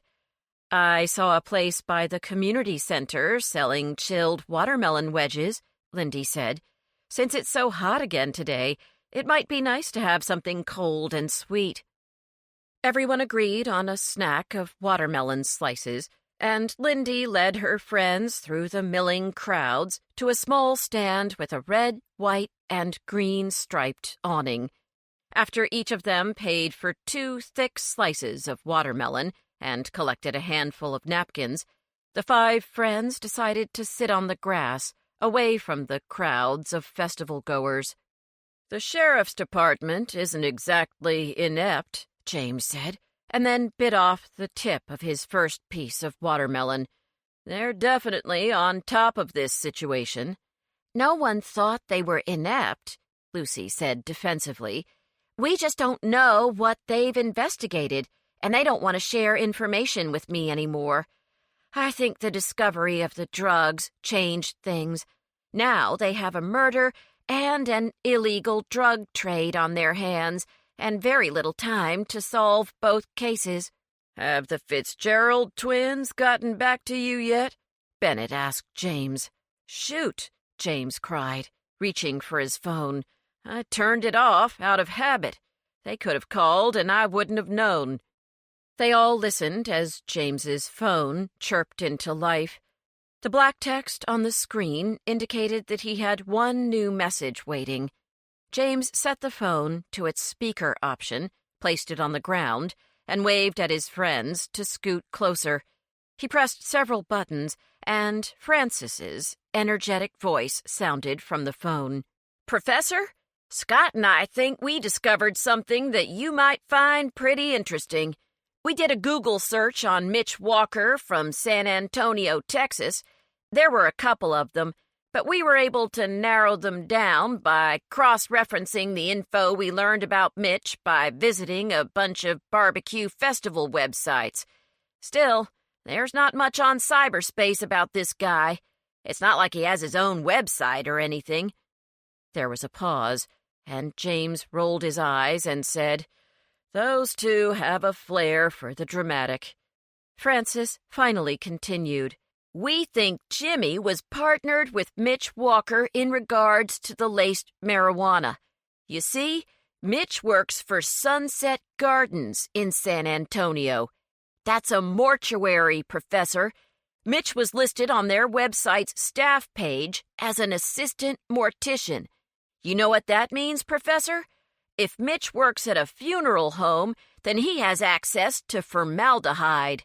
Bingo! He's your bad guy number 2, Scott shouted with exuberance as he grabbed the phone from his brother.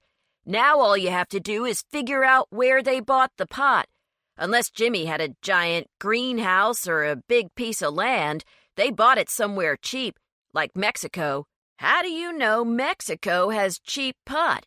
Francis asked in the background, and Scott responded to his brother, completely forgetting that he was leaving a message on his boss's phone. I researched it, bro. I went to a bunch of government sites and checked out filed newspaper stories and recent DEA busts. Oh, sorry, Professor. That's all we have on Mitch. Call us if you need more info. We're ready and waiting to... At that point, the voicemail time allotment expired, and Scott was cut off. Lucy stared at the phone. I think Mitch is Jimmy's partner and his killer, she said, and James could practically hear the gears turning in her mind. James, when you saw the two of them arguing that first night, it must have been over the drugs. I agree, James said. Jimmy has gone to several festivals without Mitch this year. He was able to buy that big RV and squirrel some extra cash away. I think he's been stiffing Mitch, and Mitch decided to get his revenge by poisoning Jimmy with the propane.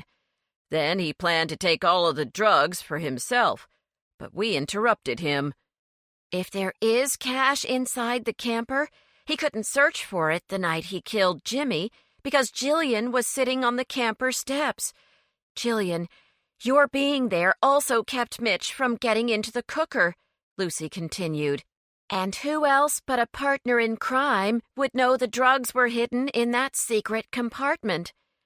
Well, if the drugs did come from Mexico, Lindy began, and then paused to remove a watermelon seed from the tip of her tongue. That's probably where Mitch is by now. Jillian shook her head. No, I sense that he didn't leave. I think he's too angry. That's crazy. Bennett practically dropped his fruit. The law from 2 counties is after that pasty-skinned fool. Why would he still be here? He has too much to lose, Lucy said, her gaze distant. I have a strong hunch that Jillian's right, though I'm not sure what his plan is. But the drugs have been seized, James countered. So what does he stand to gain by hanging around? He rubbed his finger on the smooth green rind in his hand. I doubt he'd risk prison just to tell a bunch of kids to meet him in North Carolina in a few weeks. For enough money, he just might, Bennett said. The group fell silent. They finished eating their watermelon and tried to clean their sticky hands with their napkins, but bits of paper clung stubbornly to their fingertips. Lindy sifted through her bag and came out with a package of wet wipes. Accepting a towelette, Bennett grinned. I guess there's something to be said for overpacking. It's called being prepared, Lindy snapped, and then puffed out her cheeks. Sorry, I didn't mean to bite your head off. It's just that I don't like the way things are ending up. We've always stumbled upon the answers in time, but I'm worried that the bad guy is going to get away. We only have a few hours left. Lucy stood, collected all the garbage, and walked off to a nearby garbage can. When she returned, she didn't sit back down. Instead, she paced around her circle of friends as though about to start a game of duck, duck, goose. We need more evidence linking Jimmy and Mitch to the drugs. She stopped and looked at James. Do you think there's anything to the Fitzgerald's idea about Mexico? San Antonio isn't that far from there. James shrugged. Those boys are pretty smart, but even if the pot came from south of the border, we can't ask Haley if Jimmy liked to take international road trips. She's in the middle of the anything but judging. I doubt Big Jimmy would have told her anyway, Bennett added. She seemed to be in the dark about his sideline business. Wait a minute. James slapped himself on the forehead. Murphy left me a bunch of papers, and one of them had the name and home phone number of Jimmy's boss. Maybe he could tell us more about what Jimmy did with his free time. Why would this guy be forthcoming to a total stranger? Lindy was dubious. James put his hand out and patted the ground next to him. Perplexed, Lucy sat down. Because he thinks he's going to be in Murphy's next book, and if I pretend to be her assistant, he'll tell me anything I want to know. She's writing a book? Jillian was impressed. What kind of book? James looked at Bennett in appeal. His friend held out his hands and said, It's all you, man. Better get it over with. She's written a thriller. Or maybe two. I don't know. James shifted nervously. The thing is, they're loosely based on, they're about... He trailed off, his mouth going dry. He swallowed hard and spluttered, Murphy's books are based on us. James wanted to call Jimmy's boss immediately, but his phone battery had run low, and the reception on Lucy's was less than ideal. Therefore, James asked the receptionist at the community center for the use of an office and permission to make a long-distance phone call. After getting the okay from R.C. via walkie-talkie, the woman showed them into a small office and told them to make themselves comfortable. As James settled into the swivel chair behind the tidy wooden desk, he noticed that only Bennett would make eye contact with him. All three of his female friends were still grappling with the news that their lives were about to become works of fiction. So far, their initial reaction seemed to be that of mistrust. This came as no surprise, considering Murphy hadn't always painted them in the rosiest of colors in her past articles. James dialed the Texas number, and when a man with a deep voice answered the phone, he asked, "Is this Mr. Leggett?" "Depends who's calling," the man replied cagily. "I'm Murphy Alastair's assistant. I'm calling because Miss Alastair requires a bit more information for her book. I apologize for phoning you at home and on a Sunday, but the chapter she's writing about Jimmy Lang, and you, of course, is very important," he added hastily, and tried to ignore the fact that the looks he was currently receiving from his friends contained enough acid to burn holes right through his body. "Well, sure thing. Anything to help that nice writer lady." James set the phone to speaker mode. "I'm going to put you on speaker, Mr. Leggett. That way I can take notes for Miss Alastair," James lied glibly. "What we're trying to figure out today is what Jimmy liked to do in his free time. For example, Miss Alastair wants to know about his friends. Do you recall Jimmy having a friend in San Antonio?" "Yep. Some fella he met at a barbecue fair a few years back." Mr. Leggett gave a dry laugh. "At first, I thought Jimmy was sweet on some gal down in San Antone, because he drove there quite a bit. But then he told me he was starting a side business with some fella there. Don't know what they was up to, but Jimmy must have been doing fine with it. He bought that big trailer with the money he made. That camper thing's so big my whole family could fit in there, and there's 9 of us Leggetts." "How do you know that Jimmy's new business paid for that? Haley believes that Jimmy's aunt left him an inheritance." "Pfah! Mr. Leggett guffawed. "What aunt? Jimmy's been a ward of the state since he first opened his eyes. He ain't got no family, and none of his foster families would go leaving him a pile of money. They ain't got none themselves." "He could have taken out a loan," James persisted, hoping to elicit more information from Jimmy's boss. His ploy worked. "Look, I know the fella who sold Jimmy his camper. He said Jimmy walked in with a grocery sack full of cash and drove that camper off the lot an hour later, neat as you please. Jimmy told me that he wasn't going to work for me no more after his trip to Virginia, so it's a good thing I took him on his word and put an ad in the paper. I got me a new boy starting Monday. Can drive the tow truck and help me with these confounded computers. Not a bad deal." James felt a momentary pang of sympathy for Jimmy Lang. He had no family to speak of, his girlfriend had a new man, and his boss had a replacement driver ready and waiting to take over Jimmy's job. Would anyone miss Jimmy? To be so easily forgotten, except by those trying to solve the mystery of one's murder, doesn't make a pleasant epitaph, James thought morosely. "You still there?" Mr. Leggett asked. "Yes, sir. I was just gathering my thoughts." James glanced briefly at Lucy, but she was intently studying her fingernails. Finally, she looked up and whispered, "Mexico." "Back to Jimmy's hobbies and such. Did he travel anywhere besides to cook-offs?" James asked. "How about out of the country? If you count Mexico as being another country, then yeah," Jimmy's boss answered immediately. "Sometimes you can't tell the difference between Texas and Mexico. But Jimmy went there.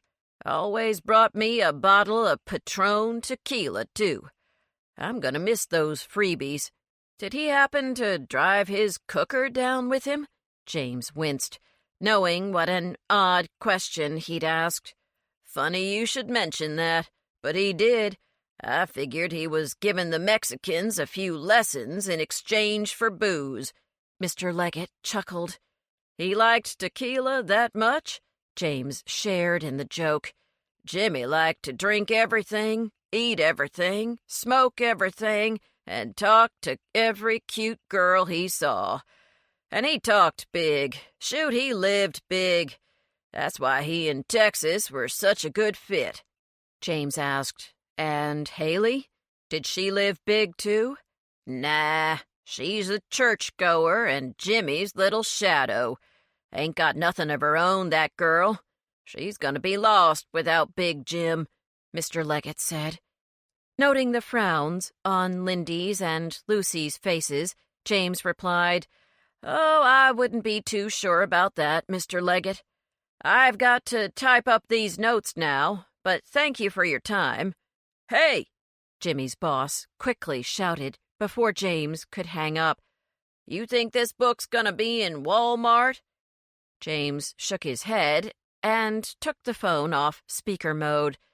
"I don't know, sir, but I'm sure Miss Alistair will mail you an autographed copy or two. Hot dog! I'm gonna be famous," Mr. Leggett hollered in farewell. James replaced the receiver and remained silent. Mr. Leggett's reaction to Murphy's publishing success was quite the opposite of James's friends. "You might not have been lying to the man, James," Lucy said acidly. "Murphy is probably busy as a little beaver gathering material for a book on the Hogfest murder." Jillian touched Lucy's hand. "Let's focus on a woman who may need our help. Think of Haley now." Lindy nodded. "You're right, Jillian. If Haley found Jimmy's stash of cash, Mitch may go after her." "She's not going to miss the announcement of the Hogfest barbecue champion," Bennett chimed in, "so she's bound to be at the closing ceremony." James checked his watch. "We have 2 hours until then. Let's track her down and stay by her side. That way, Nothing can happen to her." In full agreement, the group trotted off to the camper Haley had rented. The door was ajar, so James pulled it all the way open and called out Haley's name. After stepping inside, he immediately backed out and turned to face his friends. "I'm having some serious déjà vu. Haley's camper has been trashed." He jerked his head toward the door. "Jillian, I'm afraid you were right. Mitch Walker is still here, and he's seriously angry." Chapter 18. Cold Green Tea. As the rest of the supper club members debated over whether to contact the sheriff regarding the state of Haley's trailer, James decided to place another call to the Fitzgerald brothers. He'd plugged his phone into a wall outlet while at the community center, and while it was nowhere near fully charged, he believed he had enough juice for a short call. This time, he dialed the twins in their apartment instead of using Mrs. Lamb's home number. Francis answered immediately. "Do you need us to do more research, Professor?" he asked eagerly. "Not exactly. I wanted to know the full name of the ringleader of that teen group coming to our library on Fridays. I know his first name's Martin, but I wanted to double-check the last name." Francis murmured something to Scott. "Just wanted to confirm with Scott, but the kid's name is Trotman. Martin Trotman." "Gotcha," James smiled. "I don't know what the outcome of the Hogfest mystery will be, but I can tell you right now that we're going to solve the Shenandoah County Library mystery this Friday night." "Really? Cool." Francis whispered something to Scott. "In that case, can we let Mrs. Waxman have the night off? Scott and I want to be there when this all goes down." "Absolutely. I can't think of anyone I'd rather have by my side when we put a stop to their funny business." "Are you going to tell us what their business is?" Francis asked. "When I get back," James promised. "I'm not trying to hold out, but catching them in the act is going to take some planning, and I don't want to go into it until we can meet in person. However, I was wondering if you guys have one of those little cameras that you can mount in some unobtrusive location and watch the feed on a computer screen?" "We do, actually.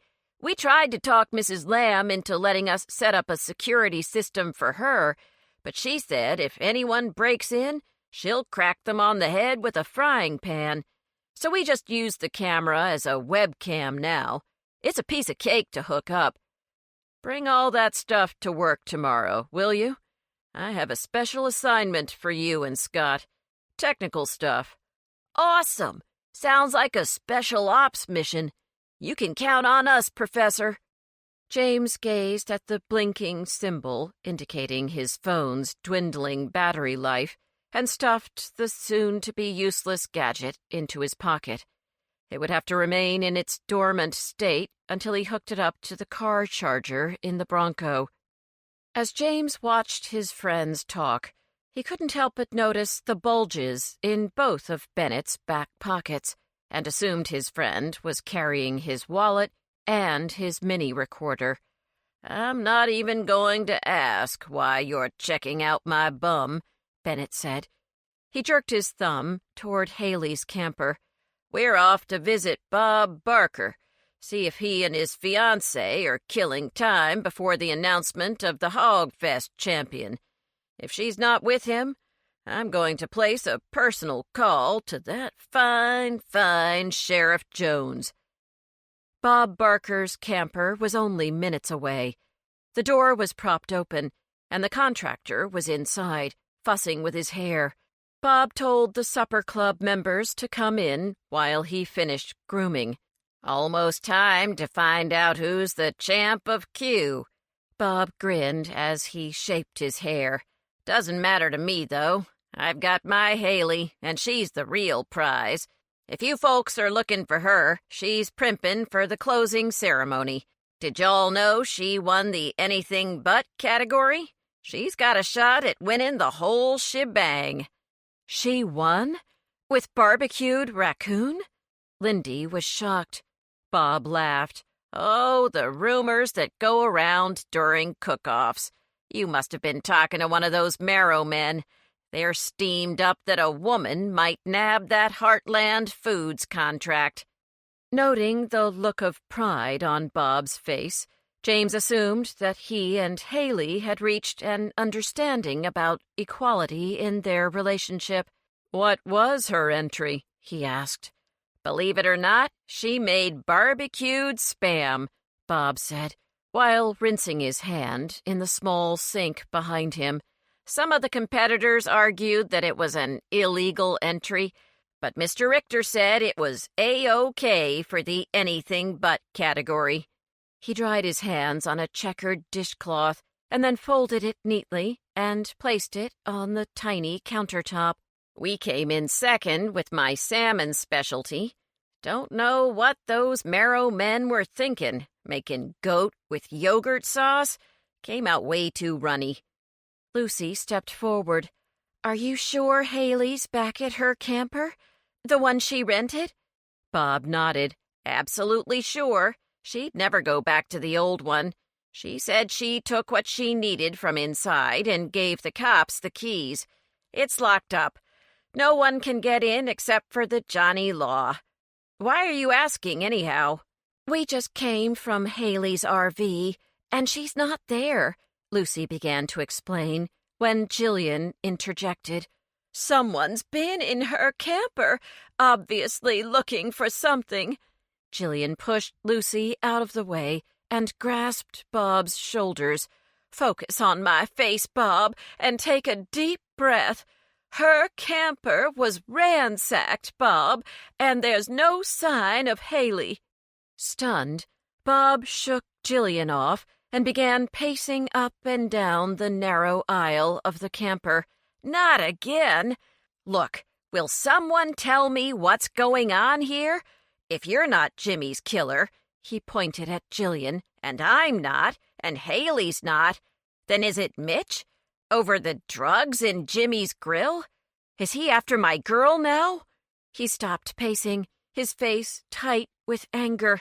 Tell me, has he got her? What the hell is happening? Mr. Barker, Haley may be in danger, Lucy said in a calm, flat voice. She might be in possession of money that Mitch Walker believes belongs to him. Mitch was Jimmy's partner in this drug business, but it appears that Jimmy may have kept more than his share of the profits. Good Lord, I've got to find her. Bob tried to elbow James and Bennett aside. He can have the cash. He can have whatever he wants as long as my Haley doesn't get hurt. Jillian grabbed Bob's arm. Wait, we need to stop and think about where she could be. There is too much ground to cover to just run off in all directions. Please, take a moment and concentrate. Bob cracked his knuckles one by one in agitation, but followed Jillian's advice. Bennett, you need to call the sheriff and wait for her at Haley's rented RV, Lucy commanded in her deputy voice. One of us needs to be at the closing ceremony in case Mitch shows up there. We know which kids to keep an eye on far better than the deputies do. I know there will be plenty of police presence there, but anything can happen. I'll go, Lindy volunteered. No one can read a high schooler like I can. Why would Mitch be at the ceremony? Bob looked confused. Isn't everybody hunting him? James nodded. Yes, but he may try to pass a brief message to his buyers. Okay, you guys get going. Lucy continued to deliver orders. She pushed her cell phone into Bennett's hand, and he and Lindy left Bob's camper. Jillian, who had settled herself in the camper's passenger seat, closed her eyes and began to hum quietly. Bob, James, and Lucy exchanged perplexed glances. What's that loopy lady doing? Bob demanded. We should get moving. Lucy held up a finger. Just give her a minute. Sometimes she comes up with the craziest ideas that end up making perfect sense." They were quiet for several seconds, listening to the rhythmic sounds of Jillian's humming. Suddenly, she opened her eyes and swiveled around in the seat. "The Spam!" "What?" the other three said in unison. "Felicity had some in her tent. She said it's a convenient way for her to get protein when she's on the road." Jillian rose from her seat. "She told me she knows a dozen different ways of cooking it. Don't you see?" Her face was aglow with excitement. "Haley was with Felicity yesterday. She and Felicity talked, and then Haley went out to rent her own RV from RC's company. Felicity must have told Haley how to barbecue Spam." "So you think Haley's seeking refuge with Felicity right now?" James asked. "Yes." Jillian closed her eyes again. "Felicity has such a nurturing spirit. Someone like Haley would be drawn to Felicity, especially when searching for a safe harbor." "Lead the way, Jillian," Lucy said. "I think you're on to something." James thought of the agility with which Mitch Walker had handled the welding torch. "Shouldn't we take a weapon of some sort?" Lucy shrugged. "The method Mitch used to kill Jimmy was pretty cowardly, so I don't think he's carrying a gun. Besides, there are 4 of us. I think we can take him, James." Feeling a tad emasculated by Lucy's confidence, James was relieved and grateful to note that Bob had armed himself with a grilling fork. "It's real sharp," he whispered to James as they jumped out of the camper and turned toward the river. By the time they reached Felicity's tent, an announcement echoed through the loudspeakers in the distance. It was time for the festival goers to prepare for the final event of Hogfest. The closing ceremony would begin in 30 minutes. Felicity's tent was unoccupied and very tidy. In fact, it looked as though Felicity had packed most of her belongings and stowed them in her old Suburban. All 4 of her dogs were locked in their cages and were barking with such animation that Lucy gave them her full attention. "These guys aren't just greeting us," she said. "I think they're upset." She squatted next to Vickers' pen and tried to soothe him with gentle coos, but he wouldn't cease his frantic barking. "What's wrong, Vicker?" Lucy asked the collie, while Bob rolled his eyes in disbelief. "Where's your mama?" At the word mama, Vickers' barking became frenzied, and he repeatedly pawed at the door to his cage. Lucy ducked inside Felicity's tent and reemerged with a gauzy lavender scarf. Forcing the scarf through the bars of the cage, Lucy pressed it against Vickers' nose. "Show me Mama," she commanded, and then began to undo the cage lock. "What are you doing?" Bob asked in alarm. Ignoring him, Lucy swung back the door and repeated, "Show me Mama." Vicker seemed to understand completely, for though he immediately dashed from his cage and darted into the nearby woods, he reappeared again a few seconds later, tail wagging, tongue lolling, and eyes wild as he waited for the humans to catch up. "He's probably on the scent of some possum," Bob said caustically. "We're wasting time." "Then go your own way. I'm following Vicker," Lucy snapped as she raced after the dog. Jillian pushed James in the back. "Go after her. I'll get help. I sense a threatening presence in those woods." James took off after Lucy and Vicker, but found it challenging to keep up with the pair. Even Bob, who seemed to be in better shape than James, dropped behind as he tried to decide whether to continue following Lucy and Vicker or search elsewhere on his own. Darting a glance over his shoulder, as though uncertain whether Haley was back in the more populated areas or somewhere in the shadowy woods before him, Bob plunged ahead of James, shouting at Lucy to wait. The blood in James's body pumped rapidly as he trotted around narrow loblolly pines and ducked under dead tree limbs and thin, whip-like branches. Needles and twigs crunched beneath his feet, which grew heavier as the pursuit progressed. Soon, the two humans and the tireless dog were completely gone from view. Defeated by their stamina and speed, James leaned against an ancient oak and struggled to catch his breath. He bent over at the waist, panting like one of Felicity's canines, and tried to listen for Vickers' bark, but he was unable to hear a thing over the sounds of his own labored breathing. James tried not to think about how much he'd like a drink of water, but they had veered away from the stream several minutes ago. He sensed they were at least a mile away from the outskirts of the campground. There was no one around, and he had no idea where he was. Plodding forward again, James thought he heard the sound of barking, along with a woman's shout. He tried to pick up his pace, but the underbrush had grown noticeably denser, and his face and bare arms were already crisscrossed with dozens of narrow red slashes. Here, deeper in the forest, the pine needles were so tightly woven that they blocked most of the late afternoon sun. James felt as though night were descending, that time was playing tricks with him as he barreled ahead into an even thicker copse of trees. Picking his way over a fallen trunk marred with a wide black scar that only lightning could have produced, James distinctly heard a woman's cry coming from another group of trees off to his left. Within seconds, he was able to see several figures in a small clearing.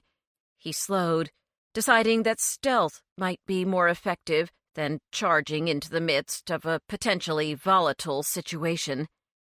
Peering between two pines, James was able to catch a glimpse of Haley and Felicity. The two women had been forced to a sitting position with their backs pressed against a tree. Someone had wrapped duct tape around their torsos and around the trunk. The tape also covered their mouths. There were little flashes of silver each time one of the women moved her head. And then James saw Lucy and Bob on one side of the clearing. Mitch Walker hovered by his captives.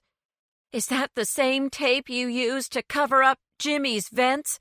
Lucy's voice shook with anger. "I just meant to teach him a lesson," Mitch said in a detached tone, "for screwing me over. No one's going to miss that fat bastard. I don't see why you're poking your nose into this mess anyway. It's none of your concern." "You have bigger problems than me. After all, it'll be tough running your illegal business alone. How are you going to get the pot from Mexico now?" James wondered if Lucy was stalling in hopes of receiving help from an unexpected source. Was she waiting for him to come to the rescue? Daring to take in the full scene, James moved away from the shelter of the tree. He was dismayed to see the glint of metal in Mitch's right hand. He held on to a large, shiny carving knife, the kind used in horror films. James exhaled in relief, and then noticed Vickers' limp body splayed on the ground. Fighting back the impulse to scream with his rage over the sight of Felicity's loyal companion, James clenched his fists into tight balls and vowed to bring Mitch down. The sound of Mitch's high laughter startled James, and he ducked behind the trunk again. "I was the one with the contacts in Mexico," Mitch said, pointing at Haley. "And now that I have my little nest egg back, thanks to her, I can get out of here. And I'd like to do that right now. So both of you need to cozy up to that tree and sit like Haley and her doggy friend. If you do what I say, No one will get hurt. You're not going to be able to run, Mitch, Lucy said, without budging. The sheriff knows everything about the drugs, Jimmy's murder, the extra cash. If you didn't mean to kill Jimmy, then you'll face a reduced sentence. But if you hurt someone else, it's going to mean years and years of prison time. I don't think you'll fare so well in prison, Mitch. You're too skinny to fend off the bigger guys. Shut up, Mitch shouted, and get down against that tree. If I have to tell you again, I'm going to put my blade into someone's neck. Got it? Both Felicity and Haley issued muffled yelps and writhed against their bonds. James took the chance to begin an agonizingly slow tread around the perimeter of the clearing toward the place where Mitch planned to secure Lucy and Bob to tree trunks. "How much cash did you get, Mitch?" Lucy taunted him, even as she slid to the ground, her back against the scratchy surface of a pine. "A few thousand." Mitch gestured at the pink knapsack near his feet. "About 10 grand. That's enough to buy a new identity, which is all I need to be back in business. Unlike Jimmy, I didn't spend all my profits on some fancy camper. I have money stashed in a safe place. I just need to collect it, and then I'll be just fine." "Why did you partner with Jimmy at all?" Lucy asked. "If you had the connections in Mexico and the formaldehyde, why did you even need him?" "You met Jimmy," Mitch said emotionlessly, and put the knife between his legs so he could pry up the edge of the duct tape. "He had a way with people, knew how to talk to them. He could sell our stuff for top dollar to all kinds of folks, though most of our customers are dumb kids." Mitch snorted derisively, and James stopped 2 trees away, afraid that Mitch would hear him. It was already miraculous that he'd been able to get this close. The thick layer of pine needles had been his saving grace. "Me? I'm not a big talker," Mitch continued, and James heard the sound of tape ripping. "But to keep the money rolling in, I'll learn to be one." He edged closer to Lucy, and despite the risk of being seen, James peered around the trunk in order to figure out when to make his move. He knew that he had to distract Mitch before Lucy and Bob were rendered immobile, or all would be lost. "One last question," Lucy began, but Mitch shook his head. "No more questions. I've had enough blabbing from you, girlie." He slapped a strip of tape over Lucy's mouth with one hand, while keeping the point of the knife pressed against her neck. Bob shifted his weight on the other side of the tree. "Don't be a hero, Bobby," Mitch growled as he prepared a strip for Bob's mouth. "You move an inch, and I'll sink this into her jugular." Lucy issued an involuntary whimper, and Bob froze. "All you've got to do is be still, and then I'll be gone," Mitch snarled. "Is that so hard to understand?" Mitch pressed a piece of tape over Bob's mouth, and then, holding the knife close to Lucy's throat again, stuck the end of the tape on her chest and prepared to wind it around her body until he reached Bob's chest. James waited.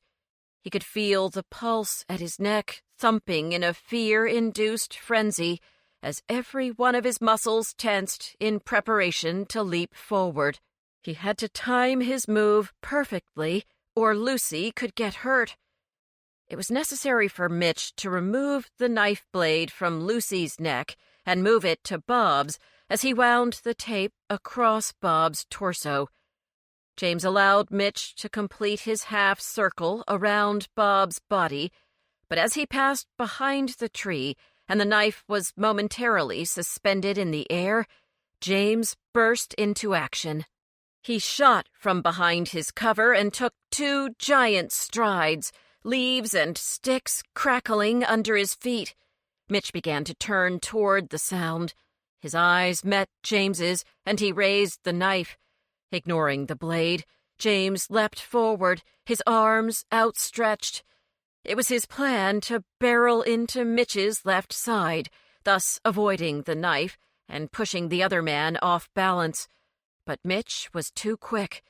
Pivoting his body, Mitch lifted the knife arm higher, poised to strike his attacker as soon as James was in range. Time seemed to stop.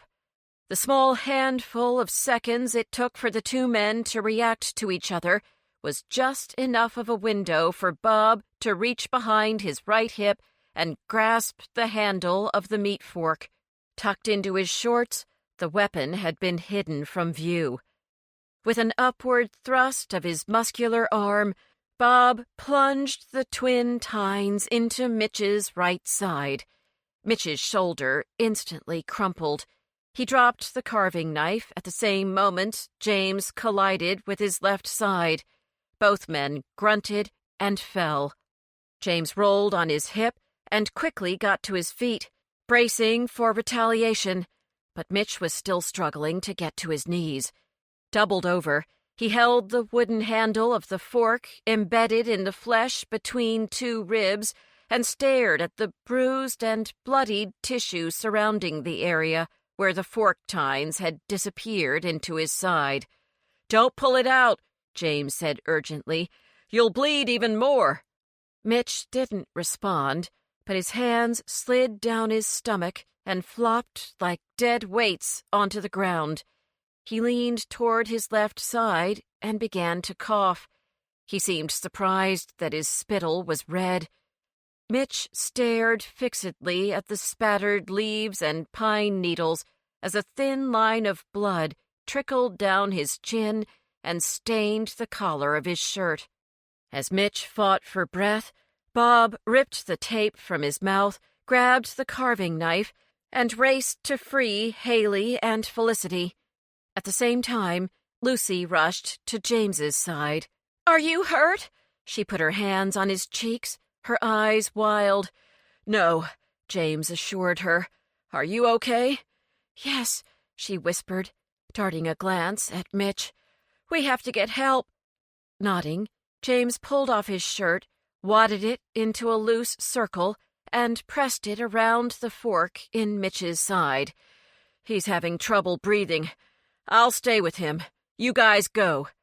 James heard Felicity wail as she knelt over Vickers' prone form. "My baby," she cried.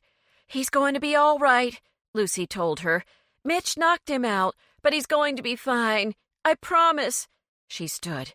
"I gave my cell phone to Bennett. You guys need to run back to the festival and get help." Lucy pointed at Felicity. "Call the sheriff first. Request paramedics, too. Hurry," she shouted. "Follow the river and go." "I know the way back," Felicity said. She cast a miserable glance at Vicker.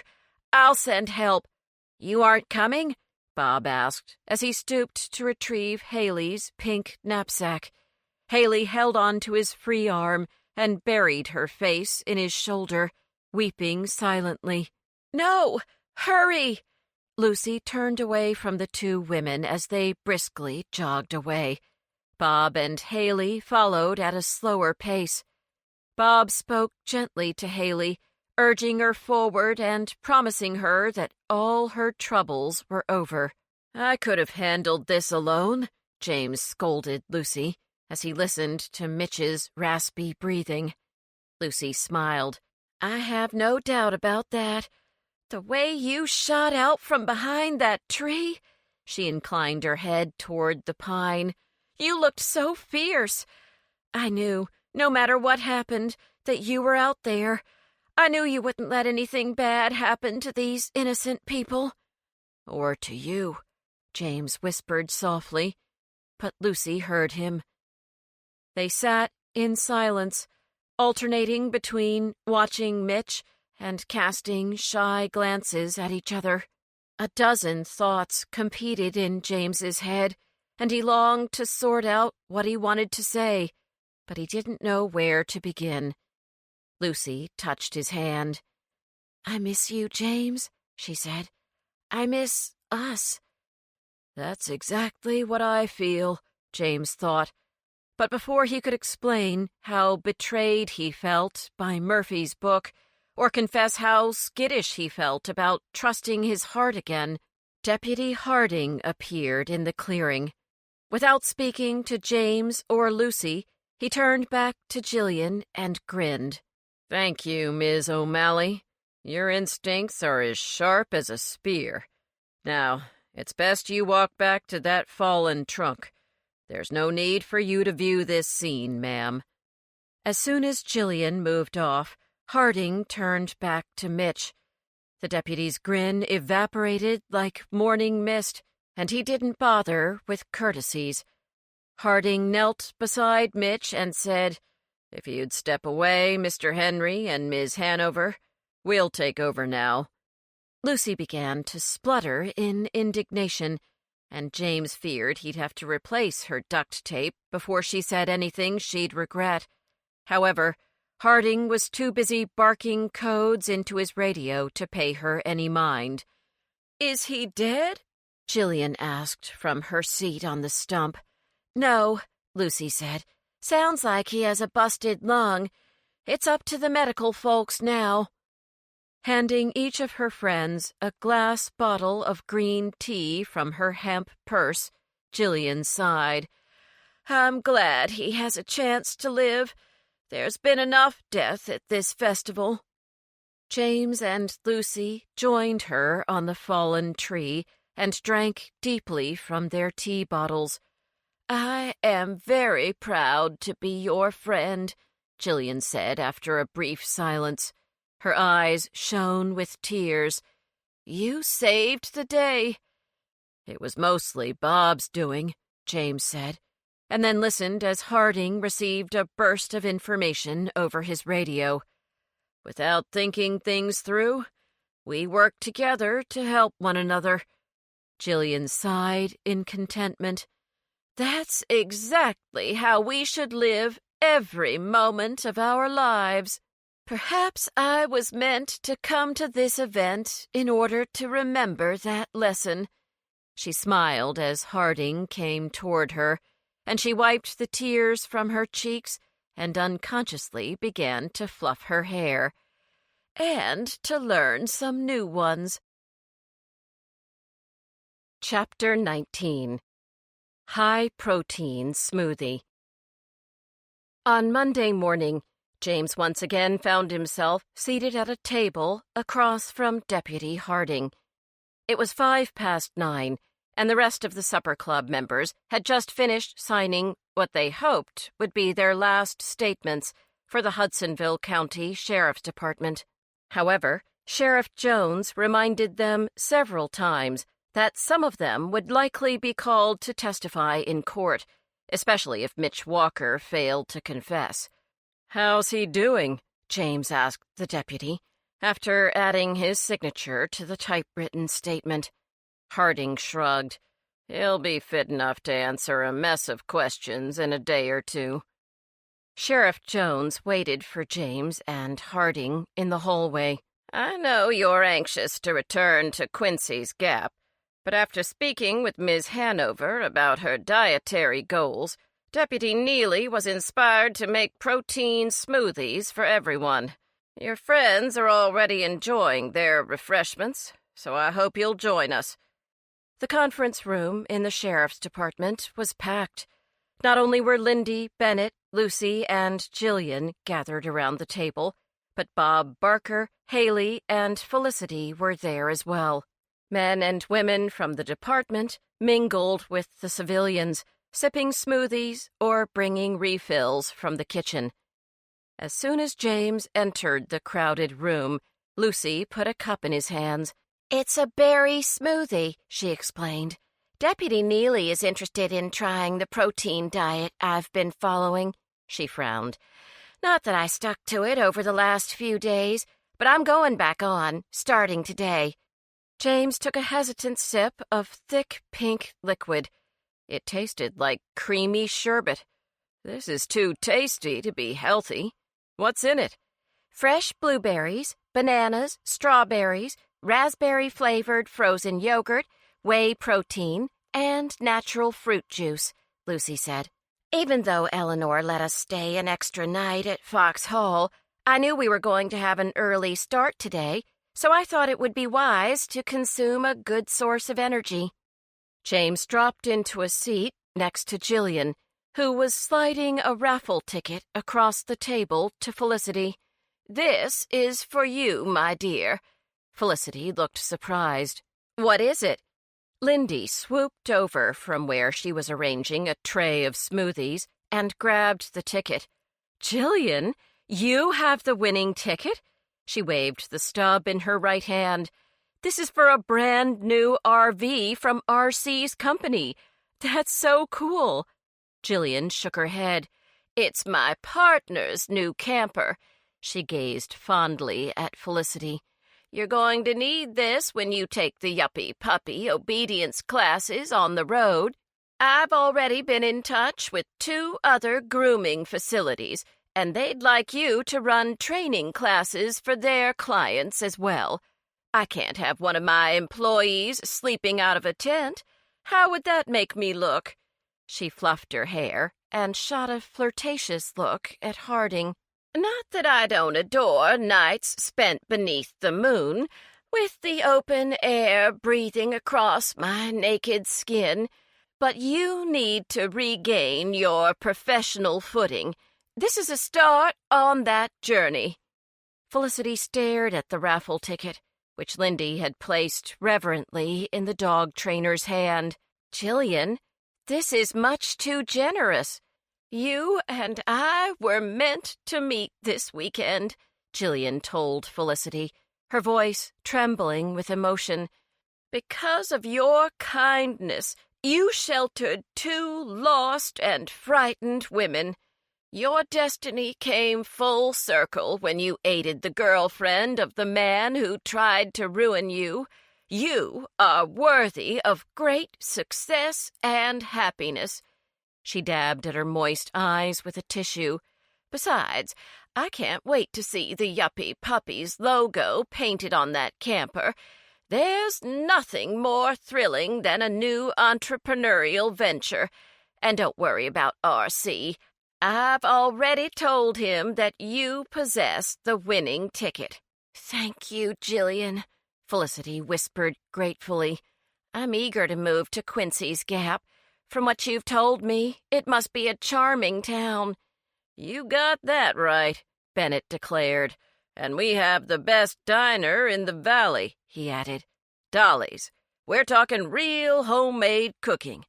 Dolly's serves a meatloaf so tender that you want to cry, with a side of mashed potatoes so smooth you'd think they were mixed with cream from heaven, and a pile of butter beans that pop in your mouth with a shout of hallelujah. If you like that kind of grub, then you'll be glad you moved." Sheriff Jones strode over to Bennett's side. "Did you say Dolly's Diner?" "Yes, ma'am, I did.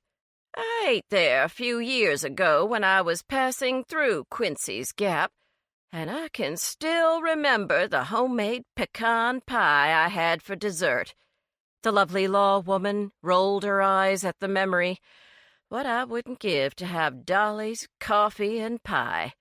Well, when all this mess is straightened out, I'd love to have you as my guest for pie and coffee." Bennett shot her a nervous glance. "And maybe some dinner before dessert?" Allowing herself a small smile, the sheriff nodded. "I'd enjoy that, Mr. Marshall." "There's one condition, though," Bennett added coyly. The sheriff looked intrigued. "A condition? What might that be?" "I might need you to quiz me on some trivia during our date.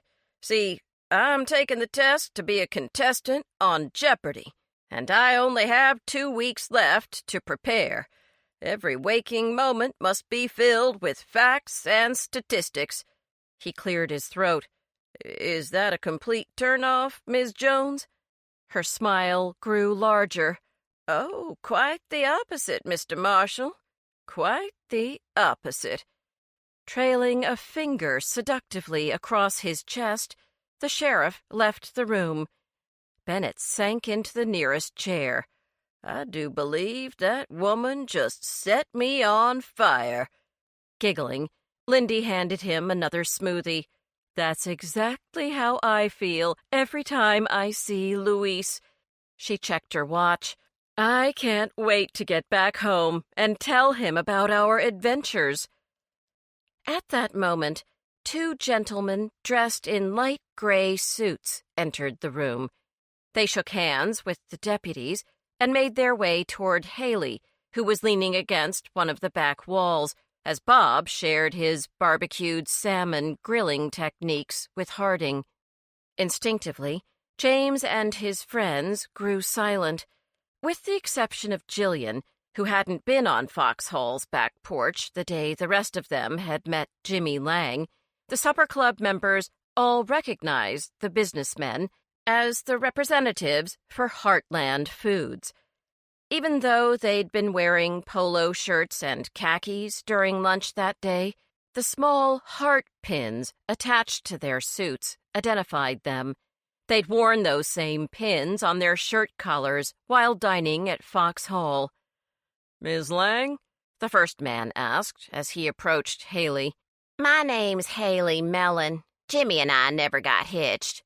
The man stuck out his hand. "My name's Dan Bicknell, and I'm here to congratulate you on winning the title of Hog Fest Barbecue Champion." Haley, who was modestly dressed for the first time since James had met her, smiled at the two men. "You must have nearly fell over when you realized that y'all were going to have to offer that contract to a woman." "And a fine-looking woman at that," the second man said, trying to sound as though he hadn't been floored by the announcement that the winner was female. "Just don't look her over too closely," Bob pretended to protest. "This is my future wife you're talking to here." James noticed that Haley was wearing her engagement ring. In fact, she raised her left hand and proudly wiggled the piece of jewelry so that the light caused it to twinkle like dozens of tiny mirrors. The two men from Heartland Foods exchanged relieved looks.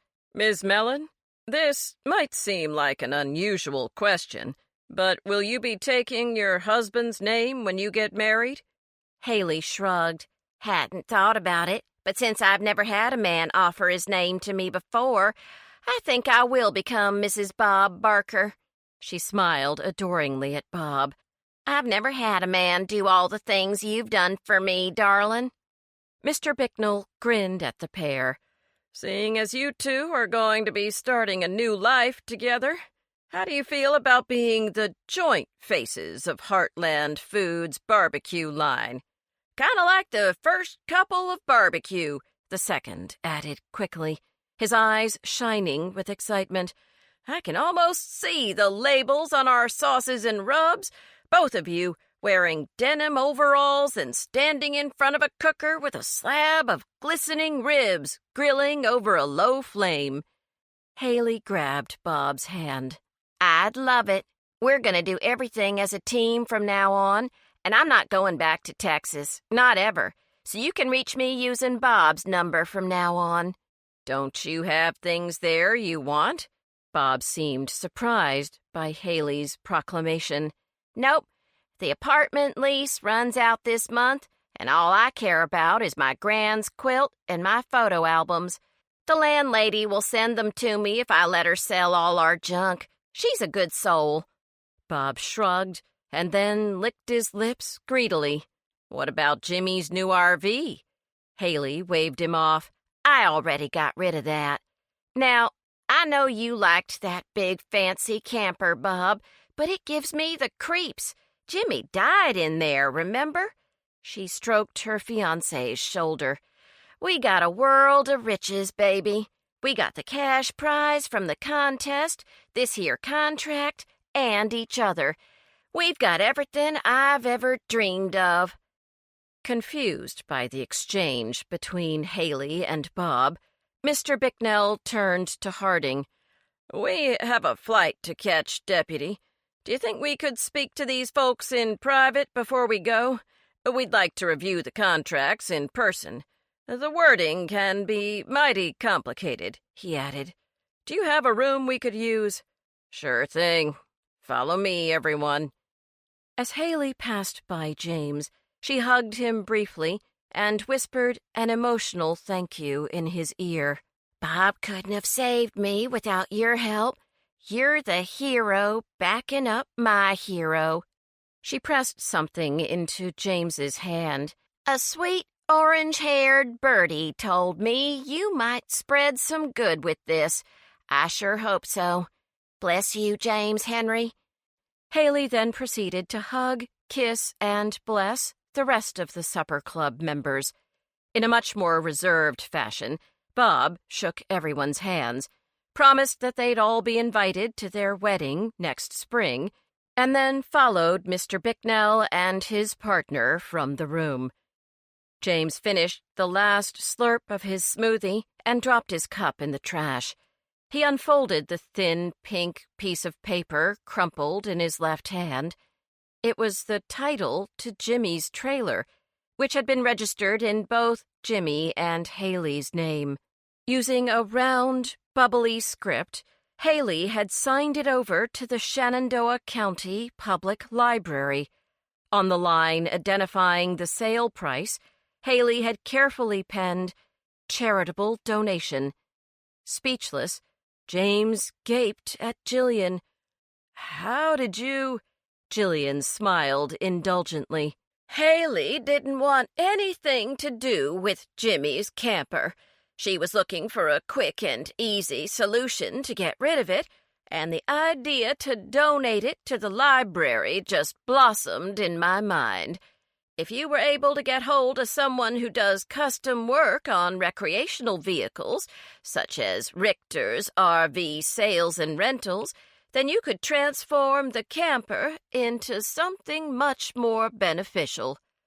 Like a bookmobile, James breathed, overwhelmed by his sudden good fortune. Yes, his mind raced with excitement. I could apply the donations earmarked for a new vehicle to making the necessary alterations. That means we'll only have to rely on Wendell's old school bus until R.C. can work some magic on our new bookmobile. Precisely, Jillian sighed in contentment. You see, James, there are no coincidences. We were all meant to meet these particular people and to come away changed by our interaction with them. Everything that happened here was predestined. She gestured theatrically at the ceiling. It was all written in the stars. James looked back at the title in his hands. Maybe wishing on those twinkling balls of gas really does pay off. He then touched his friend on the arm. Thank you, Jillian. Hundreds of patrons will benefit because of your recommendation. You saved our bookmobile program. It's practically the heart and soul of our library. Jillian shook her head. No, James, you're the heart and soul of that library, and all Quincy's Gap knows it. Flushed with embarrassment, James tucked the title into his pocket. He checked his watch, his visions filled with the upcoming transformation of Jimmy's luxurious RV into the most cutting-edge bookmobile in all of Western Virginia. James interrupted Bennett's conversation with Deputy Neely about the upcoming Virginia Tech football season by saying, "It's time to hit the road, Bennett. I'm ready to go home." The Fitzgerald twins knew their boss wouldn't make it into work until lunchtime, and they had trouble going about their tasks with their usual fervor because they were both so curious about what had happened in Hudsonville. When James had phoned earlier that morning to tell them that they'd have to open the library, he'd sounded elated. However, their boss had claimed that he was in too much of a hurry to explain the source of his good news, or provide more details about his plan to catch Martin Trotman engaging in illicit activities within the hallowed stacks of the Shenandoah County Library. Francis was the first to spot James's old white Bronco pulling into the parking lot. "He's here," he told his brother in an excited whisper. James breezed in, clutching a Polaroid in one hand and the battered briefcase from his days as a professor at William and Mary in the other. "Gentlemen," he was beaming, "gather round." "What's the photo, Professor?" Scott pointed at the Polaroid. James showed them the image of an enormous recreational vehicle. "This is Haley, our new bookmobile." "Whoa!" Francis leaned over the photo until his heavy glasses slid down his nose. "How did you manage this, Professor?" "It was donated to our library," James said. "I'll tell you the whole story later. Right now, let's get down to brass tacks and figure out how we're going to coerce our teenage criminal into confession. Show me your surveillance gadgets." Scott rubbed his hands together and elbowed his brother at the same time. "Bro, don't we have the coolest job?" Several hours later, once James had finally turned off the lights and locked the library's front door, he slid into his Bronco and headed for Main Street. "You must be as tired as I am, old girl," he said, affectionately rubbing the worn leather of the steering wheel. "But we have one more thing to do before we go home." As James climbed the stairs to Murphy's second-floor apartment, he felt a growing sadness over the realization that he was probably ascending her steps for the last time. He thought about how many summer evenings he had practically bounded up the stairs, taking them two at a time in his eagerness to see his girlfriend. Today, he trudged up each one. Even his knock was tinged with regret. Murphy opened the door slowly, a half-hearted smile of greeting on her face. "I thought I might see you tonight," she said in a heavy voice. "At least you came to tell me in person. I hate being dumped over the phone." Head bowed, she gestured for him to come inside. "Would you like some wine?" "No, thank you." James looked at the familiar living room. He had always felt comfortable in Murphy's home.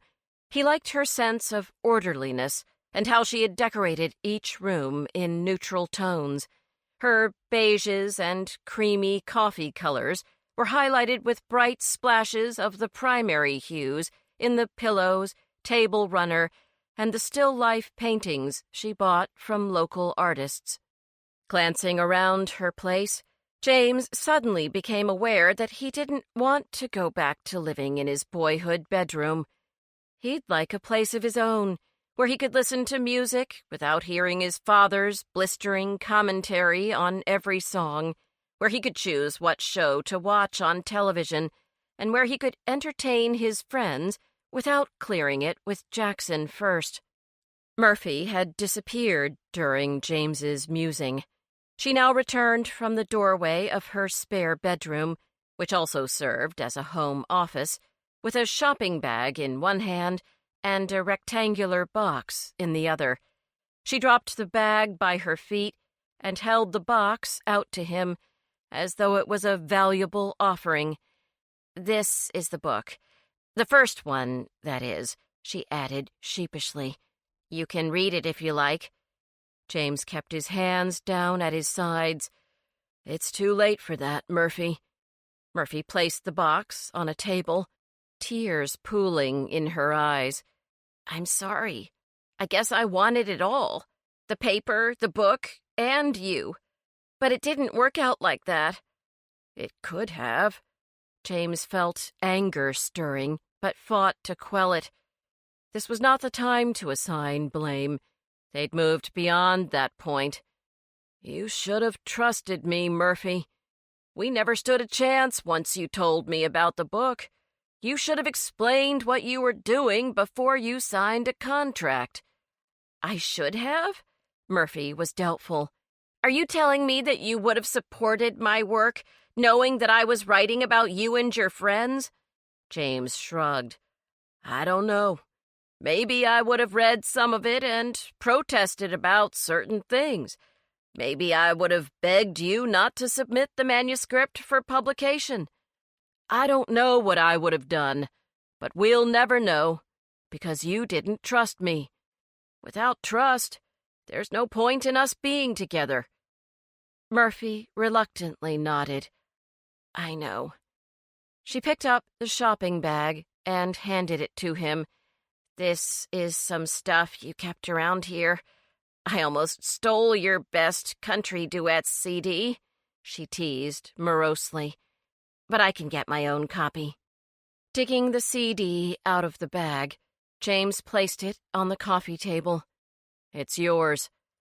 So, are you going to talk to me anymore? Murphy asked after a brief hesitation. I don't want you to say the "we can be friends" line, but are we going to be civil? Friendly, at least? Of course. We're Southerners, remember? James joked, and then took a step toward her and gave her a tender kiss on the cheek. There are no hard feelings, Murphy. I still want you to succeed. I don't know how I'm going to feel about the book when it's released, but I'll deal with that when the time comes. That's the best I can offer right now. Fair enough. Murphy squeezed his hand and walked him to the door. Part of him longed to wipe away the twin tears racing down her chin, but he let them fall undisturbed. Good night, James Henry, Murphy whispered, and then closed her door. James sat in his Bronco for a moment, grieving the loss of the happiness he'd felt with Murphy Alastair. He stared up at her building, at her bedroom window, and at the sheer white curtains that billowed in the breeze like a pair of tethered ghosts. When the light came on in the room, James started his engine and drove into the night. Chapter 20. Celebratory Tiramisu. That Friday afternoon, James and the Fitzgerald brothers did their best to appear as though the evening shift at the Shenandoah County Library was business as usual. Scott and Francis had shown incredible skill in fitting the men's restroom with a tiny camera. Scott, who wired the camera to a computer placed in the custodial closet, was now manning the control center, while Francis shelved books. The twins had played rock, paper, scissors to determine who'd be sitting in the lightless closet on surveillance duty and who'd be replacing stray books. Francis, whose paper was cut by Scott's scissors twice in a row, was a gracious loser. The regular crowd of high school seniors had returned. Nerdy Harris and Martin's short-skirted female assistant were there, along with half a dozen college kids James had never seen before. Not only that, but a few 20-somethings were milling about the magazine section as well. Harris had stationed himself at one of the computers in the technology corner and was trying to be as inconspicuous as possible. James watched as Francis walked over to the young man and calmly whispered to him. Harris's eyes snapped open in alarm, and then he gathered his things and got to his feet, briefly shaking Francis's hand on his way to the exit doors. When Francis turned to James and issued a contrite shrug, James gave him a thumbs up to let him know that he heartily approved of giving Harris a chance at a clean slate. After all, both the Fitzgerald brothers and their boss knew what it was like to be a bookish and shy high school boy desperate to be accepted by the popular crowd. Sometimes we act really dumb in order to fit in, James thought. And though he wasn't looking to punish the wayward teens, James wanted them to learn a lesson they'd never forget, so that they'd stop using dangerous drugs in exchange for a temporary high. It didn't take long for the noise level inside the library to rise to the point where the older patrons began to cast inquisitive looks in James's direction. Mrs. Waxman, who refused to take the evening off and miss all the excitement, made a cursory sweep through the magazine section, frowning and shushing as she breezed by. The teens momentarily quieted and then resumed their raucous banter with renewed vigor as soon as the elderly librarian returned to the information desk. Finally, when James feared that Martin was truly going to spend the evening absorbed in the September issue of Bon Appetit, Martin whispered into the ear of the giggling blonde seated beside him and sauntered off to the lobby. This was the point where James would know whether his guess about Martin's destination was correct. The young man could linger in the lobby, but James predicted that he'd enter the men's restroom instead. Nodding briefly to Francis, James pretended to busy himself on the computer at the circulation desk, but all he did was scroll up and down Google's homepage while his heart thumped loudly in his chest. Seconds later, one of the college students also left the magazine area.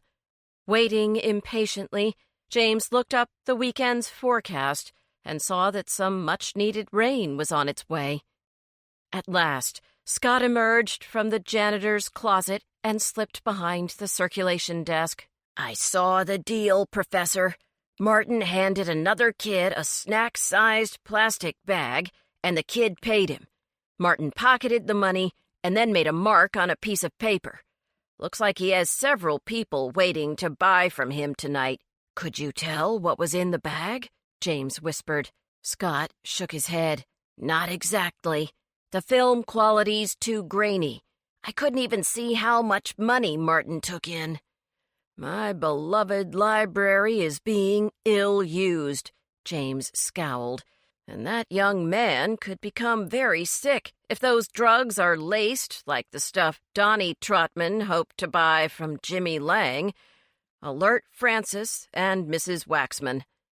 Scott walked purposely toward Francis and handed him a book to be reshelved. The book was Old Yeller, and it was a code that Part 2 of the plan was taking place.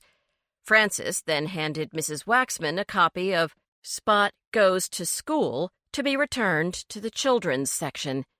Mrs. Waxman issued a satisfied smile and bustled off. As he watched his devoted employees, James dialed Lucy's cell phone number. She answered immediately and promised to head right over. It was at that moment that James saw the college student who'd been Martin's first customer return to the magazine section. He elbowed one of his buddies, took the magazine from his hands, and dropped into the chair his friend had vacated. He looked quite pleased with himself. "Hurry, Lucy," James muttered, as Martin's second customer headed for the bathroom. Scott lingered for a few minutes at the tech corner and then disappeared into the closet again. James abandoned the circulation desk and dashed into his office, just in time to see Lucy's sheriff's cruiser pull into the parking lot. Something about the sight of her in uniform, opening the rear door so that all three of her monstrously large German shepherds could exit the car, flooded James with relief. Lucy said she knew exactly how to handle the situation at the library, and James had complete faith in her. Lucy led her dogs straight into the library and met James at the circulation desk. While they exchanged casual small talk, James did his best not to try to stare at the cluster of students in the magazine section. He could only imagine what they thought about the presence of a local deputy and her enormous canines. "These guys have been out on patrol and are super thirsty," Lucy said, gesturing at Bono, Benatar, and Bon Jovi. Do you have a bowl or something I can use for water? Sure thing, James gave his scripted answer. In the custodial closet, out in the lobby. You can fill up the bowl in the restroom. I'll show you. Thanks, Lucy said, and turned away, the dogs trailing her with bright, eager eyes and open mouths. All three seemed to be smiling in anticipation, their pink tongues hanging over rows of pointy teeth. Lucy paused for a minute at the open door of the closet, but it was long enough for her to witness the exchange between Martin and his second customer.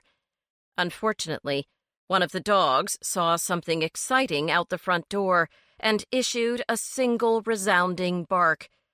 On Scott's computer screen, the two young men looked at each other in apprehension.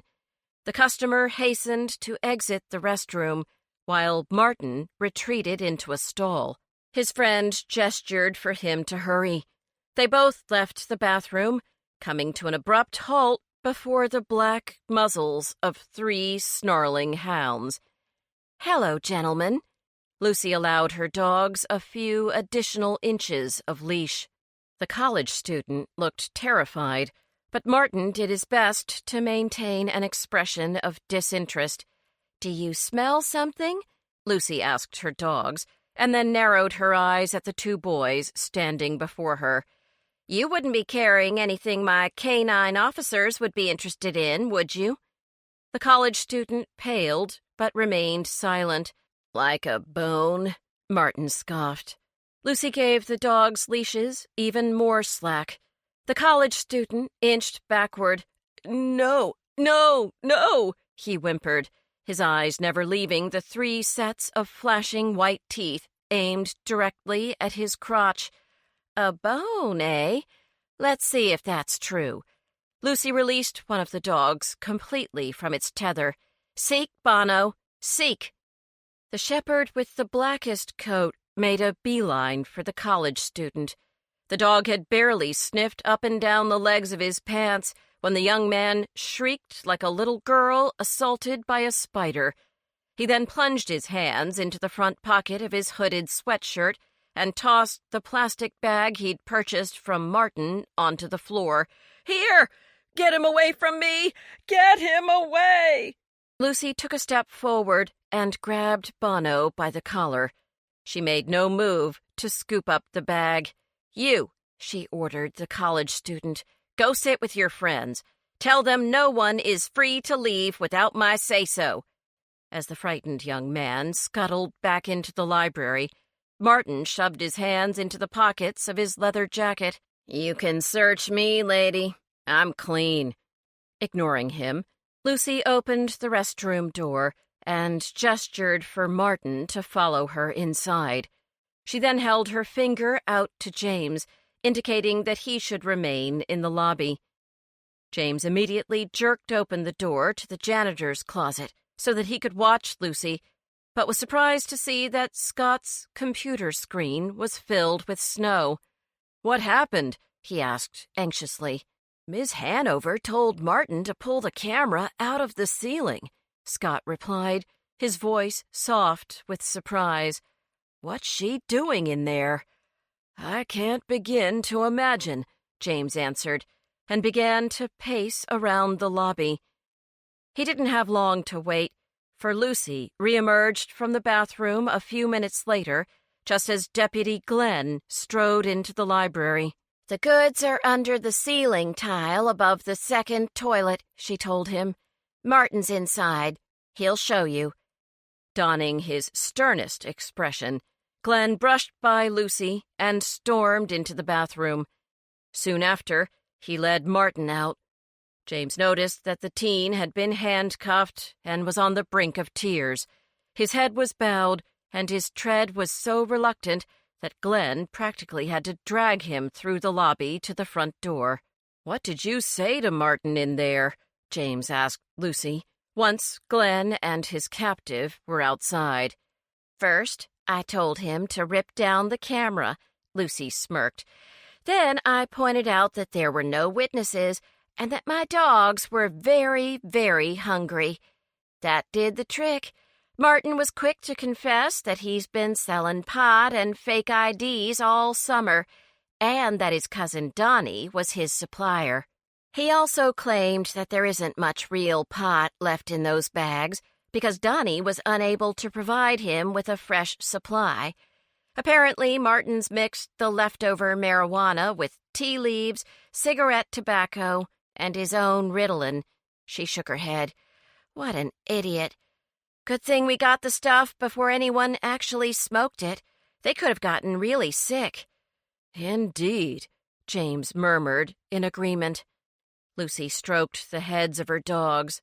Listen, I'm going to speak to the rest of the kids, but at the end of my little lecture, I plan to let them go. We have nothing on them, except for the two who paid Martin, and we can only question them if Martin gives us their names. She turned to Scott and put a hand on his shoulder. You did a fine job with this setup, Scott. You and your brother are mighty talented. You tell Francis I said so, will you? Scott's cheeks flushed with pleasure.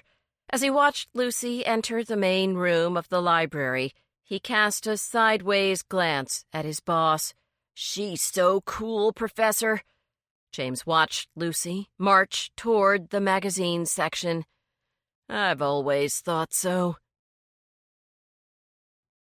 Just before the library closed for the evening, an unusual thing happened. Jackson Henry called his son at work for the first time since James had become the head librarian. Can you stay out of the house for a bit longer tonight? Jackson asked, in as nice a tone as he could muster. Sure, Pop, James replied. He was about to hang up when curiosity got the better of him. How come? Just find something to do, Jackson roared, and the call was disconnected. Wondering what had made his father so agitated, James called Bennett and asked if he'd like to be quizzed. Only if we can do it over some cold beers, Bennett answered. Jade is coming up for dinner tomorrow, and I'm having trouble concentrating on European history when all I want to do is dream about her sitting across the table from me. Don't worry, James assured him. I'll stop for a six-pack on my way over. James spent the next 2 hours asking Bennett a barrage of questions using a trivia website Bennett routinely turned to prepare for the Jeopardy tryouts, which would take place the following week. After finishing his second beer and the website's segment on migrating birds, James decided to make his way home before he was tempted into opening another beer. Driving through the quiet streets of Quincy's Gap, James rolled down the window and stuck his arm into the cool summer night air. There was the scent of change in the breeze that blew inside the Bronco and circulated around James's face. He detected the expectant aroma of one season gaining momentum while another began to fade. The very thought of autumn inspired James. When the Sunday paper arrived, he'd begin his search for a small house to rent, someplace close to work, but with a yard where he could plant a small garden. Perhaps he'd plant an apple tree. Maybe he would adopt a pet. James was so busy conjuring images of his future home that he almost walked right past the painting propped on the kitchen table. However, he stopped short as he realized that the 2 candle tapers burning were the only source of light in the room, and that the dinner dishes were still piled in the sink. The flickering light illuminated the small painting that James immediately recognized as one of his father's. Like the other paintings Jackson had completed over the summer, this piece also featured a pair of hands. On the left side of the painting was a woman's hand. It was petite and soft, and there was a slight dusting of flour over the first and second knuckles. James recognized the gold charm bracelet that Milla always wore, dangling from the wrist. The hand reached out, as though to take something offered by the second hand. The hand on the right side of the painting was turned palm upward. In the center of the palm, which had a multitude of lines engraved in the flesh, the marks of a long life, and of hands that had held many objects and worked with many tools, was a wedding band. At the bottom of the canvas, where Jackson normally signed his name, were the words, "Will you?" Jackson had asked Milla to marry him using this painting. James put his hand over his heart, overwhelmed at the tenderness expressed in the painting. As he sat down at the kitchen table, staring at his father's finest work, he noticed that a piece of cake, a clean fork, a folded napkin, and a small note had been left on the table for him to find. Dear James, there's leftover barbecued brisket in the fridge if you're hungry. I do believe I could hold my own in any barbecue contest with this recipe. I think your father proposed just so I'd cook this meal for him again. I also saved a piece of tiramisu for you. Seems like it turned into an engagement cake, because I said yes when your daddy asked. My heart is filled with delight over the thought of joining this family, and you are part of that delight. See you in the morning, my dear. Love, Milla. Even though James wasn't hungry, he took several bites of the dessert in honor of his father's engagement to the kind and lovely Milla. He nibbled the sweet, creamy cake and stared at the painting. Then, after blowing out the candles, he went back outside. Jackson and Milla deserved privacy on a night such as this, so James returned to the Bronco and retrieved his cell phone, wondering whom to call in hopes of crashing in a spare bed and borrowing an extra toothbrush. He pressed one of his speed dial numbers, expecting to hear Bennett's voice pick up. But Lucy answered his call instead. "Hello, James," she said. She sounded surprised, but pleasantly so. "I'm sorry to call so late," he said, suddenly realizing that he'd pressed the wrong digit. "But I need a favor." "Anything for you, James?" Lucy replied, without hesitation. "But you already know that, don't you? It'll always be you." This concludes Stiffs and Swine by Ellery Adams, narrated by Karen White, a member of SAG-AFTRA. Copyright 2014 by J.B. Stanley. This unabridged audiobook is published by arrangement with Bookends, LLC, and was produced in the year 2018 by Tantor Media, Incorporated, a division of Recorded Books, which holds the copyright thereto. Please visit tantor.com for more information on our growing library of unabridged audiobooks.